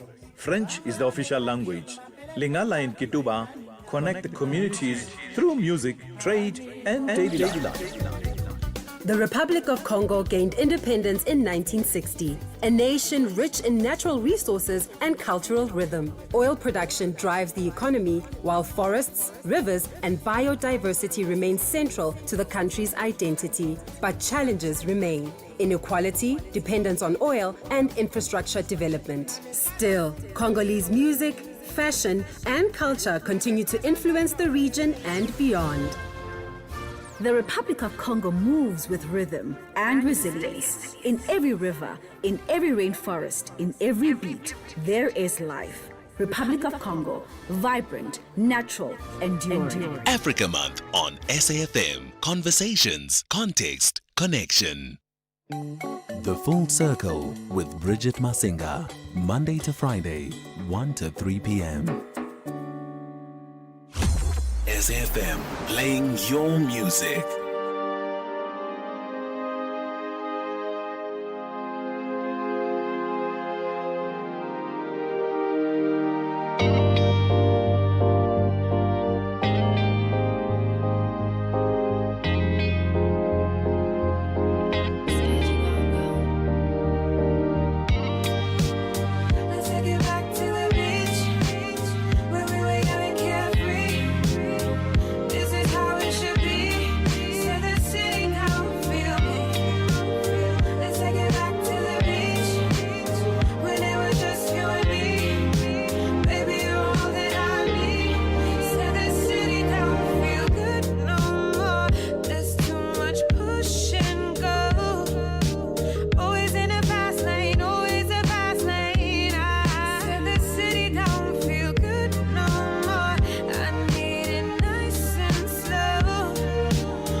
This is why I will never win on that show, that Jamie Foxx show, where they play the song and then they stop it and you must continue with the next lyric.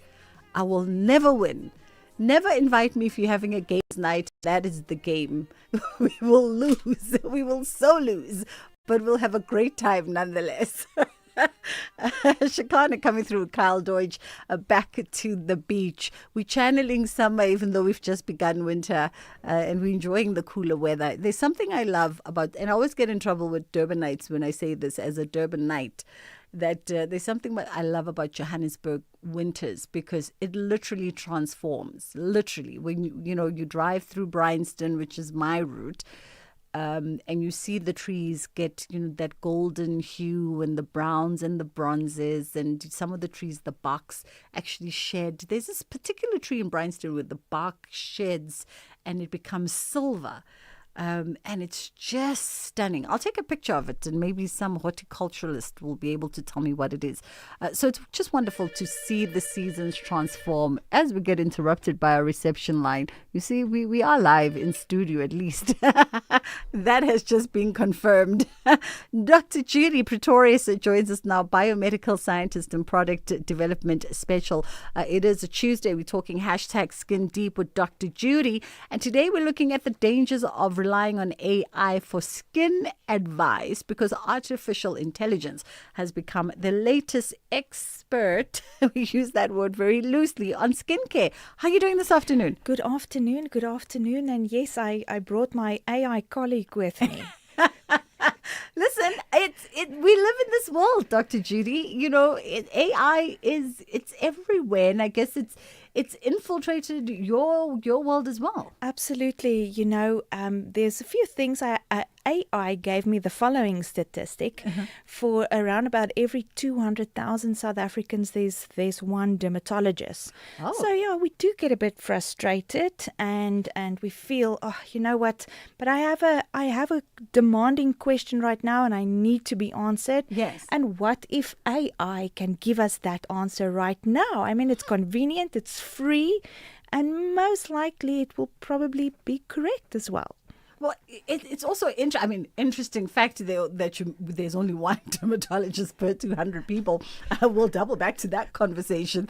Okay, I see how a quick Google search, 5-10 years ago we had, what was that portal called online? Dr. something. Dr. Ndondon. There was when you go to doctors' rooms and they go, hey, stop asking your doctor what. Dr. Google, yes. Yes, Dr. Google. I see that, but it's not going to give you Dr. Judy one-on-one. Yes, that's definitely going to lack. And I think one of the reasons why people like this so much, imagine the following. You take a picture of yourself and you upload this picture on AI, and you ask AI, listen, tell me a little bit more about my skin. And then you wait 2 or 3 seconds, get an answer back, and it tells you, yeah, you are struggling with some underlying congestion, and you do have solar lentigines, which is a sunspot. And yeah, we can see over the nose area you do have some sensitivity and inflammation. You are definitely not using enough sunscreen. Oh, and by the way, those lines and wrinkles when you smile is too long and it's too deep. You need to shape up. So immediately you feel like there's a human that speaks to you. It doesn't feel like a computer. Yes. But yet this answer is definition from whatever is available online right now to provide you with an answer. But there's still certain things that do lack.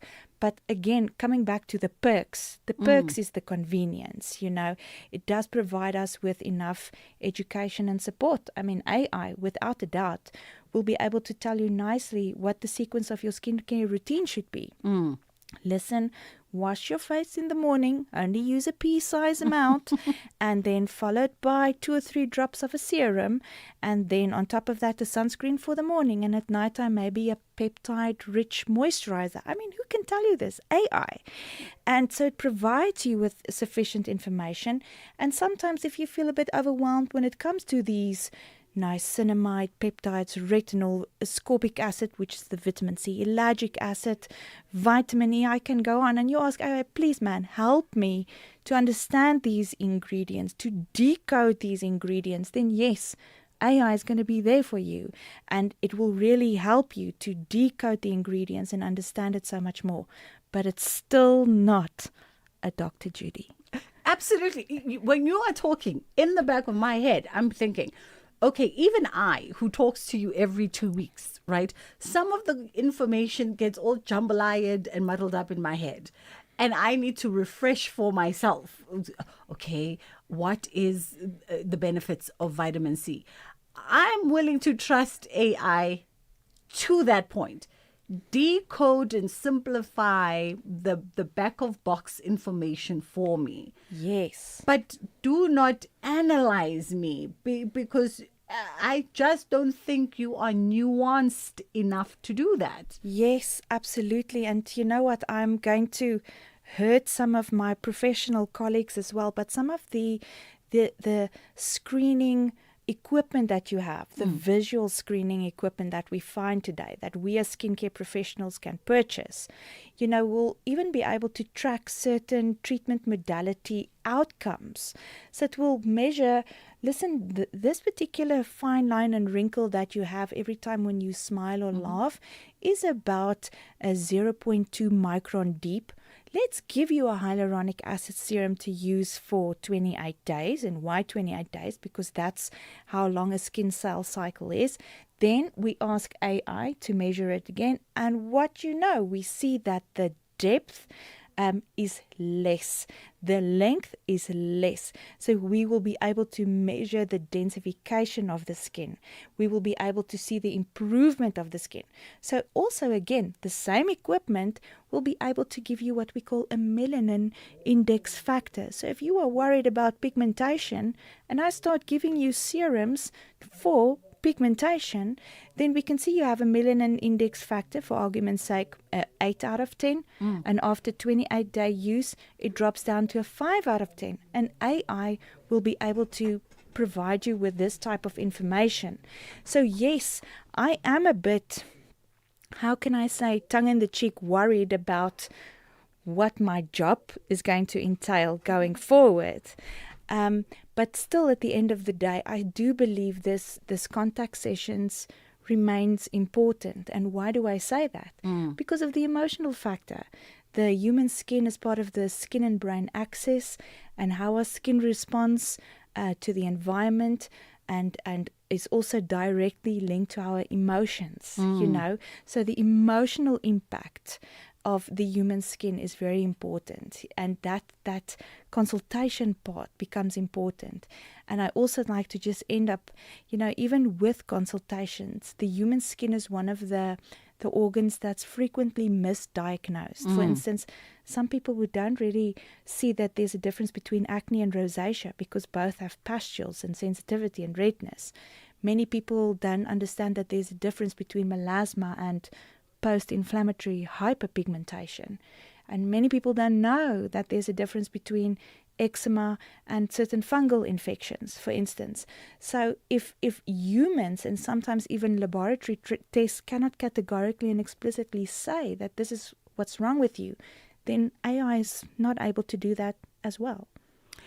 061-410-4107. Dr. Judy Pretorius is joining us. Hashtag Skin Deep with Dr. Judy. We're looking at the dangers of relying on AI for skincare advice. But also, I said to you earlier on, she's here if you want to steal a moment to ask her something. And I think someone's also sent us a visual aid, but we'll get to it. If you want to, because she's not AI. So if you want to steal a moment, you're more than welcome to slide in with your skincare concerns for yourself or someone else in your family. It can be something that, is as simple as changing seasons, or something that's far more in-depth and difficult. This is the lady with all the know-how.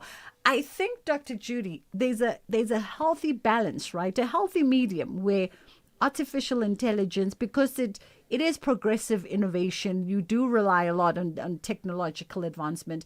There's a healthy medium where it coexists with someone, with yourself in your practice, in your clinic, where you almost can rely on each other and sort of check each other, Absolutely. It's I have reached a point where I don't know how I can actually do my day-to-day task without AI, purely because of the fact that it provides me with my clinical database that we require. It helps with patient history. It helps with what I've called the melanin index factors, and just the overall the outcome, whether certain outcomes are positive or negative with regards to patients, their skin tones and types and these type of thing.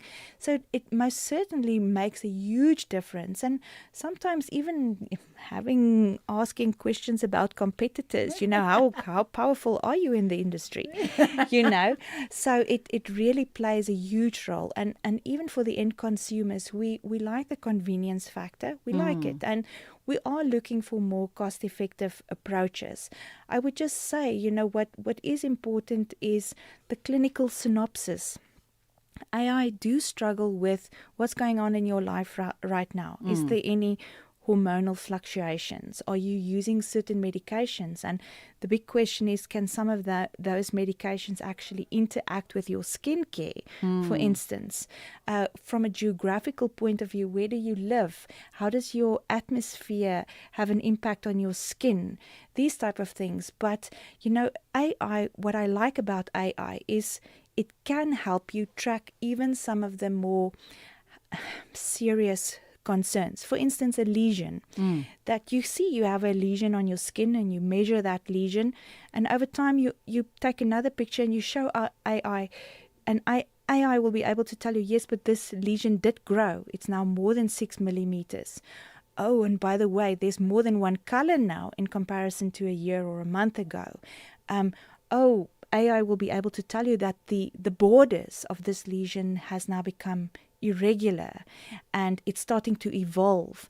And that's why AI plays a huge role in taking, a snapshot of a particular moment and a season and a time in your life to provide you with information, and then later do a comparison analysis to see, is something changing for the good or maybe something more serious as an underlying component. So she's not saying no. She's just saying, let's proceed with knowledge and caution. So it's not a hard no. Dr. Judy Pretorius is with us, 061-410-4107. Some folks are taking the opportunity, Dr. Judy, and I'm going to swing this and show you the picture, and the message goes, good afternoon, Doc. I've had the scar for more than 10 years. I've tried dermatologists who had to cut a piece of my skin, took to the lab for tests, but nothing was found, and no one seems to be able to assist. Well, so what I can see on the image is a discoloration on the skin. It's a darker skin type, and there was a surgical scar, and now the darker skin tone and type, there's a complexion indifference, so it actually appears like there's a vitiligo patch, a white patch. And this can typically occur because of the fact that when we have injury, there are skin cells that produce pigment, and these skin cells are known as melanocytes. And because of that severe injury, that the melanocytes in that particular area was completely killed. Unfortunately, it died. And that's why there's a complexion indifference in that particular space. So yes, unfortunately, you will struggle with that scar forever. However, there are some professional treatments available, like microneedling with an ingredient called melanocyte growth factors. So if you do gentle microneedling with melanocyte growth factors in that particular area, you will be able to stimulate a little bit of repigmentation. So say, for instance, if we look at that scar, the white patch, and we were to measure it and we would see, it's about 10 millimeters in length. Then if we repigment it with some of this microneedling treatment modalities, then the 10 millimeters may actually drop to 5 millimeters. So it does make it worth it to reduce the visibility of that scar with some of these more aesthetic professional treatments. And by the way, that's definitely microneedling with that active ingredient is definitely something that a Dr. Judy type has to administer. It's not a DIY thing. You have to see an aesthetics doctor. They are the ones who are able, and make sure it's a doctor, not just the lady who does your facials. Yes. Because also that's the other thing. Maybe just a quick reminder about that. A lot of people go to aesthetics facilities and they get treatments, and they get a lot of needle-based treatments and injection-based treatments, but they're not administered by doctors, because not all of these clinics have a doctor. Well, it's true. Not all of them have a doctor. So I would definitely vouch for a doctor with a very profound particular interest in aesthetic Yes. medicine. So it shouldn't be someone who just likes it Not a little just bit. your It should dentist. be you must have an interest in aesthetic medicine. So for sure, microneedling and those type of treatments and injectable treatments only by doctors. However, you do get some very qualified somatologists. Now, yes, there is a difference in scope of practice. I'm not denying that. But somatology is a discipline that these individuals study for 3 years. They even have an advanced diploma now. These days, they go up to 4 years.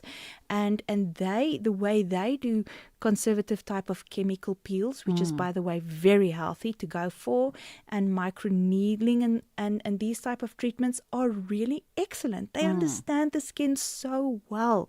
So at least make sure that if you go some of these more superficial type of treatments, make sure that the person is at least a qualified somatologist, and anything injectables should only be a medical doctor. That's why I prefer an aesthetics clinic that actually is owned by a doctor with a focus in aesthetics. And I'll see the somatologist in the building, yes. But the doctor must be there. Another question for you, Dr. Judy, before we wrap it up and go to the headline news. Good afternoon, Bridget and the doctor there in the studio and all the team, the SA listener.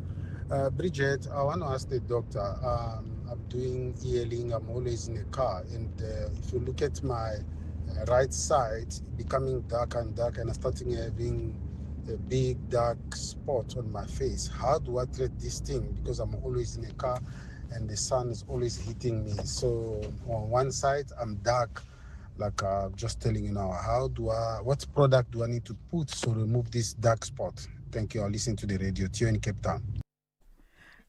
Okay, this is an easy one.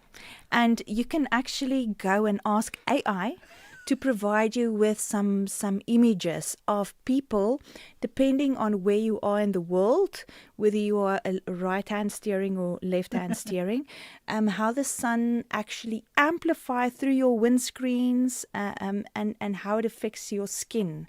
You know, there's some image out there where they shown some truck drivers that really spend a lot of time driving on the roads.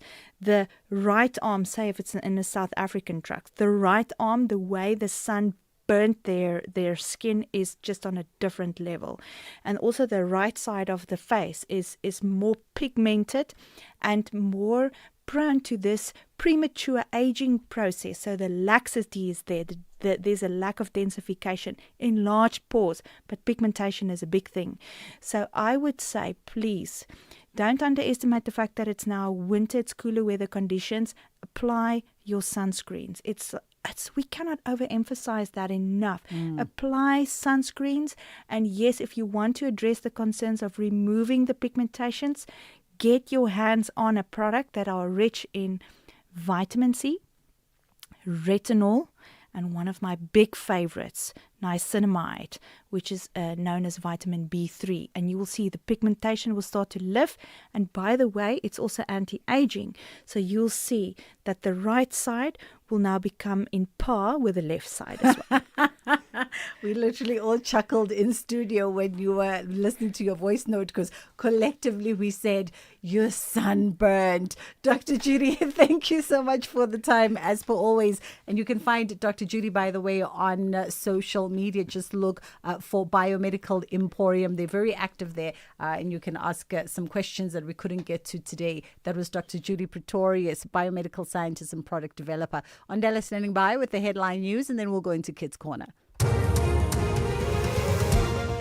Thank you, Bridget. On the news headlines, government has dismissed claims that the South African National Defence Force will be deployed during planned marches against undocumented foreign nationals scheduled for the 30th of June. Action SA says President Cyril Ramaphosa's filing of papers to review the Section 89 independent panel report is a stalling tactic.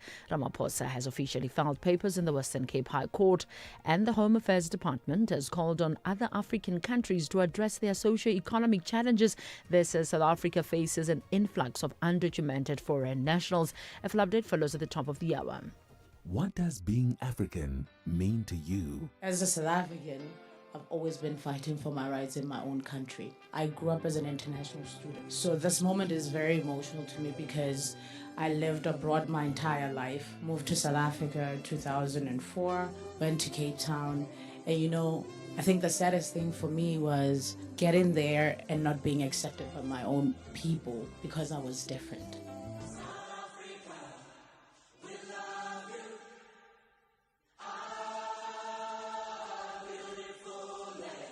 Let's show the whole world we don't dream of peace in our land.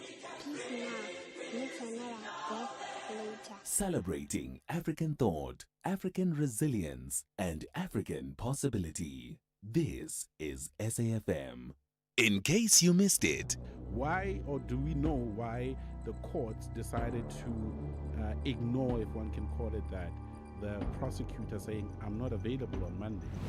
But when it got to the point of bail, that's when the prosecutor actually said that he's actually not ready for bail. He needs further investigation, and everything that complicated there with the date of his diary, as he had another bail to attend to. And unfortunately, he was ordered to make it to court today, and upon his failure to arrive, he was found in contempt of court, and a warrant for his arrest was issued. That was The Meeting Point with Koketso Sachane.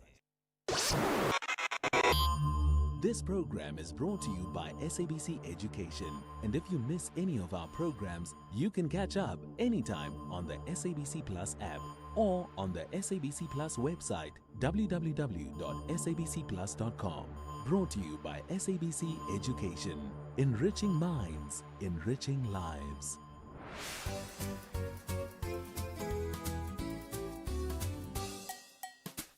Hello friends and happy Tuesday. It's time for Kids Corner.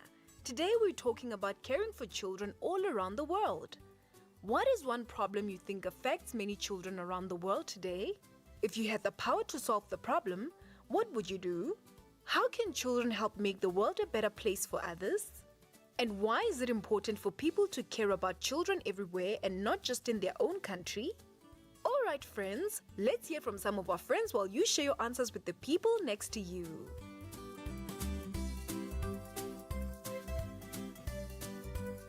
Hi, my name is Rifenza Separi and I'm from Midrand Primary School. A problem that I think affects many children around the world is bullying. I think that bullying makes most children have a low self-esteem and not feel good about themselves. If I had the power to stop bullying, I would make sure that everyone feels like they belong and they don't feel bad about themselves. I think that children can make a better place for others by encouraging everybody and making sure that they never feel down.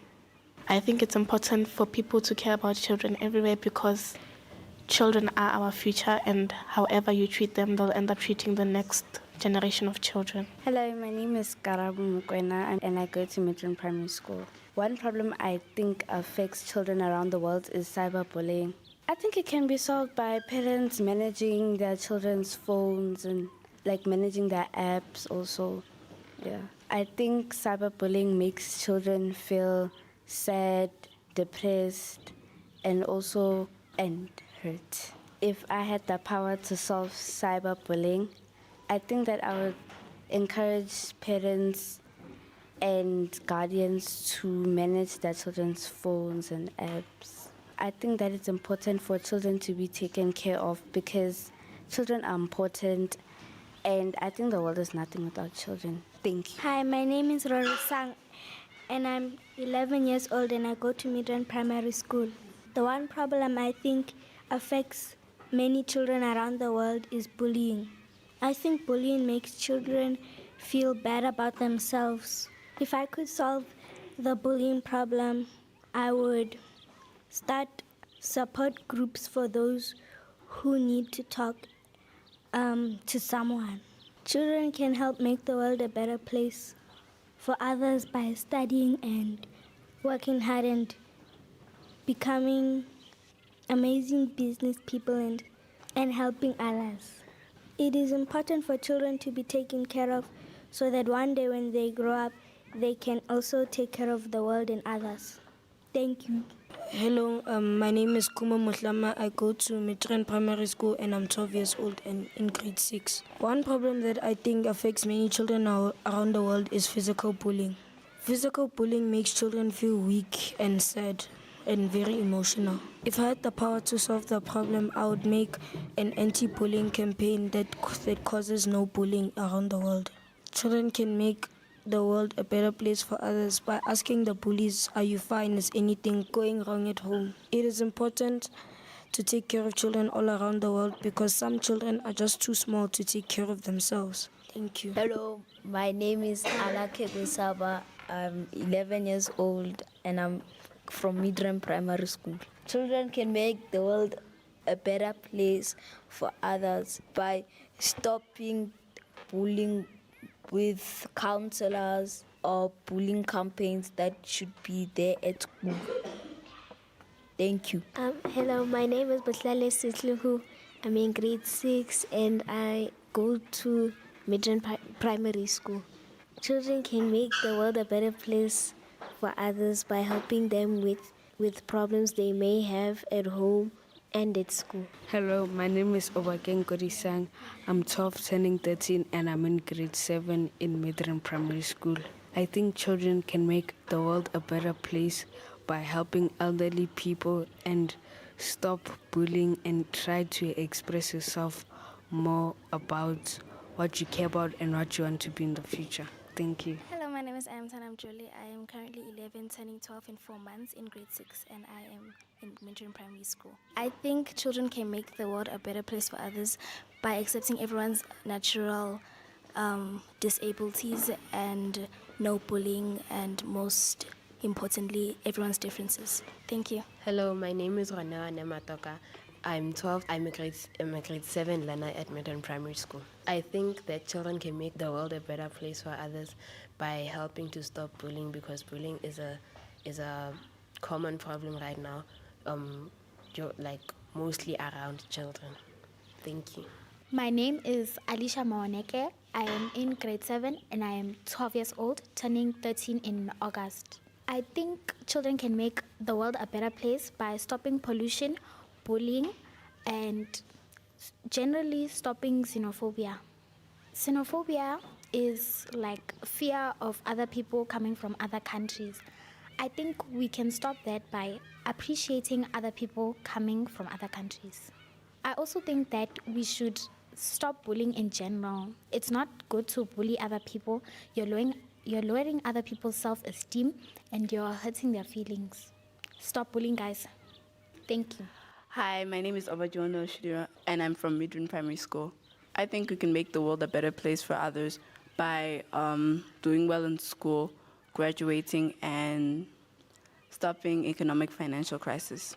We can achieve all of this by studying hard in school, focusing on our work, and doing well. Thank you. My name is Duruetang Nlu. I think poverty is a major problem that many children are facing. Roughly 900 million children in the whole entire world are without basic needs like education and healthcare. This problem probably hurts children physically and mentally because they are constantly thinking about the next step in their lives, which may never come because of the conditions that they live in. If I had the power to solve this problem, I would organize a conference with all leaders of all countries to discuss better plans to use their money in ways that would create better opportunities and supply the basic needs for those people. Children can try their best to support others, even by showing others love or giving them a simple bit of food.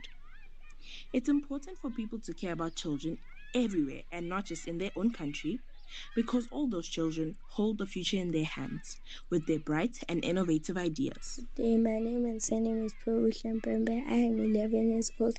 I think a big problem is that many children don't have access to clean water and food. It can make children feel very hungry, sick, and worried that they won't grow and learn properly. I would work on projects to provide clean water and nutritious food to communities that need them. Children can help by being kind and sharing what they have and practicing in activities that raise awareness and support for those in need. Thank you.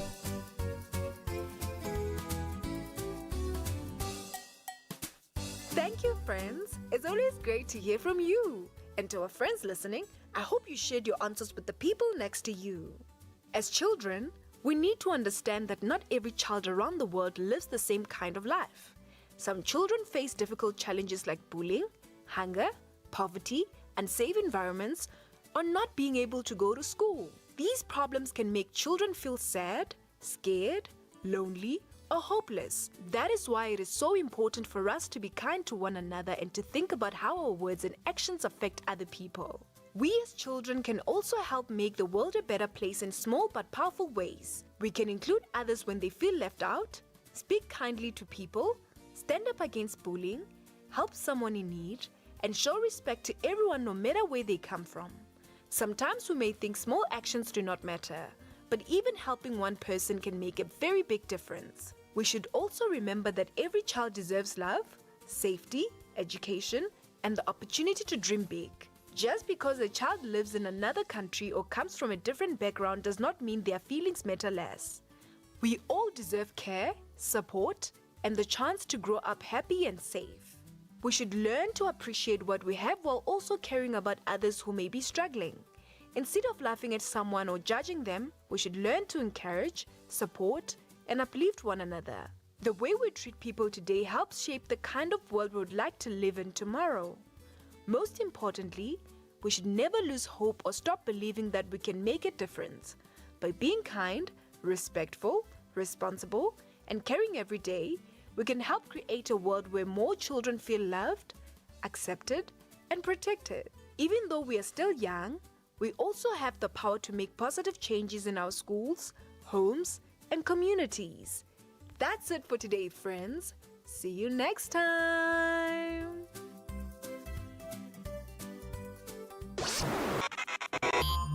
If you miss any of our programs, you can catch up anytime on the SABC Plus app or on the SABC Plus website, www.sabcplus.com. Brought to you by SABC Education. Enriching minds, enriching lives. What does being African mean to you? As a South African, I've always been fighting for my rights in my own country. I grew up as an international student. So this moment is very emotional to me because I lived abroad my entire life. Moved to South Africa in 2004, went to Cape Town. And I think the saddest thing for me was getting there and not being accepted by my own people because I was different.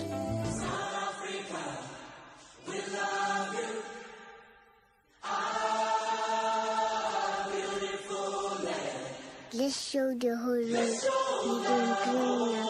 Peace in our land. Peace now.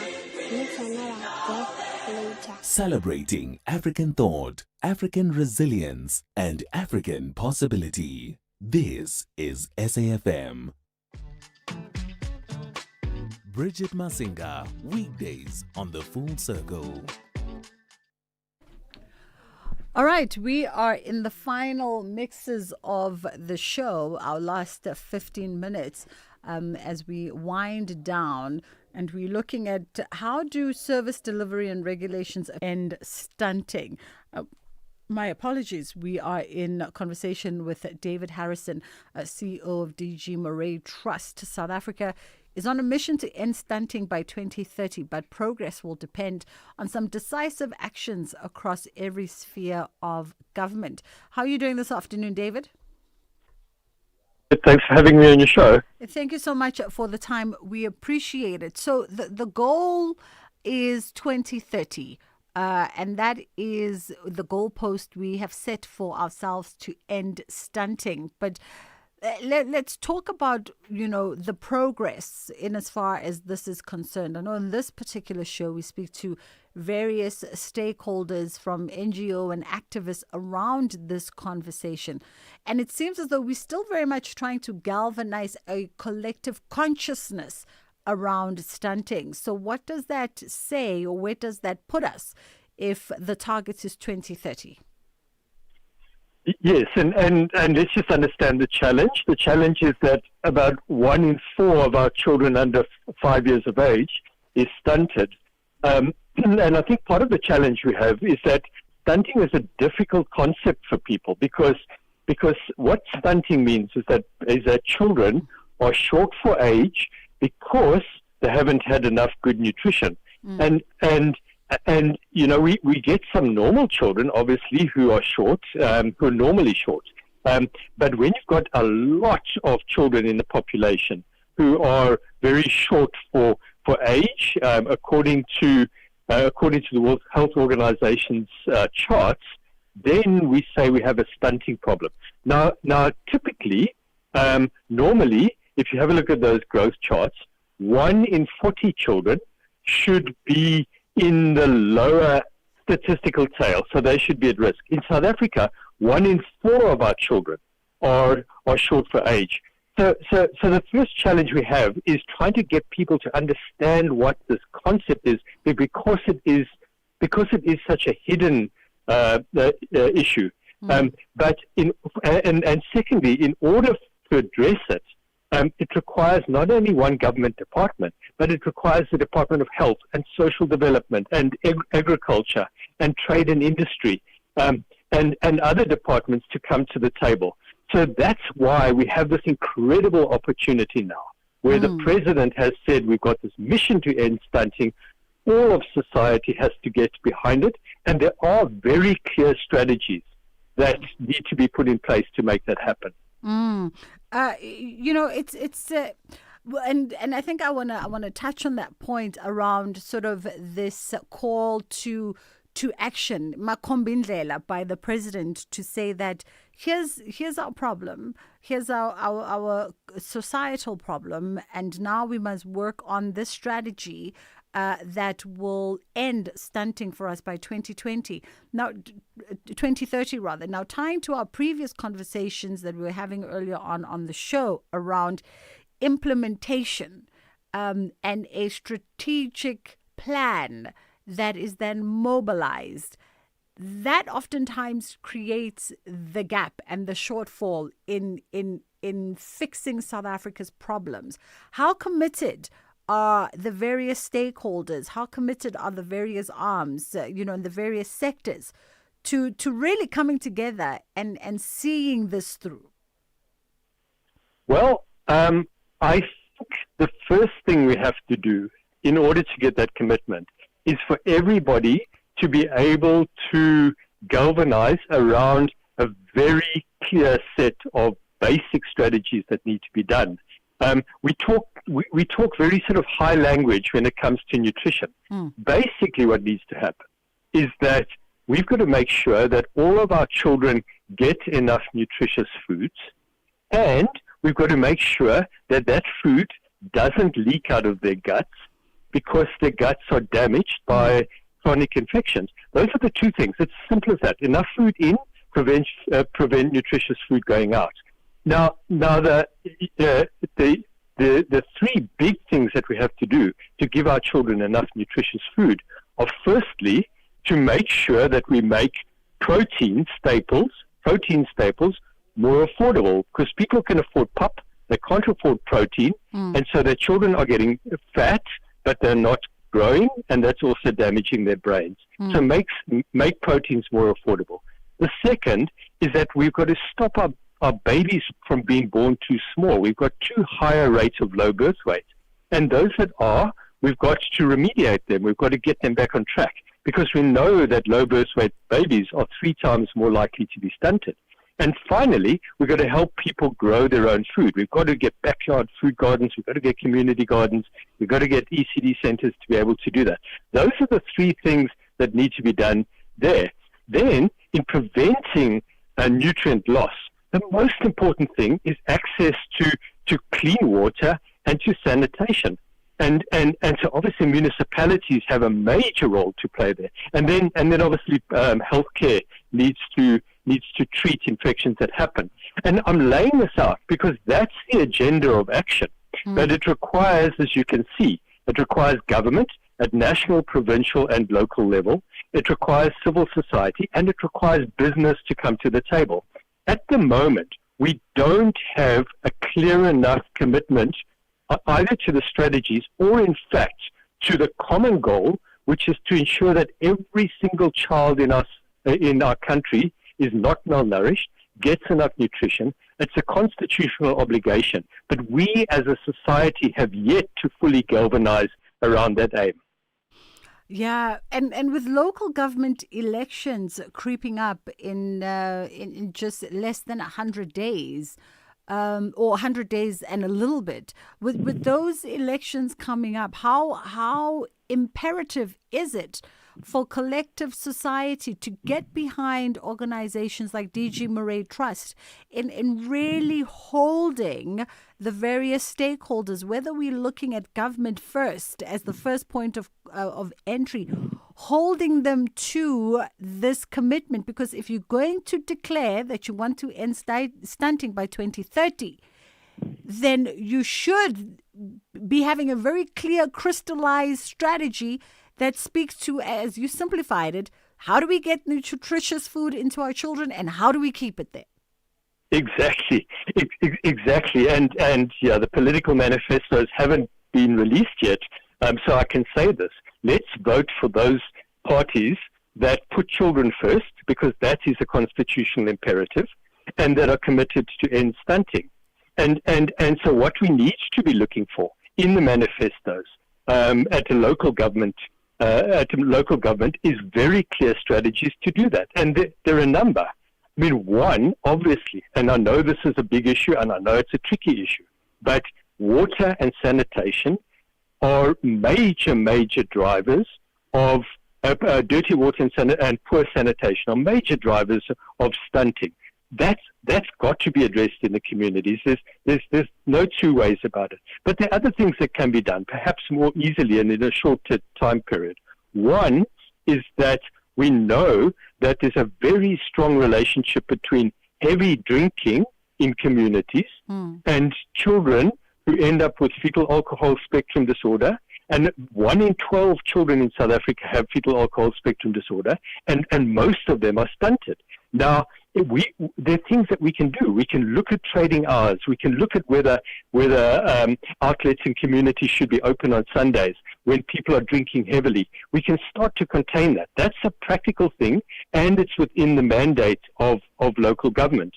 We can encourage local food production. You know, in China, I mean, I visited there 2 years ago. The municipality comes in and it plows unused municipal land, and in fact, it also plows the land of private owners to enable them to plant vegetables and fruits. It provides water and seedlings and fencing. And we've got to do the same thing in this country. We've got to have civil society organizations that work on these issues, working together with government extension services. I'm in Durban today at eThekwini, and here is one of the best examples of how civil society, Seriti Institute, is working with the municipality in Durban with about 500 smallholder farmers and dramatically improving local food production in the area. That's the type of thing that we need to see, and it must be reflected in the political manifestos. You know, David, when we have these socio-economic conversations, a lot of my observation also is, and speaking to various people in various sectors, you start to realize that there are people on the ground actively involved in trying to plug into the problems with solutions. And then how do we create a network of connectivity, right? How do we ensure, for instance, that some of the organizations that you work with on the ground in various places across the country also plug into, say, for an SA Harvest, for instance, whose sole drive is to ensure that there is no food wastage in the country, because we're wasting food in the tens of thousands of tons that could be redirected to these vulnerable children for their first 1,000 days. Yeah. So these are the very practical things that need to be done. So there are, as you say, there are amazing organizations supporting local food production. I think of Thunder, not far from where I am today, which supports about 500 smallholder farmers, community gardens. They produce enough food for their early learning centers. Even the spaza shops buy that good, nutritious food good nutritious food from them, and that's replicated in communities across the country. But it's at a very local level.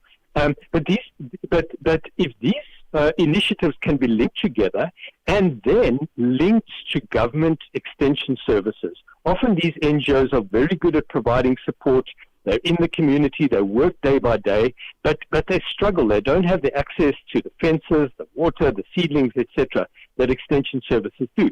So government and civil society should create this national network using these NGOs as nodes around the country, and having a united strategy for bringing together the collective action of the local organizations together with extension service. Similarly for food rescue, yes, 11 million tons a year, 1/3 of our money being lost. We've got to find a way to galvanize industry working together with Food Forward and with SA Harvest and others, bring them together, overcome their obstacles, and we will be much further down the line than we are today. Absolutely. David Harrison, I'm almost thinking every time we have this conversation that some tech innovator somewhere needs to create the system that speaks to exactly what we're always highlighting, the need to centralize this database so that everybody who's involved in this conversation can plug in and know where to find resource and where to go, where to distribute, and what is needed and in what scale. David Harrison, CEO of DG Murray Trust, thank you so much for your time this afternoon. That's where we leave it from our end. We always appreciate you being in conversation with us. We know that you could have been anywhere and you chose to be here, so we don't take it for granted at all. The folks I'm with in studio, I think, are big Sundowns fans because 404 was showcasing the Sundowns Trophy Parade, and they are all in glee, I saw a message about Dr. Precious. Is it her birthday today? No? Oh, okay. I thought I saw a message. But yeah, that's where we leave it. I guess congratulations to Masandawana and congratulations to Pirates as well.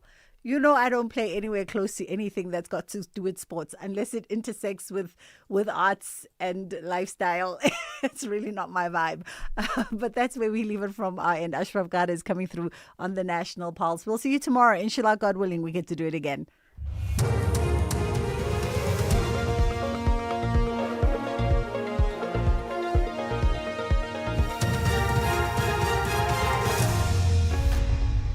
Thank you, Bridget, and the team on the top stories. Dolashe instructed to resign as a member of parliament, and UK declares social media a threat to health. For SAfm News, I am Ondalambana, and a very good afternoon. The ANC has instructed former Social Development Minister Sisisi Dolashe to a member of parliament, and as the party's Women's League president, Dolashe was found guilty by the ANC's Integrity Commission for wrongdoing as the department's minister. She's accused of taking the ANC Women's League car donations for her children, whilst also having her government domestic worker's salary being docked to her daughter. Dolashe has also been charged by the party for bringing it into disrepute. Government has dismissed claims that the South African National Defence Force will be deployed during planned marches against undocumented foreign nationals scheduled for the 30th of June. The claims were made by March on March leader Jacinta Ngobese Zuma during a media briefing in Durban. Ngobese Zuma alleged that government intends to deploy the army when the group holds its protest marches. Deputy Government spokesperson William Baloyi says the claims are unfounded and untrue.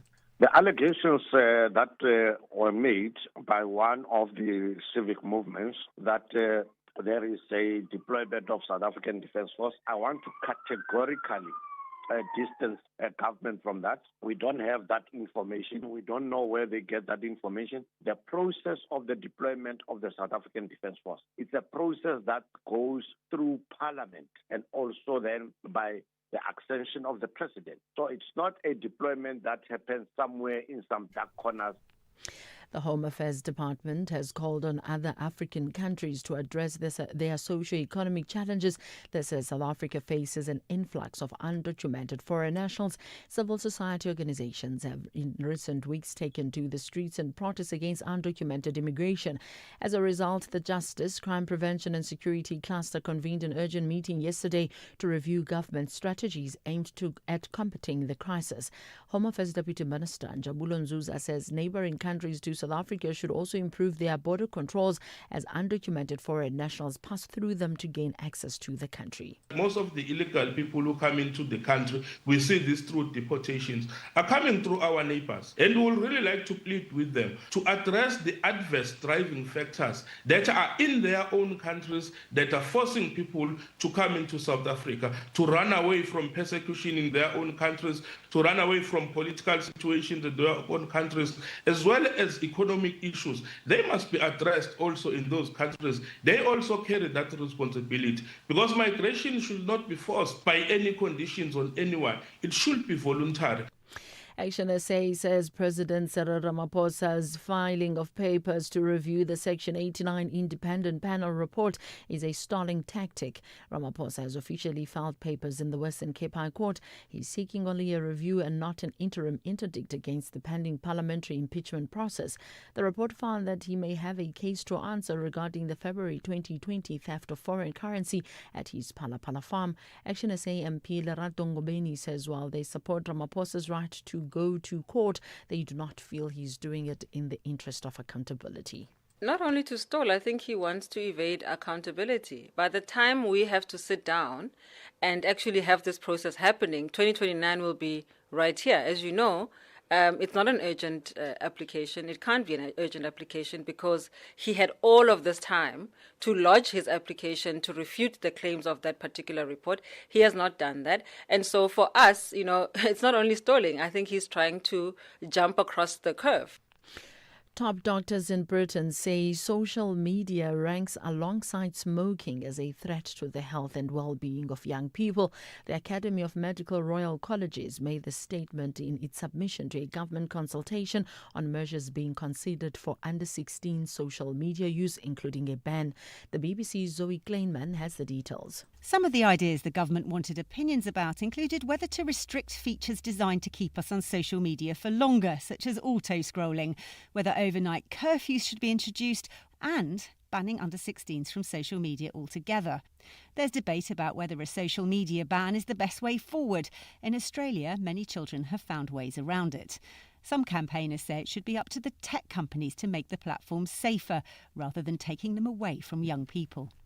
Recapping the top story, the ANC has instructed former Social Development Minister Sisisi Tolashe to resign as a Member of Parliament and as the party's Women's League President. I'm on Dilambana for SAFM News. Headlines at 3:30. In sports, the Sour Kaizer Chiefs go separate ways with their co-coaches. Rebecca in second round of Roland Garros, and Knicks reach NBA Finals for the first time in 27 years. More details at 3:30. SAFM. Prime time all day long. Join the Department of Women, Youth and Persons with Disabilities as Minister Sindisiwe Chikunga officially launches the Year of Jubilee, 70th anniversary of the 1956 Women's March on 29 May 2026, under the theme Empowered Women, Empowered Nations. The launch takes place at Freedom Park Heritage Site and Museum in Pretoria. Join us as we honor the courage, resilience and legacy of the women who shaped our democracy. Brought to you by the Department of Women, Youth and Persons with Disabilities. As part of Africa Month, now we are profiling Chad, Central Africa. A vast landlocked nation in northern Central Africa, bordered by Libya, Sudan, the Central African Republic, Cameroon, Nigeria, and Niger. A country where the Sahara Desert meets the Sahel, a land of contrast desert, dunes in the north, fertile plains in the south. French and Arabic are the official languages. More than 100 ethnic groups shape the nation's cultural identity. Chad gained independence in 1960. a nation shaped by resilience in one of Africa's harshest environments. Oil production drives much of the economy, while livestock and agriculture remain central to everyday life. But conflict, poverty, climate pressures, and political instability continue to affect the country. Lake Chad, one of Africa's largest lakes, has shrunk dramatically over the decades. Still, communities endure through strength, tradition, and survival.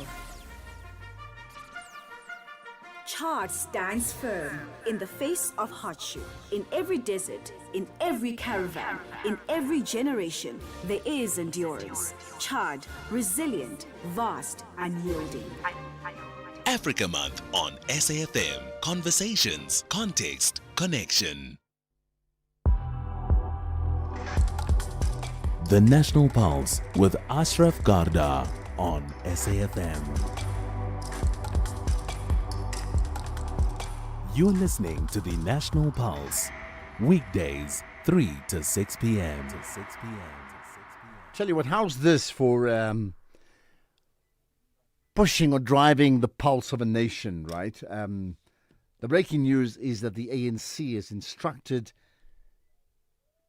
Sisisi Tolashi to resign as an MP, as well as resign as the Women's League president. That's the breaking news. Welcome to the show. Welcome to the National Pulse. My name is Ashraf Garda. Fascinating conversation we had yesterday on Africa Day, I know. You can call in and talk about any of the biggest issues that we covered today. What would be the conversations that move you today? To call in live, 086 000 2032. WhatsApp 0614 104 107. Text or voice note, 30 seconds, please. You know the drill, right? Tweet, you can hashtag the National Pulse when you tag SAfmRadio and myself. In fact, let me start with this. So you've heard that now. The ANC instructing Sisisi Tolashi to resign as an MP as well as the president of the Women's League, right? What's your one-word reaction? Just give me a word. One word. One-word reaction. Tweet it out. Voice note it.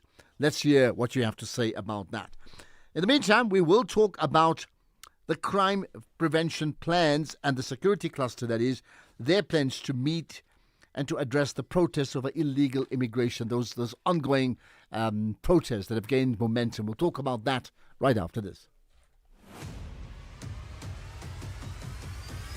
Ashraf Garda is streaming live now on Facebook, YouTube, and X at SAFM Radio. Right, so we do know that it's not just one organization, maybe March and March amongst the most prominent, but they've called for a specific planned national shutdown on June 30th. And on that date, they've also given notice, effectively, to foreigners who are undocumented, to leave the country. That's on the one hand. There's also the government calling for calm following high-level talks on rising protests over these undocumented foreign nationals. Now, this follows an urgent meeting at the Union Buildings in Pretoria yesterday between ministers in the Justice, Crime Prevention and Security Cluster to address rising protests over this immigration. Let's find and understand what exactly has come out of that, right, as I get to you. But you can give us your own thoughts in terms of what may or may not come out of all of this. On the one hand, the issue of rising protests. On the other, the issue of deep dissatisfaction and the need also to hold and maintain law and order. Right, William Baloyi is the Deputy Government spokesperson, right? Much appreciate your time, William. Thanks for joining us. Ashraf, good afternoon and good afternoon to the listeners. And thank you very much for having us. And nice to hear your voice as always. Yeah, well, glad that you listen in and that you participate on it as you do right away, right? Well, look, let's talk about participation here. So there's the rising protests and there's a sense of clear demands being made. Talk to me about the response in terms of yesterday and the plans from government side. No, thank you very much, Ashraf. Let me indicate firstly that yesterday's meeting was an initiative of government through the JCPS cluster. So it was a proactive action by government to say we have a challenge of illegal immigrants. Now, let us also convene the people who are raising this thing sharply at the level of communities. Those are your NGOs, those are other bodies, but we included, Ashraf, political party leaders on that meeting. So some of them, we connected them virtually, and they participated. So that was the initiative of government. And to be honest, we had a good meeting. Hence, it took so long because they were able to raise sharply challenges, but also they were not aware, some of them, of what government has done. So we took advantage of that platform to explain and give the numbers, for example, of the people that are deported on a weekly, monthly basis, but also the challenges that we have of the constraints of the resources, especially on the issue of the BMA, but also what other government departments like Home Affairs are doing in terms of when they realize that, no, there are some other things that are happening or some corruption of some sort through our own systems. So we took them through what has happened. And I think there was a general appreciation of what has happened, although there was a sense that it's like a spit on a hot iron, more needs to be done. But there were also others, I think few, that walked out of the meeting thinking that, look, it's another talk shop. To them, they wanted a gung-ho approach, which is not possible when you deal with such a complex issue. Okay. And we also agreed that on the 11th of June, there's going to be a feedback also to the JCPS cluster from the deputy ministers that are assigned to engage further on this matter. All right. Let's talk about, just to be clear, who was present at the meeting? I might not have a roll call. Safe to say what your March were part of that meeting, and other bodies, including, of course, the political parties. I know that there was an issue that was raised in the meeting. They say there was no invite that was sent to Action SA as it supposed them. Then we're able to produce concrete proof to say, here they were invited, and some of them were actually even participating in that meeting. As you might be aware, it was just a broad meeting of different NGOs. All right. And then, and I mean, these NGOs that you talk about, this is the important part. Were these NGOs who are supportive of the narrative that undocumented nationals, foreign nationals, should not A, be in this country, but B, should be out of here ASAP? No, not at all. That's why some of them raised in the meeting broadly to say their symbols have been used wrongly. They say their own organizational names have been used wrongly to send that wrong information. And some of them distance themselves from the call of the 30th. But those who are for the 30th also put different to say, we are supporting this call of the 30th was made by two individuals. They even mentioned their names. They say, but however, we are supporting them. But the call, they put it quite clear that the call is not how it is reported. It's not a call to say people must be out by the 30th. They say on the 30th, without very concrete action that has been taken, they are going to embark on a march. And I think that's what has been occupying South Africans, whereas I need to indicate that the issue of illegal immigration, it's not an issue that should be used in a binary fashion to say it is us and them, government and the people. It's not like that. Government recognizes that we have a problem and a challenge of illegal immigration. Hence, we have put in place all the measures that we explained, using also your BMA and so forth. Yes. But I mean, let me put it this way. You say government recognizes we have a problem around illegal immigration. I would say there are two problems for government. One is the problem around illegal immigration that's continued for a long, long time. And the other problem now that you have is an increasingly frustrated civil society who feel that government's A, not doing its job, and B, they therefore want to take matters into their own hands by agitating for change and making demands, because government's role has diminished in terms of maintaining foreign nationals in the country who are not here illegally. So I'm saying there are really two issues here. Thank you very much, Ashraf. Let me start with the one you used the word long time. The issue is as complex as you are putting it, because the issue of illegal immigrants, it's not like an isolated issue, some people been there. We are talking about people who work in our own households. Secondly, we are talking about people who are within even our societies, running your spaza shops where South Africans buy. We are talking about people who are employed in your restaurants. So it is a bigger issue.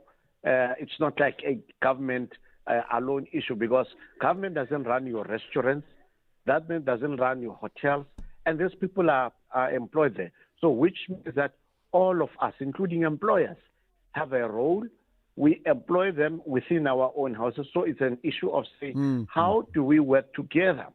All of us to make sure that you agree? These people are documented. I hear you, but would you agree? And I'm really reflecting what many of these organizations have said, and I'm reflecting the myriad of calls we get in on talk shows like this, that the general public are largely dissatisfied now with the role government has played, or what they perceive as inactivity, and therefore the level of disgruntlement is high, and therefore the need to put demands to government, a case of you sort this out or else. I mean, would you agree that in fact a lot of it maybe government should have rethought about the process a long time ago? No, I think government, we have given statistics. BMA reports after every, like for example, holiday, they release statistics of how many people have been arrested, how many people have been deposited, taken back to their countries, deported. Like for example, just in the past 3 months, 29 close to 30,000 people have been deported. But let me also indicate something that was mentioned by the Minister of Defense. Very interesting. We are using drones at the borders.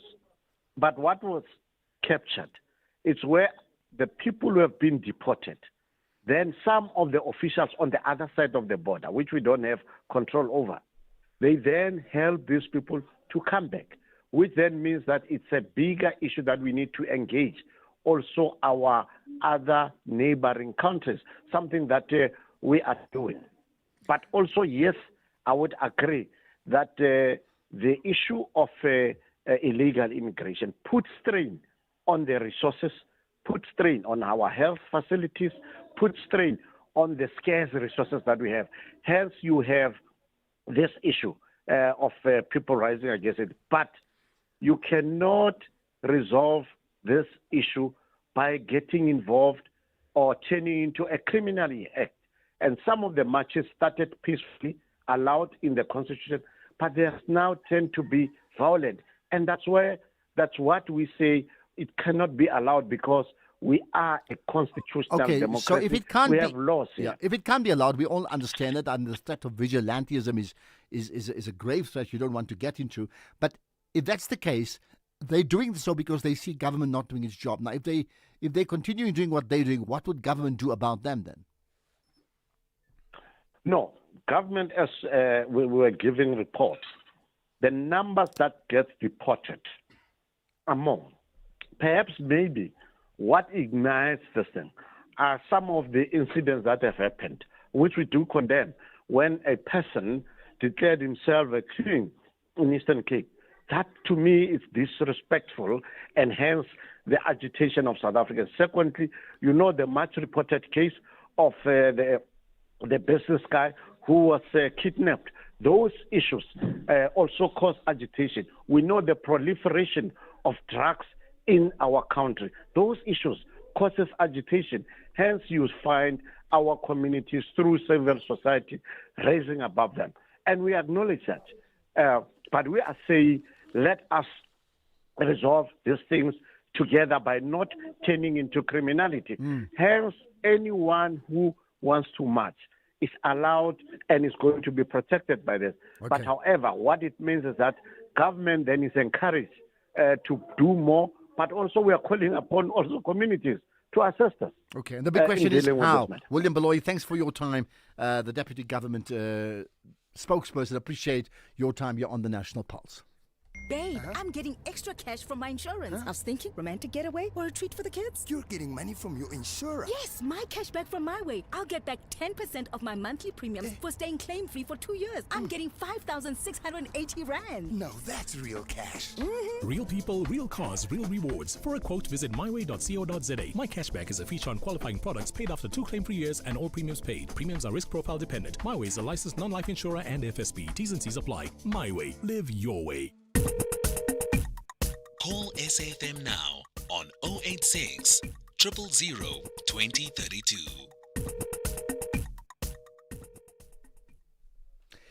All right, let's get to your thoughts as well. We're going to pick up your comments. Now, here's a voice note I'll pick up first up, which is very, very topical. Ashraf, good afternoon, man. Flores from the beautiful Winelands. Yeah, I'm back and I'm happy to be back again. Sisi Tulase, let me tell you, it's a shame that she only gets fired. She is supposed to pay back that money that was deducted from the aid that went to her daughter, and also the one car that was sold. She should give the car back that her daughter has now and the difference that the car would have cost. Then I will be satisfied. That's a good punishment. But other than that, no, that's not enough. Have a good job. Bye-bye. Okay, then you'll be satisfied. We'll see about that, Florence. Where have you been? You said, I'm back. Where were you? You need to sort of give notice when you leave for a couple of weeks. Mandla, go for it. Hi, Mandla. Mandla, hello? No, do I have you? Mandla? No? Yes, no? Mastermind, you there? Mastermind, hello? Yes, yeah. Yes, good afternoon, Ashraf, and the listeners of the SAFM. Yes. Good to talk to you. No, Thank Ashraf, you see, this thing of the foreign people here in the country, to trying to make easy way, we must just trying to facing the ANC, because you see, Ashraf, the problem is the ANC, because they denying to accept the problem that they have made. To allowing foreign people to come in this country without papers. All right, that's the problem. I mean, we know the problem. The problem is, the question is, how do you resolve it? Now, to resolve it, Ashraf, government must intervene to this organization as Marsh and Tutula. Must come to understand the real problem people of this country that they have facing are Ashraf. We are not the enemies of the foreign people in this country. Firstly, these people, Ashraf, being here is not only for them to getting away with the work, other things. They're killing our children at schools everywhere. So government must come together with this. But when you say you're killing, I mean, I need to move on. When you say killing, I mean, that suggests that they all killing all the children all the time. I mean, you see, those are the type of sweeping statements we just can't allow to be unchecked. You know what I'm saying? How many? Ashraf, we have lost our children at schools. We have, because of the drug shops. All those things is the foreign people. We can't stay away on that. And then lastly, Ashraf, Mr. Mackenzie has told that no, Mr. Mpeg must his statement understand, because no, there are many. Him have access for everything as a medical, as everything, security. But what about the rest of the people on the ground? Okay, all right. I hear that. We need to move on. Mastermind has made his point. Let's move on. Let's move on. Thank you for that. Let's move on now to an issue in Mangaung. Right, over 140 people have been arrested for public violence and looting in Bloemfontein, following a protest organized by the National Service Delivery Forum. This took place yesterday, right? Now, the shutdown continued today as the National Service Delivery Forum is vowed to continue the shutdown of services in that region. With me is Masiteng Makhala, the SABC News reporter in that region. Masiteng, thanks for joining us here on the National Pulse. Good afternoon and good afternoon to your listeners. Right, tell us more. What are the issues specifically? And I understand if it's become more violent, what's happened? Issues of violence and looting. Those are the activities that we saw happening, especially in Bloemfontein yesterday, of the looting. But also we have heard that there were also even attempts to loot some other shops here in Botshabelo. We're just not sure how many shops they managed to loot. However, we were able to speak to the leader of the National Service Delivery Forum, who indicated that they were able to go and send out people to stop the looting from happening. But I want to bring your attention to what has just transpired now. We've been waiting because there's been a meeting ongoing here between the office of the mayor, Gregory Ntadisi, as well as the Taxi Association. Now, when this message went around of the shutdown happening, it seems to be including a lot of issues, Ashraf, from your service delivery issues, from issues surrounding the Taxi Association, especially here in Botshabelo, where they were talking about the conditions of roads that they are not happy with, and also issues around the permits, where they were complaining that they are operating on temporary permits. Some of them is month to month, so they were complaining that they are unable to sustain the business in that regard, and their appeal was that they should at least have a long-term contracts or permits that will allow them to be able to sustain, even to maintain their vehicles. So they had a meeting since around 12 o'clock. They've just concluded. We've actually been busy now doing the interviews, but basically the sense that I'm getting from what has happened it was a meeting between the mayor's office as well as the Taxi Association here in Bloemfontein, is that it seems that the situation now is that the shutdown is over. They will be able to go back to work. They have reached some kind of agreement. However, I don't really have the details at this point because I was busy with the interview when you actually called. But basically, they have agreed that they will go back and fix those roads that have been highlighted, but also talking about issues of service delivery. We're talking about the issues of your bucket system, your pit latrines, especially in Botshabelo, which the number has really been increasing, and municipality is saying that they've been trying to reduce the number, but due to the fact that there are many emerging your informal settlement, the number keeps increasing. But they are still saying that this is a matter that they are addressing. So the issues of sewage, there's also issues around roads, how they are going to fix that. But we'll get deeper into that as we do the interview with him. But it seems that there has been an agreement on this matter. The shutdown will be over. So earlier on, we saw in the morning, especially in the area of Botshabelo, because in Bloemfontein, what we saw mostly was the looting of the spaza shops, which the leaders of the shutdown had said that they are distancing themselves from that, because now they see that people are taking opportunity and using it to attack your spaza shops. But in distancing themselves, I mean, were they able to enforce those who were supporters of them and looting at the same time?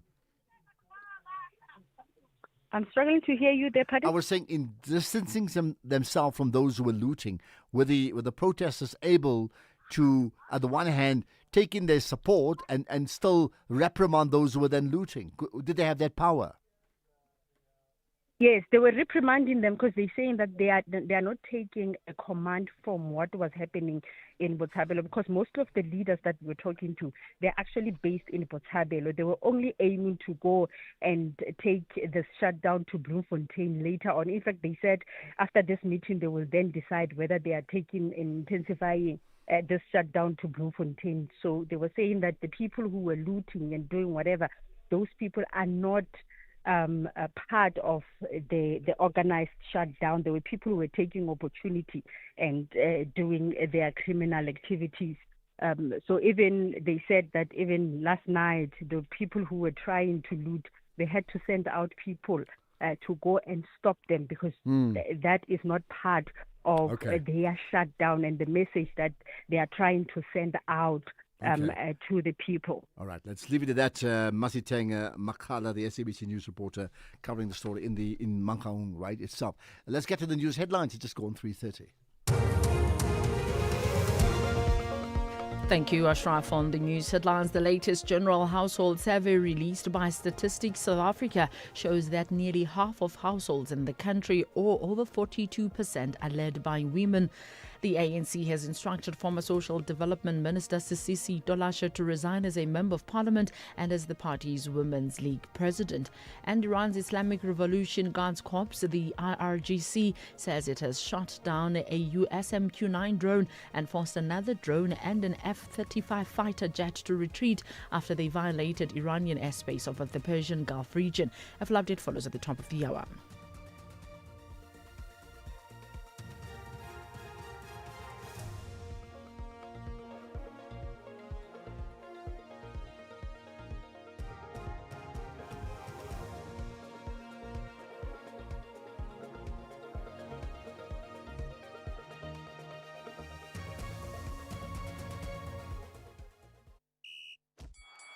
This is SAfm Sports with Tuming Kapele.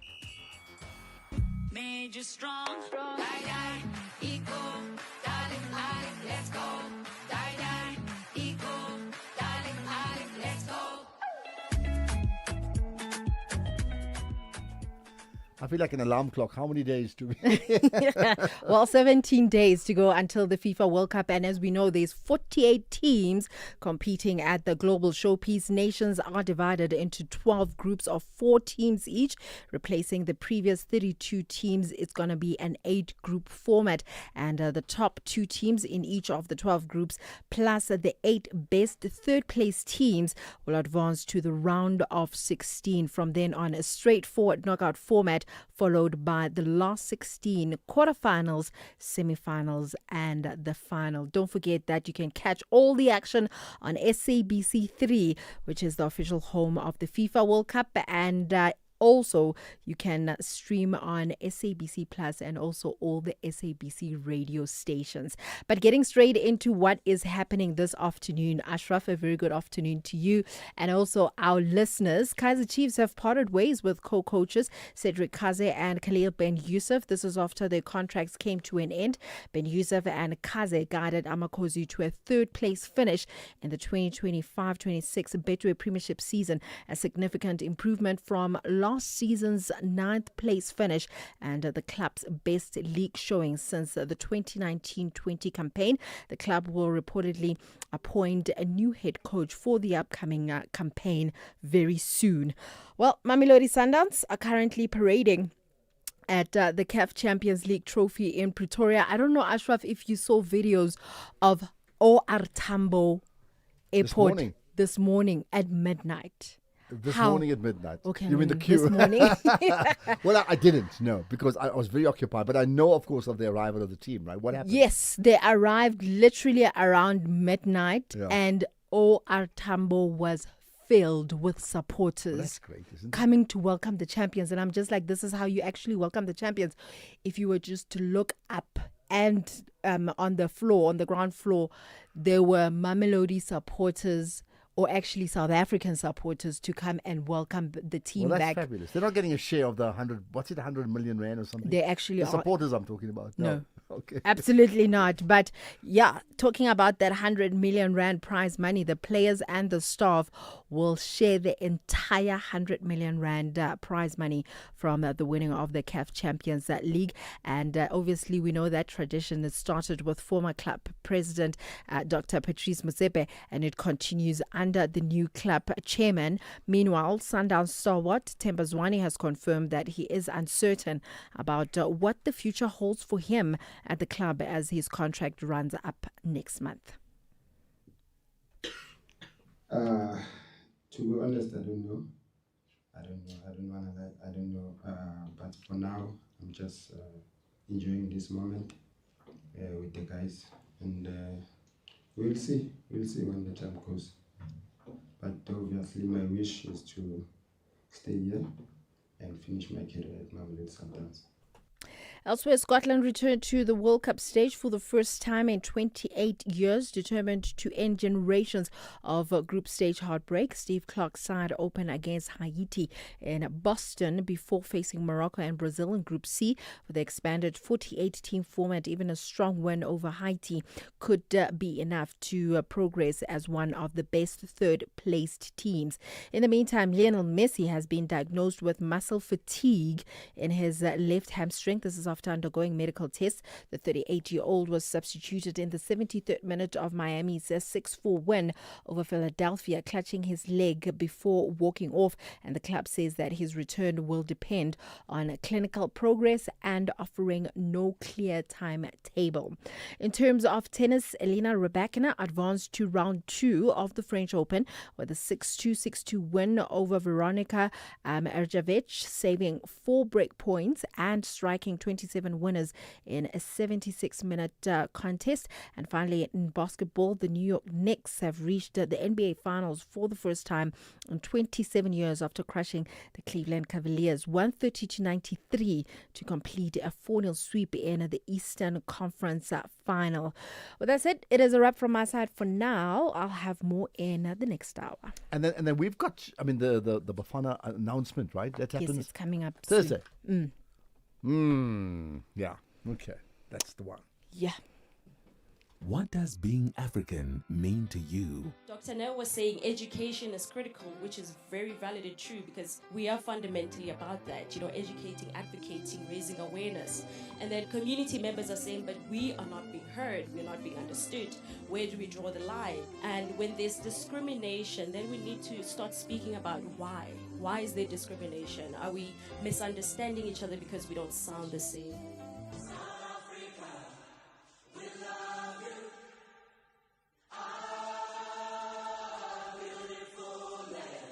Let's show the whole world we don't bring enough peace in our land. Peace now, next another death later. Celebrating African thought. This is SAFM. As we celebrate 90 years of existence, SAFM takes you back to the voices that shaped a nation. Berea, the home of the 4 bespectacled Tisson brothers, all of whom work or have worked on the English service, particularly Audio Mix and Radio Today. Watch how the night proceeds towards dawn. And I need a lot of consoling when I started the early program. People couldn't believe that John O'Donnell and B. Reid were chosen for the early morning program, because if ever 2 announcers used to want to swap a morning shift for an afternoon shift, John and I would do it. 90 years of trusted voices. This is SAFM. As part of Africa Month, now we are profiling Libya, Northern Africa.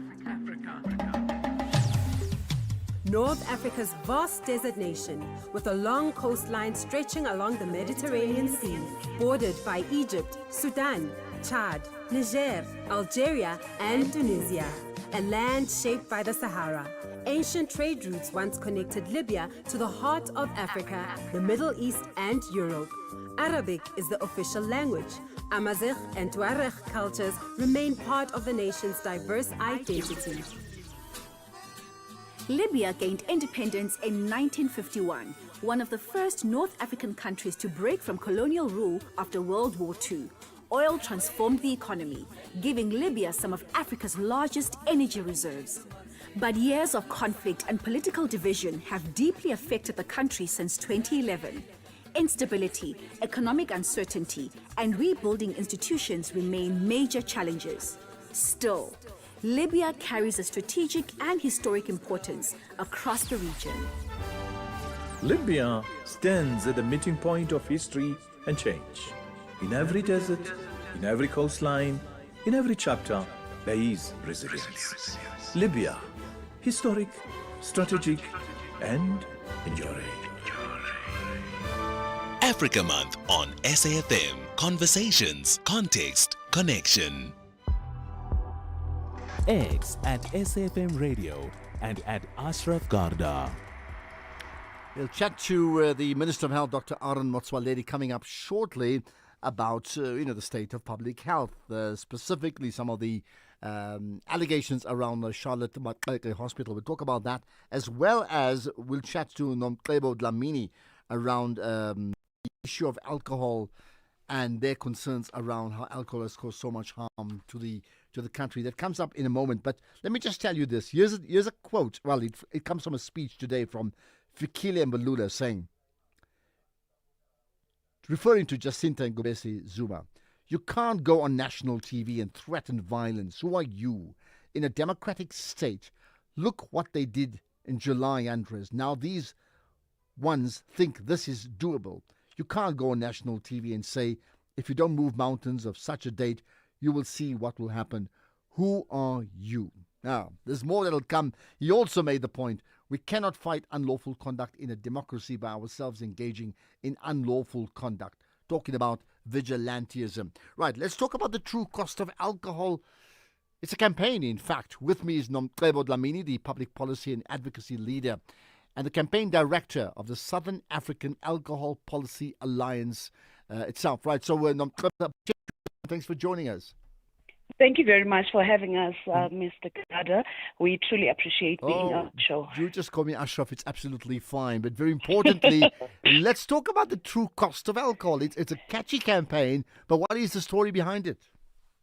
The true cost of alcohol is basically reflecting on what we as South Africans are ending up paying, which is related to alcohol harm in our country. That is basically the hospitals, the roads, on our roads, our children, the suffering that they need to deal with, our families being broken, the GBV, the issues generally that are linked to literally almost any social ill that you can think of, it's linked to alcohol.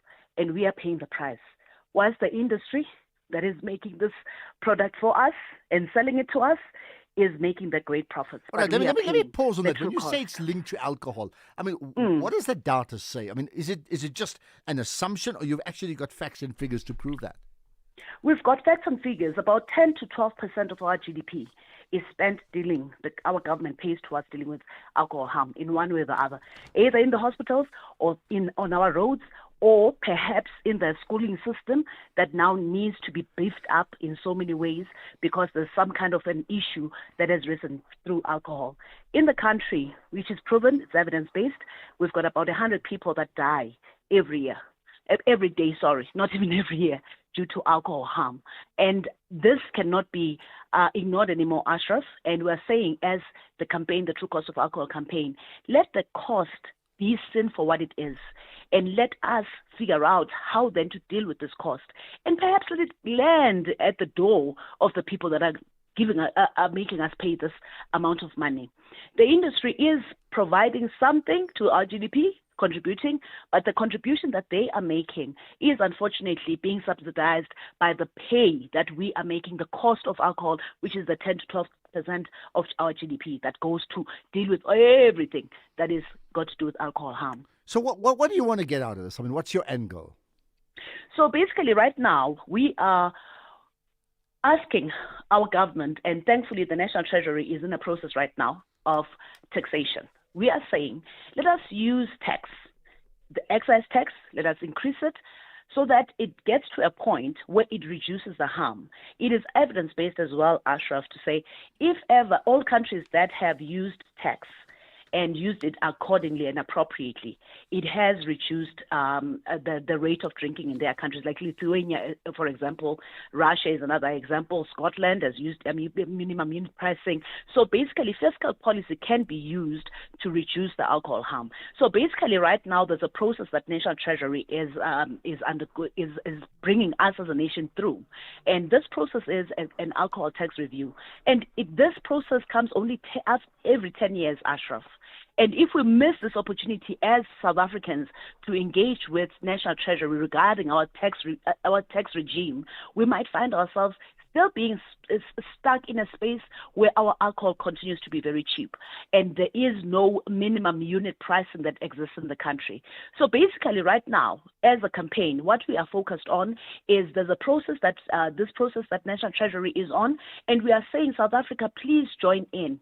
Let us not sit in our corners anymore and complain about the situation in our country, but let's take this up as well. Our constitution allows for us to be engaged, and National Treasury is engaging us now. Can we please be part of it on the 4th of June, 2024. What's the difference between your campaign, the true cost of, alcohol versus, drink responsibly? That type of thing.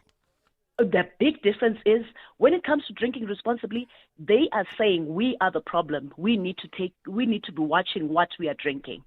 And we are responsible for our drinking. Might be true to a point, but then it's not reflect on the fact that as South Africans, when you look at the advertising, every advert on TV around a soccer match is telling us that we should be drinking. In as much as they have that tiny little disclaimer or line at the bottom that says alcohol usage, all the big good messages that say we should not be drinking, but ultimately they make this product look so good that all of us, even if you did not intend to drink, you find yourself drinking. The adverts are so enticing, and that is a problem.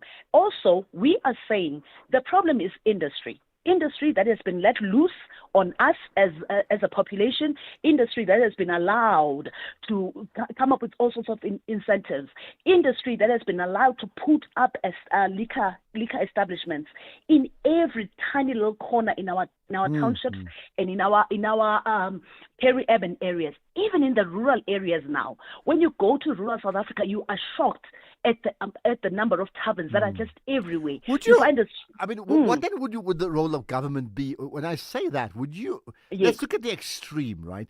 Would you? The one end is drink, but drink responsibly. The extreme is there's sufficient evidence that although people enjoy consuming alcohol and have great social fun, there is evidence that it is incredibly harmful. Then the other extreme is like ban alcohol consumption completely, as is the case in many countries, I think particularly in the Middle East, for example, right? Would you go to that extreme?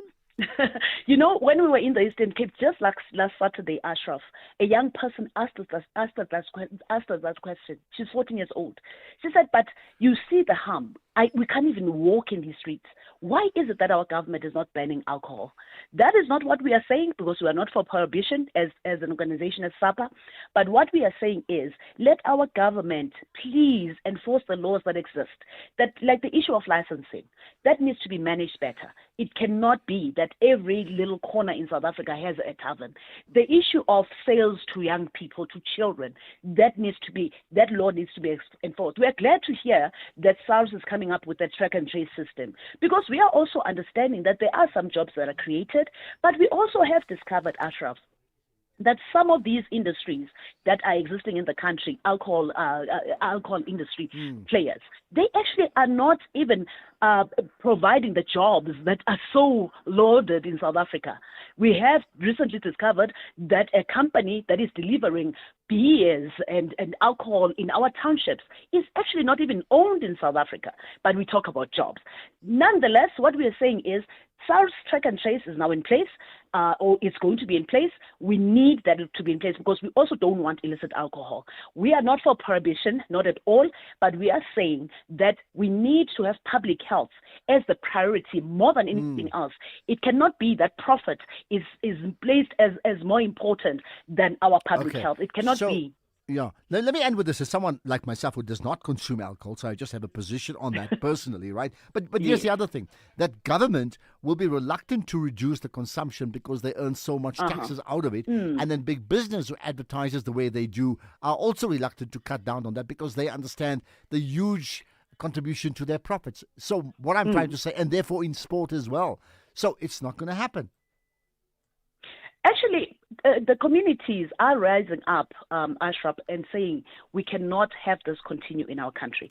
We understand government is interested in revenue, which is fine. We are interested as civil society, as South Africans, in public health. Industry is interested in profits. But what we are saying is, let not the profit of industry supersede everything else, even the revenue that government is intending to get. From the taxes, government will get money and will get good revenue, because once there's for instance, this review that's currently underway, it says that what needs to happen is that you reduce the amount of alcohol in the beverage, and then the taxes are going to come from the industry if they are wanting to keep it at that level. Otherwise, they reduce the content of alcohol, and that is what the 4th of June is about. Okay, 4th of June. Let's see what comes out of that. National Treasury process. All right, the true cost of alcohol campaign should get you thinking. Nomcebo Dlamini, thanks for your time. What do you make of that? This issue to curb the consumption of alcohol and restrict it in a way that we talk about, you can't have undocumented foreign nationals, for example, in the country. Well, what about, let's call it undocumented consumers of alcohol? It can't just be widespread, as is the case now. Ironically, we talk to the Minister of Health after this. Call SAFM now on 086 000 2032. Right, so interesting. I mean, we're not talking about the true cost of alcohol in the healthcare system, but that's another conversation. The reality is there's a sense that even within healthcare, public healthcare, there's so much of it that is unhealthy. And the latest edition of the unhealthy state of public healthcare, brought about first by Professor Adam Mohammed, the head of internal medicine at Charlotte Maxeke Hospital, who made a series of pronouncements and then saying reluctantly he needs to move out of public spaces. He also doesn't want to earn money that is not even doing his job, because he can't do his job. In the meantime, there's been an overview of a visit to Charlotte Maxeke by the Minister of Health and the General Department as well. Let's find out more about it from Dr. Aaron Motswaleri, the Minister of Health. Much appreciate your time once again on the National Pulse. Good afternoon, Ashraf. Good afternoon to the listeners. Thank you very much for having me. Thank you. So let me ask you this then. I mean, how unhealthy is the state of our public health care? Well, the public health care is grossly underfunded, as you know, resulting in not being able to acquire very good managers. But I think there's an over-exaggeration, because public health care institutions, quite a number of them are doing very well. After all, Ashraf, they are seeing 86% of the population, while spending only 49% of the total healthcare expenditure, whereas 51% of the total healthcare expenditure provides for only 14% of the population. So yes, there is trouble in the public healthcare system, but there are those who are doing very well. The example of Charlotte Maxeke is very bad, and I cannot wrong the professor who spoke. I never spoke to him personally, but I saw him on TV. Some of the things that you have mentioned, we know about them, and we have already started the process of correcting them. I'm sure you remember, Ashraf, that there have been quite a number of developments in Gauteng Health, including the SIU fingering quite a number of people, including the former head of the Department of Health, and including the fact that the Premier had to change the MEC for whatever reasons. So all those things means the department is a sort of a poison chalet, and that's why we ran there with the minister, not only for the building. We want to change the whole management, the procurement system, the financial management of all the big hospitals in Gauteng, and that's what we absolutely discussed. I mean, you already made the point about being underfunded, and something I know we've spoken about before, right? Where you couldn't even hire new doctors because of underfunding, right? I mean, that situation surely can't continue. It shouldn't. It shouldn't, Ashraf. I mean, how do we find the situation where the total healthcare, it's not the budget, I want you to understand me. In the total healthcare expenditure of South Africa, 51% of that goes to only 14% of the population, and 86% of the population with the remainder. It's not sustainable, it can't work, it leads to quite a number of problems, including getting top managers, getting good people, good equipment, and all the other things. So those are the problems that we are faced with. So what the professor was saying is as I said, I never talked to him, he never gave me or read me anything. All I saw is what he said on TV. I can't wrong quite a number of things he has said. We've already picked them up and we're busy with them. But I mean, two things come out of it. In terms of what he said, did what he said, did it surprise you, or in fact, were you aware of it and it just reminded you once again of the problems at that hospital? Well, as I'm saying, I can only say what I've heard him saying on TV. Yeah. I'm saying some of the things we've already picked them up and we're busy with them, especially after the SIU report where the HOD was suspended, as well as the Tembisa report. And thereafter, after the SIU and Tembisa, I took the HOD, the DG rather, National DG, and several DDGs to meet with Gauteng Premier and the MEC for Health then to discuss some of these problems. So we met aware of them. Some of them we've taken them to the National Health Council. We are busy with them. Take, for instance, the issues of delegations of power. You know, where a CEO is put inside the hospital, but he has got no delegation, sometimes even to repair a window or a ceiling or even to paint a wall. That cannot be. I've instructed the DG now to rush it because I've asked the former DG, the DG who has been arrested, as you know, to make sure that he speaks with all the HODs to reverse this issue so that delegations are written down, that I'm a CFO of this hospital, I'm giving so much money, I can use so much money without even to ask anybody in a provincial department. That's the first thing. The second thing, which I heard the professor saying, and we had started with that long ago, where people sit in provincial offices and order equipment, which is going to be used by doctors, but those doctors don't sit in the bid committees, if you understand what I mean. You are buying something I'm going to use, but I'm not even there to see what you are buying for me and to give input. Now, we are solving that by putting up cost centers, and I've also instructed the DG. He said they are busy with that. They are going to report in the next National Health Council meeting next week, where you will say, in this hospital, we've put so many cost centers. In a cost center, you get the head of that department together with the doctors working there and say, this is your money, this is your budget. See what you are going to do with it, but within the law. Then they'll say, we'll purchase this, we'll purchase that. And then you give them responsibility if anything goes wrong. You don't wait for what has happened in Tembisa and other ways. So we are busy with all those things. I understand. We've got 2 minutes before we get to news. I'm just going to push you for this one. I mean, you did say that a lot of the comments now and the issues raised by Professor Adam Mohammed, you're now already working on it to try and sort it out, right? What does that say? I mean, what I'm saying, I certainly know amongst the most transparent of the ministers we've ever spoken to on multiple platforms, right? But I'm putting it to you that, in fact, even your position, you're on a hiding to nothing in the sense that there's lots of things you just can't do. Funding is one of them that you've already mentioned, right? The point I want to make is it not fair to say that if Professor Adam Mohammed's intention to move out of public health, his protest has led to action being taken, and if he doesn't do that, then action doesn't get taken? No. The public protector was on it long before him. The public protector report revealed exactly what is wrong.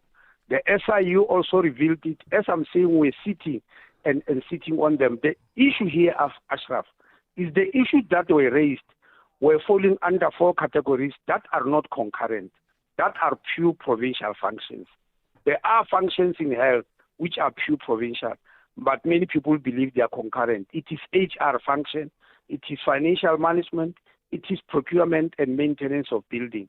That's why it takes us so long, because we have got to negotiate with them.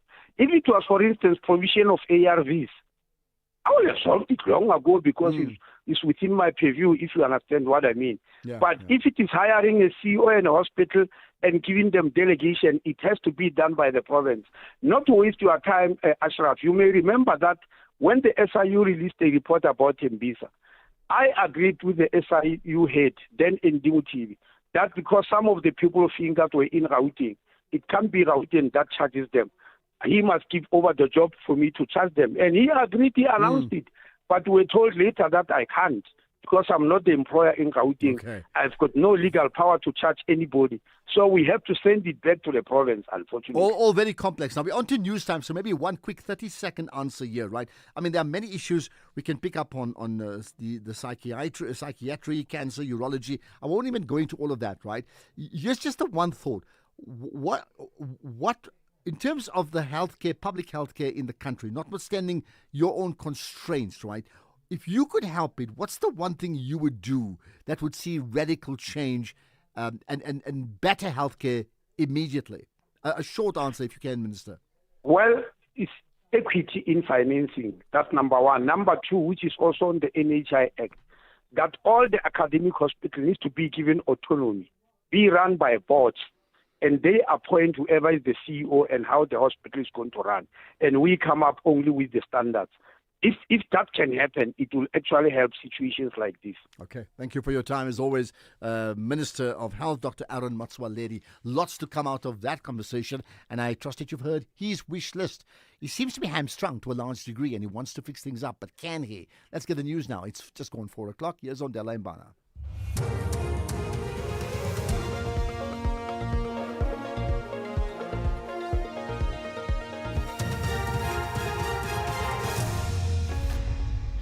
Thank you, Ashraf. On the top stories, nearly half of South African households are led by women, and US accused of violating Iranian airspace. For SAFM News, I am Ondela Mbana, and a very good afternoon. The latest general household survey released by Statistics South Africa shows that nearly half of households in the country, or over 42%, are led by women. The data shows that nearly 46% of children live with their mothers compared to 31% of children who live with both parents. Statistician General Risenga Maluleke further revealed that the percentage of youth-headed households in the country had declined from 28% in 2008 to 23% in 2025. Around 1 in 4 households in Gauteng province are headed by youth. As we can see, they are sitting far above 25%. When we combine them, 5.5% for those 15 to 24 years and 21.9% for those aged 25 to 34 years. Whereas in the Eastern Cape, it was the lowest. In the Eastern Cape, we can see that the youth-headed households were not exceeding 19%. The ANC has instructed former Social Development Minister Sisi Dolashe to resign as a Member of Parliament and as the party's Women's League President. Dolashe was found guilty by the ANC's Integrity Commission for wrongdoing as the department's minister. She is accused of taking the ANC Women's League card donations for her children while also having her government domestic workers' salary being docked to her daughter. Zara Groenewald reports. Dolashe has been charged with bringing the party into disrepute, alongside other members, including former Minister of Police Becky Cele, ANC Sedipeng Regional Secretary Jason Makwane, Executive Mayor of the Majabeng Local Municipality Tadungolo Kalipa, and Councillor of the Johannesburg Municipality Sitembiso Zungu. I am Zara Groenewald in Johannesburg. Finance Minister Enoch Godongwana is calling for stronger consequence management against officials who bypass procurement systems in the public sector.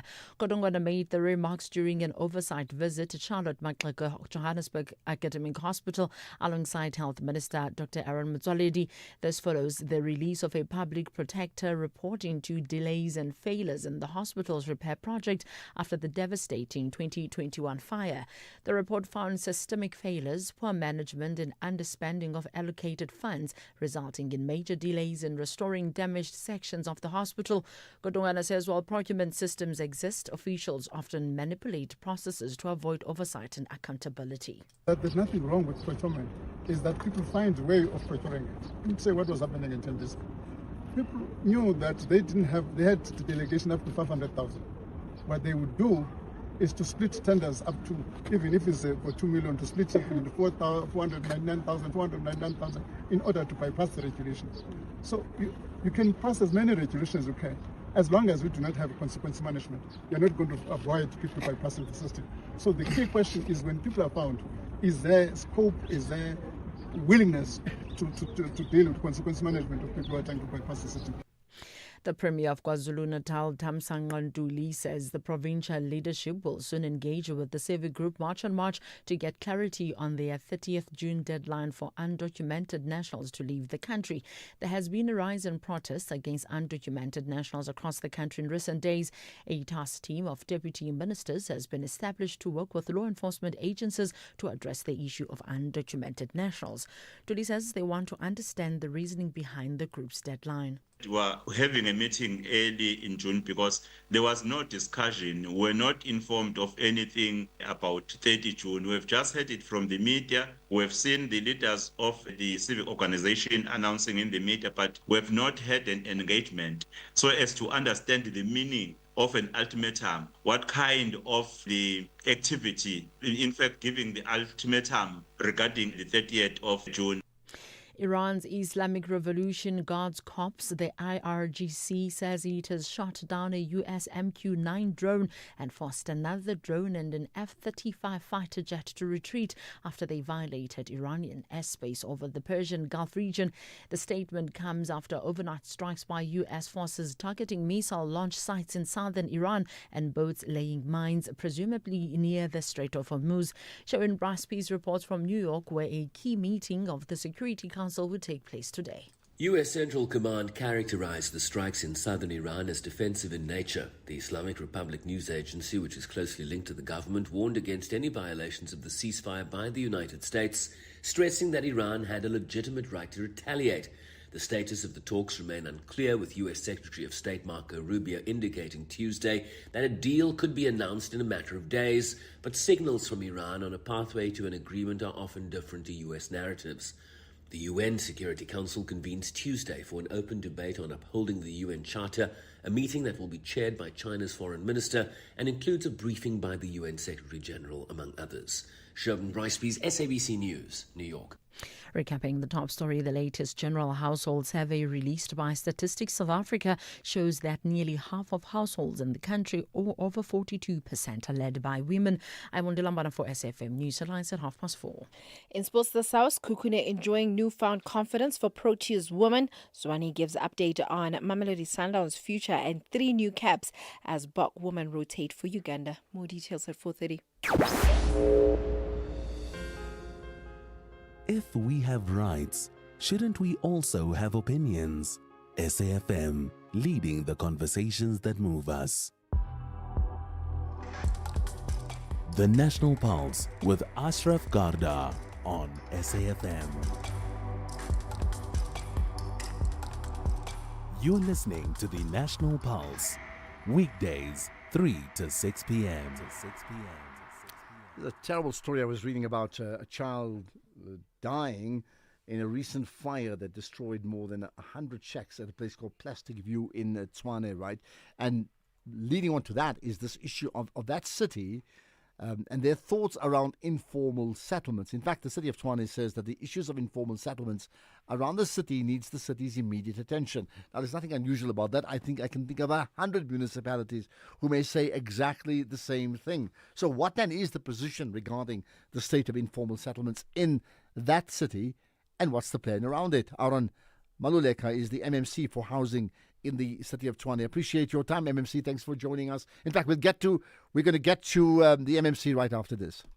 We asked rugby legend Francois Steyn what he thinks of the all-new Toyota BZ4X. France, would you say the BZ4X is a rugged all-wheel drive SUV? Yeah. Cool. Was the acceleration and handling good? Yeah. All right. So you think the BZ4X can handle South Africa? Well, there you have it. The all-new Toyota BZ4X, an all-wheel drive battery electric SUV made to handle South Africa. The BZ4X. It just got real.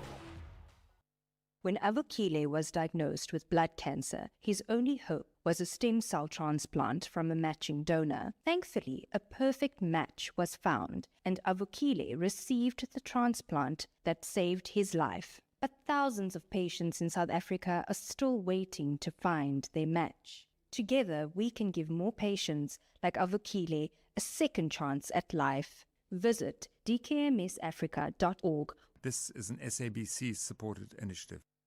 Water bottle, check. Sunscreen, check. Binoculars, around my neck. Ha! Is that Tembi? The same couch potato who shouts when we interrupt his soapies with "Ta!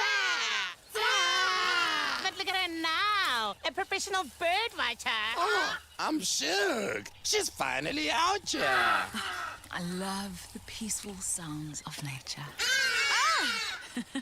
Live life outside with Cape Union Mart. Sauda! A new reason to play has landed. Sizekaya is shaking things up with cascading jackpots. Every last draw of the month, Powerball Extra and Lotto 5 Max will now have guaranteed winners. More winners means more celebrations across Mzansi. No waiting, no hoping, just life-changing moments. Players must be 18 years or older. Play responsibly. The National Lottery is officially operated by SAfmRadio from June 1. You are listening to the National Pulse with Ashraf Garda. Right now, in fact, we can cross to the MMC for Housing in the city of Tshwane. MMC Maluleka, appreciate your time. Thanks for joining us on the National Pulse. Good afternoon, and thanks for hosting me. Thank you. Now, you know, the issues of concern for informal settlements is not unique to your city. I could say copy and paste across the country, right? Having said that, I know about this latest fire in the informal settlement and the loss of one life again, sadly so. But again, it puts in the spotlight the issues of informal settlements. What's the city of Tshwane's take on this in terms of how do you manage that process? I think Plastic View is a macrocosm of a bigger problem that we have in terms of informal settlement. And city of Tshwane, it's not necessarily unique. All metro cities, the 3 metro cities in Gauteng here, if I were to cite them as an example, they are having numbers that were communicated by COCTA in terms of growing of informal settlement. In Tshwane, we have recently adopted a policy that is called Management of Informal Settlement, a policy that now deals with 3 categories in terms of our planning division. They've cited that we've got 3 categories. Category A is for areas that we can deal with development in situ. Therefore, we can develop people where they are now. Category B, we can partly develop that land. Category C, we need to have a total relocation of people. Therefore, what we did is that we want private owners to take responsibility of their land where they're owning. If they have people that are invading, they need to then deal with the removal of those that are starting that informal settlement. Because in terms of the Constitution, we have that obligation of providing rudimentary services. It has put pressure on us. Hence, we are trying to be proactive with a program called Service Stands. We are providing service stands that at a later stage, Gauteng government will come and put up top structures.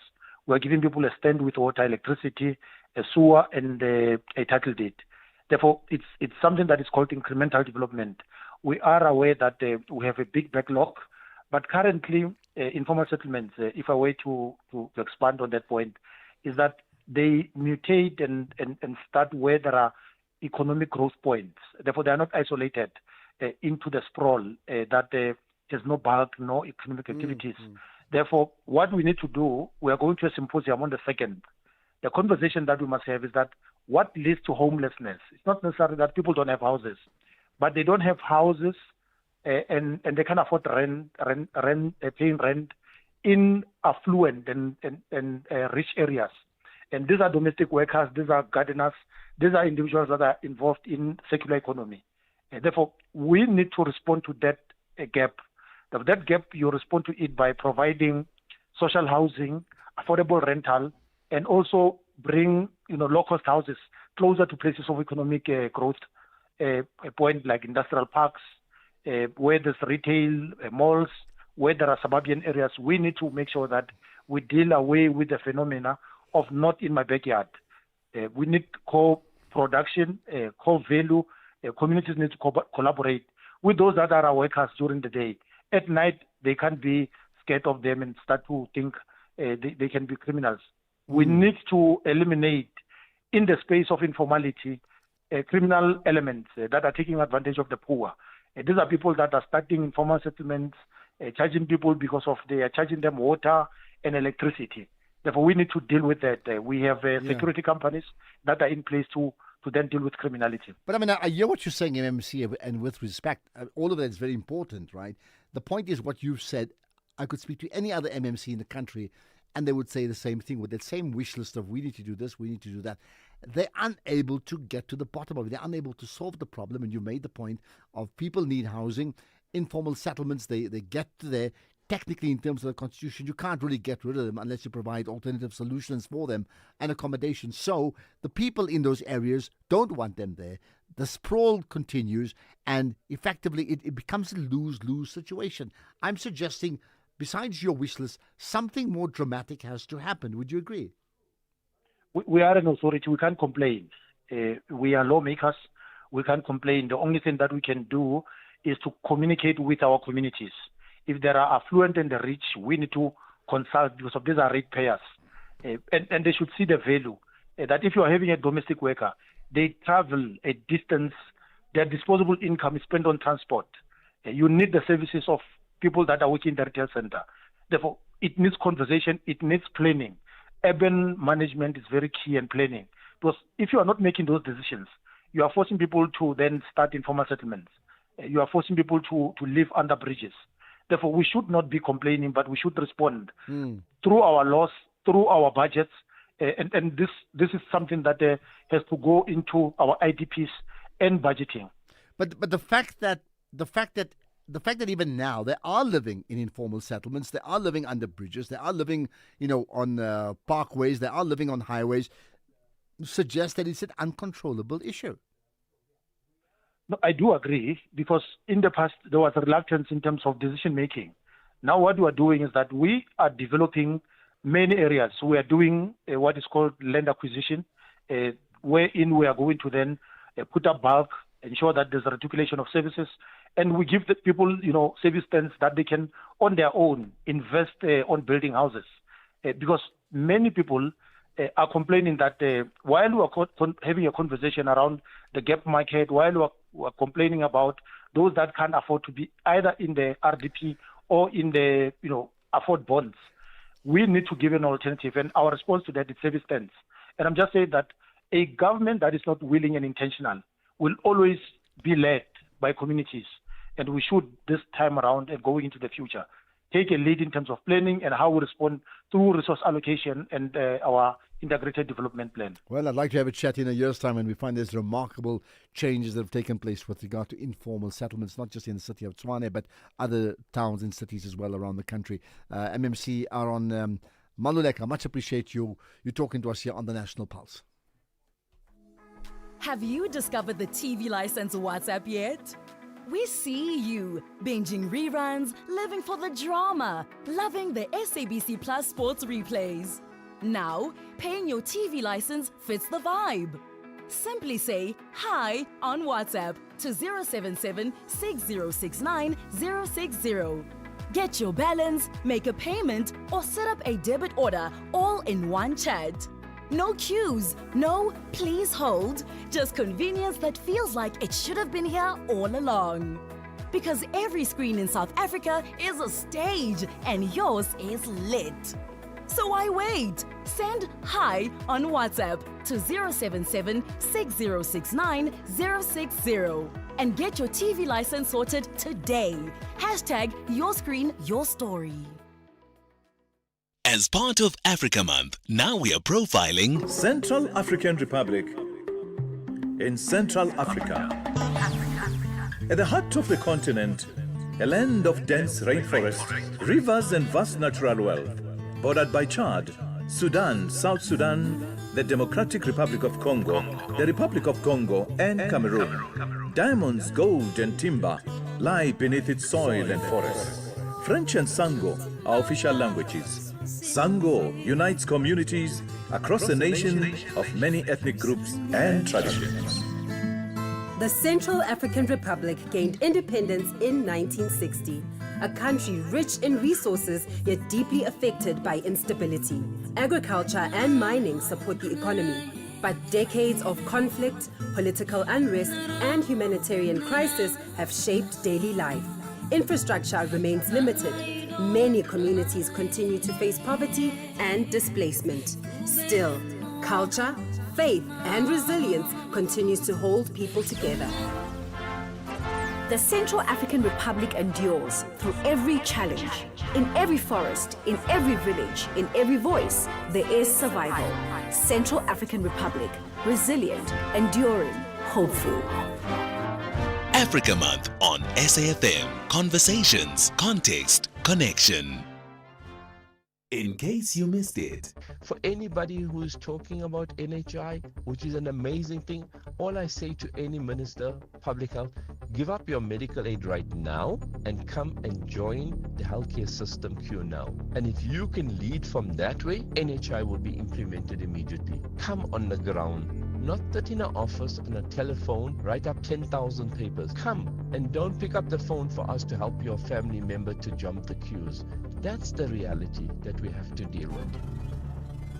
Professor Adam Mohammed, Senior Doctor, Head of Internal Medicine. That was National Briefing this morning with Kathy Mutlatlana.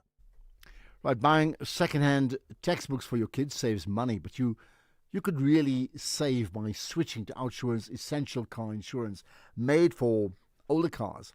43-year-old Kinisio pays only 510 rands a month for his 2012 Hyundai Sonata and gets his third-party cover of up to 1 million rands. Get OUTsurance Essential Car Insurance today.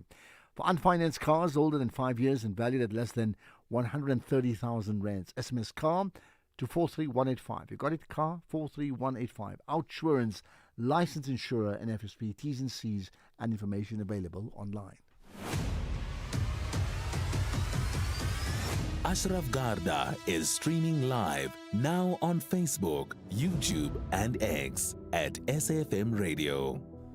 So this is pretty fundamental. I mean, there's no question about it. The last few weeks, if not months, so much of the conversations we've had has been around the issues of foreign nationals, undocumented foreign nationals, the government response, my response, your response, and everybody else's responses. Well, what about the media? There's not a day that when we have a guest, we don't have people calling in. People like yourself, just people who are part of the Pulse community calling in and having different views. And some of it I agree with and others I don't. And many feel strongly about different issues in how to deal with, let's call it, the immigration problem. Well, I say that very intentionally because my guest now is Thandi Smith, who's the head of programs at Media Monitoring Africa. Thandi, I appreciate you connecting with us on the National Pulse. Hi, good afternoon. Thanks very much for having me. Thank you. Now, we're speaking to you because it's almost like we're asking for answers. What do you see? How do you see the role of media in South Africa, specifically, in dealing with what is clearly an immigration crisis and undocumented immigration or even documented immigration crisis perceived by many people as people who should not be in this country? How should we deal with it? Yeah, so, I mean, it's a really complicated issue, and I think the media do have a particularly difficult job in covering these issues. It's a multifaceted issue that don't have easy answers, and it does make it challenging for media to unpack the solutions and the story and the data behind the issues. What we are seeing, though, is that, especially over the last couple of weeks, media seem to have taken the position of simply covering events.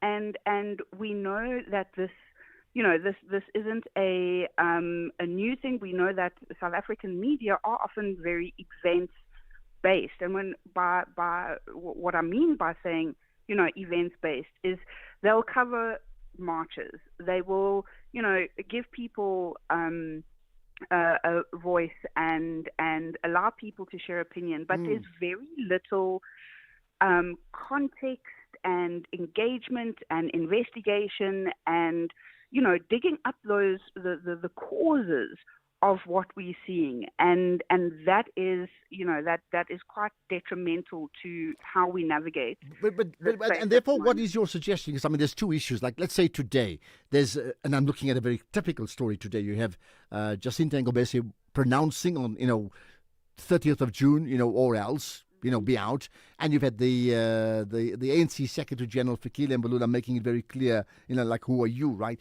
Our job, let's say today, is to report on both of them in terms of what's happened, whether it's interviewing them or whether it's actually playing sound from both of them. There's an overall issue around undocumented foreign nationals or documented that we can't do a deep dive into every single day. So let's say on a day like today, what do you expect us to do? No, absolutely. And I think it like you said, it is unrealistic to do an entire investigation piece when you're having to cover breaking news or when you're having to like you say, provide those sound clips. But it's about the questions being asked. It's about, not just giving the airspace, but asking those probing questions, holding those in these positions who are making these statements and talking about these issues, holding them accountable, as we're not getting into the detail of why this is going on. Yes, we know it's a pushback at immigration and undocumented immigrants. We know the face value of this. We know that March and March are saying it's going to solve the multiple crises and problems that we face, but we're seeing very little interrogation into, well, how do you expect that to happen? How is this going to solve the problems? How is this going to solve our corruption issues? How is this going to solve service delivery? How is this going to solve, municipal infrastructure collapse? And so it's about the balance, and I don't think we're hitting the balance on here on this issue. So when you say we need to be asking the probing question or questions, so give me an example. What sort of probing question is not being asked? Well, like I just pointed out. So, it's one thing to report on, yes, driving out undocumented foreign nationals will solve our problem, will give jobs to South Africans. But is that really the solution? Will stopping foreign nationals having access to healthcare and clinics, is that going to change the infrastructure of how the clinics are operating? Is it going to change the corrupt officials that are and if they believe it is, how is that going to happen?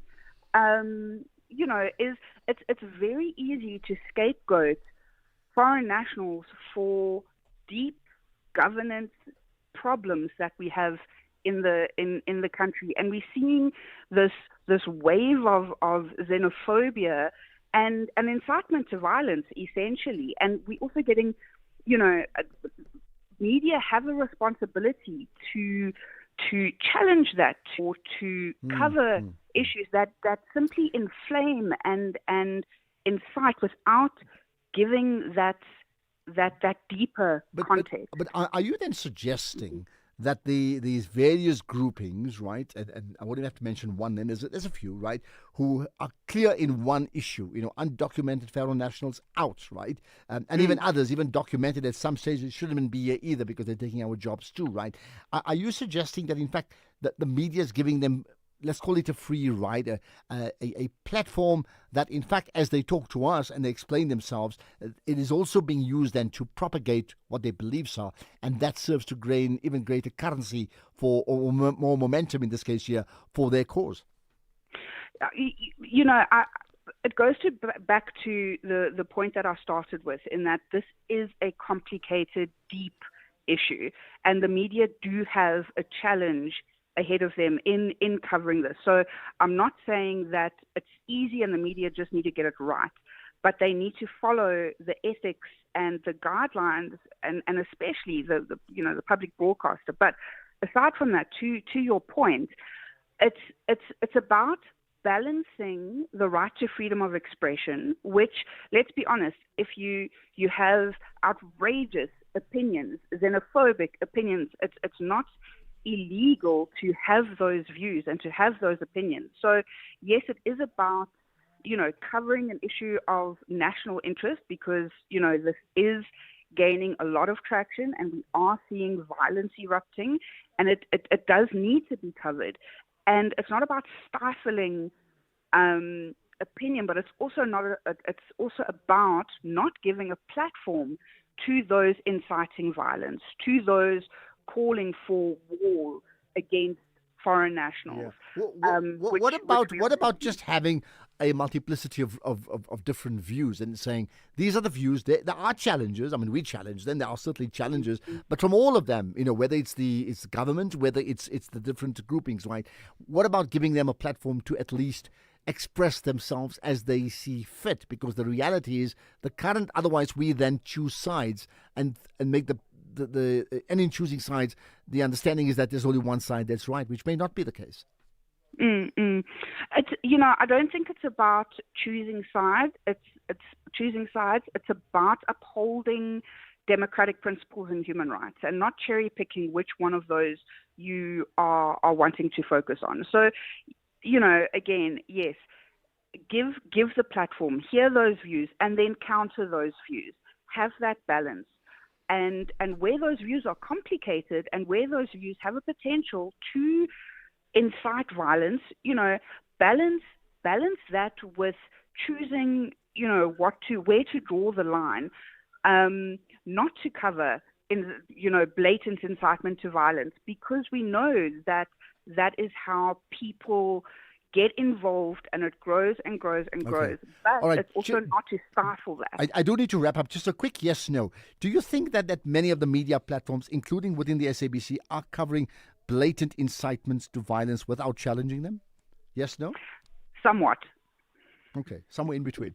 Tandy Smith, Head of Programs at Media Monitoring Africa. Fascinating conversation, that. And I'll tell you what, I expect a reaction from you. Let's get the news headlines. Here's Ondela.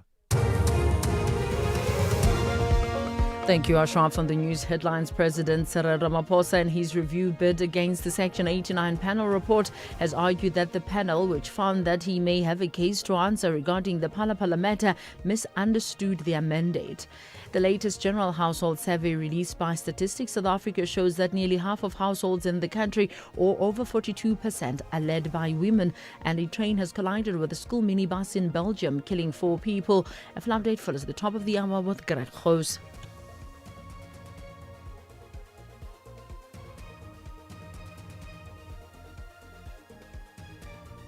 What does being African mean to you? Dr. Nell was saying education is critical, which is very valid and true, because we are fundamentally about that, educating, advocating, raising awareness. And then community members are saying, but we are not being heard, we're not being understood.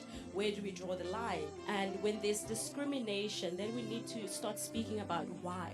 Why is there discrimination? Are we misunderstanding each other because we don't sound the same?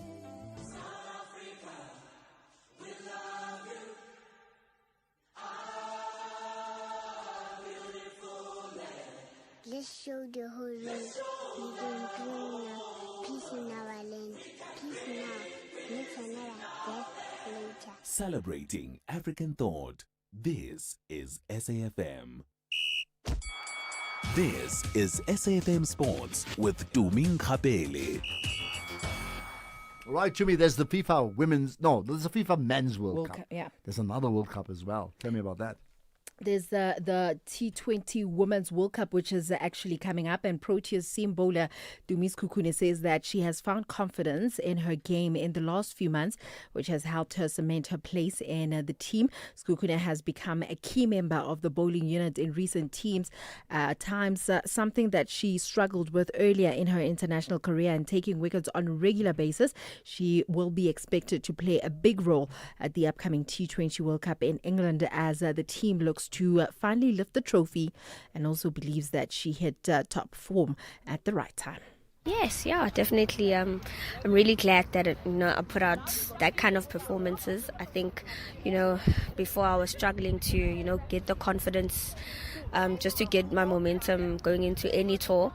I struggled a bit with that, and I think this summer I kind of, wanted to just keep being simple and not search for anything. And yeah, I'm glad those performances came. And the thing is, Ashraf, I like the fact that the sports minister organized sponsors to take some fans to the FIFA World Cup. It would have been nice for some fans to be taken to the T20 Women's World Cup, because it's starting one day after the FIFA World Cup starts. Why do you think that's not the case? And there's someone that actually tweeted the minister, and the minister did not respond, to just say, it's very nice that you're sending people to the FIFA World Cup. Can't you just send some fans to go support the Proteas women? Or is it because they're women? Anyway, moving on to football. Mamelodi Sundowns stalwart Themba Zwane has confirmed that he's uncertain about what the future holds for him at the club as his contract runs up next month.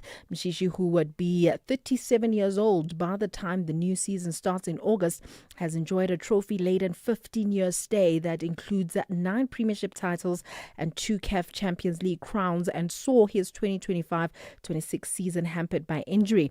Upon his return from Rabat at the OR Tambo International Airport this morning, Zwane was unable to provide a definite response to what the next year looks like for him. To be honest, I don't know. I don't want to lie. I don't know.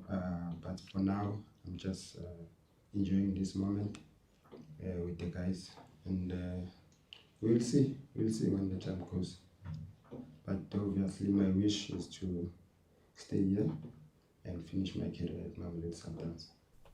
Elsewhere, the United States head into World Cup Group D with plenty to prove. This is after heavyweights to Belgium and Portugal in recent friendlies. Coach Mauricio Pochettino will rely on some European stars, including the likes of Tyler Adams and informed striker Haji Wright, for group games against Paraguay, Australia and Turkey. Now, Paraguay returned to the finals after 16 years, buoyed by a strong qualifying run under Gustavo Alfaro, and Australia, that is led by Tony Popovic, qualified for a 6th straight World Cup, while Turkey, back after 24 years, pose a major threat for them. Then in terms of tennis, Emma Raducanu says that she is determined to rediscover her first strike attacking style on grass under returning coach Andrew Richardson. The British number 1 heads into the grass court season seeking renewed confidence. This is after her French Open first round defeat to Solana Sierra. And finally, in rugby, the Springbok women have named 3 uncapped players for tomorrow's Rugby Africa Women's Cup clash against Uganda in Nairobi. And Shanique Alexandra and Setu Gaza will start, while Abigail Smith is set to debut off the bench. Captain Anati Kolo shifts from the lock to flanker, with several rotational changes, including the likes of Tamiyako earning a first start at fullback and Ensaf Levy starting at scrum half. That's it from my side for now. I'll have more in the next hour. Perfect. Thanks for that. Well, that point you made about why not the women, is it because they're women? I don't know if it's as simple as that, accepting there's a sense that some sports are bigger than other sports. I don't think, do you generally think if it were the Proteas, not Proteas men, not Proteas women, if it were the Proteas, there would be some sort of hoo-ha around Here's it. the question. Did they send supporters for the Proteas men's team when they played in their World Cups? If they didn't, okay, fair enough. Probably slipped up there as well. But there was a lot of talk around it. Do you understand what I'm saying? Perhaps it could be on the media side of things that we're not making enough talk about it. But the fact of the matter is, the T20 women's side is playing, it's coming up, and the Proteas women are playing there. Who's going to be supporting them? Well, I must say, I'm of the opinion that whenever our national teams represent us in big tournaments, all of them, I'd be happy regardless with of the space sport. for 20 supporters who are core to that sport. So I can never make it for the hockey team because I don't follow that much. Mhm. But there are people who do. True. So those 20 must represent us because they are important ambassadors who actually amplify the country as ambassadors when they are competing in those foreign events. I'd be for that. Yeah. Absolutely. Outsurance can't improve your couch coaching skills. But they could improve the car insurance premium you currently pay. SMS out to 30754. Get a quote today, and if Outsurance can't save you money on your car insurance premium, ask for 500 Rand cash. Make that 1,500 Rand if you've been claim-free and with the same insurer for 3 years. Get a quote and get savings or cash. Either way, you win. SMS out to 30754. When it comes to car insurance, you couldn't be in better hands. Outsurance was voted News 24 Short-Term Insurer of the Year for 4 years in a row. Beal to Reader's Choice Best Insurer 4 years in a row. And City Press Reader's Choice Best Insurer Award 3 years in a row. Clearly, they all feel they're getting something out. SMS right now to see if you can switch and save. SMS out to 30754. That's out to 30754. Outsurance, licensed insurer and FSP. T's and C's online. Do you ever call you like to sell, but don't trust your uncle or your pal? Then we buy cars is just for you. Buying cars is what we do. We offer service with a smile. We always go the extra mile. Use a place that you trust and sell your car to us. We Buy Cars, the easiest way to sell your car by far. Play, win, Jigizinto. It's a whole new ball game with Sizekaya. We're making your favorite game great again with Match Play. Predict, play and win from the outcomes of different matches across soccer, rugby and cricket at half-time or full-time. Enjoy more games, enjoy more moments, enjoy more chances to win big. Players must be 18 years or older. Play responsibly. The National Lottery is officially operated by Sizekaya from June 1. Economic news on SAFM. Facts and figures you can count on. The person who's got all those numbers is Makwe Masilela from Makwe Fund Managers. You've got news about what Zada, who owns Avis and Budget Rent-A-Car, right? Yes, Ashraf, the car sales volume was up 13%, but car rental business partly negated this accomplishment. Greater Africa remains a significant contributor to group leasing, but Namibia and Mozambique remained under pressure. Reduced interest rates and diversification of funding helped to reduce finance costs. Despite a 3.1% expansion in the rental fleet, net debt was reduced by 2%, revenue up 3.2%, and profits at line earnings per share up 6%. Ashraf, market participants should not confuse positive negotiation noise with a durable escalation. The real test is not the headline deal, but whether tankers can move freely, insurance premiums can fall, and energy flows can normalize. And we've seen fresh U.S. attacks on Iran targets weighing on sentiments. That's at the start of the session. And locally, our March leading business indicator climbed by 2.4%, the strongest expansion since May 2021. The rand marginally down as the dollar is steady, as hopes for an imminent end to U.S.-Iran nearly 3 months old war were dented, and the yellow metal fell as fresh U.S. strikes on Iran dampened hopes for a peace deal. We see gold is down 1.3% at 4,509, platinum is down 1.4% at 1,947, and uncertainty over whether a deal will be imminently reached to end the war and open up the shipping flows through the Strait of Hormuz led oil prices to rise again.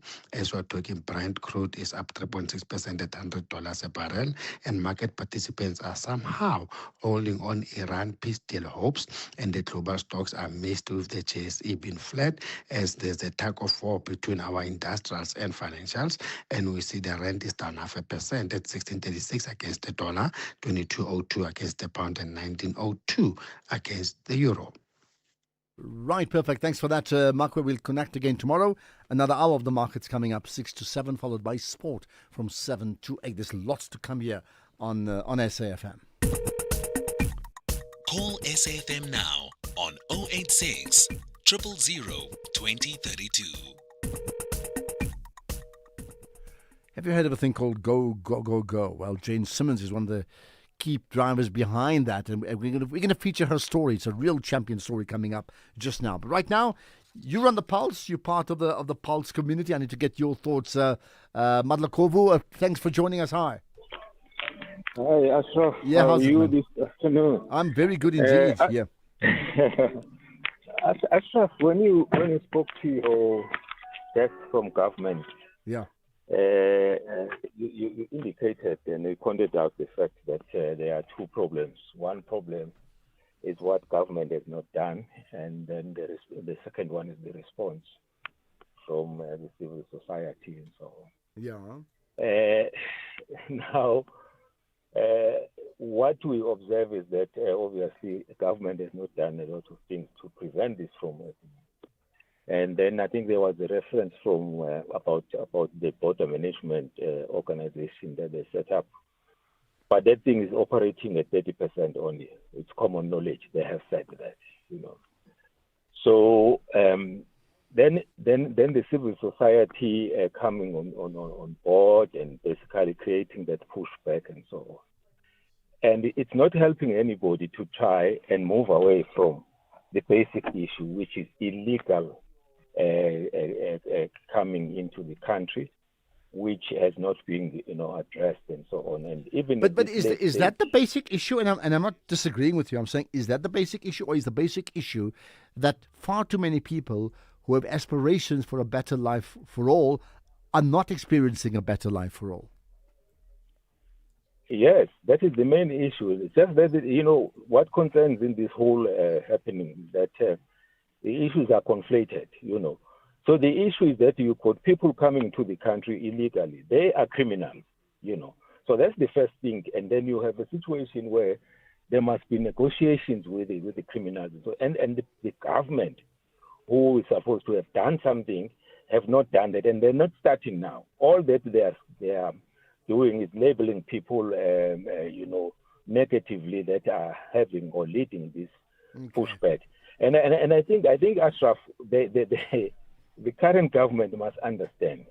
And the reference here for people who know the history of this country can refer to the UDF and the later, formations that formed the MDM. Mm-hmm. And civil society can take the center stage when the government is not doing what they're supposed to do and deal with the issues. And the manner that they deal with the issues sometimes may not be, nice for government. Okay. I'm going to let you go only because of time. And I think you are right. I mean, that example of the UDF and the Mass Democratic Movement is an important one, even working within the apartheid state. And it's a good example of how, when government doesn't tackle an issue head on, then civil society puts it at the center of the agenda and then forces government to tackle the issue head on. So we can debate some of the nuances, what's right and wrong, but the broad-based principle, government has not been able to tackle it for a long, long time. So thanks for that, and you certainly put your town in Gundundluvu on the map as well in doing that. James in Mabopane, go for it. Hi.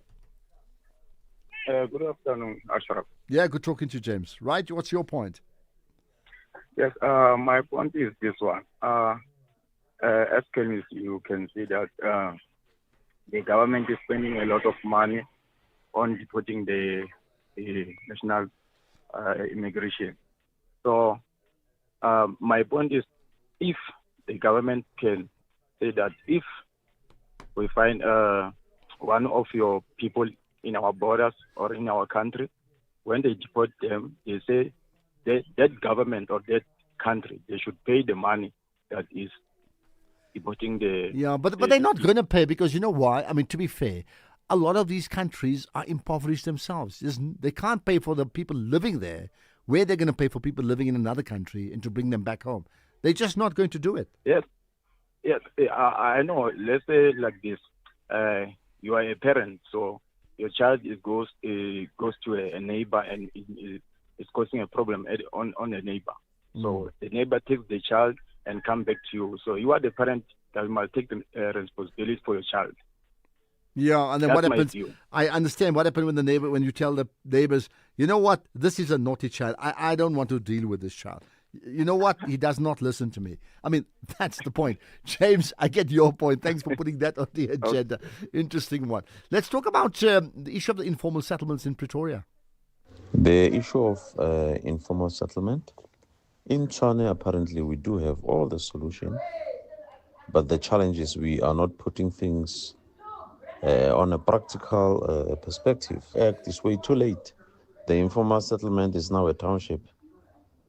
So it's not going to go anywhere up until we stop talking too much and start acting. Well, I think that point I agree, and that's my point. Like, you can copy and paste those conversations about informal settlements for years, and you get the same answers. Ashraf, on the issue of immigration, really this government is very funny. They're complaining about the 30th June, but people have waited for more than 30 years without water, houses, and they're complaining about the deadline. They've been looting, they failed people of this country, but now they're complaining. We have useless ministers, international relations, presidency. You listen even to the spokesperson, international relations. They've put a useless people who cannot represent this country. And we've got a vast leadership in this country. But what did they do, ANC? They put useless ANC as a Minister of Defense. We are just laughing stock, man. But I think the revolution is coming and they are aware. Okay, point made. Revolution's coming. By the way, Fikile Mbalula, SG of the ANC, saying, well, talking about Jacinta and Gomez in his comments today, saying, who are you? And, well, she's now tweeted, you need to check these conversations out. She's saying, dear Fikile Mbalula, I would appreciate it if you would point me to where I incited violence. And who am I? ? I am a nobody. I don't remember saying I am someone of importance. Honestly, I'm just a nobody. But I don't remember inciting violence at all. Kindly please share where I did. Thanking you in advance. Okay. Days of our lives. Just one last one. I'll play for now. Afternoon, Ashraf. I completely disagree with your guest today. The main contributor of the high number of alcohol consumption, it is caused by two things. Number one, fake alcohol. Number two, issuing of license through bribery. So now, if you go into mainly focus on the cost of alcohol to the legal entities, you're killing those guys because the fake alcohol, they will still be selling with a low price, which means will benefit. Same applies to the cigarette. Remember, we have a manufacturing company that is actually being closed in and around. Is it here in East Rand? So let us be broad-minded when we talk about this thing. It can't be just we haphazardly say that those kind of things. Okay, point made. Right, let's move on to another issue. We like to talk about winners and champions, right? What about the Go, Go, Go, Go? Have you heard of them? We'll talk about them next. X at SAfmRadio and at Ashraf Garda. Tell you what, I always say we must talk about the people who are making a huge difference in the country and genuinely are contributing big time. Winners, champions, people pursuing great causes. So have you heard of Go, Gogo, Go? Gogo, grandmother? And which is an NPO that aims to drive change, right? Well, they've been given an award at the Changing the World Awards in Paris. We'll find out more about that as well and what they really do with Jane Simmons, who's the founder and executive director of Go, Go, Go, Go. Do I say Go, Jane Simmons or something else? Go, Jane, hi. I'm old enough to be a gogo, but I'm not a biological gogo. Let's put it like that. Got that. But tell me more about, well, Go, Go, Go, Go has been recognized internationally, right? Tell me about that. Well, it was just the most wonderful, wonderful opportunity for us to speak about the program that we run in South Africa for grandmothers. And, the wonderful thing about grandmothers or gogos is that they are everywhere in the world. Everybody at some time has had a gogo, no matter where you are. So this was a project that resonated globally with the judges and also with the people who were there on the summit with us. And I think what was wonderful was, although this was a globally recognized project, the South African Gogos have a particularly unique and challenging but dynamic and impressive and wonderful story to tell. And this is what we're finding from the Gogos that we're working with. All right, so tell me the story. I mean, you and how you got involved in driving this project. So I started the project during COVID.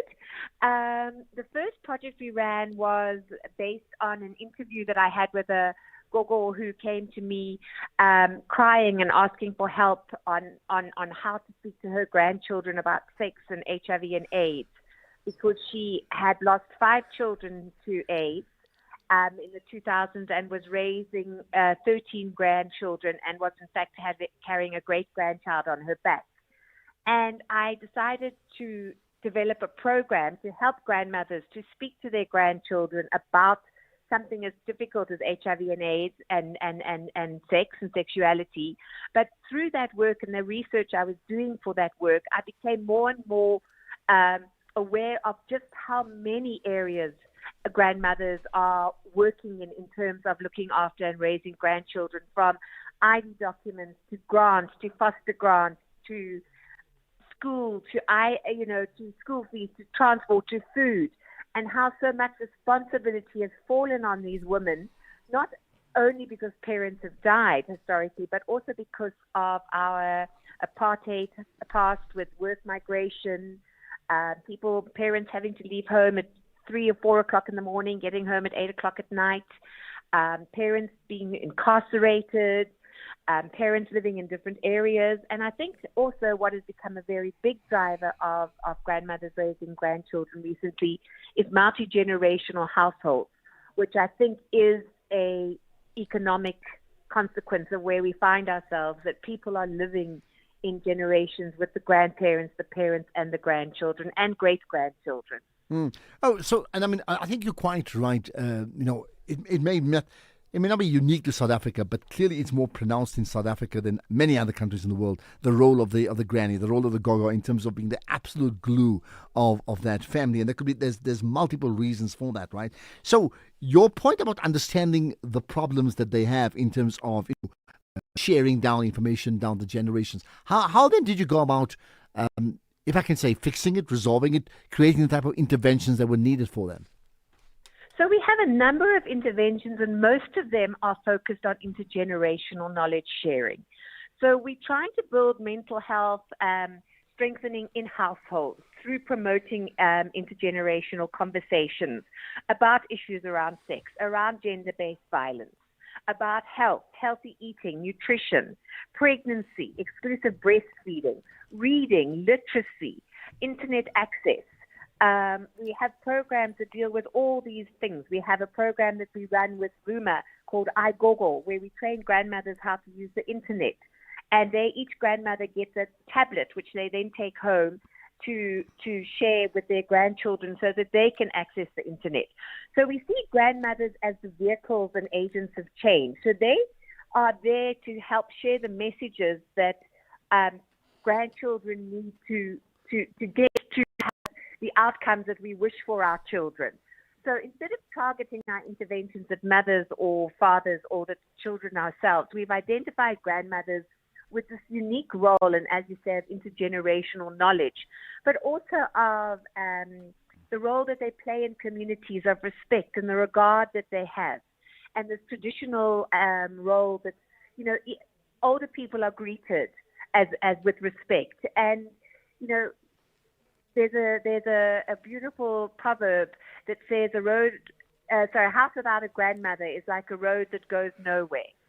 And, we're just giving grandmothers the opportunity to amplify their voices, work with them, recognize the experiences that they're going through, and then share these experiences both nationally, locally, and internationally now with this award. Of this project to the greater South African community, what are the measurables? And we'll talk about what will this award do for furthering, entrenching, and maybe growing the movement itself.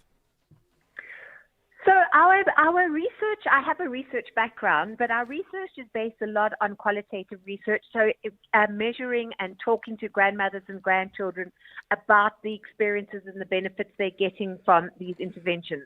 One example was an intervention we've done in Limpopo and Mpumalanga, where we worked with grandmothers in the first 1,000 days of a child's life, and that's from pregnancy to 2, because grandmothers are not regarded as being relevant in pregnancy and breastfeeding or antenatal care and postnatal care, except that they really are. And what we did get from this project was the expected outcome was that grandmothers had improved knowledge about the importance of antenatal care, vaccines, traditional playing, stimulation, that sort of thing. But what we didn't expect and what we took great joy from was the improved mental health of the household because of the reduced conflict now between the grandmother and the new mother. So the mother who is getting information from the clinic, which is different to what the grandmother got 30 or 40 years ago, and this sort of shared responsibility now to work towards the improved outcomes of that child that is growing up in the household, and the improved opportunities for the mother, often young mothers or mothers who really should be at school or mothers who are having babies on their own. So that has been we collect a lot of data and from those sorts of stories and experiences. In terms of the award, what was exciting about the award was that it was an award on a platform of women across so many different sectors. It wasn't a research platform. It wasn't an NGO platform. It was a Women Changing the World platform. And these were women in design, in music, in art, in business, in fashion, including women in change, in community environments. So, we connected with a grandmother from Canada who's actually coming out to South Africa in July to do a documentary film on grandmothers and how around the world and how they are working around the world to raise grandchildren as she has her own grandchildren. And, so we're building our relationships into this international space, again, because you have a grandmother everywhere. Absolutely. So What we are doing is very local, it resonates with people around the world. Okay, well, I'll tell you what. I normally have a chant when we play paddle with my paddle team. We say, go, go, the goats. But in this case here, we say, go, go, go, go. And it just sounds so much better. Much appreciate your time. A winning cause in this case here from Jane Simmons, the founder and executive director of Go, Go, Go, Go. You got that. Let's get the news at 5. Here's Greg.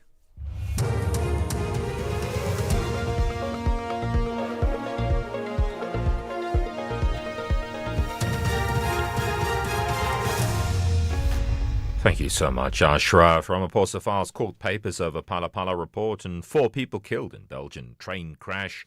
Good day to you. President Cyril Ramaphosa, in his review bid against the Section 89 panel report, has argued that the panel, which found that he may have a case to answer regarding the Phala Phala matter, misunderstood their mandate. Ramaphosa, in papers filed before the High Court in Cape Town, has submitted 4 points to support this contention. Kani Mapanga reports.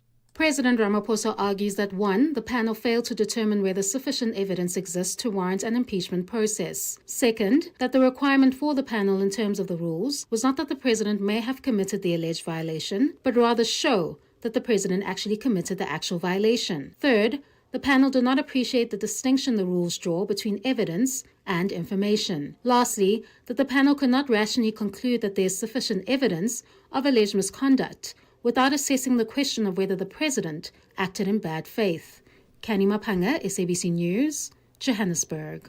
Meanwhile, Build One SA leader Musi Maimani's cautioned against the huge legal bill the public may have to foot as Ramaphosa takes his Phala Phala review to court. He says the legal challenge should not be paid for by the taxpayer. When President Zuma was confronted with legal issues, he spent nearly 30 million rand of taxpayer money on effectively litigating. What is going to be important is that South Africans cannot be footing the President's bill, the bills of Parliament, and any other respondent in this matter. President Ramaphosa must pay for his own legal fees. This matter was a matter on a private farm with private interests. The latest general household survey released by Stats South Africa shows that nearly half of households in the country, are over 42%, are led by women. The figures show that nearly 46% of children live with their mothers. Stats SA's Rasenga Maluleke. Around 1 in 4 households in Gauteng province are headed by youth. As we can see, they are sitting far above 25%. When we combine them, 5.5% for those 15 to 24 years and 21.9% for those aged 25 to 34 years. Whereas in the Eastern Cape, it was the lowest. In the Eastern Cape, we can see that the youth-headed households were not exceeding 19%. The Mangaung Metro in the Free State is meeting with leaders of the shutdown in Bloemfontein to chart a way forward. Buses and taxis have not been operating in Botshabelo. Some of the concerns behind the shutdown are service delivery issues, challenges regarding taxi permits and the condition of roads. The Regional Secretary of National Civic Organisation SANCO, Tebogo Tabane. And what we have experienced yesterday, it was so painful at the SANCO. And number 2, it can't be correct because our children must go to school. And when we look up on Home Affairs, there was a challenge.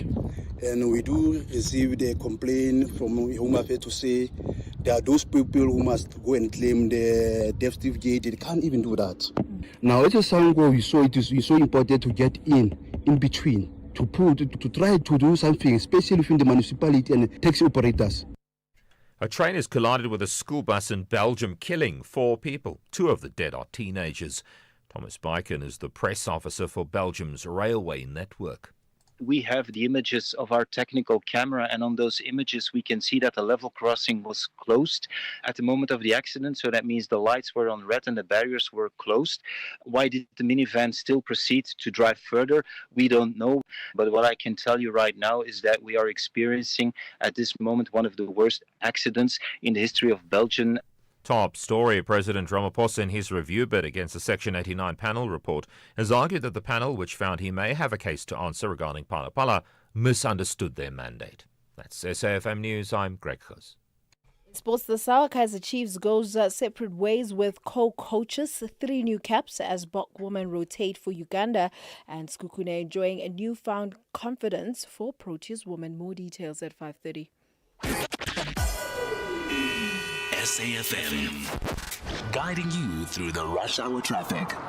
Good afternoon. We start in Pretoria with some delays again on the run home to Montana. It's the construction works causing delays, queuing traffic through Storenville up towards Whakamakatu. R21 southbound coming out of Pretoria through Monument Park. There are some delays there today. Had a crash scene on the N1 southbound if you're coming down to Joburg from Midrand. The collision just after Olifantsfontein. Traffic parking back towards Samrand Road. R21 away from the airport queuing up today. There's some pressure of traffic off the R24 from Barbara Road onto the R21 all the way up to about Atlas Road before you're out of that. Had a crash on the M2 into Joburg just by the Cleveland exit. Very slow coming off the N3 at Heldnays to get into that one. And some queues home to Lenasia and Protea Glen. Roadworks on the N12 going westbound down by Klipspruit Valley Road. Same as yesterday, pushing back through Eldos towards the N1 highway. Durban, bit of pressure up the hill on the M7 going up towards the Belleville Road exit. If you're on your way out from Rossborough, you'll pick up queues through the N2 towards that Belleville Road off-ramp. Looking okay quite nicely today. Cape Town, a big backlog of traffic on the M5 inbound. That's a crash just up by Milner Road. Very heavy coming through from the Kenilworth Rondebosch area today. Also the N2 out of town, sluggish towards the R300. Delays passing the airport. And Marine Drive now a bit busy. Queues at Parton Island and again out to Sunset Beach. With your traffic updates, I'm Rob Byrne. Here, there, and everywhere. SAfm 104.4 FM in Durban.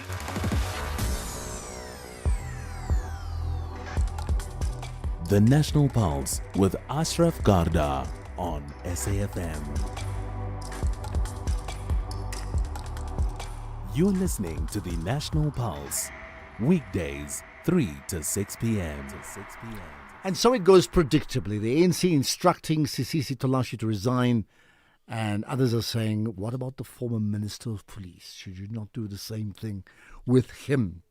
Okay, more to come. We'll certainly talk about, in fact, it's been a very hectic meeting of the ANC NEC today, and the ANC Secretary General has been pronouncing on all of that. There's also the General Household Survey results, which we're going to go through just now as well. But first things first, what about Ramaphosa and him filing papers to review Section 89? We'll talk about that next. In case you missed it. I understand you've been using a GLP, Bonnie. How's it going? The side effect is that I've lost weight. I've lost 21 kilograms. That's been the nice side effect. Yes. You know, there are some bad side effects when you start. Another side effect, which my friends say now, oh, it's a negative side effect, is that my alcohol intake got to be so low. Listen properly. My alcohol intake got to be so low. That's a great side effect. I'm sure that saves you lots of money as well. That was the Daily Discourse with Joanne Joseph.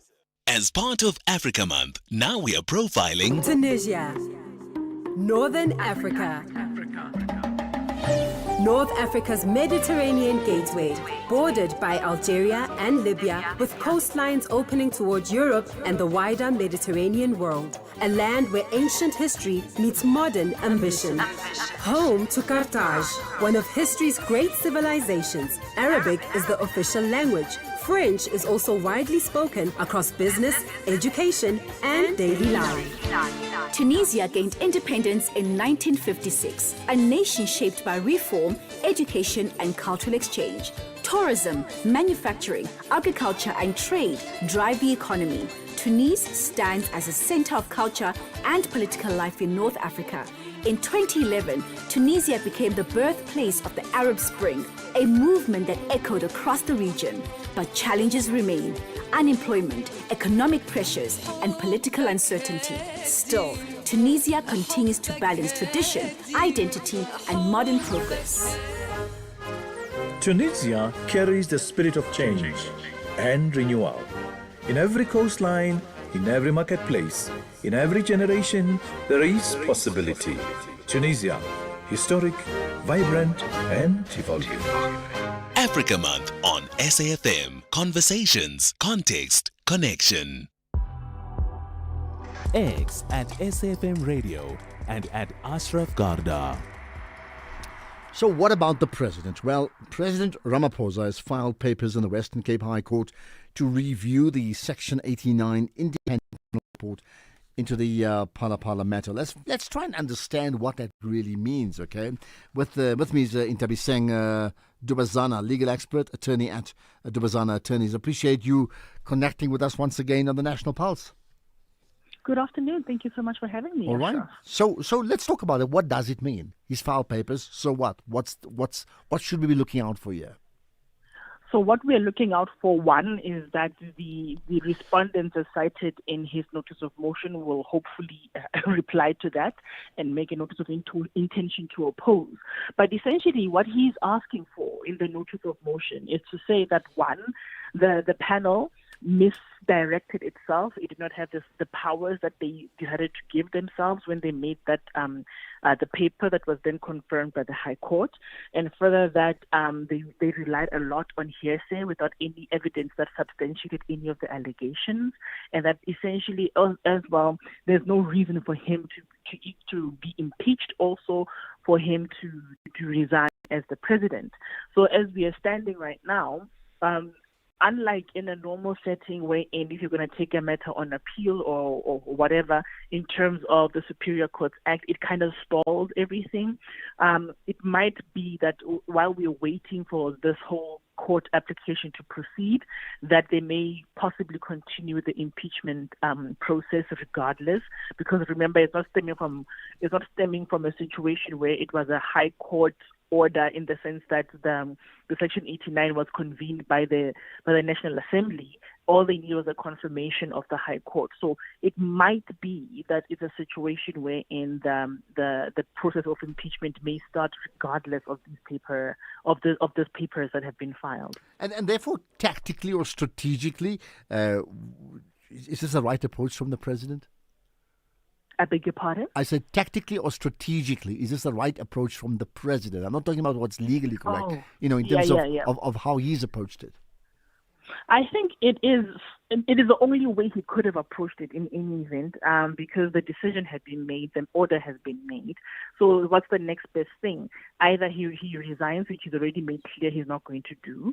So what's the next best thing? Take it to court and have the whole application reviewed, and say that the High Court, in confirming the Section 89 decision that was made by the National Assembly, also misdirected itself. So basically, by doing what he's doing, should the Superior Court, i.e. the SCA or the full bench, agree with him in the review application, then it means essentially everything that has been agreed upon or has been ordered by the Section 89 report and also by the High Court is set aside, and there's no impeachment process that's going to start or anything that had come from that Section 89. All right. And therefore, in terms of this, what happens next now? We know it's a long journey, but what happens next? Yeah.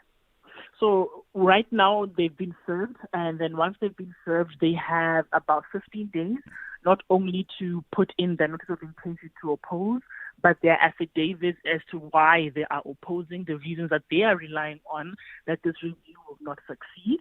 And then he then has the opportunity to reply to all of those answering affidavits. It's going to be quite a lengthy affidavit, because he will have to deal with each and every respondent's reply in that particular application. And then thereafter, the matter is set down for a hearing. Usually in our courts, for any lay person, it takes anywhere between 2 to 3 years for this matter to be heard, especially in the Gauteng division. But I guess because it's a presidential situation, it needs to be dealt with urgency for a lack of a better term, even though the matter is not an urgent application, they may have a date earlier than 2 to 3 years, hopefully. Either way, I mean, when that happens, this world of our world could change dramatically by that time anyway, right? Yeah. Okay, let's leave it at that. Indabi Singh Dubazana, thanks for your time and appreciate your input here on the National Pulse. Now, if you just heard that, President Ramaphosa then filing papers in the Western Cape High Court to review the Section 89 independent panel report into the Phala Phala issue. Of course, it's a long process and not unexpected. It's the type of attrition that you do expect. Across South Africa, online and on radio. SAFM, let's talk. Right, let's do this. I'm going to pick out. So the ANC themselves have been very busy. The NEC, they've had the NSC meeting, and the ANC Secretary General Fikile Mbalula briefed the media on the outcomes of that meeting. So we picked out some highlights which we think you ought to be, taking in. Firstly, the Secretary General, the SG, says the party enters the local government election backed by the disciplined work of its structures. The ANC enters that contest with the disciplined work of its structures in every region, every province, and every branch of the ANC, focused on the outcome, a credible, capable, and renewed ANC at the site of every community of our republic, delivering on local government promise the Freedom Charter has carried since 1955. Fixing local government is not a slogan for this period.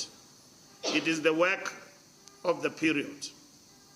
The President's political overview placed the matter squarely before the NEC, and the NEC adopted decisions on every operational front.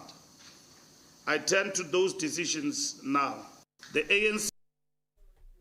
Right, and then what about what is in the news? The issues of South Africa, foreign nationals, undocumented foreign nationals, and the conversation around xenophobia. Here's the ANC's SG. The NEC spent substantial time discussing and evaluating the question of the present mobilization against unlawful migrant communities in our country. The NEC finds that the issues raised by the activist community are in the main genuine complaints and genuine demands. The NEC that have emerged across our country are in the main demanding a visible government and a visible state. The ANC is calling for our government to act with a sense of visible purpose on the issues that touch our people directly. The NEC does not characterize the majority of these activities as xenophobic, because xenophobic is something that equals to hate crime and is condemned universally by laws of the United Nations. And we believe that South Africans are not xenophobic. There are those among these groupings who gravitate to hatred, and which is dangerous for our country.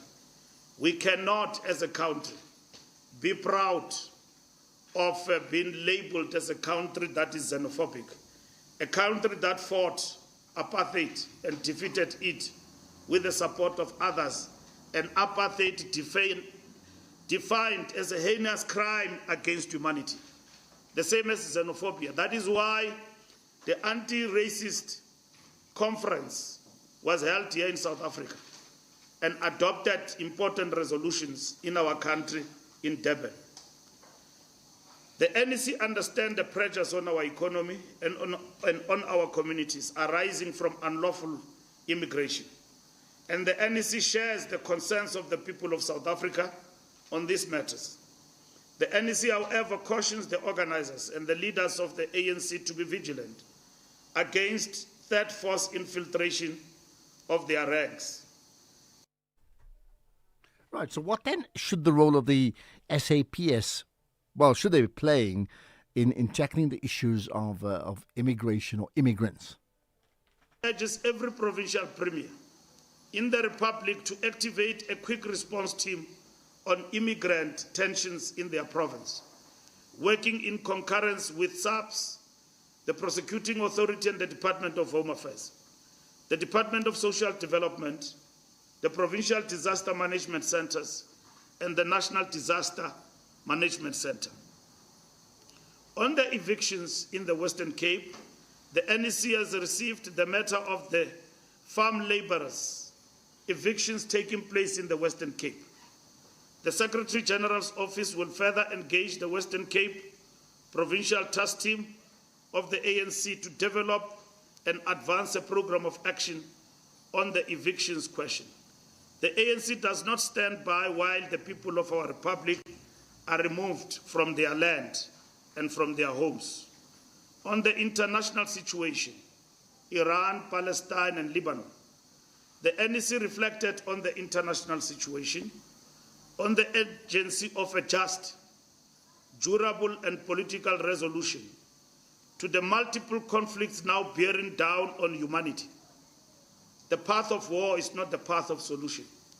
There are people who say we preoccupy ourselves with things outside the country, but we're not concerned about what happens here. What happens in Iran today has affected us in terms of the cost of living. And that is why we talk about cushioning an ordinary South African in terms of the fuel levy by government.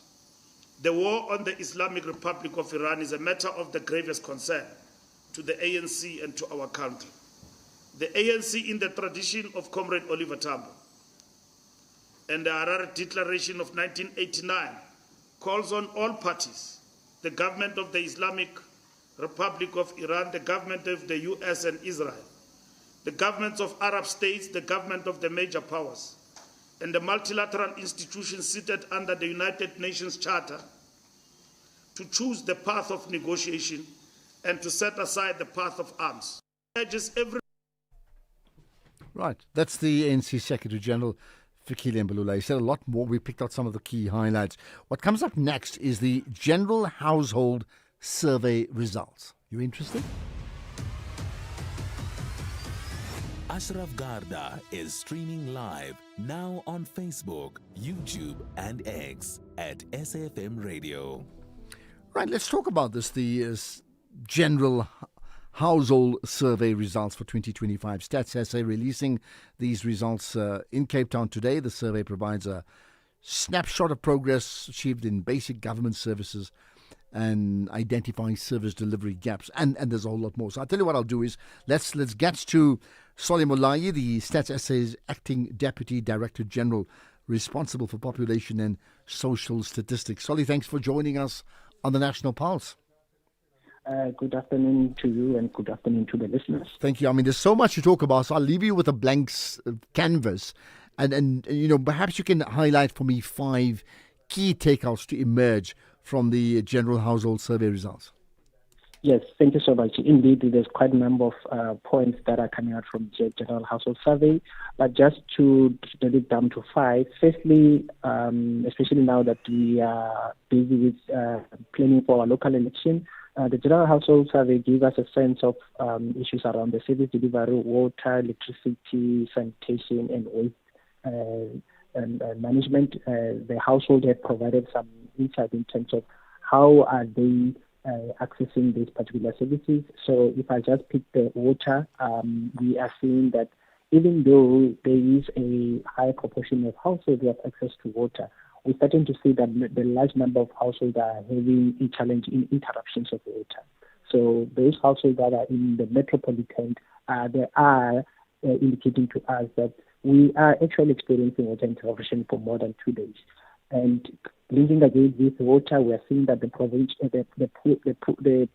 poorest provinces, Limpopo, KZN, and Eastern Cape, they're still struggling in terms of access to water, and hence their sanitation also in terms of the numbers are not as compared with the Western Cape and Gauteng. They are still below the national average. And then I think the other thing that is coming out from the General Household Survey is access to social grant. For about 20 million households, we have measured about 20 million households in South Africa. 50% of them, they at least have one individual who have benefited from social grant, which means that we do have someone who either getting a grandchild or a SRD or even an old grant. So it's already showing that the number of households has increased over time. If you look at it from the individuals who are actually receiving it, in 2003 we were about 12.3%. Now we're sitting about 39.5%. Again, driven by the SRD, especially if you look at the ages of that we classify as youth. We're starting to see that post-COVID, we have high number of youth who are now receiving the SRD. And again, it talks to the numbers that we've released around the labor force survey, where we are seeing the young ones are not in education, they're not in employment, and they're not in trade. And that now the General Household Survey is telling us that they are now getting the social grant, and hence the household numbers are showing. Why don't, of course there's more detail, I know, but why do these results matter? I mean, in practical terms, who uses these results and what do they do with it? So basically the policymakers, in terms of understanding what is happening in the household, especially from the service delivery perspective, those are in the education system. They have to understand what is happening, especially from the education, because we do have a section that talks to education. We know that those who are outside the education system, they have already given us reasons why they're not in the education system. For example, we know that the girl child, if you have a girl child and a boy child in the household, if you have someone who's sick, you are most likely to request the girl child to stay behind. And that is why you see the reasons of family commitment is more prominent to our young girl child. And again, when we overlay with the numbers that are coming from Home Affairs in terms of the young mothers who are now going to Home Affairs to register their babies, under family commitment is also them saying, I'm looking over my child. So the other people who are more important is the community themselves. These numbers, we can break it down at the provincial level. So meaning that we can now, if you are in Western Cape, you can have your report and see whether we're seeing your community, especially comparing with the other provinces, how are you performing in all the sector, including those who are doing research. I mean, we do have students who are doing PhD and masters. The data is available, it's a public good. We are collecting this information using the government money. Therefore, immediately when we release the number on our website, we're also uploading the data. I'm always encouraging students who are doing their PhD and GSI, let's increase the knowledge around issues of service delivery, social protection, agricultural activities that are happening in the household, and including the service delivery issues. Okay, if we need to know more, I mean, where do we get it? Where do we get all the information? Yes, our website, www.ssa.gov. They can even contact myself directly, or they can even send me an email, which is solimall@ssa.gov. I'm willing to interact with anyone who's more interested in these numbers. Okay, there we are. Fascinating and very important, of course. Soli Molagi, Stats SA's Acting Deputy Director General, responsible for population and social statistics. What we're talking about is the 2025 General Household Survey. So thanks for your time. Much appreciated that you're joining us here on the National Pulse. Time for me to pick out, we're going to get to the news headlines coming up shortly, but there's conversations about, the border management. To solve this problem of illegal immigrants, you have to fire that guy from BMA, Masiapata. Since this man take over, this problem is now escalating. It's not getting better. So the problem is to fire Masiapata and Home Affairs official. That's all. So I got Mike Masiapata, Home Affairs. All the officials? Which one? You haven't named names, right? Afternoon, Ashraf. The ANC couldn't control this for 30 years. Now on this JCPS cluster, it's only ANC people. Why can't they have the Deputy Minister of Defense, Bantuelo Misa, instead of the Minister, Enji Muteja, and have also Krooneveld? Are they not concerned about the number of foreign prisoners in South African prisons? They should stop being afraid of being off at upsetting the frontline state. They must tell a spade as it is. They should have diversity. It's a government of national unity. It's no longer the ANC anymore. Anonymous from Soweto. Thank you. Thank you, Anonymous. I wonder what the other parties make of that. I hear what you're saying. Okay, there's more to come. 5:30 news headlines. And in the headlines, the communications ministers established an independent panel to review a draft national policy on AI. President Ramaphosa, in his review bid against the Section 89 panel report, has argued that the panel, which found he may have a case to answer regarding Phala Phala, misunderstood their mandate. And the Joburg mayor has assured residents the lights will remain on following a resolution reached with Eskom and the Electricity Department. There's a full update at 6 o'clock. SAfm, guiding you through the rush hour traffic. Good afternoon. A reminder of some delays heading through Pretoria on the M1 North up towards SAfmRadio. It's the roadworks plus the afternoon volume just causing a backlog there from the N4, making your way through towards the SAfmRadio exit. Also, an earlier crash on the R21 coming out of Pretoria's Fountain Circle down through Monument Park. That scene seems to be sorted out. The backlog earlier has moved through. The N1 South, a crash at Midrand just past Olifantsfontein. That is cleared. If you're on your way from Pretoria down to Joburg, it's all clear. The other big one today is the R21 North. It's heavy getting away from the airport up to Atlas Road. The queue starts right back on the R24, back past Barber Road. So delays into the airport and then on to the R21 up as far as Atlas Road. Also, same deal as last night, very heavy on the N12 coming off the N1 at Eldo's down through towards Klipstroom Valley. If you're trying to get home to Lenasia or Protea Glen, there's a lot of traffic to work through today.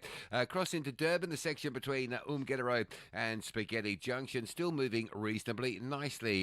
Which is good to know. No breakdowns on that section just yet. There is a breakdown further up on the N2 going into Gateway, so that's quite heavy from Commercial Highway. Bit of pressure at Pavilion Mall into Spaghetti Junction on the N3 towards Durban today. And Cape Town, a vehicle flipping over M5 North at Milner Road in the Rondebosch area. Heavy backlogs coming up from Kenilworth into that one. Southbound having a look and being held up as well. And a crash on Nelson Mandela Boulevard outbound halfway to Hospital Bend, causing some additional problems getting out of the city centre. With your traffic updates, I'm Rob Byrne.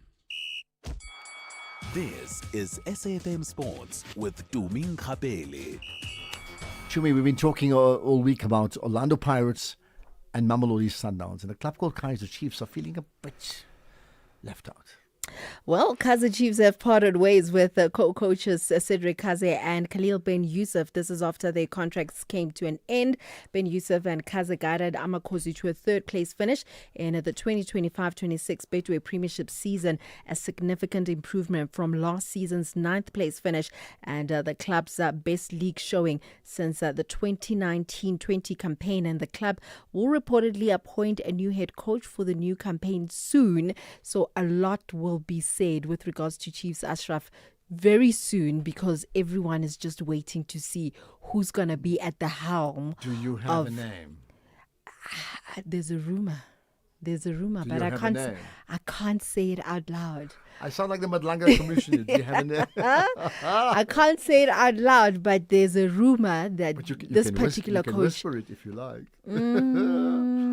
She's not talking. No, I'm not going to say anything. All I heard is that this particular coach has possibly signed a 4 or 5 year deal, and he's going to take full control of the senior team and the development. And I think it should give our listeners an idea. If he's taking full control, then he must be a groot boss. That's all I can say. Big give boss. Him full control. Big boss. So work out who are the big bosses that are unlinked, unattached to another club at this point in time. Who'd be in full control of the club, even the juniors. Who's got that pedigree? Yeah. Well, talking about Mamelodi Sundowns, they're currently parading the CAF Champions League trophy, and they are in Pretoria. Actually, Pretoria is at a standstill. A lot of fans just there welcoming the champions and just celebrating with them. The players and the staff will share the entire 100 million rand prize money from winning that CAF Champions League.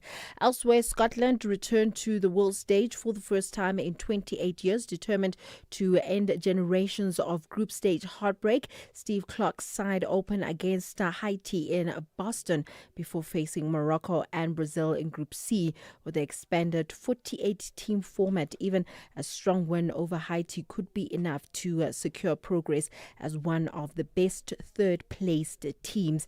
In the meantime, Lionel Messi has been diagnosed with muscle fatigue in his left hamstring.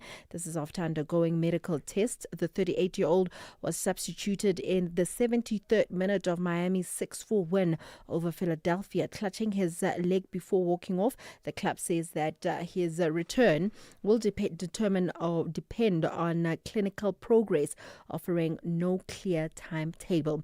In terms of cricket, Proteas woman Seema bowler Dumis Kukwina says that she has found confidence in her game in the last few months, which has helped her cement her place in the team.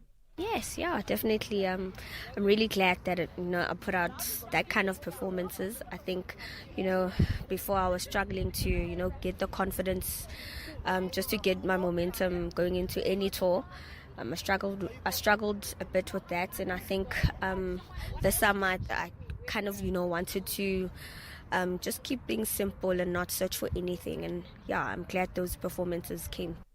In tennis, Emma Raducanu says that she is determined to rediscover her first strike attacking style on grass. This is under returning coach Andrew Richardson. The British number one heads into grass court season seeking renewed confidence.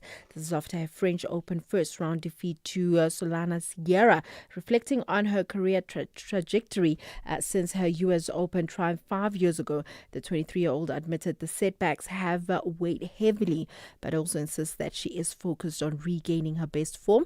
Finally, in rugby, the Springbok women have named 3 uncapped players for tomorrow's Rugby Africa Women's Cup clash against Uganda in Nairobi. Now, Shanique Alexandra and Setu Gaza will start, while Abigail Smith is set to debut off the bench. Captain Anati Kolo shifts from lock to flank with several rotational changes, including Tamiyako earning a first start at fullback and Insaf Levi starting at scrum half. So, looking forward to the new Betway Premiership season, should everything go accordingly in terms of this coach coming in for Chiefs and the Pirates coach staying intact? Because there's also rumours there. He's going to go. There's rumours. That would be a shame. You just win yourself a league title. You want to create a dynasty now, and then, you're gone. If he is gone. Hopefully he stays. We'll see. But that big name... I wonder, so he's a big name. I wonder what people think. Who is this person we are referring to? It's not me. It's not Rossi Erasmus. He's the coach of the Springboks. But we're pitching at that level, I think. Okay. That's it. Do great solutions start with good conversation?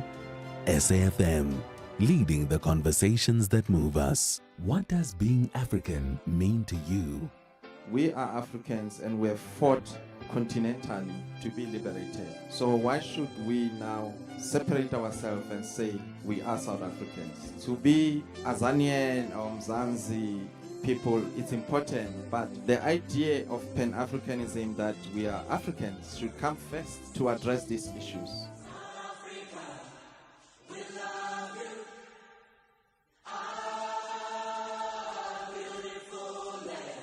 Let's show the whole world we don't dream of peace in our land. Peace now, makes another death later. From Cairo to Cape Town, Lagos to Nairobi, Africa lives here on SAfm. Economic news on SAfm. Facts and figures you can count on. Right, as always, Jimmy Muyaha, what's top of your agenda today? Good afternoon, Ashraf. Good afternoon to the listeners. So we are going to be taking a look at the developments that unfolded today. The Mayor of Johannesburg, along with the electricity minister, met today as part of an ongoing conversation. There was a briefing today around the state of the city of Johannesburg. If you remember, last week, Eskom had threatened to cut off the city of Johannesburg's electricity supply over unpaid bills. Subsequent to that, there have been meetings, gatherings, and a briefing today. We're going to take a conversation with the Minister of Electricity and get a sense of what unfolded in the briefing and those discussions and where the city of Johannesburg sits more more importantly, where it relates to electricity. There have been promises that electricity will not be cut off, and we're going to dig into that in a bit more detail when we can. And we're also going to have a conversation with the team at Bowman's on the Companies Act amendments that were signed back in 2024. Last week, the president of the country signed those into immediate effect, meaning that companies have to now comply with that almost instantaneously. We're going to unpack the implications of that and see if we can make sense of that. We also have a conversation with Zeda Limited on their interim results for their first 6 months of their new financial year. We're going to speak to the chief executive officer of that business and get a sense of how it is faring. And we have a conversation with the team at Old Mutual, taking a look at navigating the uncertainties and the cost pressures that consumers have to contend with at the moment, and how it is that we deal with those. And then we have a conversation with the team at Tsiko Africa Group. They are one of the bidders that won the lion's share of the bids that were out by Transnet on privatization of our rail and logistics infrastructure. So we're going to speak to them, get a sense of where that business sits. They also announced plans to list on the Johannesburg Stock Exchange in the near future. Well, not so near future, but in future. We're going to speak to the chief executive officer of that business, get a sense of the privatization conversations and where that puts our rail infrastructure in the country, but also their listing and what the implications of those would be. So we have those conversations coming up later on. We have a full show. We also have a sense of markets, and those market conversations will take place a little later on with Liam Dawson. He joins me from Portfolio Metrics to make sense of the movements that have been taking place today. Those movements, the rand back at 16 Rand 40 against the US dollar. It's back at 22 Rand 5 cents against the British pound, 19 Rand and 6 cents against the euro. It was below 19 Rand this time yesterday. It was at around 18.96. So markets a bit more risk off today than they were yesterday. There was a bit of a sell-off on the equities front. Industrial stocks in South Africa down 1.3%. Financials up 0.8%. Resource stocks almost flat, about 5 basis points to the downside, but the all-share down 15 basis points, the top 40 down 0.1% or around 20 basis points. The price of a Bitcoin still $76,300 odd a Bitcoin in rand terms. With that slightly weaker rand, that still puts it around 1.25 million rand for a Bitcoin in rand terms. A quick look at price. The Brent crude price still $97, $98 odd a barrel, still below 100. I'm hoping to see that this will continue, and it will continue to maintain below that $100 a barrel level. Obviously, the sentiments and conversations of the Middle East will largely drive that. The price of gold, 2,376,000 rands per kilogram from a gold perspective. In dollar terms, that is $4,507 odd a fine ounce. Platinum pricing $1,951. Palladium a little over $1,400 a fine ounce, and the price of silver around $76 a fine ounce. We're going to be back just after the 6 p.m. news with more of these market updates and conversations. For now, Ashraf, back to you. Right, perfect. Jimmy, enjoy your show 6 to 7. Can't miss that. And then sport following that. And then another 2-3 hours of current affairs issues. All the things that matter, truly. All the conversations that you need to be having. You'll find it right here on SAFM. You are listening to The National Pulse with Ashraf Garda. So we've been talking a lot about the national dialogue, but do you know much about the public procurement policy national dialogue? Well, that happens, I believe, tomorrow. Let's find out more about it with Professor Walter Matley, the Executive Dean and CEO of UNISA's Graduate School of Business Leadership. Prof. Matley, thanks for joining us on the National Pulse. Good afternoon, Ashraf and the SAFM listeners. Thank you so much. Right. So why does this matter, this public procurement policy national dialogue? Tell me why. Yeah, we thought it's important for us as a business school to create a space for different organization structures together and really have an honest dialogue around the public procurement bill. We also thought that it's important that we're gathering because the rules are changing. The Public Procurement Act of 2024 gave us a single framework for the whole country. There is progress, and we do note that. However, the draft General Public Procurement Regulations of 2026 are the operating system. Therefore, they will tell a supply chain in Messina, in Daum, in Tembisa what to do on a Tuesday morning. That is critical. But here is the risk that we need to manage together.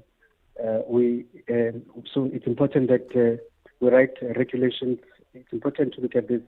For instance, if we write regulations for auditors, we'll get compliance, but if we write them for leaders, we'll get performance.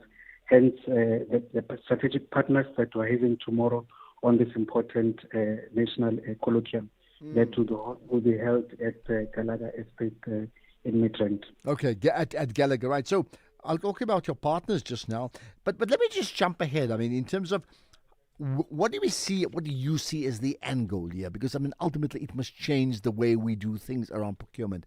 How do you see that playing out? Yeah, so we are hoping that different people, different structures that are coming tomorrow will be able to view their point so that we can be able to make a submission to Treasury on the outcome of the colloquium that will be held tomorrow. We are a business school, so for 6 years we've produced leaders who are in the boardroom, heading the SOEs and other government departments. So we thought it's important that we also create a space to ignite such a conversation. So this dialogue is not just a conversation; it's a verdict.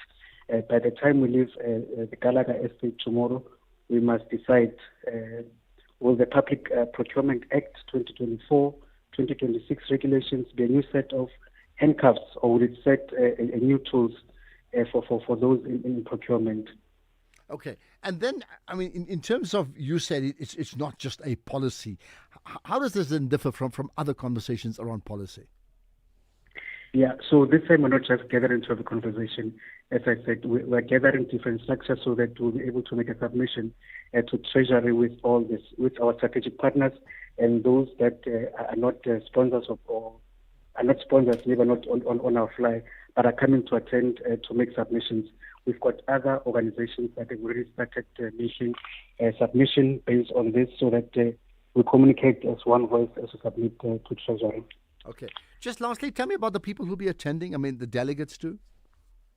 Yeah, we're expecting a lot of government officials. We're expecting academia, NGOs looking at people who have RSVP'd.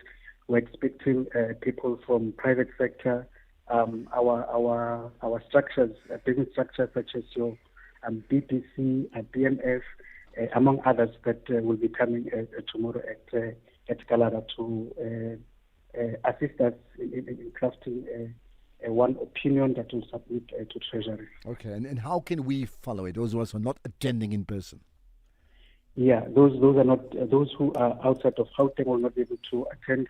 They can check our site www.dumisa/SBL. We'll be able to inform the listeners of proceedings. Also, our social media will be able to update.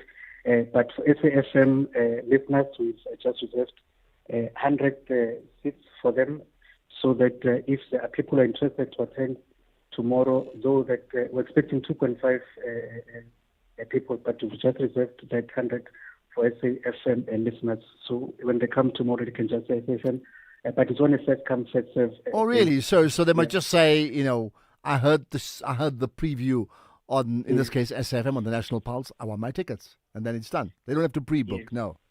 Yes. Okay. Maybe I'll try it out myself. You never know. Yeah. Thank you so much. Much appreciated, and best wishes for what happens tomorrow. Thank you very much, Ashraf. Thank you. There we are. Very interesting indeed. In terms of public procurement policy and the changes that will make in the way we do things in our country. I'm sure you have a thought on that, but I think very importantly, let's see what comes out of it after tomorrow, and then what happens thereafter, isn't it?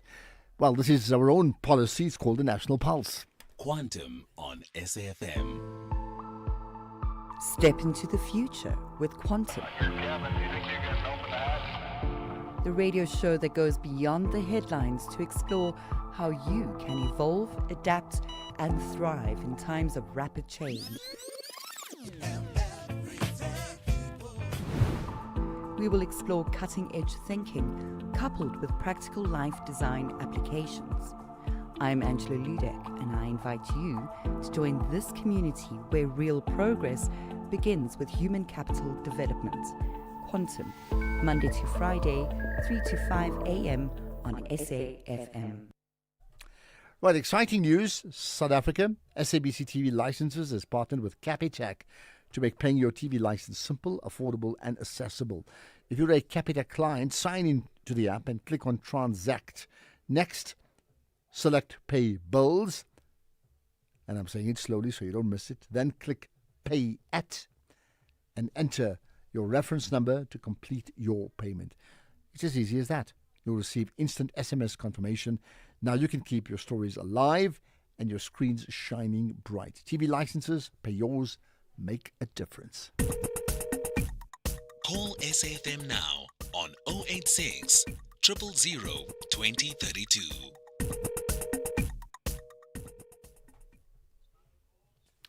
Right, so let's get to the Pulse community. You're very much a part of that community with a range of comments from the Kaizer Chiefs coach rumour to Ramaphosa's review case and Musi Maimane and a whole lot more. Colin in Cape Town, we start with you. Hello. Hi, Ashraf. Yeah. I would like to know about your program. You aren't taking much callers. This is a listeners program, and you know other presenters. They take a lot of calls. They take a lot of calls from 3 o'clock, half past 3 onwards. But you seem to take hardly any calls, only at 10 to 6. Because it gives us no time to actually talk. And you always say, Ashraf, you are the listener. Give us your ideas. Give us this. And I battle to get through to you. And when I get through to you, it's 5 to 6 or 10 to 6. This is a program for the listeners to give their opinions, Ashraf. Right, I hear you. I've got an opinion, Ashraf. I've got an opinion. No, but now you've given an opinion. You just said so. You're giving my opinion, my topic I wanted to talk about was the alcohol. But can I not respond to the first one? Yeah. Every show has got its own formats, and some shows are very, very listener driven. I'm thinking about 9 to 12. Which is just longer, the one that Joe and Joseph host now. Some of them, like Sakina's show from 12 to 1, I think is virtually zero listener driven. It's the nature of it. So that's my point. So some shows are more listener driven than others, with ours being a drive time show. When people call in, even like yourself, we take it short and sharp, and when there's a breaking story, we must cover that. It's the nature of what we do, which is not to say we ignore it. And by the way, it's not like the first time we played any listeners' calls or WhatsApps at 10 to 6. I can promise you today, just rewind on 3 o'clock, you will find that we've shared comments. But yes, I must concede, we can't do as much as a late night show or a 9 to 12. We just can't. It's the nature. Each show has got its own format. We don't play music. Bridget plays music, if you get my point. Right, Colin, quickly make your real point now. Okay, Thank you. My point is the alcohol. The ladies talking. You know, go back to apartheid days. Close all liquor stores 1 o'clock on a Saturday and open them up Monday morning. Bars, restaurants and those people, they close 11:30. No liquor is sold or carried away from the premises. No shebeens in apartheid days were allowed to sell liquor from a residential, from a home or anything like that. You had to have license. So it's so easy for this government just to clamp down. Shopping centers, 1 o'clock.